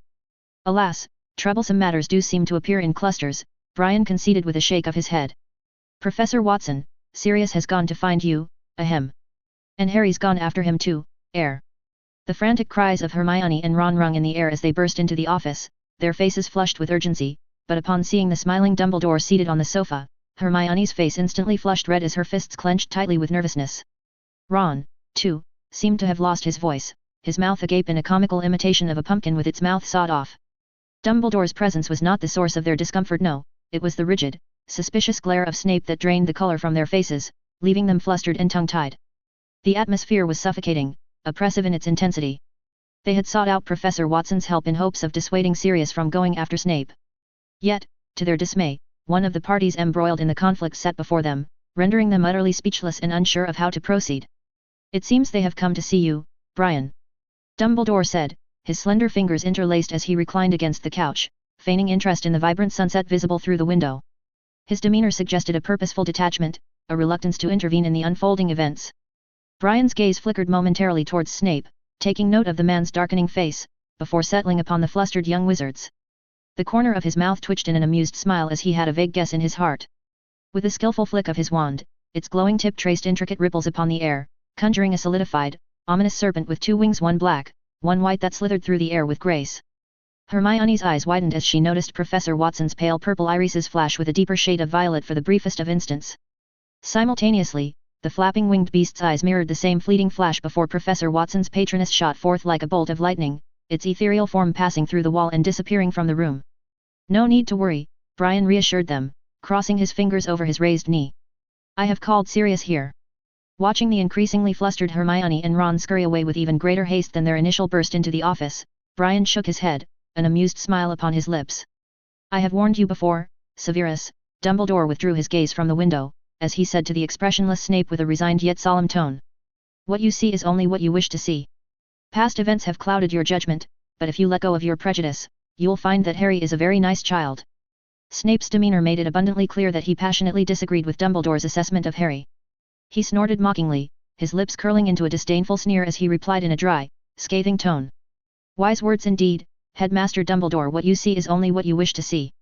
And perhaps those very words apply to you as well.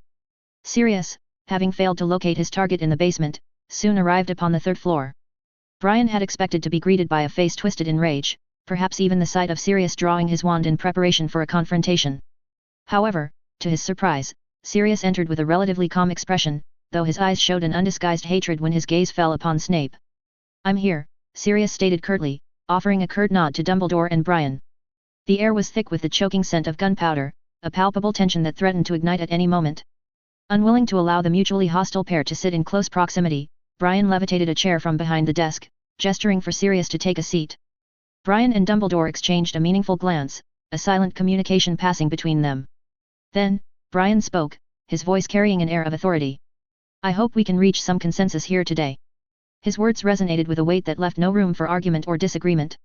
You two harbor a deep-seated loathing for one another, with no apparent intention of reconciliation, he continued.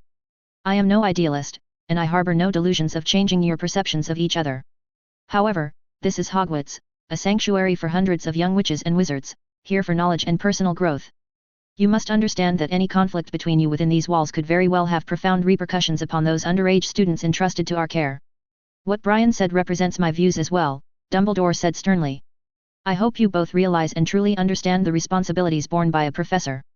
The weight of Brian and Dumbledore's words seemed to have some effect, as Sirius and Snape, who had been locked in a heated glaring contest, averted their gazes, staring expressionlessly into the distance. However, After a few tense moments, Sirius turned his head back, shooting Snape a provocative glance before fixing his eyes upon Dumbledore. I have made a decision, Headmaster Dumbledore. I mentioned it to Brian earlier, but he insisted that you be made aware as well. Oh. Dumbledore's voice took on a serious tone. And what might this decision involve? This coming summer, I want to take Harry away from his aunt and uncle's home. Sirius stated resolutely. I have already consulted with Harry himself, and he is more than willing to do so. Snape's eyebrows shot up in surprise, his lips parting as if to speak, but in the end he remained silent, his complexion paling slightly. A prolonged silence descended upon the office, the lack of response speaking volumes in itself. Snape, whose complexion had not been great to begin with, now showed a subtle change in color, a faint smirk tugging at the corners of his lips as they curled into his trademark mocking sneer. Sirius, on the other hand, who had been certain that Dumbledore would not object, found his own face darkening with a storm of emotions. I'm sorry, Sirius, Dumbledore finally spoke, his gaze steady as he looked directly at Sirius. I cannot grant your request. I'm Harry's godfather. Sirius erupted, leaping to his feet in a surge of barely contained rage as he glared boldly at Dumbledore. Harry himself desires to live with me. And you may be unaware of this, but Harry's muggle aunt and uncle have been abusing him.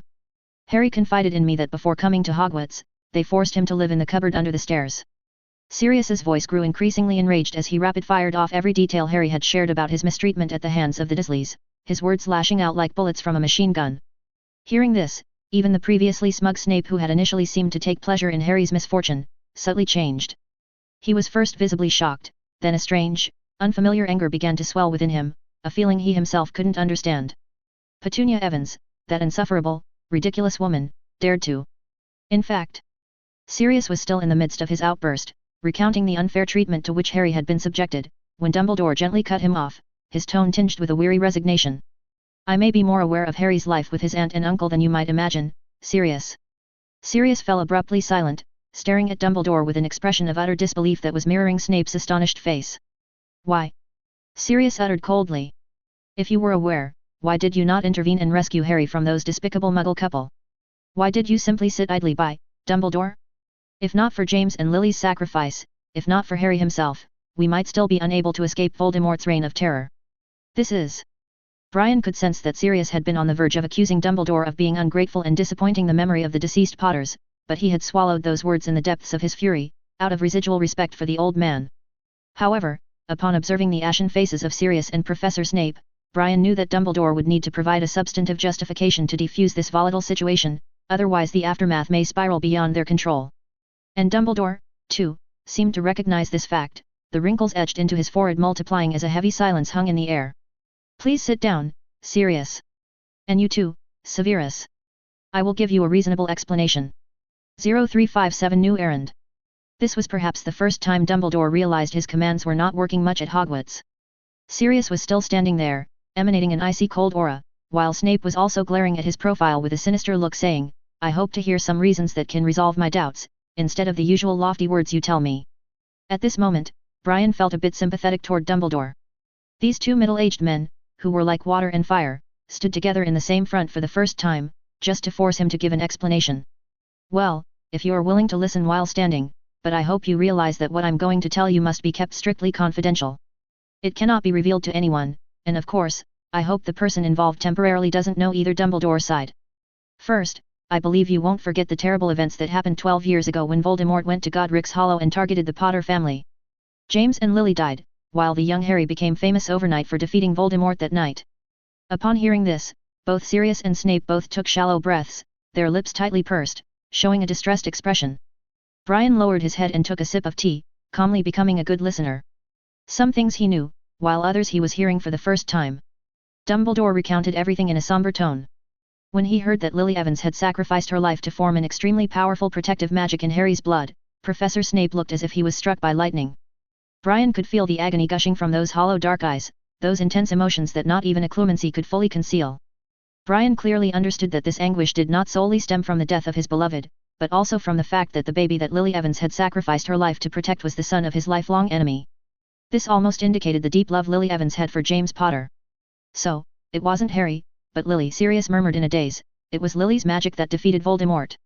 It was Lily Potter's pure, unconditional love for her son Harry that defeated Voldemort, Dumbledore corrected Sirius, his voice filled with sadness. Love is a great power, an unparalleled force, and I believe Voldemort will never be able to understand it.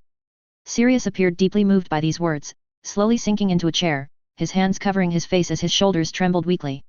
He would never escape the guilt that weighed upon him, the realization that it was his mistake that had ultimately led to Lily's sacrifice. Sirius's remorse did not surprise Brian, but Snape's regretful demeanor was quite astonishing to him. Could it be that Professor Snape had also, in some way, contributed to the Potter's tragic demise? But Voldemort is finished, isn't he, Dumbledore? The protective magic you placed on Harry. After a long silence, Sirius raised his head, his bloodshot eyes fixed on Dumbledore, his voice hoarse like a desert traveler who hadn't drunk water for days. Harry no longer needs the blood protection provided by those muggles. He can completely. Do you really believe that Voldemort is truly finished? Dumbledore's voice suddenly became firm, and his question left Sirius speechless once again. I have a question, an academic one, Headmaster Dumbledore. Brian asked thoughtfully, if I got rid of the Dursleys, would that mean the protective magic you placed on Harry would become ineffective? Brian's question immediately drew angry glares from Sirius and Snape, but Dumbledore knew that Brian's curiosity indeed stemmed from a purely academic interest. After a brief silence, Dumbledore responded, indeed, but that is only another layer of protection I placed on the basis of Lily's magic. Even if my magic fails, the magic in Harry's blood will continue to exist, and Voldemort will still be unable to touch or harm Harry. What about his followers? This protection only exists between Harry and Voldemort, but I'm not particularly worried about that possibility, Brian. If you knew Tom as well as I do, you'll understand that to regain his reputation, he will have to act himself. If I'm not mistaken, that kind of contract-like magic has a time limit. Until he comes of age. Dumbledore gazed deeply into Brian's eyes, his tone suddenly becoming vague. Of course. Without a doubt, we need to be absolutely certain, Brian. You know the connection between Harry and Tom, so we may need new preventive measures. I understand what you mean, Dumbledore. Brian frowned, but things don't necessarily have to be so complicated. What I mean is, Voldemort cannot possibly confront us simultaneously. Halfway through, Brian suddenly seemed to realize something. He changed his tone and became somewhat hesitant. Never mind, I won't interfere with your plans. Who knows what might happen in the future? Sirius and Snape both realized that Dumbledore and Brian were discussing some extremely important matters related to protecting Harry, but they couldn't understand it. Furthermore, Sirius and Snape both understood that the two enigmatic men before them had no intention of explaining what they were discussing. When Sirius and Snape left, they both looked dejected and lost. Well, Headmaster Dumbledore, after discussing the previous topic for a few sentences, Brian asked, you mentioned earlier that there was an important matter you needed to discuss with me. What is it? Actually, it's like this. Dumbledore's tone became cheerful once again. This matter is currently top secret, and only those directly involved are allowed to disclose it. Most of my energy has been consumed by this lately. An ancient event that hasn't been held for many years will be held again the next school year. An ancient event? Brian raised his eyebrows, and when he heard the name of the event from Dumbledore's mouth, even the mentally prepared Brian couldn't help but show a hint of astonishment. The Triwizard Tournament? You mean the competition that has been banned for centuries due to its extremely high casualty rate? That's the one, Dumbledore said with a smile. For centuries, people have tried to revive the tournament several times, but each attempt was unsuccessful. However, our Ministry of Magic's International Magical Cooperation Department and Department of Magical Games and Sports believe the time is ripe for another attempt. The Ministry has already taken concrete steps. We and the two other outstanding wizarding schools you must know, Beauxbatons and Durmstrang, have reached a consensus, and the International Confederation of Wizards has also secretly passed a resolution. Remarkable, Brian exclaimed in admiration. He indeed did not expect that this ancient event, which had already entered the annals of magical history, would one day be revived. But what do you need me to do? Brian asked. Oh, although we've reached a basic consensus, there are still many issues, Dumbledore said with a helpless shake of his bushy eyebrows. First, the biggest disagreement we face is which wizarding school will host the event. I'm certain I possess the virtues of humility and courtesy, Brian, but if I don't fight tenaciously for Hogwarts to be the chosen venue in this matter, I'm afraid the Board of Governors will once again attempt to remove me from my position as headmaster. Dumbledore took a sip of tea, not minding the tea leaves in his mouth. After a moment's contemplation, he continued to speak to Brian. For some time now, we, meaning the headmasters of the other two schools, Beauxbatons and Durmstrang, and myself, have been tirelessly presenting our respective advantages to the International Confederation of Wizards. Oh, I haven't encountered such a fierce and passionate debate in many years. For an old man like myself, it's truly a formidable burden to bear. The self-recommendation reasons provided by each of the three schools are all exceedingly compelling, leaving the International Confederation of Wizards in a dilemma, unable to reach a decisive conclusion. Ultimately, considering the inherent danger of the event, and to ensure the utmost safety of every young wizard participating, the Confederation has mandated that each of the 3 schools must provide a comprehensive safety plan. Seeing Brian's expression of sudden realization, Dumbledore smiled and said, "You are the head of the Student Safety Office at Hogwarts, aren't you, Brian? I think you should take your carefully prepared plan and go convince those stubborn people." 0358 Troublesome. Dumbledore hastened his footsteps, his dazzling robes billowing behind him as he eagerly made his way back to his private chambers, yearning to immerse himself in the soothing embrace of a refreshing bath. His weary travels had left him utterly fatigued, and he longed for the rejuvenating relief that only the cold waters could provide. Dumbledore had indeed found him a good job. Meanwhile, within the confines of his office, Brian leaned back upon the luxurious sofa, his posture exuding a pensive air as he pondered over the formidable task that Dumbledore had just given him. This was, without a doubt, no simple errand, it was a massive responsibility troubled with complexities and challenges. The specific details of the Triwizard Tournament's events remained shrouded in the veil of utmost secrecy. Even the organizing committee had yet to determine the precise nature of the events that would be conducted. These pivotal decisions would only be made after the selection of the host, whereupon a meticulous process involving the drawing of lots from multiple methodically crafted events, each tailored to the unique strengths and capabilities of the 3 renowned schools. Yet, against this environment of uncertainty, Brian was expected to produce a comprehensive and robust safety plan, without the foreknowledge of the tasks that lay ahead, which seemed an unreasonably lofty order. Nevertheless, Brian recognized that he had no choice but to acquiesce to this heavy responsibility. As Dumbledore had so eloquently stated, it was his solemn duty as the headmaster to secure this honor for the school. And as an alumnus of Hogwarts, as well as one who held a significant position intertwined with matters of safety and security, Brian was duty-bound to exert his utmost efforts in this endeavor. Failure to do so would undoubtedly incur the wrath and criticism of countless wizards within the British magical community, who would demand his head on a platter should Hogwarts lose the highly sought-after honor to host due to inadequate safety measures. Moreover, Dumbledore informed him that he must prepare the safety proposal within the appointed time frame, as this matter was of grave importance. His plan required the approval of the Ministry of Magic, specifically from the Department of International Magical Cooperation and the Department of Magical Games and Sports. Barty Crouch Sr. The mere thought of that name made the pacing Brian's brow to furrow involuntarily, his features contorting in a pensive frown. While there existed no personal grievances between them, and Brian even harbored a bit of admiration for Barty Crouch. However, since Brian staunchly supported Amelia Bones, they had effectively become political opponents. Speaking of which, Barty Crouch had indeed been quite fortunate in his circumstances. Initially, due to the wrongful imprisonment of the infamous Sirius Black, Senior Crouch should have faced a wave of misfortune. According to the preconceived plan of Fudge, he would have directly utilized this incident to expel Barty Crouch Sr. from the ranks of the Wizengamot, and then stir public outrage to strip him of his position as the head of the Department of International Magical Cooperation. But who could have predicted that Crouch's radical statements within the Wizengamot, coupled with the mysterious demise of Peter Pettigrew, would somehow bolster his standing in the eyes of some of the most ardently justice-driven citizens. Barty managed to secure his position, and if the Triwizard Tournament proceeded smoothly with Hogwarts as the host, this remarkable achievement might enable him to stand a formidable comeback and even vie for the position of Minister for Magic. But Barty Crouch's dominance did not align with Brian's interests. Should he seize this opportunity to sabotage Hogwarts's chances? Brian instantly dismissed that thought.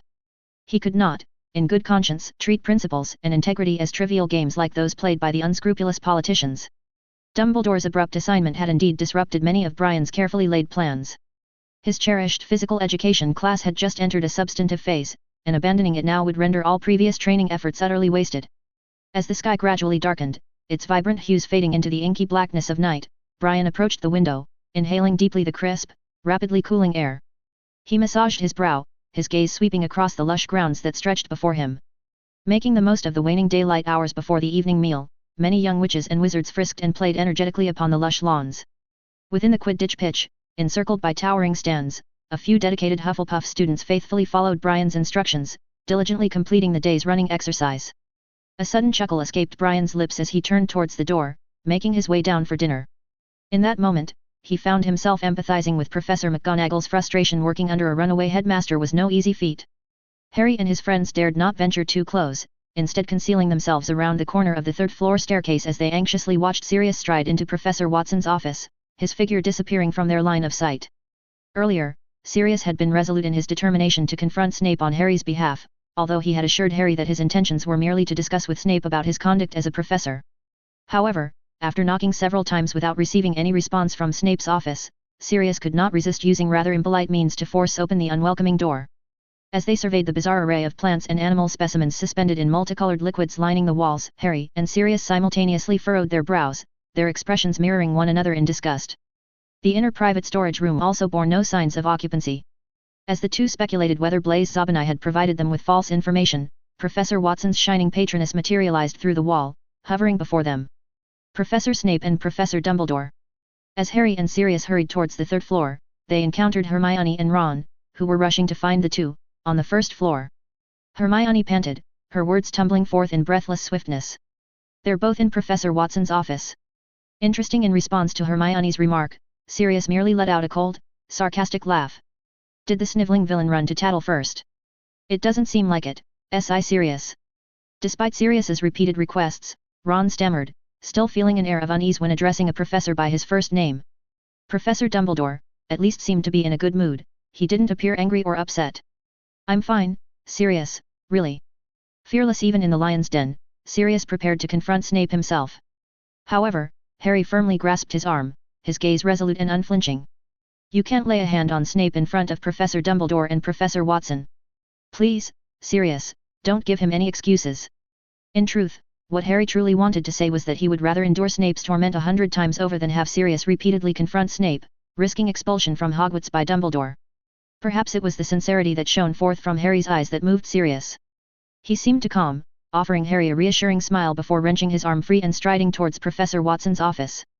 The waiting was always the most agonizing part. Harry and his friends remained at the corner of the staircase, not daring to venture too close, as within that office were the two of the most powerful wizards in the world. They didn't dare hope that Professors Dumbledore and Professor Watson would fail to notice them eavesdropping. Yet, they could not resist straining their ears. The passing students cast strange, inquisitive looks their way, but Harry paid them no heed, his mind consumed by a constant worry for Sirius's fate. "Don't worry, Harry." Hermione's gentle voice broke through his trance as she patted his shoulder reassuringly. "Professor Dumbledore and Professor Watson won't be unreasonable. They surely know Sirius only wants to help you overcome Professor Snape's bias. He never intended to cause trouble." In truth, Hermione's claim was not entirely objective. While it was undeniable that Sirius did indeed intend to help Harry in dealing with Snape's unfair treatment, his personal dislike for Snape was also an irrefutable fact. Time ticked by excruciatingly, each second feeling like an eternity as it crawled past, until what seemed like an entire day had passed before commotion finally came from a few dozen feet away. The instant the door hinges creaked, Harry surged forth, but after taking just 2 steps, his body froze, his expression hardening into a mask of grim determination. The first to emerge was Snape himself, his complexion worse than Harry had ever witnessed, and the professor seemed to have suffered a severe blow, his usually brisk and purposeful pace becoming somewhat unsteady, his movements tinged with a discernible fragility. Could it be that Snape was the one dismissed? Had it not been for Sirius's equally crestfallen appearance as he followed in Snape's steps, Harry might have believed such a scenario to be true. Ignoring Snape's fleeting, sidelong glance as he passed, Harry went straight to support the slightly weakened Sirius, steadying him with a gentle grasp. "What happened, Sirius?" Harry asked anxiously, his emerald eyes searching his face for answers. "You two didn't, you didn't fight there, did you?" 0359 Results of training. The overwhelming sense of disappointment and dejection weighed heavily upon Harry's shoulders. He had never imagined things would turn out so badly. Just the previous Saturday, Sirius had told him at the Three Broomsticks that he would take him away from the Dursleys during the summer holidays. This had made him very happy and excited, as he had longed to leave the Dursleys for years, and now, that dream was finally about to come true. But unexpectedly, just a few days later, Sirius changed his mind. After Sirius come out of Professor Watson's office that day, he informed Harry of his new decision. He believed it would be better for Harry to remain at the Muggle residence after all, as they were his only living blood relatives. While Sirius had vowed to improve Harry's circumstances through a frank dialogue with the Dursleys, the sudden reversal had left Harry feeling utterly betrayed and helpless. Harry couldn't help but connect Sirius's change of heart with Professor Watson and Professor Dumbledore. After all, the previous week at the Three Broomsticks when Sirius had brought up the idea, Professor Watson had subtly expressed his disapproval. But this was simply ridiculous. Who gave them the right to make decisions on his behalf? For several consecutive days, Harry had been in a bad mood during Professor Watson's physical education classes, even seriously considering skipping them altogether. "I advise you to calm down, Harry." After no longer using the time turner, Hermione's schedule had become much more manageable. However, she still had to attend several more classes than the others, and to save time, she had now learned to walk while reading books and completing some simpler assignments. On an evening when they needed to attend the physical education class, a group of Gryffindors made their way to the room filled with suits of armor. As Harry angrily expressed his thoughts, Hermione briefly looked up from 1,000 magical herbs and fungi, saying rationally, Think about Pansy Parkinson from Slytherin. Pansy Parkinson was a very annoying girl from Slytherin. Of course, hardly anyone who mingled with Malfoy wasn't unpleasant. Generally, the young wizards from Slytherin tended to support Professor Watson because they considered him one of their own. And, the gradually well-known Professor Watson over the past year or two had undoubtedly made the Slytherin students extraordinarily proud. Harry had heard Justin Finch-Fletchley from Hufflepuff say that the Slytherins were eagerly awaiting Dumbledore's departure, as they believed the next headmaster of Hogwarts would definitely be Professor Watson. Professor Watson's demeanor often made one forget that he is from Slytherin. Harry himself didn't object this if, in the future, Dumbledore did have no energy as he grows older, and Professor Watson took over as headmaster. However, the thought of these annoying stinky snakes in Slytherin already harboring such intentions was very disgusting to him. Perhaps unable to tolerate the torment of dung bombs any longer, Pansy Parkinson dared to skip class, even after Professor Watson had made it clear that the time to drop the course had passed. And Professor Watson was clearly a man who wouldn't tolerate any insolence. After their training ended, he marched straight into the Slytherin common room and ordered the female prefect of Slytherin to drag Pansy out of the dormitory, then trained her alone for 2 hours. Rumor had it that Pansy spent that night in the hospital wing. Thinking about her fate, Harry shuddered a few times, dismissing his rebellious thoughts. Now, Professor Watson had set new requirements for his physical education class. He recorded the distance each person could advance under the dung bomb's attacks and demanded progress in every class compared to the last, even if the improvement was only by an inch. Otherwise, he would make you keep practicing without letting you return to the dormitory to sleep. And Harry's experience in potions class was another major reason for his bad mood. Harry didn't know what happened in Professor Watson's office that day, but Snape was clearly taking revenge, increasingly tormenting Harry during potions lessons. And because all of Harry's classwork received 0 marks, the length of his potions essays had to be at least 1/3 longer than the other students'. This time, it wasn't Sirius who helped Harry out of his predicament, but Professor McGonagall, as she could no longer tolerate the abnormal rate at which the gems representing points were depleting from the Gryffindor hourglass. The advent of summer's approach was heralded by the year's first thunderstorm, its rain pouring relentlessly over the Hogwarts grounds over the weekend. Ron and Seamus had spent half the afternoon playing gobstones in the common room, while Harry was just watching, and did not participate, as the penalties for losing reminded him of the rotten stench of the dung bombs and its stinky liquid. It wasn't until they grew tired of gobstones and switched to wizard's chess that Harry became interested.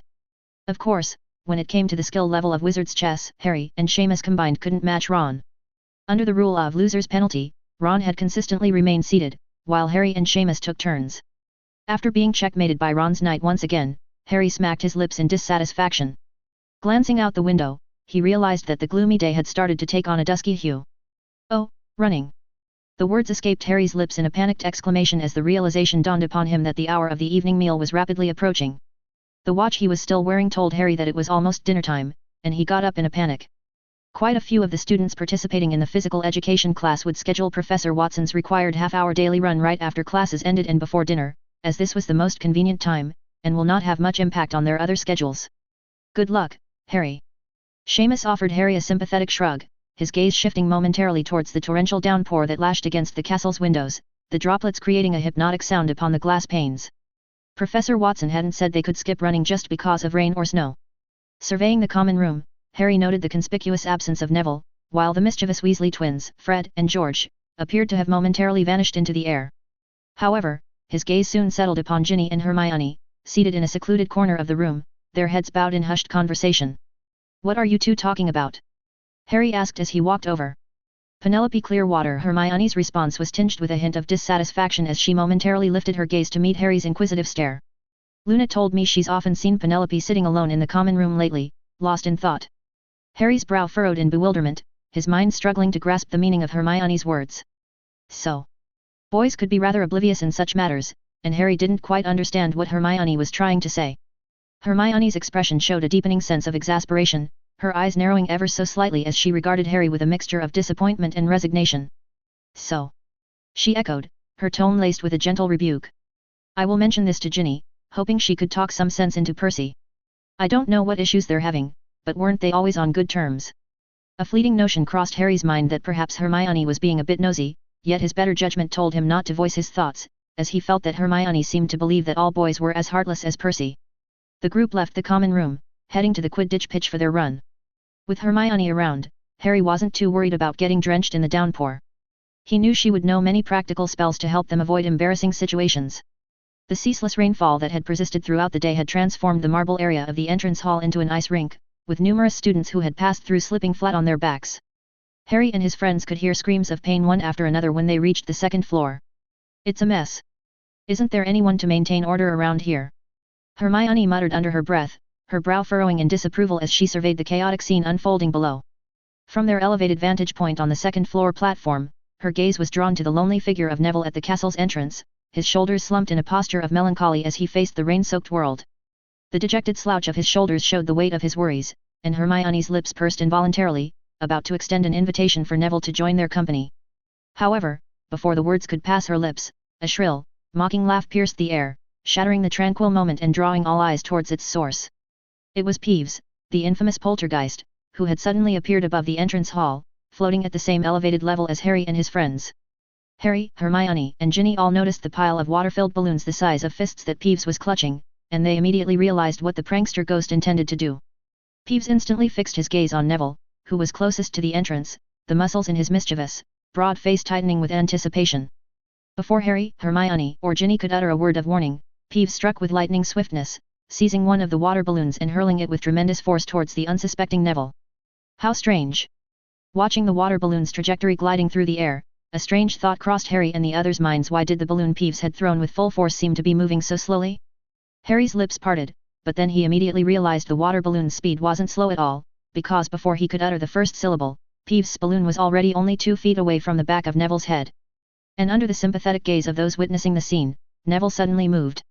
Harry saw that despite the familiar bewilderment on Neville's face as he turned around, his hand had already risen from his side, and at the last possible moment, he precisely caught Peeves' water balloon. Bang! The ensuing impact was deafening. The water balloon Neville had nimbly caught and returned tearing forth with equal vigor, grazing Peeves' cheek before exploding against the entrance hall ceiling in a spectacular burst of water and shattered hopes. 0360 at 8 o'clock. The relentless torrential downpour raged furiously outside the ancient castle walls, the never-ending patter of raindrops purring monotonously for an entire day, tormenting the ragged nerves of those within it. Yet, just a few steps away, across the threshold of a door, the entrance hall had lapsed into an eerie, unsettling stillness, a stark contrast to the boisterous torrent outside it.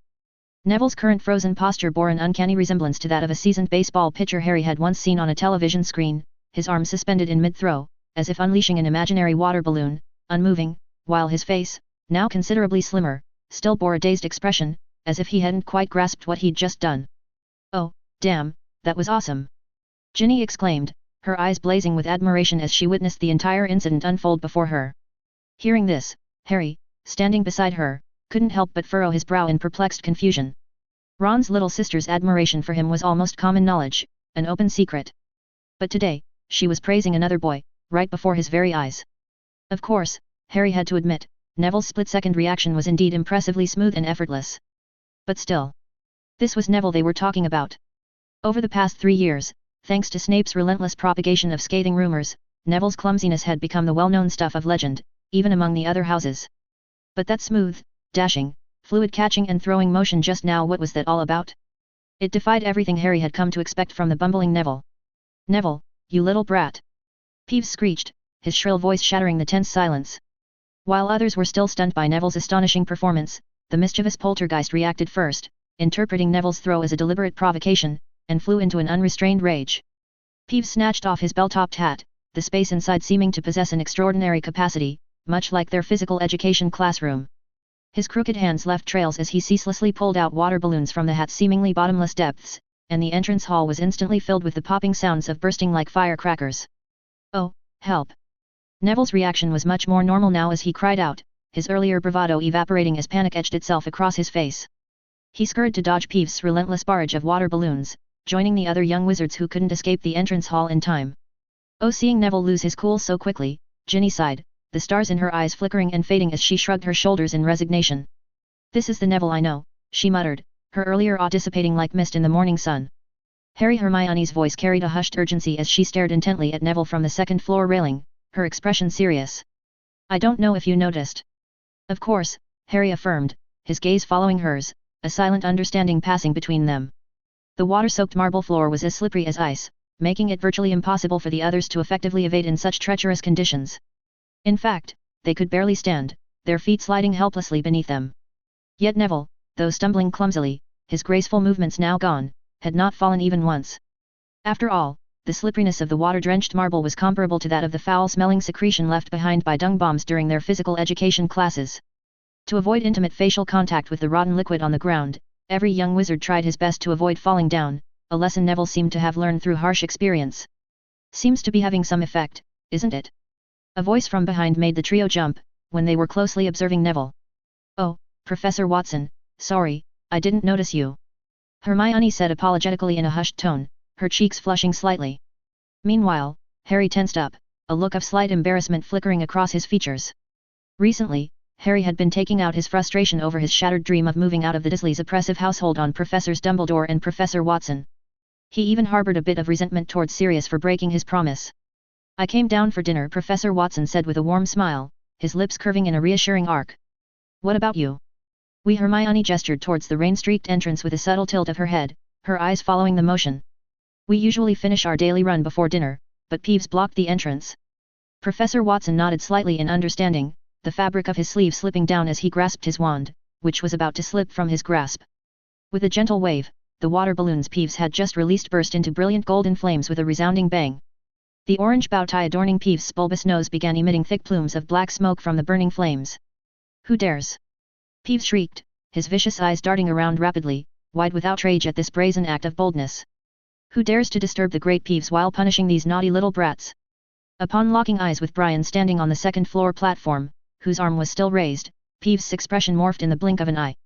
The sassy defiance drained from his comical, short and fat body as he straightened to attention, transforming into a facade of utmost courtesy. "The esteemed Professor Watson!" Peeves exclaimed, his tone now flattering. "How can I be of service?" Peeves' sudden shift in demeanor, from a brash bully to a submissive lackey, elicited a chuckle from Harry's lips. It was common knowledge that the only entity at Hogwarts capable of instilling fear in the incurable Peeves was the Bloody Baron, the Slytherin ghost. Typically, Peeves was a bully, not even showing much respect for Headmaster Dumbledore. However, ever since Professor Watson had single-handedly eliminated the werewolf pack led by the notorious Greyback, there was one more person whose words carried the weight. "I don't need anything, Peeves," Professor Watson said, his gentle smile never wavering. "Just asking you not to cause trouble, all right? Your wish is my command," Peeves proclaimed with an absurd, sweeping bow before swiftly vanishing through the ceiling, disappearing from everyone's sight as quickly as he had arrived.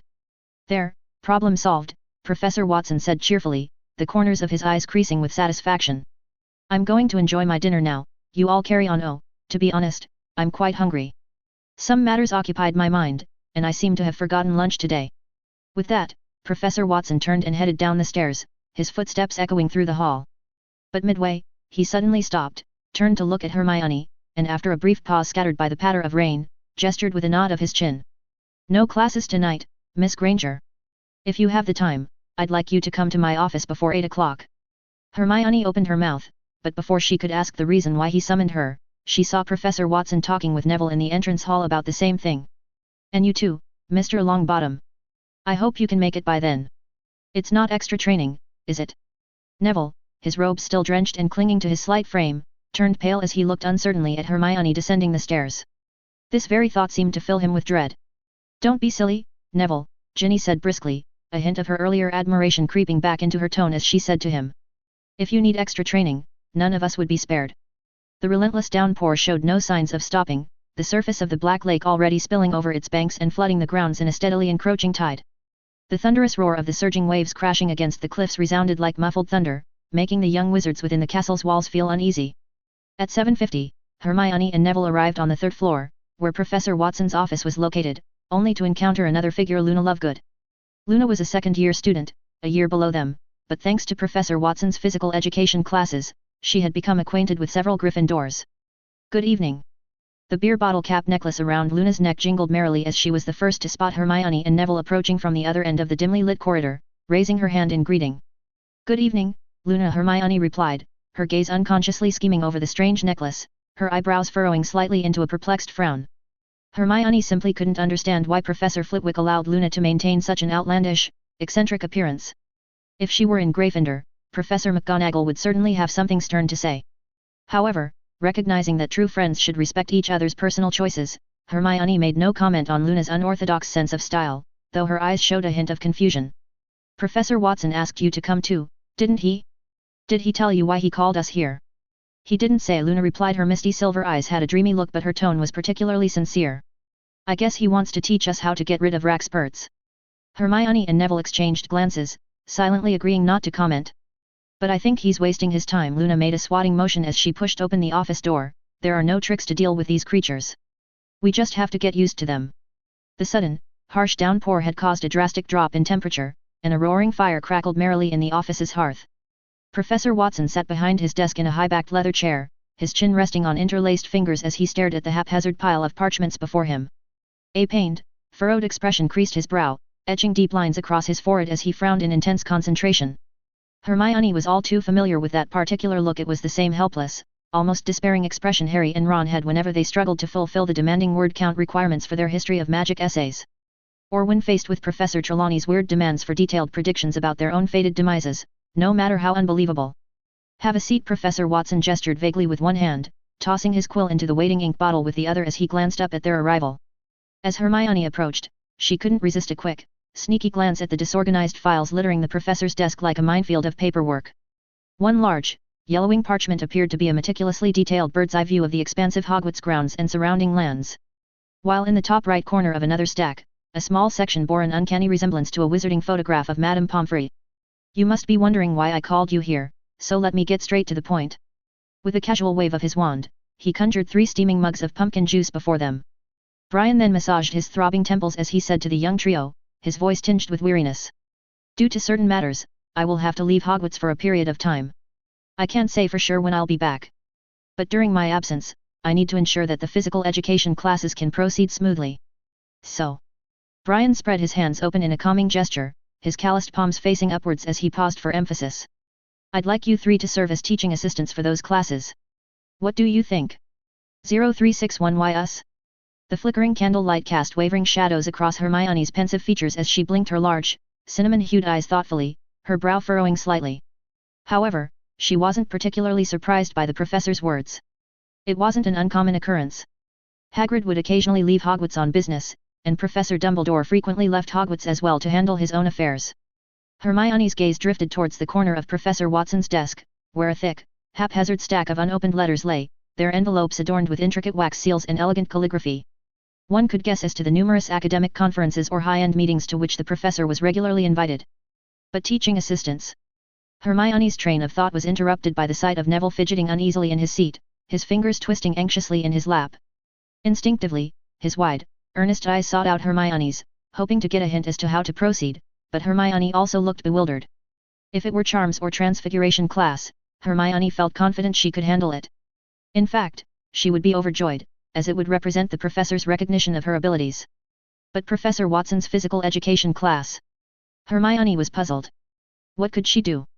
In stark contrast, Luna's expression remained one of calm indifference, as though the prospect of participation or non-participation held no particular significance for her. Her large, silvery grey eyes showed a distant, dreamy quality, as if her mind had already wandered to realms unseen by eyes. What's the matter, you're not happy about it? Brian raised an inquisitive eyebrow, though his face remained calm and wasn't particularly stern. Hermione hesitated for a moment before nervously saying, Professor Watson, could you tell me why you chose us? What I mean is, we're not the best students, are we? Currently, the top performer is Cedric. Oh, and Harry and Malfoy are doing well too. Temporary victories or losses are not my main concern. Brian shook his head calmly, his voice resonating with a measured certainty. Of course, I do need to explain to you. First, Mr. Longbottom. Brian's gaze shifted towards Neville, taking in the sight of the young man clenching his fists nervously, his knuckles widening with the intensity of his grip. A gentle, reassuring smile curved Brian's lips, making his expression more mellow and gentle. Don't be nervous, Mr. Longbottom. I chose you because of your outstanding talent. Talent comes in many forms. For instance, due to an intelligent mind, focused on studying, and a reverence and thirst for knowledge, Miss Granger excels academically.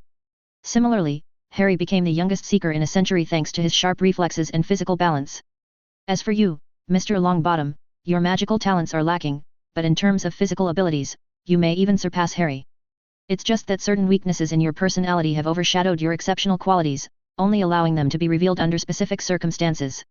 Neville blinked rapidly, his eyes widening in bewilderment, as if struggling to comprehend the implications of Professor Watson's words. Hermione, however, understood the essence of the statement, yet remained unconvinced, her skepticism evident in the purse of her lips and the subtle narrowing of her eyes. Professor Watson probably meant that Neville's timid personality prevented him from showcasing his courage, overshadowing his innate strengths. But so what? Those Muggle athletes, though undoubtedly possessing exceptional talents, could never hope to become outstanding wizards, their abilities rendered moot in the arcane realm of magic.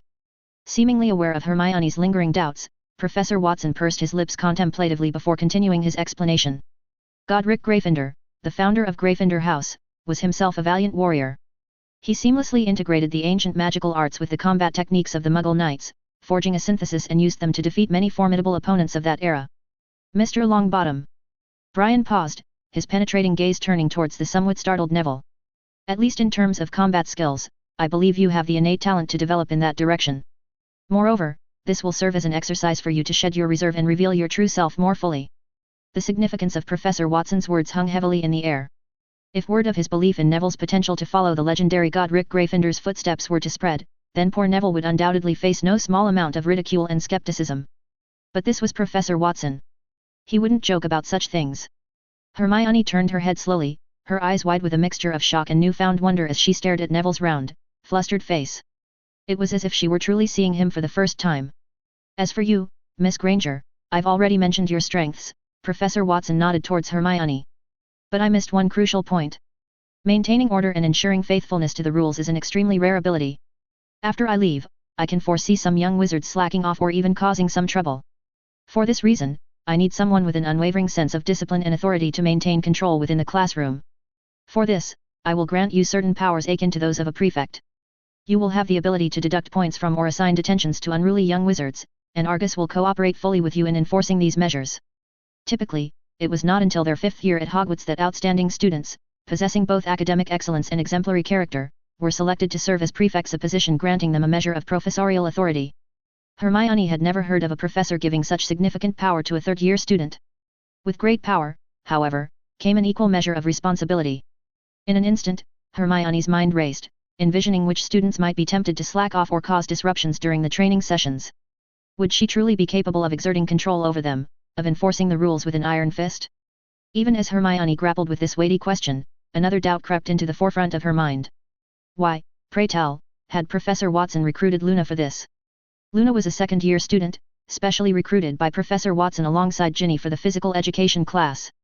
While Ginny's inclusion was understandable, as she ranked among the top performers in the current PE class, Luna's performance had been utterly lackluster, her ranking always near the very bottom of the students. In fact, whenever Luna took to the field for training sessions, her focus seemed to wander.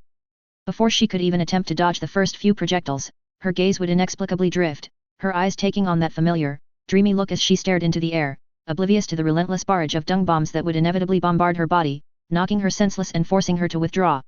As for Miss Lovegood, Brian's gaze settled upon the seemingly daydreaming Luna, his expression uncharacteristically hesitant. You still insist you can see those, strange little creatures. As if roused from a trance, Luna snapped to attention, swatting at her ears as if fending off an invisible swarm of buzzing flies. They're everywhere! She exclaimed, her voice tinged with a mixture of wonder and exasperation. Hermione and Neville had been dealing with Luna's eccentricities for quite some time and were all too familiar with her occasional bouts of oddity. Hermione quickly shot a furtive glance towards Professor Watson before turning back to the stubborn-looking Luna seated beside her. Don't be silly, Luna, Hermione said, her tone stern yet laced with a hint of resigned exasperation. No one has ever heard of Rackspurts or Crumplehorn Snorkax. I specifically checked the library thoroughly, and there's not a shred of evidence to suggest they do exist. Luna interrupted, her eyes flashing with uncharacteristic anger as her delicate features knotted into a stubborn expression.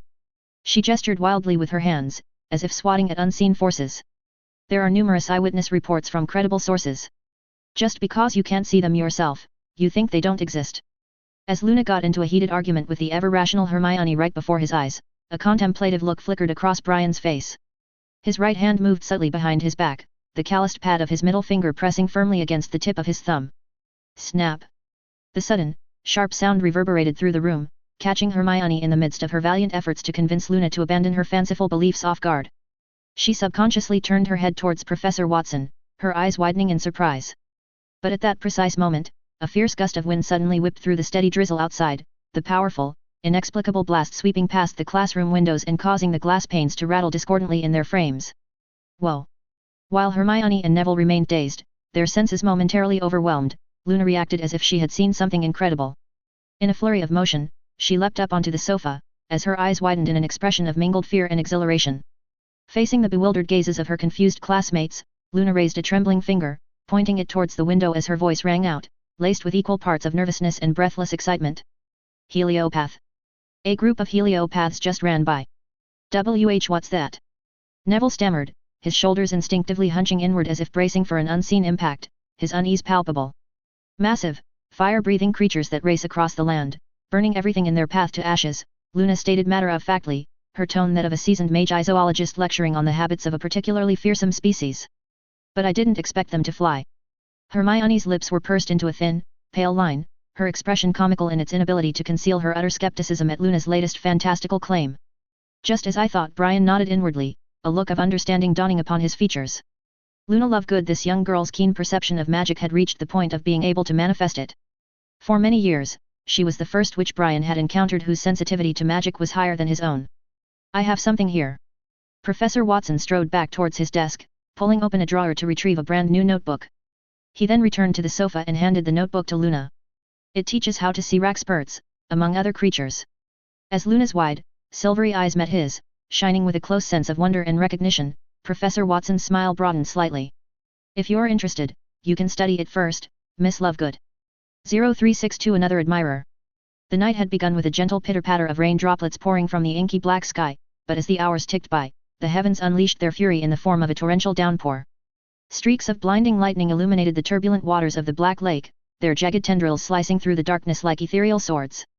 This sudden onslaught of nature's wrath sent shockwaves rippling through the murky depths, disturbing the slumber of the colossal squid that dwelled within. The massive creature, its tentacles as thick as ancient oak trunks, thrashed about in a frenzy, propelled by the raging winds and the pummeling rain. Its gigantic bulk displaced vast quantities of water, causing the water to rise and surge forth, flooding the lawns that surrounded the majestic castle grounds. Filch, who was on night patrol and witnessed this scene, was at a loss for what to do. He had no choice but to take the risk of waking his immediate superior. To prevent the young wizards and witches from awakening to the nightmarish sight of Hogwarts Castle submerged within the depths of the lake, Brian had no choice but to venture forth into the storm. He engaged in a pleasant negotiation with the rampaging giant squid. With the situation resolved, he then spent some time meticulously repairing the battered embankment. In short, he almost didn't sleep all night. This night's wild events directly triggered Brian's delay in arriving at the Ministry of Magic by the appointed hour of 8 a.m. the following day. The entire months of March and April were probably a disaster that the ordinary employees of the Ministry of Magic would never want to revisit. First, Brian Watson had eradicated the most wicked and feared werewolf pack that had plagued magical Britain. Hot on the heels of this triumph came the capture of the infamous Sirius Black, the Azkaban fugitive whose daring escape had sent shockwaves through the wizarding community. And as if these seismic events were not enough to shake the very foundations of the Ministry, the shocking revelation that Peter Pettigrew, once glorified as a hero and bestowed with the Order of Merlin, First Class, was in fact a traitorous murderer, followed swiftly by his trial before the Wizengamot court. Any one of these momentous occurrences would have been sufficient to fuel discussions and debates for an entire year in past, yet here they stood, these earth-shattering events that had intensely impacted the entire European wizarding world, compressed into the span of a mere month or two. It can be imagined how much unnecessary trouble this brought to the officials of the British Ministry of Magic. Now, with these matters finally concluded, Rufus Scrimgeour and his subordinates remained entangled in their investigation, their efforts focused on uncovering the identity of the individual responsible for tampering with the portkey leading from the Department of Mysteries to Azkaban, an act that had resulted in Pettigrew's untimely demise. However, this particular case held little relevance for the vast majority of Ministry officials. Now, they could return to their routine, leisurely yet busy work. The previous night's storm had overwhelmed even London's drainage system, leaving the city's streets and alleyways awash in murky, stagnant pools. As Brian operated into the secluded alley that housed the Ministry's telephone booth entrance, he was surprised to find these deserted alley flooded with murky water up to his ankles. "Oh, damn!"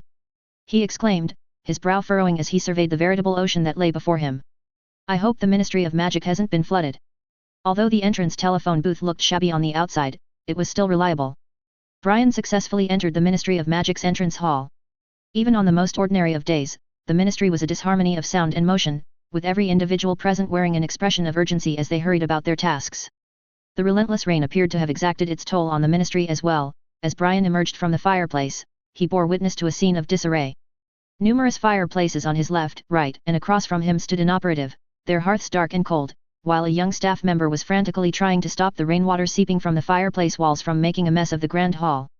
It was at this moment that a pale, middle-aged wizard emerged from one of the few functioning fireplaces directly opposite Brian's position.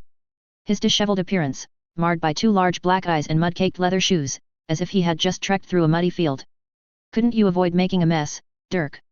yelled Cross, the wizard overseeing the repair efforts, his voice trembling with barely contained rage as he surveyed the trail of muddy footprints left by Dirk Cresswell. "I've spent all morning dealing with issues that have nothing to do with me. First the minister's office was flooded, then the deputy minister's. Everywhere has problems. I've had enough. Let me tell you what a real problem is, Wilkie."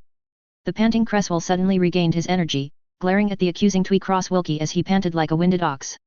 "One storm ruined half a month of our hard work, the woods turned into a swamp.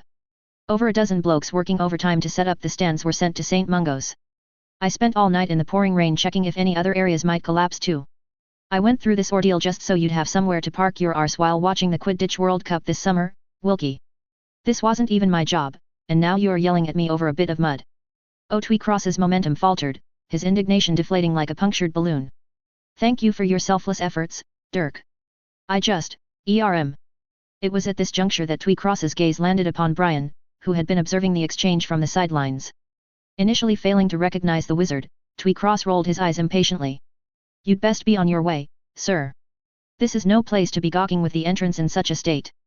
Brian raised an eyebrow but remained silent, while Cresswell's eyes suddenly widened with dawning realization. The fatigue and resentment that had so recently clouded his face vanished, replaced by an expression of unabashed excitement. He rushed over and seized Brian's hand enthusiastically, his grip firm. "Good heavens, if I'm not mistaken, oh, how could I be mistaken?" Cresswell beamed, vigorously shaking Brian's hand as if attempting to dislodge it from its socket. "Mr. Watson, I'm one of your biggest fans." "Oh, thank you." Brian offered a modest smile, attempting to extract his hand from Cresswell's grip, but the wizard held fast, taking the initiative and guiding the bewildered Brian towards the lift area. "Which floor for you, Mr. Watson?" Cresswell inquired eagerly, his finger jabbing the lift button with an almost manic enthusiasm as they stepped inside the awaiting carriage. Brian paused momentarily, casting his mind back. "Actually, I'm headed to Mr. Crouch's office. We had an appointment." "Ah, level 5 then?" Cresswell exclaimed, launching into an energetic description of the locations of the ministry's various departments, scarcely pausing for breath. Throughout this twisting journey, Brian remained a silent observer, content to let Cresswell's seemingly inexhaustible well of words flow unimpeded.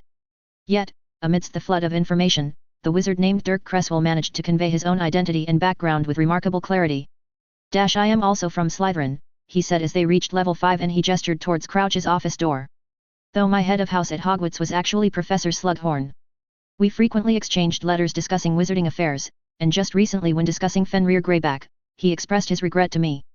Noting the puzzled expression that flashed across Brian's face, Cresswell swiftly clarified, "It's about you, Mr. Watson, not Greyback.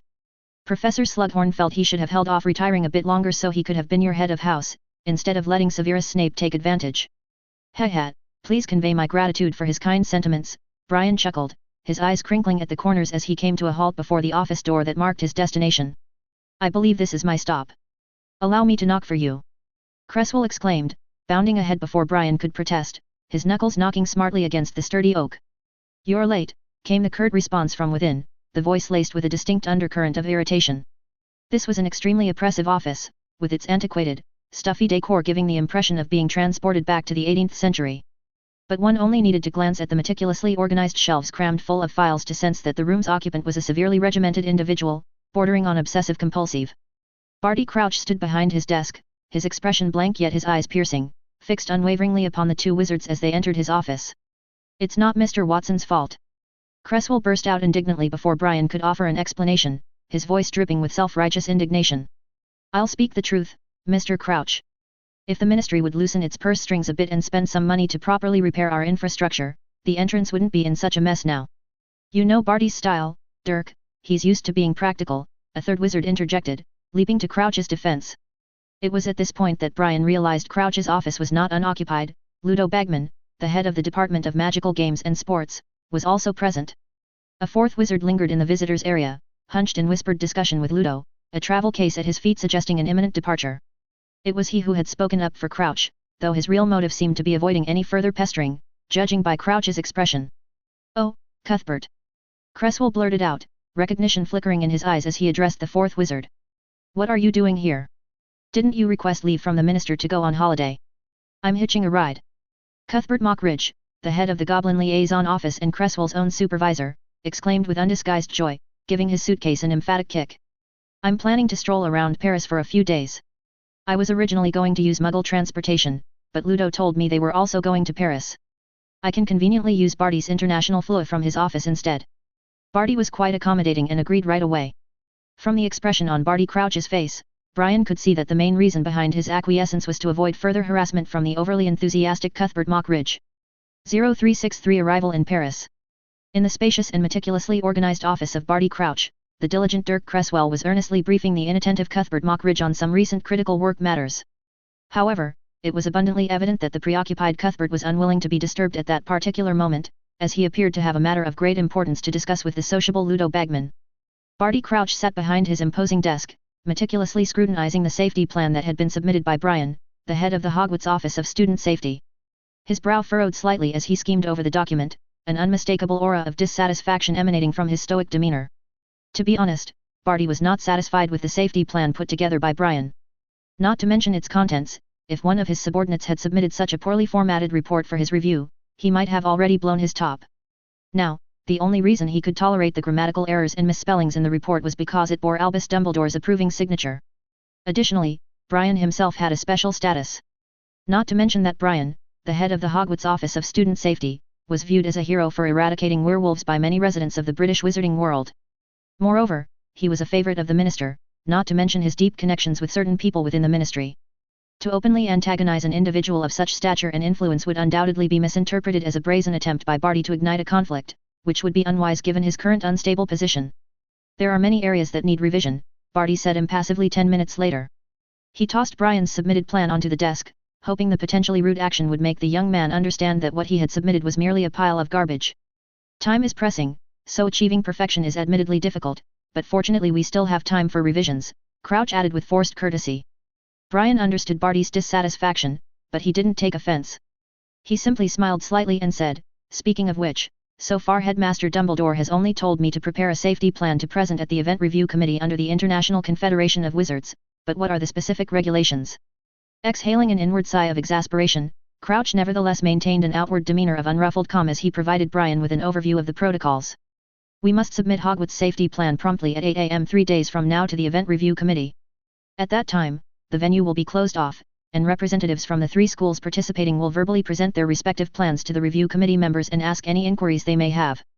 This elite committee consists of 11 internationally respected experts and officials, who will then commence a meticulous assessment to determine whether the proposed safety measures can effectively ensure the lives of the young witches and wizards brave enough to compete in this challenging event.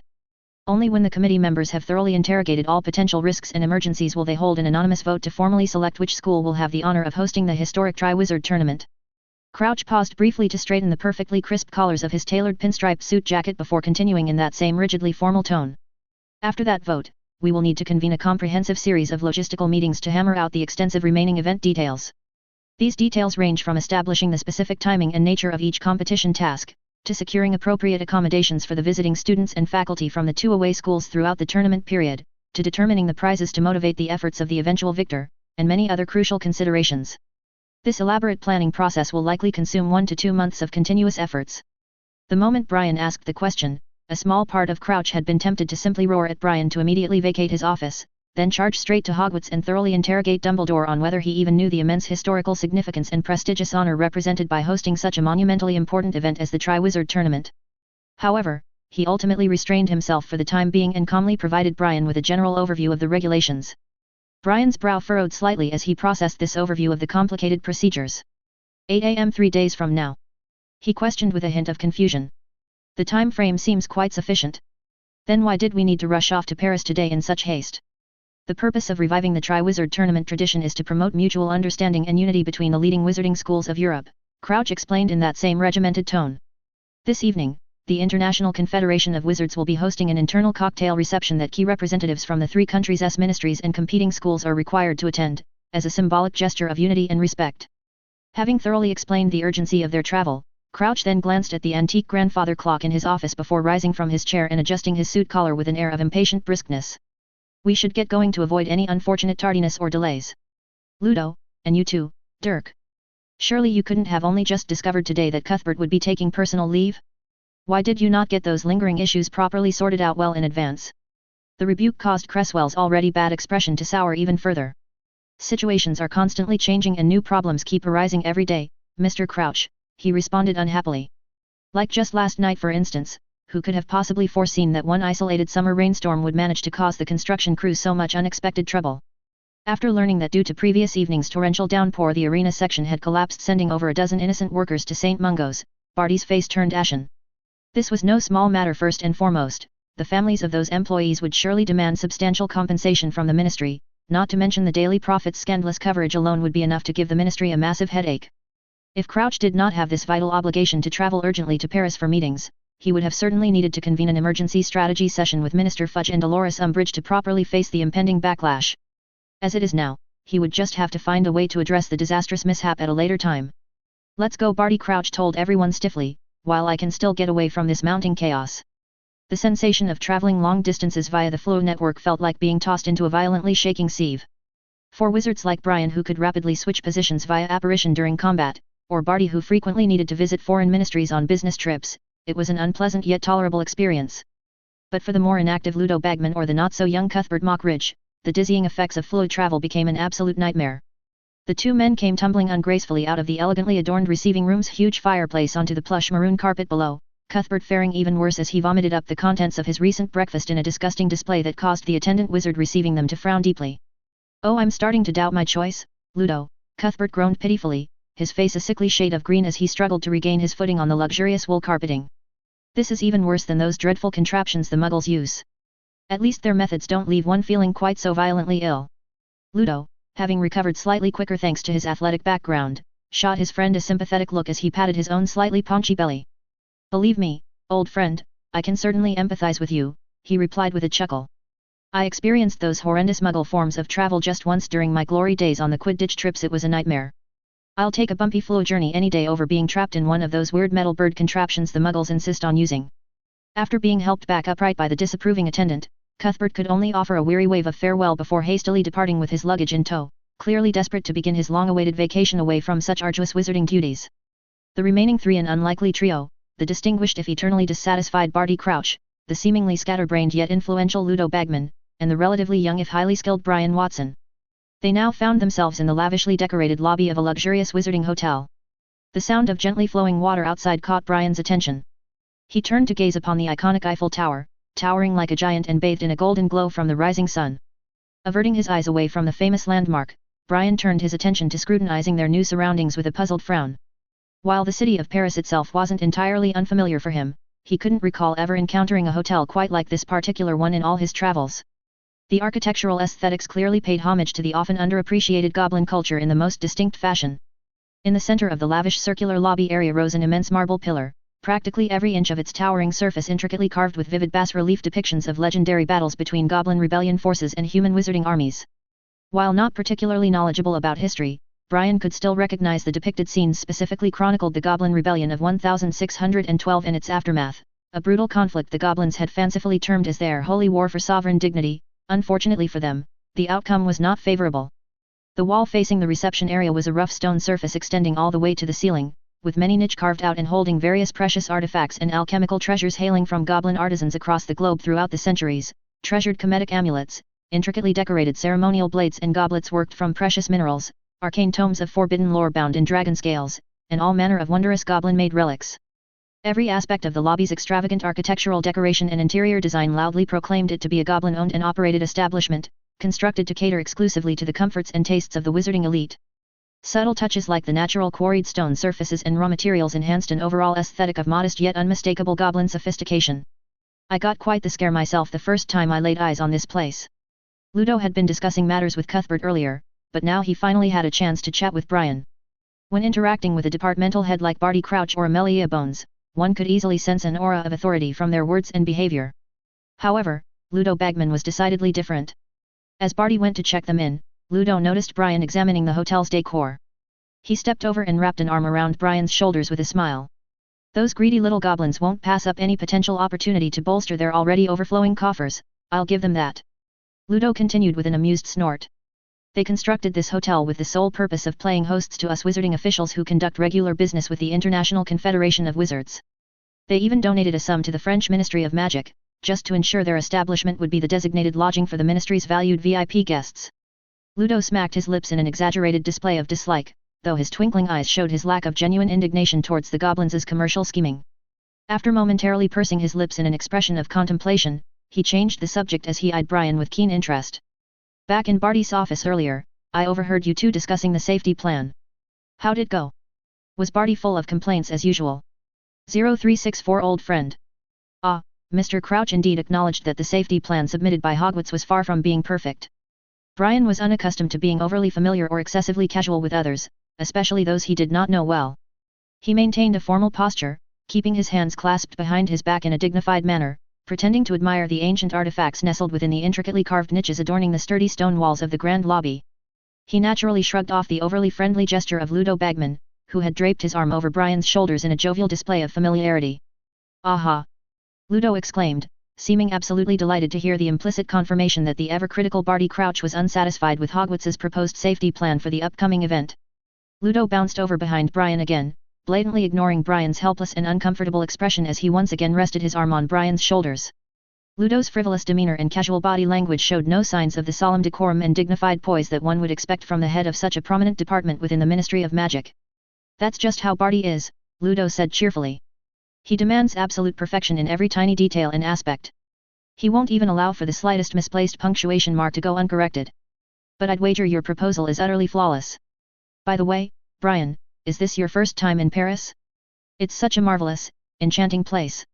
The French certainly have an exceptional knack for truly enjoying life to the fullest. If I were in your position, I wouldn't bother concerning myself with those dreadfully dull reports and proposals. It was a typical workday, the habitual time for most individuals to be diligently laboring away at their respective offices, but not far away from where Brian, Ludo, and Barty stood, along the shimmering, gently surging banks of the renowned River Seine, numerous carefree muggles leisurely strolled about, many carrying steaming cups of fragrant coffee in their hands. The overall pace of life here in this picturesque Parisian setting did indeed seem to be significantly more relaxed and unhurried in comparison to the hustle and bustle of everyday life back in England. Watching those carefree, laughing youths frolicking about without a care in the world, a hint of a bitter smile fleetingly appeared across Brian's lips. Living his second life, he had long since lost the ability to maintain the casual, nonchalant attitude required to simply enjoy the simpler pleasures of life.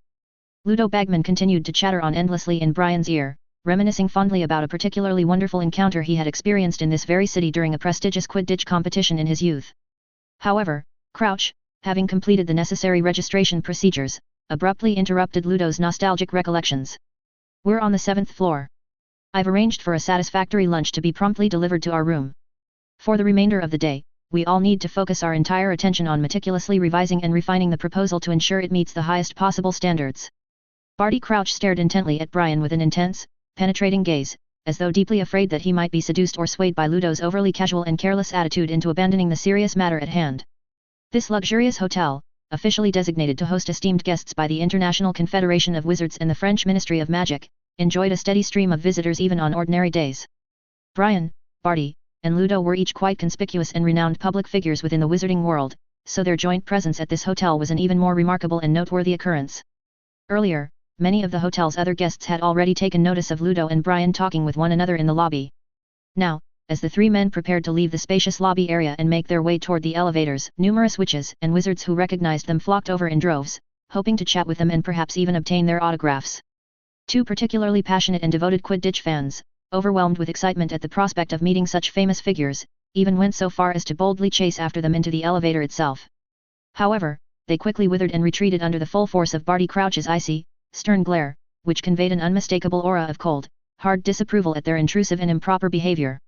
There's no need to be so frosty and ill-tempered, Barty, Ludo said resentfully, smacking his lips in an unhappy manner. We're here to promote a spirit of camaraderie and friendly relations between the various different magical cultures represented at this event. You should try to be more friendly and welcoming toward these international acquaintances. Ludo's words carried a degree of reason and logic, but Barty Crouch's expression remained resolutely frosty as he simply frowned deeply, remaining silent. Brian had the feeling that Barty seemed reluctant to engage in excessive conversation with the chatty Ludo Bagman, especially in his own presence. The hotel's overall layout and design were cylindrical in nature, with all of the guest rooms encircling a massive central pillar or core. Directly opposite the elevator doors, an immense, intricately detailed mural had been meticulously carved into the stone of the central pillar itself, vividly depicting the final stages of the infamous Goblin Rebellion. In the scene, the goblins could be observed mounting a desperate, if futile, defense of their stronghold at the legendary Hog's Head Inn as the advancing armies of wizards closed in. The highest and most distinguished floor in the hotel's spiral layout was the 7th floor. As Brian stepped onto the circular 7th floor platform, he saw more elaborate, painstakingly carved decorations hanging from the domed ceiling above. When he looked closer, he saw that it was, in fact, an exquisitely rendered map showing the exact locations of all the Gringotts Wizarding Bank branches across the globe, with Gringotts' headquarters prominently displayed in the center, right here in the heart of Paris, close to the renowned Louvre Museum. Barty led Brian and the consistently chatty Ludo a short distance to the right of the elevator lobby before finally coming to a halt in front of one of the rooms. Brian had also stayed at a hotel designated to host guests of the Ministry of Magic during his time in England, but that particular establishment had been Muggle-operated and, apart from being luxurious and comfortable, there was not much else remarkable to comment upon regarding its design or decor. But there was no denying that the French Wizarding Society had a natural talent for lavishly savoring the better things in life and their surroundings. The instant the door to their room opened, even the experienced Brian could not help but be mildly taken aback. He had expected to be greeted by the sight of an exceptionally spacious guest room adorned with lavish, gilded, and diamond-studded decorations strewn about in every conceivable place, an extravagant and ostentatious display of luxurious decor sticking to the traditional styles favored by the upper echelons of elite wizarding society. However, the reality that awaited them was far more exaggerated and over the top than even Brian's lofty expectations. The door opened not into a typical guest room but into a completely different, self-contained world. A verdant, luxuriant courtyard with 6 elegantly swaggering peacocks wearing their full array of colorful plumage suddenly came into view. The courtyard's central lawn was expertly groomed. In the middle of the courtyard bubbled a beautifully carved fountain, the sound of its constantly flowing water creating a calming, melodious atmosphere. Lining both sides of the clean, meticulously groomed stone path that twisted its way through the verdant oasis were rows of lush, towering sweet gum trees, their vibrant green foliage providing a natural archway to guide the guests toward the true centerpiece, a 3-story, magnificently snow-white villa nestled amidst a serene, peaceful grove at the courtyard's far end. Brian glanced upward, craning his neck as he took in the breathtaking view of the simulated sky over his head. A softly glowing orb, perfectly replicating the warm, golden hues of the afternoon sun around 4 o'clock. A few pure white clouds dappled the boundless blue sky, slowly drifting across the dome in a convincing mimicry of natural cloud movement. These French certainly know how to live, Brian could not help but remark in admiration. An overnight stay here doesn't come cheap, Ludo chimed in enthusiastically, gesturing broadly at their lavish surroundings as he addressed Brian. If you weren't an invited guest at this event, the only way for one to experience the splendor of these exclusive lodgings would be directly out of their own deep pockets at the frankly exorbitant rate of 200 galleons per night. Oh, Barty would never have agreed to approve such a lavish expense if the ministry itself did not have significant vested interests in trying to curry favor with our generous hosts, would he now? Financial considerations are utterly irrelevant in this case, Ludo, Barty Crouch said impatiently. I want you both to grasp the gravity of our current situation. If Dumbledore himself couldn't easily overcome those other 2 competing schools during the early planning stages, it just goes to show how difficult the task ahead of us is. If we cannot assure that the updated proposal we eventually present is comprehensive and dependable enough to withstand the most rigorous inspection, our chances are doomed from the start. I'm not entirely clear on what efforts we've made previously, Brian suddenly interjected. But tell me, have you perhaps considered an alternative, more unconventional approach to resolving this? I mean, have you tried making offers to individual members of the tournament's judging committee? Oh, you sly, crafty dog. Ludo immediately let out a loud chuckle of raucous laughter, clearly delighted by Brian's bold implication. Trying to directly bribe and manipulate the judging committee with under-the-table favors, were you? The minister himself has certainly hinted as much in suggestions to Barty here, but that's simply not possible, is it? Why not? Brian asked, perplexed. The representatives selected to sit on the tournament's judging committee all formally signed binding magical contracts preventing them from accepting any favors, gifts, or considerations whatsoever from the 3 main parties involved in organizing and hosting the event, Barty said coldly, his disapproving scowl deepening. Thank Merlin for that crucial stipulation, or otherwise Beau's Batons could very well start preparing and fortifying the tournament grounds to be staged directly on their territory. Brian smiled noncommittally. Having signed so many contracts himself, he knew full well that magical contracts only appeared fair. In reality, the vast majority had numerous loopholes to exploit. As Brian had predicted before even arriving, the task of revising and refining their submitted proposal to meet the tournament's requirements would likely fall upon just himself and Barty Crouch. Ludo Bagman, with his frivolous demeanor and lack of seriousness, would be of no assistance. In fact, after depositing his luggage in the room, Ludo made a flimsy, transparently insincere excuse to leave. Both Brian and Barty were privately relieved about this, as neither of them wanted to have the chatty Ludo nagging beside them while they were trying to work. For the remainder of that day, neither Brian nor Barty Crouch ventured out from the lavish confines of their hotel room's courtyard villa, except when Brian spent approximately half an hour leisurely strolling through the meticulously landscaped gardens after having enjoyed an authentic, gourmet French lunch prepared by the hotel's premier chefs. Working together with Barty Crouch was sheer torment for Brian. The only consensus they could reach was to keep their distance from each other. So apart from discussions related to the proposal, they engaged in virtually no extra conversation or pleasant small talk of any kind. The decorative grandfather clock softly chiming in the courtyard indicated it was now 5:30 in the late afternoon, with still half an hour remaining until the scheduled start of the evening's formal banquet and reception. Brian set aside the sheaf of parchments containing his preliminary revisions to their proposal, letting out a weary sigh as he dug out the robes he hadn't worn for many years from his suitcase and began to dress himself up. After all, he not only represented himself now, if he showed up to the party in old-fashioned, tattered robes, Hogwarts would certainly be mocked. The banquet is being hosted on the second floor of the main building. We mustn't be late, Barty said curtly, already striding through the courtyard towards the exterior door, clad in a set of black dress robes that were ironed without a single wrinkle. Brian, who was still carefully adjusting his cravat as he casually followed a few paces behind, inquired casually, "What about Ludo? Doesn't he need to attend and make an appearance at this function as well?" "Oh, I expect he's already there," Barty Crouch said with a hint of mocking ridicule, tinging his normally stern tone. He reached the lavishly carved entrance of their courtyard villa, that opened abruptly onto the winding stone path and grasped the intricate metal handle, pulling the heavy wooden door inward. At that precise moment, another hotel guest happened to be strolling by in the opposite direction and, hearing the sudden noise of the door swinging open, casually glanced over toward them. However, the man immediately stopped dead in his tracks upon recognizing just who had emerged. Ah! The tall, remarkably thin man with a neatly trimmed goatee adorning his narrowed features reacted with a brief flicker of unease crossing his lined face. But then, just as quickly as his uneasiness had surfaced, the man bared his yellowed, crooked teeth at Barty in an oily grin as he opened his arms wide in an overly slimy gesture of feigned delight. "Didn't expect to have the pleasure of running into you here in such magnificent surroundings, Barty, my old friend," the man purred in a sycophantic tone, his beady eyes glittering. "Good evening, Karkaroff," Barty Crouch replied stiffly with the barest dip of his head in a curt nod of acknowledgement. 0365 Gathering. Igor Karkaroff, the headmaster of Dumstrang. In previous years, Brian had traveled extensively across Europe. During his time in Germany, he had also heard local wizards discussing Dumstrang and its current headmaster, Igor Karkaroff. As is well known among the wizarding community, Dumstrang stands out as the most unscrupulous and controversial of the three legendary wizarding schools on the European continent. This school still retains many traditional teaching methods. By traditional, it means the school's attitude towards magic is more inclined towards that of traditional wizards, steeped in a philosophy that blurs the boundaries between the dark and white magic, treating them with an unsettling nonchalance. It was within this unorthodox and morally ambiguous teaching environment that dangerous and notorious wizards like the infamous Gellert Grindelwald were nurtured. The current headmaster, Igor Karkaroff, has taken Durmstrang's liberal approach to new and unsettling extremes. There are some rumors that he tacitly approves professors to teach dark magic at the school. Furthermore, there is also hearsay that Karkaroff himself was once a Death Eater's. Judging from the palpable aura of resistance and disgust emanating from the Barty Crouch, these rumors seem to hold some credibility.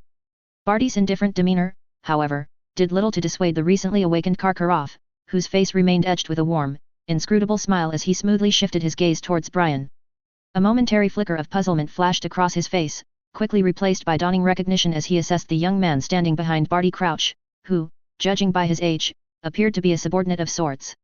"If my eyes don't deceive me," Karkaroff purred, a cunning glint flickering in his piercing blue eyes as he extended his hand past Barty towards Brian, his tone laced with an undercurrent of peculiarity.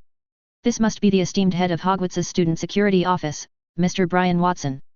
"A pleasure to make your acquaintance, Headmaster Karkaroff," Brian responded, his face edged with a solemn smile as he grasped Karkaroff's rough, calloused hand in a firm handshake. "Ah, I didn't expect Dumbledore to actually send you forth," Karkaroff remarked smoothly, his lips curving into a serpentine smile. "It seems he is truly determined to host the Triwizard Tournament this time, Professor Watson. Your name resonates even within the halls of Dumstrang," Karkaroff continued, his tone carrying a subtle undercurrent of intrigue. "Recently, the young minds at our school were all busy discussing how you single-handedly defeated Fenrir Greyback and his pack of wolves. They couldn't believe that a single wizard could slay so many werewolves all by himself. They, and my staff, are utterly captivated by your mastery of the fiend fire. I mean the spirit fire. It is certainly an intriguing and formidable magic, is it not?" "Haha, it's merely a trivial trick," Not worthy of mentioning, Brian said with a faint smile, though his eyes remained watchful and guarded. But I didn't expect to be so warmly welcomed at Durmstrang. I will mention this to Dumbledore when I return. If he doesn't offer me a raise, I will threaten to accept a teaching position at Durmstrang instead. Brian's little joke elicited a roar of laughter from Karkaroff, though Brian was certain he detected not a glimmer of genuine humor in the man's eyes. This was clearly a two-faced character, a devious individual of questionable morals and intentions. We have no time for such pleasantries, the party is about to start, Barty interjected curtly, his grim expression a stark contrast to Karkaroff's outward cheerfulness. Without further ado, he turned on his heel and strode firmly towards the elevator hall, his abrupt behavior casting a fleeting gloom across Karkaroff's eyes. Barty and I have been acquainted for many years, Karkaroff said lightly, his tone laced with an undercurrent of forced humor. His temper hasn't changed a bit. Is that so? Brian replied, feigning keen interest as he took a step forward. How did you two first cross paths? Karkaroff faltered, caught off guard by Brian's probing query. For a moment, he seemed at a loss for words, disrupting the awkward silence with a few conspicuous coughs before regaining his composure. Just some business dealings. You know, keeping a school running is no easy task. We need to procure many things for teaching, and without Barty's approval, we can't get our hands on certain British supplies. Unwilling to linger in Karkaroff's presence any longer than necessary, Barty Crouch didn't even wait for the elevator with them, instead headed straight down to the second floor. By the time Brian entered the banquet hall, Barty and a few other distinguished wizards from the International Confederation of Wizards had already engaged in hushed conversations, while the ever-bubbly Ludo Bagman had unsurprisingly made an appearance, grinning broadly as he chatted over with an energetic group of admirers. In stark contrast to their hotel's overall goblin-inspired aesthetic, this banquet hall seemed more in harmony with traditional wizarding sensibilities. A massive, glittering crystal chandelier hung suspended from the vaulted ceiling, casting a warm, ethereal glow over the square hall. The white walls were adorned with exquisite artistic sculptures, and the air was covered with the delicate fragrance of fresh flowers. The banquet hall was buzzing with people engaged in lively conversations all around. To Brian, this gathering seemed more akin to a glamorous social event than a preparatory party intended to decide the hosting venue for the Triwizard Tournament. No wonder Dumbledore was so reluctant to be involved, Brian muttered under his breath, his brow furrowing slightly. Speaking of which, wasn't the planning stage of the Triwizard Tournament supposed to be shrouded in secrecy and confidentiality? Surveying the bustling crowd of hundreds of wizards and witches, clad in a mixture of vibrant robes and garments from every corner of the globe, Brian couldn't help but question the necessity of such severe discretion. Oh, you've arrived ahead of us, Karkaroff. As Brian was surveying the venue, a deep voice from the entrance suddenly caught his attention, his eyes narrowing slightly as he turned his gaze towards the newcomers. A towering figure, nearly as massive and imposing as Hagrid, appeared in the doorway, accompanied by a young woman who looked like a student.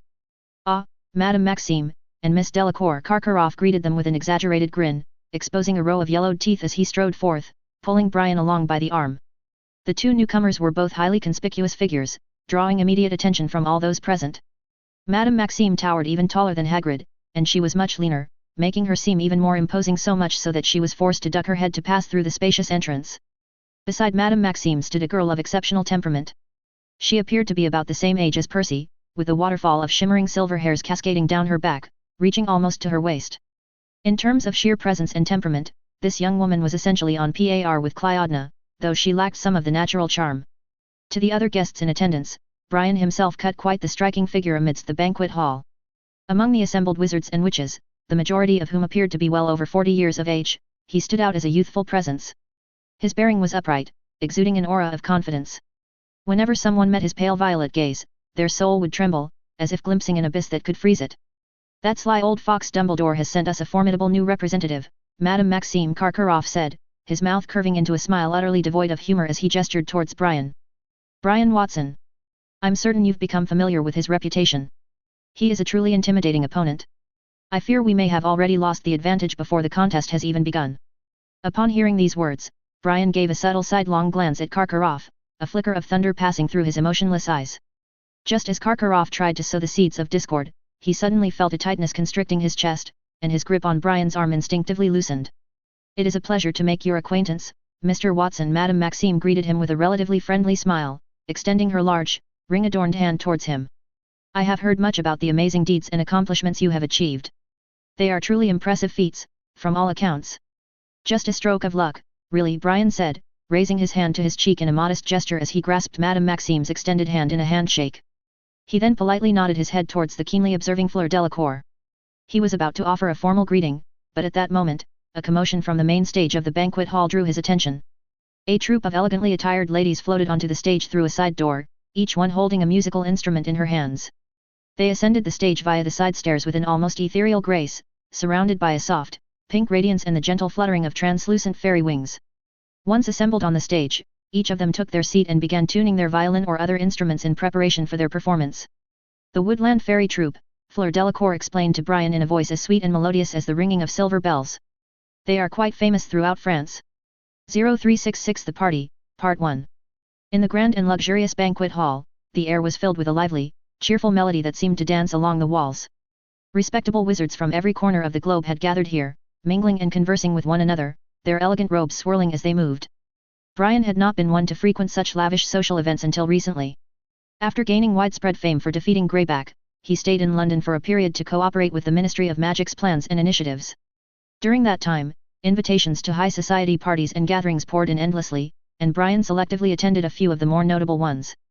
This current grand party was not drastically different from those he had experienced in the heart of London's wizarding social scene, except for the fact that he was no longer the absolute center of attention and awe amongst the party-goers.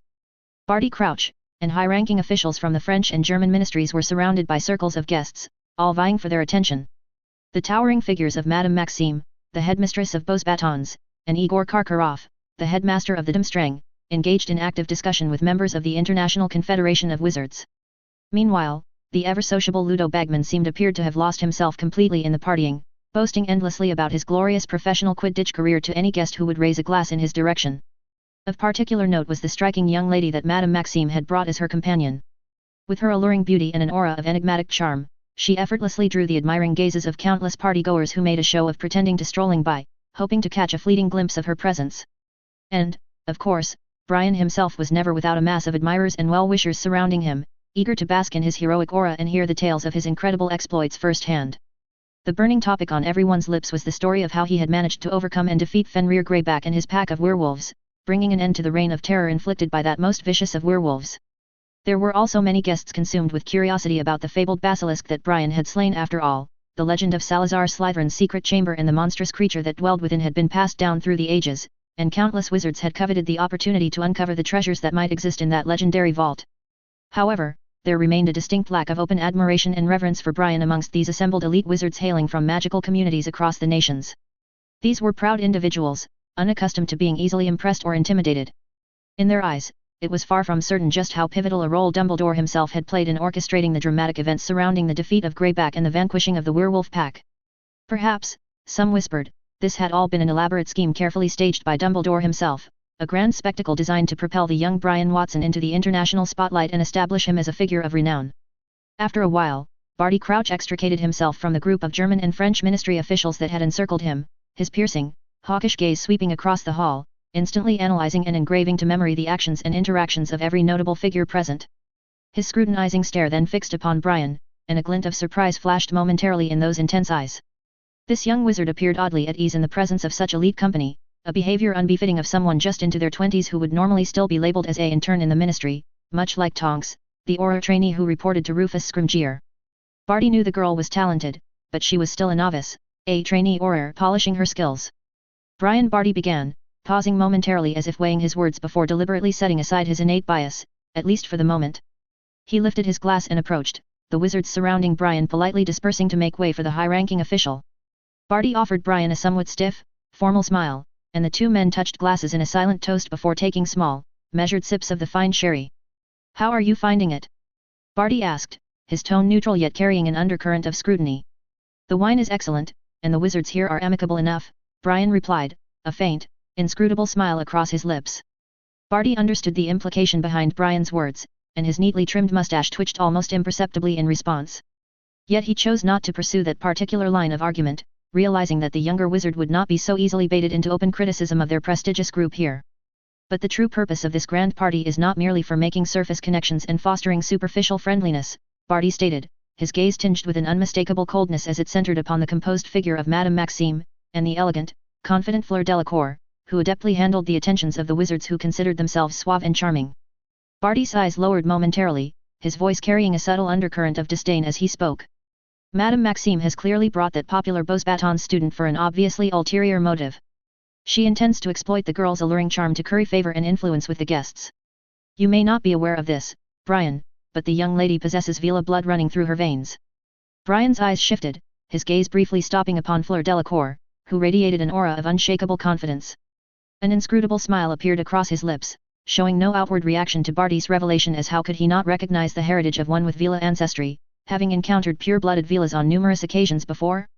In that case, Brian remarked coolly, his eyes subtly drifting towards Igor Karkaroff, who was fawning over and flattering an elderly wizard with a white goatee. Karkaroff seems to be the upright gentleman, as he has come unaccompanied by any such distractions. Upright gentleman. Barty's lips twitched, and his tone carried an undisguised chill as he replied, yes, you can clearly discern what manner of person Karkaroff truly is, can you not? As far as I am aware, Darmstrang also has its share of celebrities amongst its student body. It is not that he did not wish to bring one of them along tonight, but their star Quidditch player is busy preparing for the upcoming World Cup, so he cannot come. Those ploys are hardly ingenious, Brian said with a dismissive chuckle, taking another sip of the fine sherry before continuing in a lightly teasing tone. If such tactics are deemed acceptable, I could just as easily return to Hogwarts and bring the legendary Harry Potter himself along as my companion. His fame and renown would surely cover any charms employed here this evening.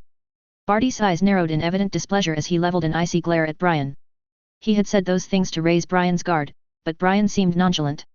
The wizard that Karkaroff is currently conversing with is named Vipperdregern. Have you heard of him? Barty asked in a lowered tone. Vipperdregern. Brian murmured thoughtfully, his brow furrowing slightly as he pondered the name. After a moment's contemplation, he spoke again. The name does ring a bell.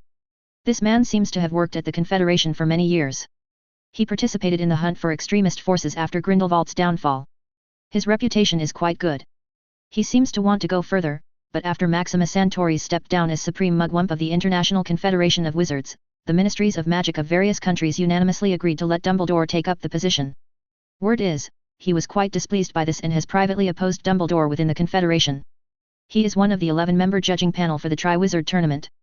Moreover, 2 others on the panel have close ties to him, Barty said in an ominous tone. That's why Karkaroff is so diligently trying to curry favor with him. After Barty revealed this man's identity, Brian's brow furrowed slightly. Undoubtedly, this person harbored hostility toward Hogwarts. If it were just him alone, it wouldn't matter. But if he could sway the other 2 judges' decisions, then to some degree, he could determine who would host the Triwizard Tournament. If Dumbledore were here, Vipperdregern might not dare to openly oppose, but since he is absent. Brian nodded. You think he might seize the opportunity? None of us can vouch for his character, Barty said dryly as he left. Vipperdregern was not the only member of the judging committee present, Madame Maxime vied for the other judges' support too, and Barty had to do the same work. Brian discreetly observed the conversing Karkaroff and Vipperdregern. Barty's implication was already clear. He hoped Brian would find a way to neutralize Dregern's evident bias against Hogwarts and ensure he would preside as an impartial judge during the tournament's proceedings. But this would not be so easy, would it? Without any enticing incentives or leverage to offer, convincing this resentful man to set aside his deep-rooted prejudices and give a fair, objective judgment would be an immense challenge. Previously, Barty had also told him that the committee members had signed a magical contract prohibiting them from accepting favors from the 3 competing parties. Of course, more subtle approaches existed, but Brian still weighed whether to use coercion or enticement. Mr. Watson. At that precise moment, a crisp, melodious voice suddenly rang out from behind Brian. He turned his head to find the source was none other than the young lady with Vila ancestry from Beauxbatons Academy. Yes. Brian raised an eyebrow and smiled. How may I assist you, Miss Delacour? Oh, I just Fleur shrugged. She wanted to show a confident smile, but under the abyss-like gaze of the handsome man in front of her, her smile seemed a little cramped. How strange. Fleur thought. Normally, she did not feel so uneasy around men. I believe we should get to know each other, shouldn't we? I mean, we represent Beauxbatons and Hogwarts respectively, and the Triwizard Tournament is an event to foster friendship. Brian nodded understandingly with an amused look. You want to persuade me to support Beauxbatons School as the host of Triwizard Tournament, is that right? Oh, what, of course not. Fleur exclaimed, her expression one of apparent bewilderment at the direct accusation. Then she noticed the glint of amusement in Brian's eyes and realized he was only joking. So, would you truly support Beauxbatons? You must know, it is the greatest magical school in Europe. Regaining her composure, Fleur's eyes sparkled with a coquettish smile. On that point, I reserve my opinion. Brian chuckled. Fleur's English was quite good, only lightly tinged with a French accent. She introduced Brian to some things about Beauxbatons and the local customs and practices in France. For a witch who hadn't even graduated yet, Fla's knowledge was impressively broad. However, it paled in comparison to Brian's experiences traversing half the world. Still, he did not point out any mistakes or gaps, maintaining a politely smiling demeanor. I have a younger sister, her name is Gabrielle. When the basilisk from the Chamber of Secrets went on exhibition in France, our professor of magical creatures took us to see it. Oh, it was such a ferocious beast. Gabrielle had nightmares for days afterward. It is hard to imagine how you managed to subdue that terrifying creature. Fleur clutched her chest, her brilliant blue eyes fixed eagerly on Brian, hoping to hear an exciting, dramatic story. Brian realized this young girl had not come to gather intelligence, she was simply, innocently interested in him. Brian, who came back to his senses, felt a bit ridiculous. He was used to living a pure and simple life, and he did not expect that he would be the target of fascination of a young girl who had not yet graduated from school and met him for the first time. Ah well, luck played a role. Brian chuckled, and simply changed the subject. He was no Gilderoy Lockhart with a quirk for boastful tales. Speaking of which, Brian took advantage of refilling their drinks to put some distance between himself and Fleur, and then looked at her thoughtfully. When the Triwizard Tournament is officially held, will you represent Beaux Batons, Miss Delacour? Of course. Fleur tossed her long silvery waterfall of hair, her brilliant blue eyes sparkling, as she revealed her perfect pearly teeth, and her silver bell-like laughter made the people around who were secretly paying attention to this place sway. No matter which school hosts the tournament, I will represent Beaux Batons. I have read the selection process for the contestants, and I believe I can pass the test of the Goblet of Fire. Then I wish you the very best in making your dream a reality and a stellar performance in the tournament, Miss Delacour. Brian knew it was time for him to take his leave, lest the envious glares around them overwhelm him. He raised his glass to Fleur, and after touching the rim of the glass with his lips, he smiled and said, "But I fear we must part ways briefly, Miss Delacour. I notice Mr. Crouch gesturing for me over there, I think he has something to discuss. Ladies and gentlemen, good evening to you all." Just as Brian was looking for an excuse to excuse himself, a booming voice suddenly came from near the stage, overwhelming the buzzing in the banquet hall. Brian looked in the direction of the sound and found that Karkaroff was staring at Vipper Dragon with great interest. Tonight, Dragon represented the International Confederation of Wizards and was addressing the Ministry of Magic of various countries and the entourage of 3 magic schools. The Woodland Fairy troupe performing on the stage paused their music as the crowd gradually gathered in front of the stage to form a semicircle. Tonight, the International Confederation of Wizards is overjoyed to welcome the head of the International Magical Cooperation Department at the British Ministry of Magic, Mr. Barty Crouch, and the head of the Department of Magical Games and Sports, Mr. Ludo Bagman. It is thanks to their tireless efforts that the light of the Goblet of Fire, which has been extinguished for centuries, could be rekindled. I dare say everyone here owes a debt of gratitude to Mr. Crouch and Mr. Bagman. Vipper Dragon raised his glass first towards Barty and Ludo in front of the crowd, prompting the rest to follow suit, and raise their glasses one after another. Barty had a forced smile on his face, as he turned his head and leaned slightly to salute the crowd, but his eyes held a hint of wariness when meeting Dragon's gaze. But Ludo had no scruples. He showed a bright smile waving jovially at everyone. And of course, we must thank Mr. Igor Karkaroff and Madame Olympe Maxime. Once the applause and cheers from Ludo's introduction subsided, Dragon continued urgently. It is thanks to the enthusiastic participation of Beaux Batons and Dumstrang that we finally witnessed the Triwizard Tournament's rebirth. Brian's eyes narrowed slightly, mirroring the meaningful look Barty shot him. Oh, fostering communication between our diverse magical cultures has always been our pursuit, Mr. Dragon. Karkaroff grinned, his eyes roaming as he spoke in an oily tone. But Mr. Dragon, I notice you have omitted a key figure. Hogwarts, under Albus Dumbledore's leadership, has long supported the ideals of international friendship and cooperation, has it not? Oh, I would never forget. Dragon, who had a lot of influence in the International Confederation of Wizards, stroked his silvery beard with a coy smile. But Dumbledore is our chairman. Promoting cooperation and exchanges between magical communities fall within his responsibility, so I hardly thought specific thanks were required. The crowd laughed and talked sparsely. Many people in the crowd shook their heads slightly, expressing their disapproval of Dragon's statement. Some people also focused their eyes on Brian, with a little gloating in their eyes. But at this moment, Dragon's gaze settled directly on Brian, Hogwarts's representative. A fleeting look of disdain and malice flashed in those eyes even as his face was still piled with a sincere smile. I was just joking with you all earlier. Of course, we must thank Hogwarts for their vigorous participation. And here, we have the privilege of meeting a new friend, none other than the famous Brian Watson, attending in Albus Dumbledore's stead as Hogwarts's representative. Brian responded with a calm smile and a nod of acknowledgement towards the crowd. Oh, Mr. Watson, why not come up and properly introduce yourself? Dragon said humorously. Or would you rather not be parted from the lovely Miss Delacour? A chorus of laughter, both good-natured and malicious, burst from the crowd. But Fla's brilliant blue eyes flashed with indignant embarrassment, clearly displeased by such teasing. Come on up and say a few words, Brian. Ludo waved excitedly at Brian, disregarding Barty's frosty glare, apparently oblivious to Dregorn's ill intentions. Indeed. In that moment, Brian chose his method between coercion and enticement. He stepped forward, meeting the various, calculated looks with an easygoing smile. Perhaps you are all unaware, before becoming Hogwarts's head of student safety office, I served as the defense against the dark arts professor. Miss Delacour's impressive magical knowledge and talents have quite surprised me. I was actually pondering how I might gain insight into Beauxbatons's advanced teaching methods from her. A hint of sarcasm flashed through Barty's eyes, not towards Brian, but towards Dregorn, who smiled like a sly fox. This guy probably thought that Brian was just a young wizard with little experience, and he only became famous under Dumbledore's management. Therefore, he pulled Brian out to vent his frustration with Dumbledore. However, from what Barty knew, whether in terms of power or intellect, Brian Watson was not a guy who could be easily manipulated by others. 0367 The Party, Part 2. When Brian used a humorous and elegant sentence to eliminate the negative impact of his malicious joke, Vipper Dregorn immediately realized that the young man in front of him who was pushed out by Dumbledore was not that simple. A flicker of hesitation arose in his mind, as he did not wish to overly offend Dumbledore either, but at this moment, Karkaroff suddenly spoke up. No need for modesty, Mr. Watson. Karkaroff's lips curled into an amused smile. Everyone knows Hogwarts is the oldest wizarding school in Europe, and also the greatest today. Whether Beauxbatons or Ardumstrang, we have many aspects to learn from Hogwarts in teaching. Precisely so. The wizards gathered here came from all over the world and graduated from various wizarding institutes. Karkaroff's statement touched a nerve in their pride. Perceiving the simmering displeasure, Dregorn instantly resolved his stance as he smiled in agreement. We've gathered here to choose the host school for the Triwizard Tournament, but I believe Hogwarts already has an advantage, doesn't it?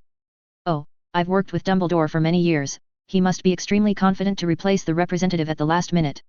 This was precisely why Brian was reluctant to network among so-called elite society.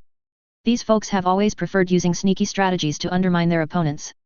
Under the pretense of stable social rules, he had to resist his urge to resolve everything through force. I agree with part of Headmaster Karkaroff's statement. Brian smiled at Karkaroff, without showing any emotion. It is well known that Hogwarts is indeed the oldest of the three major European wizarding schools. However, on the matter of greatness, my humble opinion is that every wizarding school is a cradle nurturing magical communities, they are all great. The word great cannot be quantified with most. Having said that, Brian turned to face Dregorn, continuing before the other could respond. As for why Headmaster Dumbledore has temporarily made me Hogwarts's candidate representative, Mr. Dregorn. Brian chuckled, perhaps the reason he is unwilling to appear here is to avoid stealing your limelight. The lavish banquet hall erupted in laughter and applause, with many casting admiring glances at Brian, marveling at this emerging star's excellent spur-of-the-moment adaptability in the European wizarding world. Gazing at the graceful yet unruffled Brian Watson, Fleur Delacour's deep blue eyes burned with passion. Truth be told, though she did not believe Beauxbatons was weaker than Hogwarts in any way, she had to admit that one could not find a wizard like Brian Watson at Beauxbatons. Handsome, elegant, and witty, moreover, from his renowned feats it could be seen that he was an immensely powerful wizard. Given his age, Brian Watson's prospects were limitless. Barty's expression was conflicted. Although Brian's superb handling had saved face for the British Minister of Magic, the thought that this man covertly supported Amelia left Barty unable to feel pleased. However, when his gaze fell upon Dregorn, who had been toyed with by Brian and was struggling to maintain composure, a glint of malicious glee flashed in Barty's eyes. It seems that our Mr. Watson possesses more than just extraordinary skills. Sensing the situation was verging on slipping from his control, Dregorn said with a forced smile. Oh, speaking of skills. Dregorn smacked Brian's back in a mock friendship, his eyes widening as if he suddenly remembered. We all know Mr. Albus Dumbledore is the most powerful and influential wizard in the wizarding world today. Now it seems Hogwarts has produced another wizard of great skill, why not let everyone witness it? I mean, isn't the greatest way for us to get to know you through your amazing magic? Foolish Barty Crouch thought coldly. It seemed that Dregorn considered Brian to be all talk, and that his exceptional magical skills were just fabrications by the Daily Prophet. However, Barty knew the truth. He had heard from Cornelius, Dolores, and Rufus about the chilling, sky-scorching inferno they witnessed upon arriving at Hogsmeade. Since the astounding battle of the century between Dumbledore and Grindelwald, has there been such a surprising event, I mean, one man able to face 100 vicious werewolves? Dregorn's eyes glinted as he stared at Brian, behaving like an adoring fan. I'm sure everyone here would love to witness your extraordinary magic. Come now, Brian, show us your skills, if spectacular enough, it may even help Hogwarts gain extra points in the selection. Brian's lack of immediate response led Dragon to think he had found a way to make Brian make a fool of himself. He increasingly believed that those staggering exploits in the newspapers were staged by Dumbledore to pass authority to him. In truth, quite a few in the European wizarding world harbored such thoughts. After all, a previously unknown wizard so young suddenly becoming so powerful seemed rather abnormal. Even the young Albus Dumbledore had begun accumulating fame while he was still a Hogwarts student, ultimately becoming the great wizard admired by many, unlike Brian Watson, who shot to widespread fame within a year due to some incidents. A display of magic. After going around in circles for a long time, he actually chose this to make a fool of himself. Brian sighed in his heart. In fact, Brian's greatest vulnerability was the unknown blank period after graduating from Hogwarts until his return. If someone investigated what he had been up to during that time, it could indeed prove troublesome. Well, Mr. Dragon, what method did you have in mind? Brian asked with interest. Of course, we need an opponent. Vipper Dragon exclaimed excitedly. His gaze immediately swept over the gathered crowd, feigning a search for Brian's opponent. Suddenly, his eyes landed on Fleur Delacour, who also hoped to witness Brian's skills, and he called out with feigned surprise. You there, Miss Fleur Delacour, I think you would make a suitable opponent. What? Fleur cried out in bewilderment, completely unprepared to find herself the opponent. I think this is hardly a wise choice, Mr. Dragon. Madame Maxime stepped forward, her tone laced with anger. Fleur is indeed Beauxbatons' most outstanding student. However, I believe everyone understands there is still quite a gap between her and Mr. Watson, so this would not be an evenly matched battle. If you want an even match, Madame Maxime. Karkaroff immediately interjected. Then Dumbledore himself would have to take the field.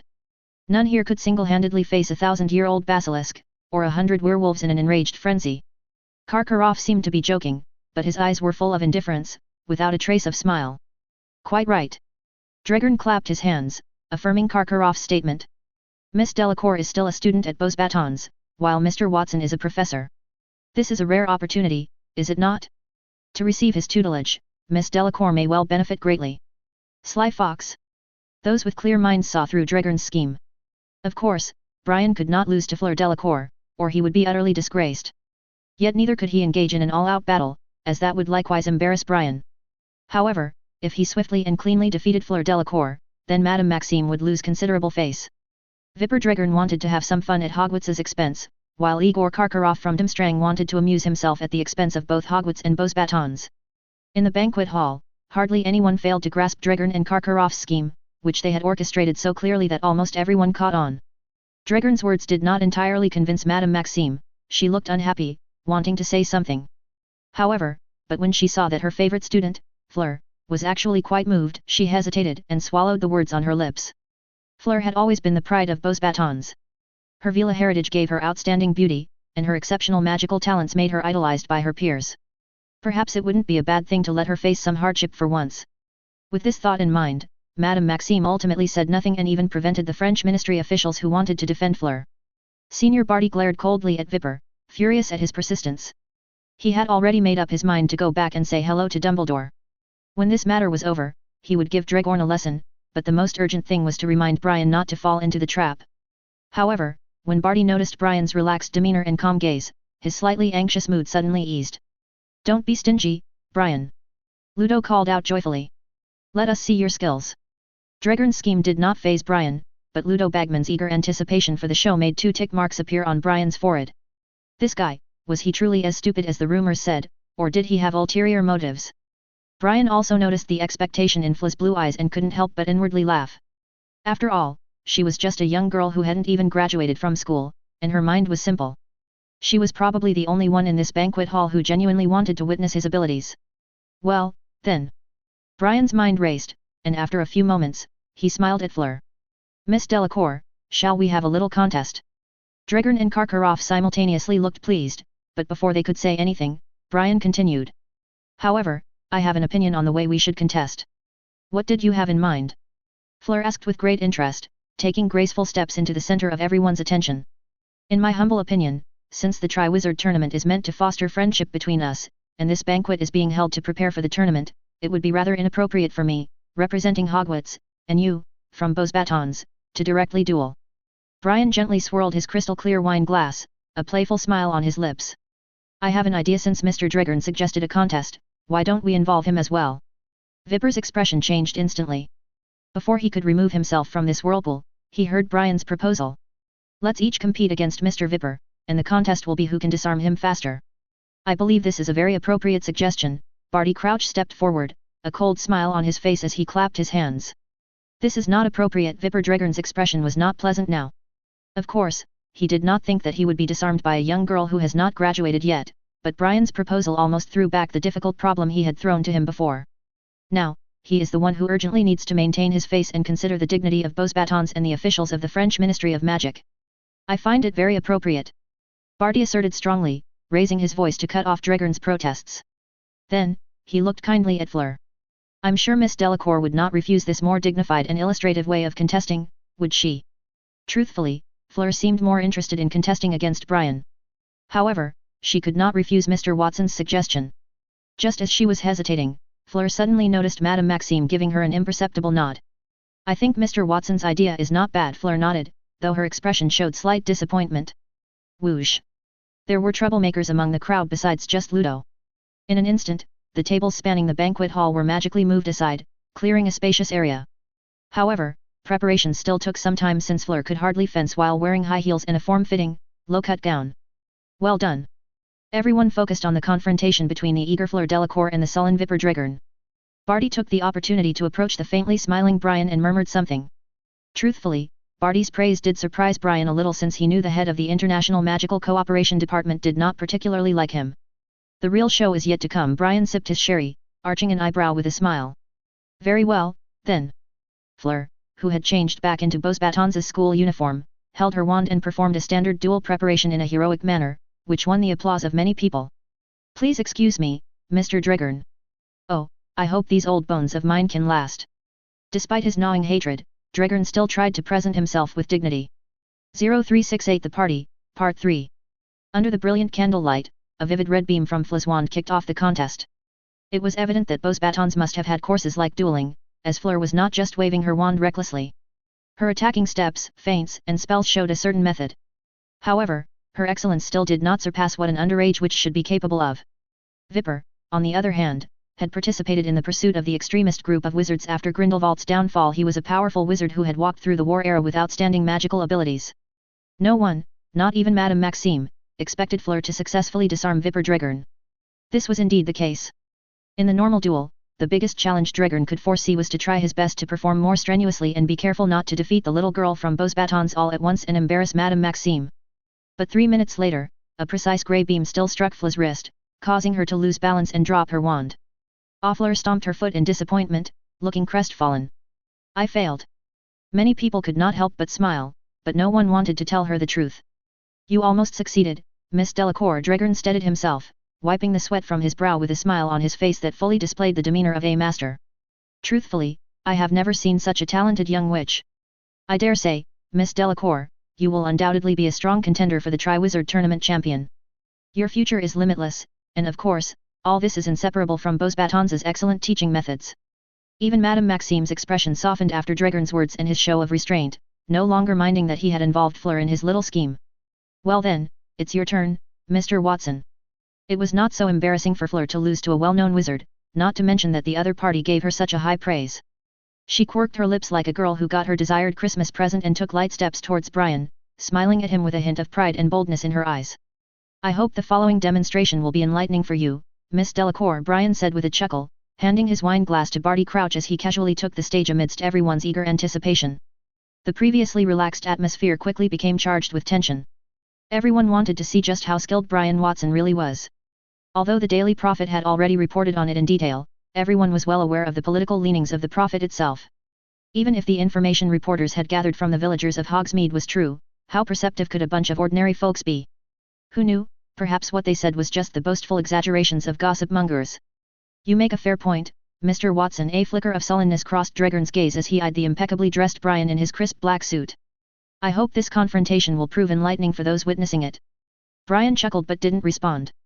Under the watchful eyes of the crowd, he fumbled around a few times, but as his movements continued, his expression became pensive. What's the matter, Brian? Barty Crouch frowned in concern, asking tensely. O'Brien shook his sleeves once more. After a moment, he spread his empty hands with an innocent look on his face. I seem to have forgotten to bring my wand. Forgot to bring his wand.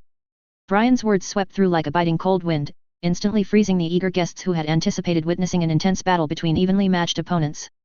Barty was stunned too, his face stiffening, and then his eyes narrowed at Brian with a glint of grinding teeth. Forgot to bring his wand. How could that be possible? What a clumsy excuse. In those few brief seconds, Barty's little admiration for Brian vanished. He glared angrily at the young man, and if not for the crowd of onlookers, he might have charged over and punched him hard. A wizard's wand is their life, more intimate of companion than a spouse. A qualified wizard should never forget to carry their wand, even when entering the bathroom to bathe. Compared to Barty's terrible mood, Dragon was practically laughing out loud. Now it seemed that Brian was indeed just a puppet put on stage by Dumbledore to succeed him, someone with a glib tongue but no real skills. Oh, forgot to bring his wand? What a regrettable mistake. Karkaroff's mouth split open, revealing his yellow teeth. Earlier, he had been pondering the pounding of his heart when Brian's gaze swept over him, but now it seemed that was just an illusion. He couldn't believe Dumbledore would actually put forth such an idiot. Is there anyone kind enough to lend Mr. Watson their wand for a moment? Karkaroff blew his nose and pretended to be polite. It seems the eagerly awaited contest can only go like this, Dragon said regretfully. Hopefully next time there will be an opportunity. Never mind, let's just do it this way. In that short time, Brian, whose image had plummeted in the eyes of everyone, looked helpless. He just shrugged his shoulders, and suddenly said something that pushed the atmosphere, which had just relaxed a little, to solidification again. Just do it this way? What did that mean? Dragon seemed to guess what stunt Brian was trying to pull, but he could not believe he was being so humiliated by this fresh-faced youngster barely 2 years out of school. The friendly demeanor he had maintained all evening could no longer be sustained. Dragon's expression took on a hint of ferocity, his fury causing his magic power to simmer out of control. His scraggly beard bristled as if hit by static electricity, finally revealing the bloodless lips set in his battered face. What do you mean, Watson? You forgot to bring your wand, didn't you? Vipper Dragon growled harshly. I mean exactly what I said, Mr. Dragon, Brian replied mildly, seeming unaware that his words had deeply humiliated the renowned wizard. He smiled gently, you take your wand, I'll go unarmed. Boom. In an instant, a clamor of discussion erupted in the banquet hall like the rumbling of thunder before a summer storm. Now everyone realized Brian Watson was not making excuses out of cowardice about not having his wand, nor had he truly forgotten it. He was retaliating. Retaliating against Vipper Dragon's provocations. But wasn't this too arrogant? You know, Dragon is not a young wizard who can't even wave a wand properly. Although he is not a wizard known for his powerful magic, but he was nonetheless an elite veteran wizard who had participated in wars and survived. It can be said that even now, Dragon's skills are not inferior to the elite aurors of any nation's magical enforcement. For an unarmed wizard to think he could take on such an experienced old hand, it was sheer recklessness. That thought crossed everyone's mind in the banquet hall. Fleur's luscious lips parted slightly as she stared at the unmoved Brian Watson amidst the uproar, her blue eyes still clouded with confusion. Brian Watson wanted to defeat a wizard barehanded she could not beat even with her full strength? Was today April Fool's Day? So then. Brian didn't seem to care how earth-shaking his casual words sounded. He maintained his mild, gentlemanly demeanor, but his pale purple irises harbored a scarcely detectable ferocity. Are you ready, Mr. Dragon? You'll pay for your foolishness, Watson. Such humiliation even made Dragon forget he was in public. He abruptly raised his wand and snarled under his breath. Of course, Dragon had not completely lost his senses, otherwise he would have unleashed the most powerful curse he knew to teach this impudent young man a lesson. Certainly, there were many spells that could embarrass someone publicly. A vicious glint flashed in Dragon's eyes as he prepared to choose one with maximum dramatic effect. But the instant his wand descended, the keen senses honed from the half of his lifetime battling evil set alarm bells ringing in Dragon's mind. The spell originally intended for attack, upon detecting the cold glint in Watson's eyes, transformed into a defensive measure as it was cast. Protego. A shimmering transparent shield materialized before Dragon in the candlelight. At the same moment, everyone in the banquet hall seemed to hear a roar. It was like the thunderous rumbling of a sea monster disturbed from its slumber in the depths. An invisible sea of magic power surged at the pull of Brian's own magic, its raging waves shattering the steadily formed magic construct of the shield charm with a crushing force. Crack! After that brittle yet melodious shattering sound, the magic barrier before Dragon dissipated into drifting petals, slowly rising in the heavy, sluggish air like cicada wings. Dragon's expression of utter horror had not even fully formed when Brian's right hand, hanging naturally at his side, abruptly pinched together his thumb and forefinger. Snap! In the hushed banquet hall, accompanying that snapping sound was a slender yet dazzlingly brilliant bolt of lightning erupting from Brian's fingertips. With a flick of his wrist, Dragon felt an irresistible, surging force envelop his wand as he prepared to counter. Then his wand flew from his grasp like a loosened arrow, landing in Brian's palm in the blink of an eye. 1 second, 2 seconds, 3 seconds. The breathless silence persisted, the flickering candlelight and the wand spinning in Brian's palm seemed to be the only moving things in this hall. In the end, it was Brian who broke the stillness. May I ask how long that took? Brian addressed the timekeeper nearby, his voice tinged with joy. What? Oh, you mean the time. Snapping out of his daze, the wizard flustered and checked his watch in panic, realizing the second hand had not even moved halfway around during that silence. Not entirely sure, Mr. Watson, the wizard said timidly. Perhaps 3 or 5 seconds, but no more than 10 at most. How could this be? Dregern seemed to have aged a decade in an instant, his shoulders sagging as he stared at Brian in a daze. How could this be, wandless and silent casting, and yet my shield charm? That question is rather complex to explain. The wand drifted up from Brian's palm, flying a short distance to automatically tuck itself into Dregern's shirt pocket. Brian smiled courteously. If you're interested, Mr. Dregern, you're welcome to visit Hogwarts School of Witchcraft and Wizardry anytime. We'll be happy to teach you. Wandless and silent spell casting, both are exceptionally advanced magical techniques. Without substantial magical power and formidable mental fortitude, one would be utterly incapable of mastering these skills. Even if mastered, in most cases, one could only cast simple spells like the levitation charm or some simple lighting spells. To duel using these two skills in an official contest is simply unheard of. Without a doubt, Brian became the absolute star for the remainder of the banquet. People vied to toast him and express their admiration for the astonishing magical prowess he had just displayed. Even Madame Maxime came over seriously inquiring whether Hogwarts had special teaching methods to help students master these two spell-casting techniques. Brian was never one for such enthusiasm, but he had to handle it cautiously. After all, his words and actions represented Hogwarts's image in the international wizarding community. Looking at the never-ending crowd before him, Brian inwardly sighed, regretting if he had perhaps gone a bit overboard earlier. Vipper Dregern left under the pretext of feeling unwell. The chilling glacé he gave seemingly unintentionally when he left made Brian understand that this guy must have made up his mind to cause trouble for Hogwarts. Igor Karkaroff, the headmaster of Durmstrang whom Brian had just met today, also took his leave on some excuse. As the head of a wizarding school, Karkaroff's magical attainments were also considerable. He could discern the impressiveness of what Brian had so nonchalantly displayed. From the haste of his departure, it can be seen that he should have been a little scared. Brian. Barty's cheeks were slightly flushed from frequently toasting for Hogwarts's votes that evening. However, from his clear and sharp eyes, it can be seen that he still maintained his rationality. I must return for a while. It took Brian a moment to understand what Barty Crouch was saying. He looked surprised. Return, you mean to England? What's happened, Mr. Crouch? Is there some crisis at the ministry? Nothing to get worked up over. Ludo also came over. His giggling laughter indicated he seemed quite drunk. It's just Barty's habit, or rather, quirk, he always likes to go home to sleep, doesn't he? It's no big deal. I'd wager that by tomorrow morning before you're even awake, Barty will already have had breakfast and be standing beside your bed in a suit calling you to get up. You should know how many things are waiting for me to deal with in the department. Barty glared coldly at Ludo. He had only come to notify Brian, not to discuss with him.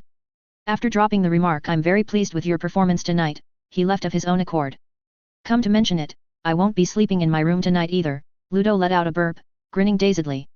Oh. Brian curled his lips and laughed. You have plenty to take care of too.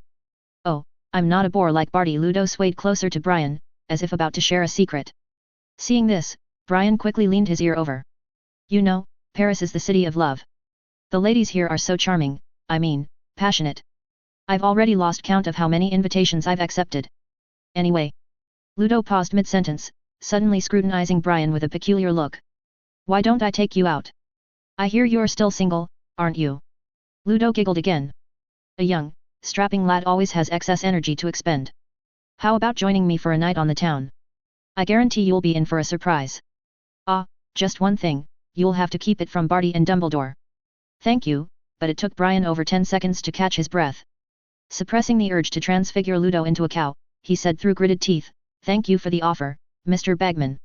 I hope you have an enjoyable evening, and do be careful. Ludo indeed hadn't exaggerated. Brian watched him depart arm in arm with a bewitchingly alluring lady. Moreover, many seemed to notice this scene, yet no one appeared shocked. Were you abandoned? Fleur had changed back into that sky-blue dress. Brian knew she had been hovering nearby, and upon seeing Ludo leave, she immediately stepped over gracefully to occupy the space beside him. What were you and Mr. Bagman discussing earlier? You seemed a bit out of sorts, Mr. Watson. Discussing how charming French ladies can be, Miss Delacour. Brian almost blurted out this sentence, but reason told him that if he actually said that, while Vipperdreger may not have ruined his reputation, those words could make him a laughingstock. It's nothing. Brian smiled slightly. Ludo invited me to experience Parisian culture at a small pub after the banquet, but I declined. I was given this assignment rather hastily and need to work round the clock to perfect the security plans. Fleur shrugged her shoulders. I think Mr. Bagman's suggestion wasn't bad. Suddenly, this sixth-year Beaux Batons witch's brows twitched, her blue eyes sparkling. You don't come to Paris very often, do you, Mr. Watson? Not that frequently, no. Brian's brow furrowed slightly. I could show you around the city, Fleur said excitedly. You could tell me about Hogwarts while I talk about Beaux Batons. And if possible, the wandless and silent magic you used to defeat Mr. Dreggern tonight. Fleur had found a good excuse, but the unusual emotion in her eyes did not escape Brian's notice. French women certainly are passionate, Ludo, you were right about that. This young witch is quite straightforward, Brian thought. At Hogwarts, he had received chocolates and decorously worded love notes delivered by Owl from upper-year witches before. But never had a young girl dared to openly say things like this, or was he misunderstanding this? For many here, it wasn't that big a deal. Even when Madame Maxime noticed Fleur's unusually enthusiastic gaze toward Brian, she just smiled inwardly and looked away. She even had a faint sense of expectation in her heart. Brian had never considered himself a moral model. For so long, his mind had focused solely on magic. Even in recent years, knowing hard work could no longer benefit him much, his mind was more relaxed. But the infatuation of an underage witch. I'm sorry, Miss Delacour. Brian showed regret on his face. He was ready to use the previous excuse just now to deal with it, but when the words came to his lips, he suddenly stopped, and at the same time, a trace of sharpness flashed across his purple eyes. I have an urgent matter to attend to. Until next time, Miss Delacour. After leaving this sentence, Brian ignored Fleur's shameful and angry expression and walked hurriedly, and left the banquet hall directly. The hotel had powerful anti-apparition jinxes in place. Moreover, Brian did not want to make a public spectacle, otherwise he would have simply flown into the sky and rushed straight back to his room. As the elevator doors parted open, Brian wrapped his magic around himself in the deserted hallway. A shadowy streak instantly flashed 100 feet to pause rematerializing before the door. The instant he pushed open the door, rising dust from what had been a peaceful courtyard assaulted him. The once tranquil garden and elegant villa were utterly gone, leaving only a pile of rubble before Brian. Interesting.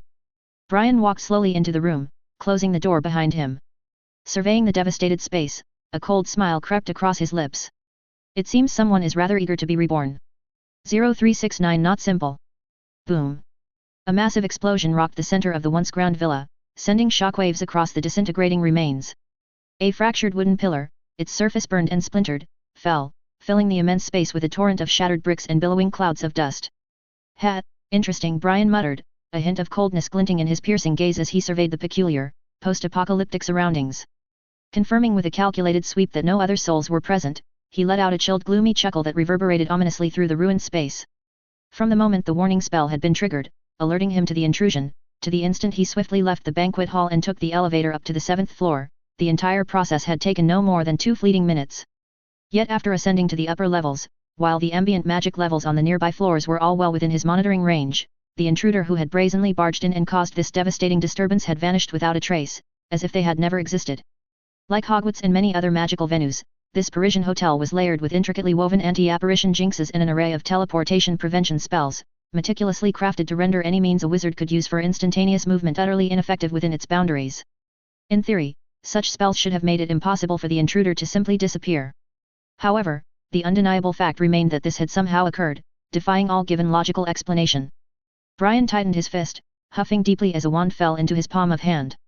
Lifting it up, he swept it horizontally in a well-practiced arc, conjuring up a strong gust of wind from above that smothered all the floating particles, sending them whirling back down to the earth.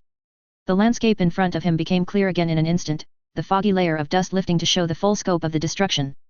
Brian's body shook slightly as it hung there, momentarily suspended in the surrounding wind, then he launched himself at the crumbling villa. Who could have done this?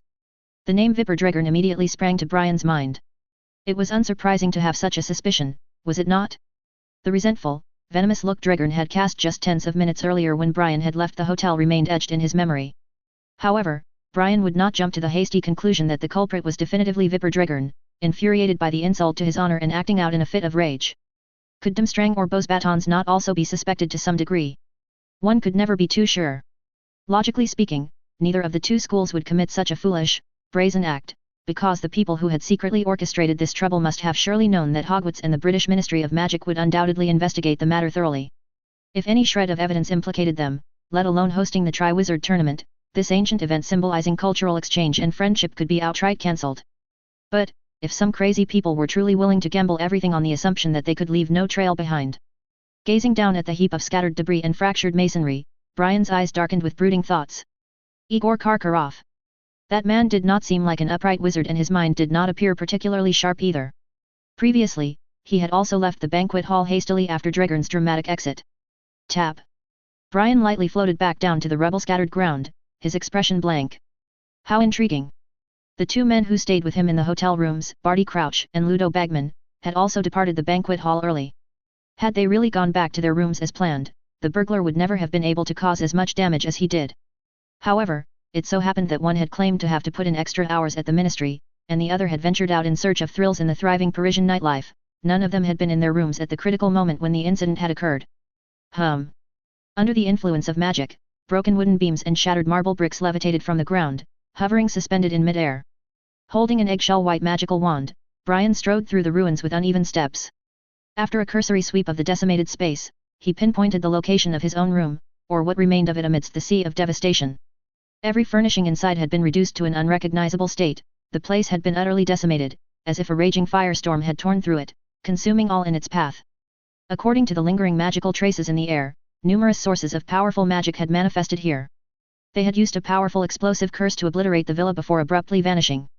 Amidst the powdery debris scattered across the floor, not a single scrap of paper could be found. The interior had been scoured clean, leaving not a single clue as to the identities of the perpetrators. However, Brian did discover some blackened ashes. His penetrating gaze swept the surroundings once more. Several minutes later, after a meticulous examination of the ashen remains, Brian could finally confirm that the black ashes were likely the remnants of his own security protocols. This was no personal grudge, it seemed. The opponent's objective was clear: to prevent Hogwarts from hosting the Triwizard Tournament. Moreover, the perpetrators were experienced, their violent demolition of the villa not intended as an insult to Brian, but rather as a calculated effort to conceal any evidence of their presence here. Under Brian's control, an irregularly shaped brick shifted position, revealing his self-designed alchemical device, a monitoring lens/mirror buried beneath it. Brian approached and crouched down, nudging the now unrecognizable monitoring lens with his finger, his expression somber. Out of habitual caution, although Brian did not expect anyone to launch a surprise attack while he was away, he had still placed a monitoring mirror with video storage capabilities in the bedroom. However, precisely because this mirror had been positioned in his room, which was the epicenter of the explosion, that the mirror enhanced with concealment and basic defensive spells had been utterly obliterated. Brian briefly inspected the mirror's internal magical pathways before dismissing his idea of repairing it. Perhaps the only part of the room that remained mostly undamaged after the incident was the illusion magic that created the false sky overhead. This magical canopy, which looked a lot like the enchantment above Hogwarts Great Hall, was made to detect when someone entered the home and to reflect the night sky outside by creating a fleeting, shimmering dance of light and shadow across its shimmering breadth. As an international metropolis, the bright neon lights of Paris outshone nature's grandeur, obscuring any glimpse of the stars for both muggles and wizards alike, leaving this as the only means to appreciate the dreamlike, dazzling constellations. Bathed in this soft starlight that opposed the devastation surrounding him, Brian silently gazed at the now utterly destroyed monitoring mirror in his hands for a long time, before an amused smile crept onto the corners of his lips. After carefully collecting the mirror's scattered remnants, Brian cast one final glance at the surrounding ruins. However, he had no intention of wasting his precious time and energy on attempting to repair the once luxurious villa that had been his temporary residence. "Leave it as is for now," Brian murmured softly. "I'm rather curious to see what explanations you all have to offer for this delightful turn of events." The guest room was certainly uninhabitable in its current state. Although Brian's luggage contained a travel tent capable of providing basic accommodations, he had no interest in spending the night amidst this ash-choked pile of debris reeking of char. Turning towards the exit, he prepared to seek out the hotel staff and find another room. The bill, after all, would be forwarded to the Ministry of Magic. Mr. Watson. The lavish banquet had just concluded, and many hotel guests still lingered in the dimly lit corridors of the 7th and 6th floors. Madame Maxime and Fleur were engaged in hushed conversation when Brian appeared out of nowhere, his trouser cuffs covered with ash. That startled them both. "Have you encountered some problems?" Madame Maxime raised her eyebrows and asked in a calm voice, "Do you need any help, Mr. Watson?" "Oh, Madame Maxime and Miss Delacour." In that unexpected moment of encounter, numerous thoughts flashed through Brian's mind. He reined in the traces of astonishment on his features, offering a mellow smile instead. Brian met Madame Maxime's gaze, his smile tinged with remorseful amusement as he replied, "Ah yes, I've run into some trouble, you see. The house collapsed." "The house collapsed?" Madame Maxime and Fleur exchanged bewildered glances laden with unspoken meaning, clearly unsure how to interpret Brian's words. "Not Beaux Batons?" Brian immediately arrived at this conclusion after scrutinizing their reactions. Whether judging experience and instincts honed over decades, or relying on innate magical auras that he could perceive with his heightened senses, the confusion and astonishment displayed by the two from Beaux Batons was not feigned. Their innocence in this matter was undeniable. Indeed, Brian's smile became more genuine as he shrugged in a display of dramatic resignation. "I was experimenting with magic in my room, dabbling in some new theoretical applications, and unfortunately, there was an incident that left the interior in quite a mess, as you can see." "Oh, what a misfortune. It seems we may have to pay a rather hefty sum to reimburse the hotel for the damages incurred." Experimenting with potentially volatile magic while still dressed in such formal attire? Rejecting her invitation. This was an unprecedented occurrence, so he immediately had such bad luck? Fleur's long eyelashes fluttered, her lips pursing as if suppressing a smile. However, a thought quickly occurred to her, and her blue eyes danced in their sockets before she said sympathetically, "Oh, how unfortunate, Mr. Watson. So, where are you going to stay?" "I plan to ask the hotel staff for another room." Brian brushed off the ash from his trouser cuffs and said. "Hopefully Barty won't throw a fit over this in the morning." "I'm afraid your plan won't work, Mr. Watson." Madame Maxime's voice was serious. "You may not be fully aware, but this famous goblin-owned hotel's business is absolutely booming at present. All guest rooms require advance booking well in advance, so they are highly unlikely to be able to provide you with any additional accommodations outside of their previously arranged allotments." This point had indeed escaped Brian's consideration. "Why not invite Mr. Watson to stay with us?" Fleur's lips curved into a smile as she spoke lightly, meeting Madame Maxime's surprised and Brian's somewhat uneasy gazes. "The villa is quite spacious, with numerous rooms available, is it not, madam?"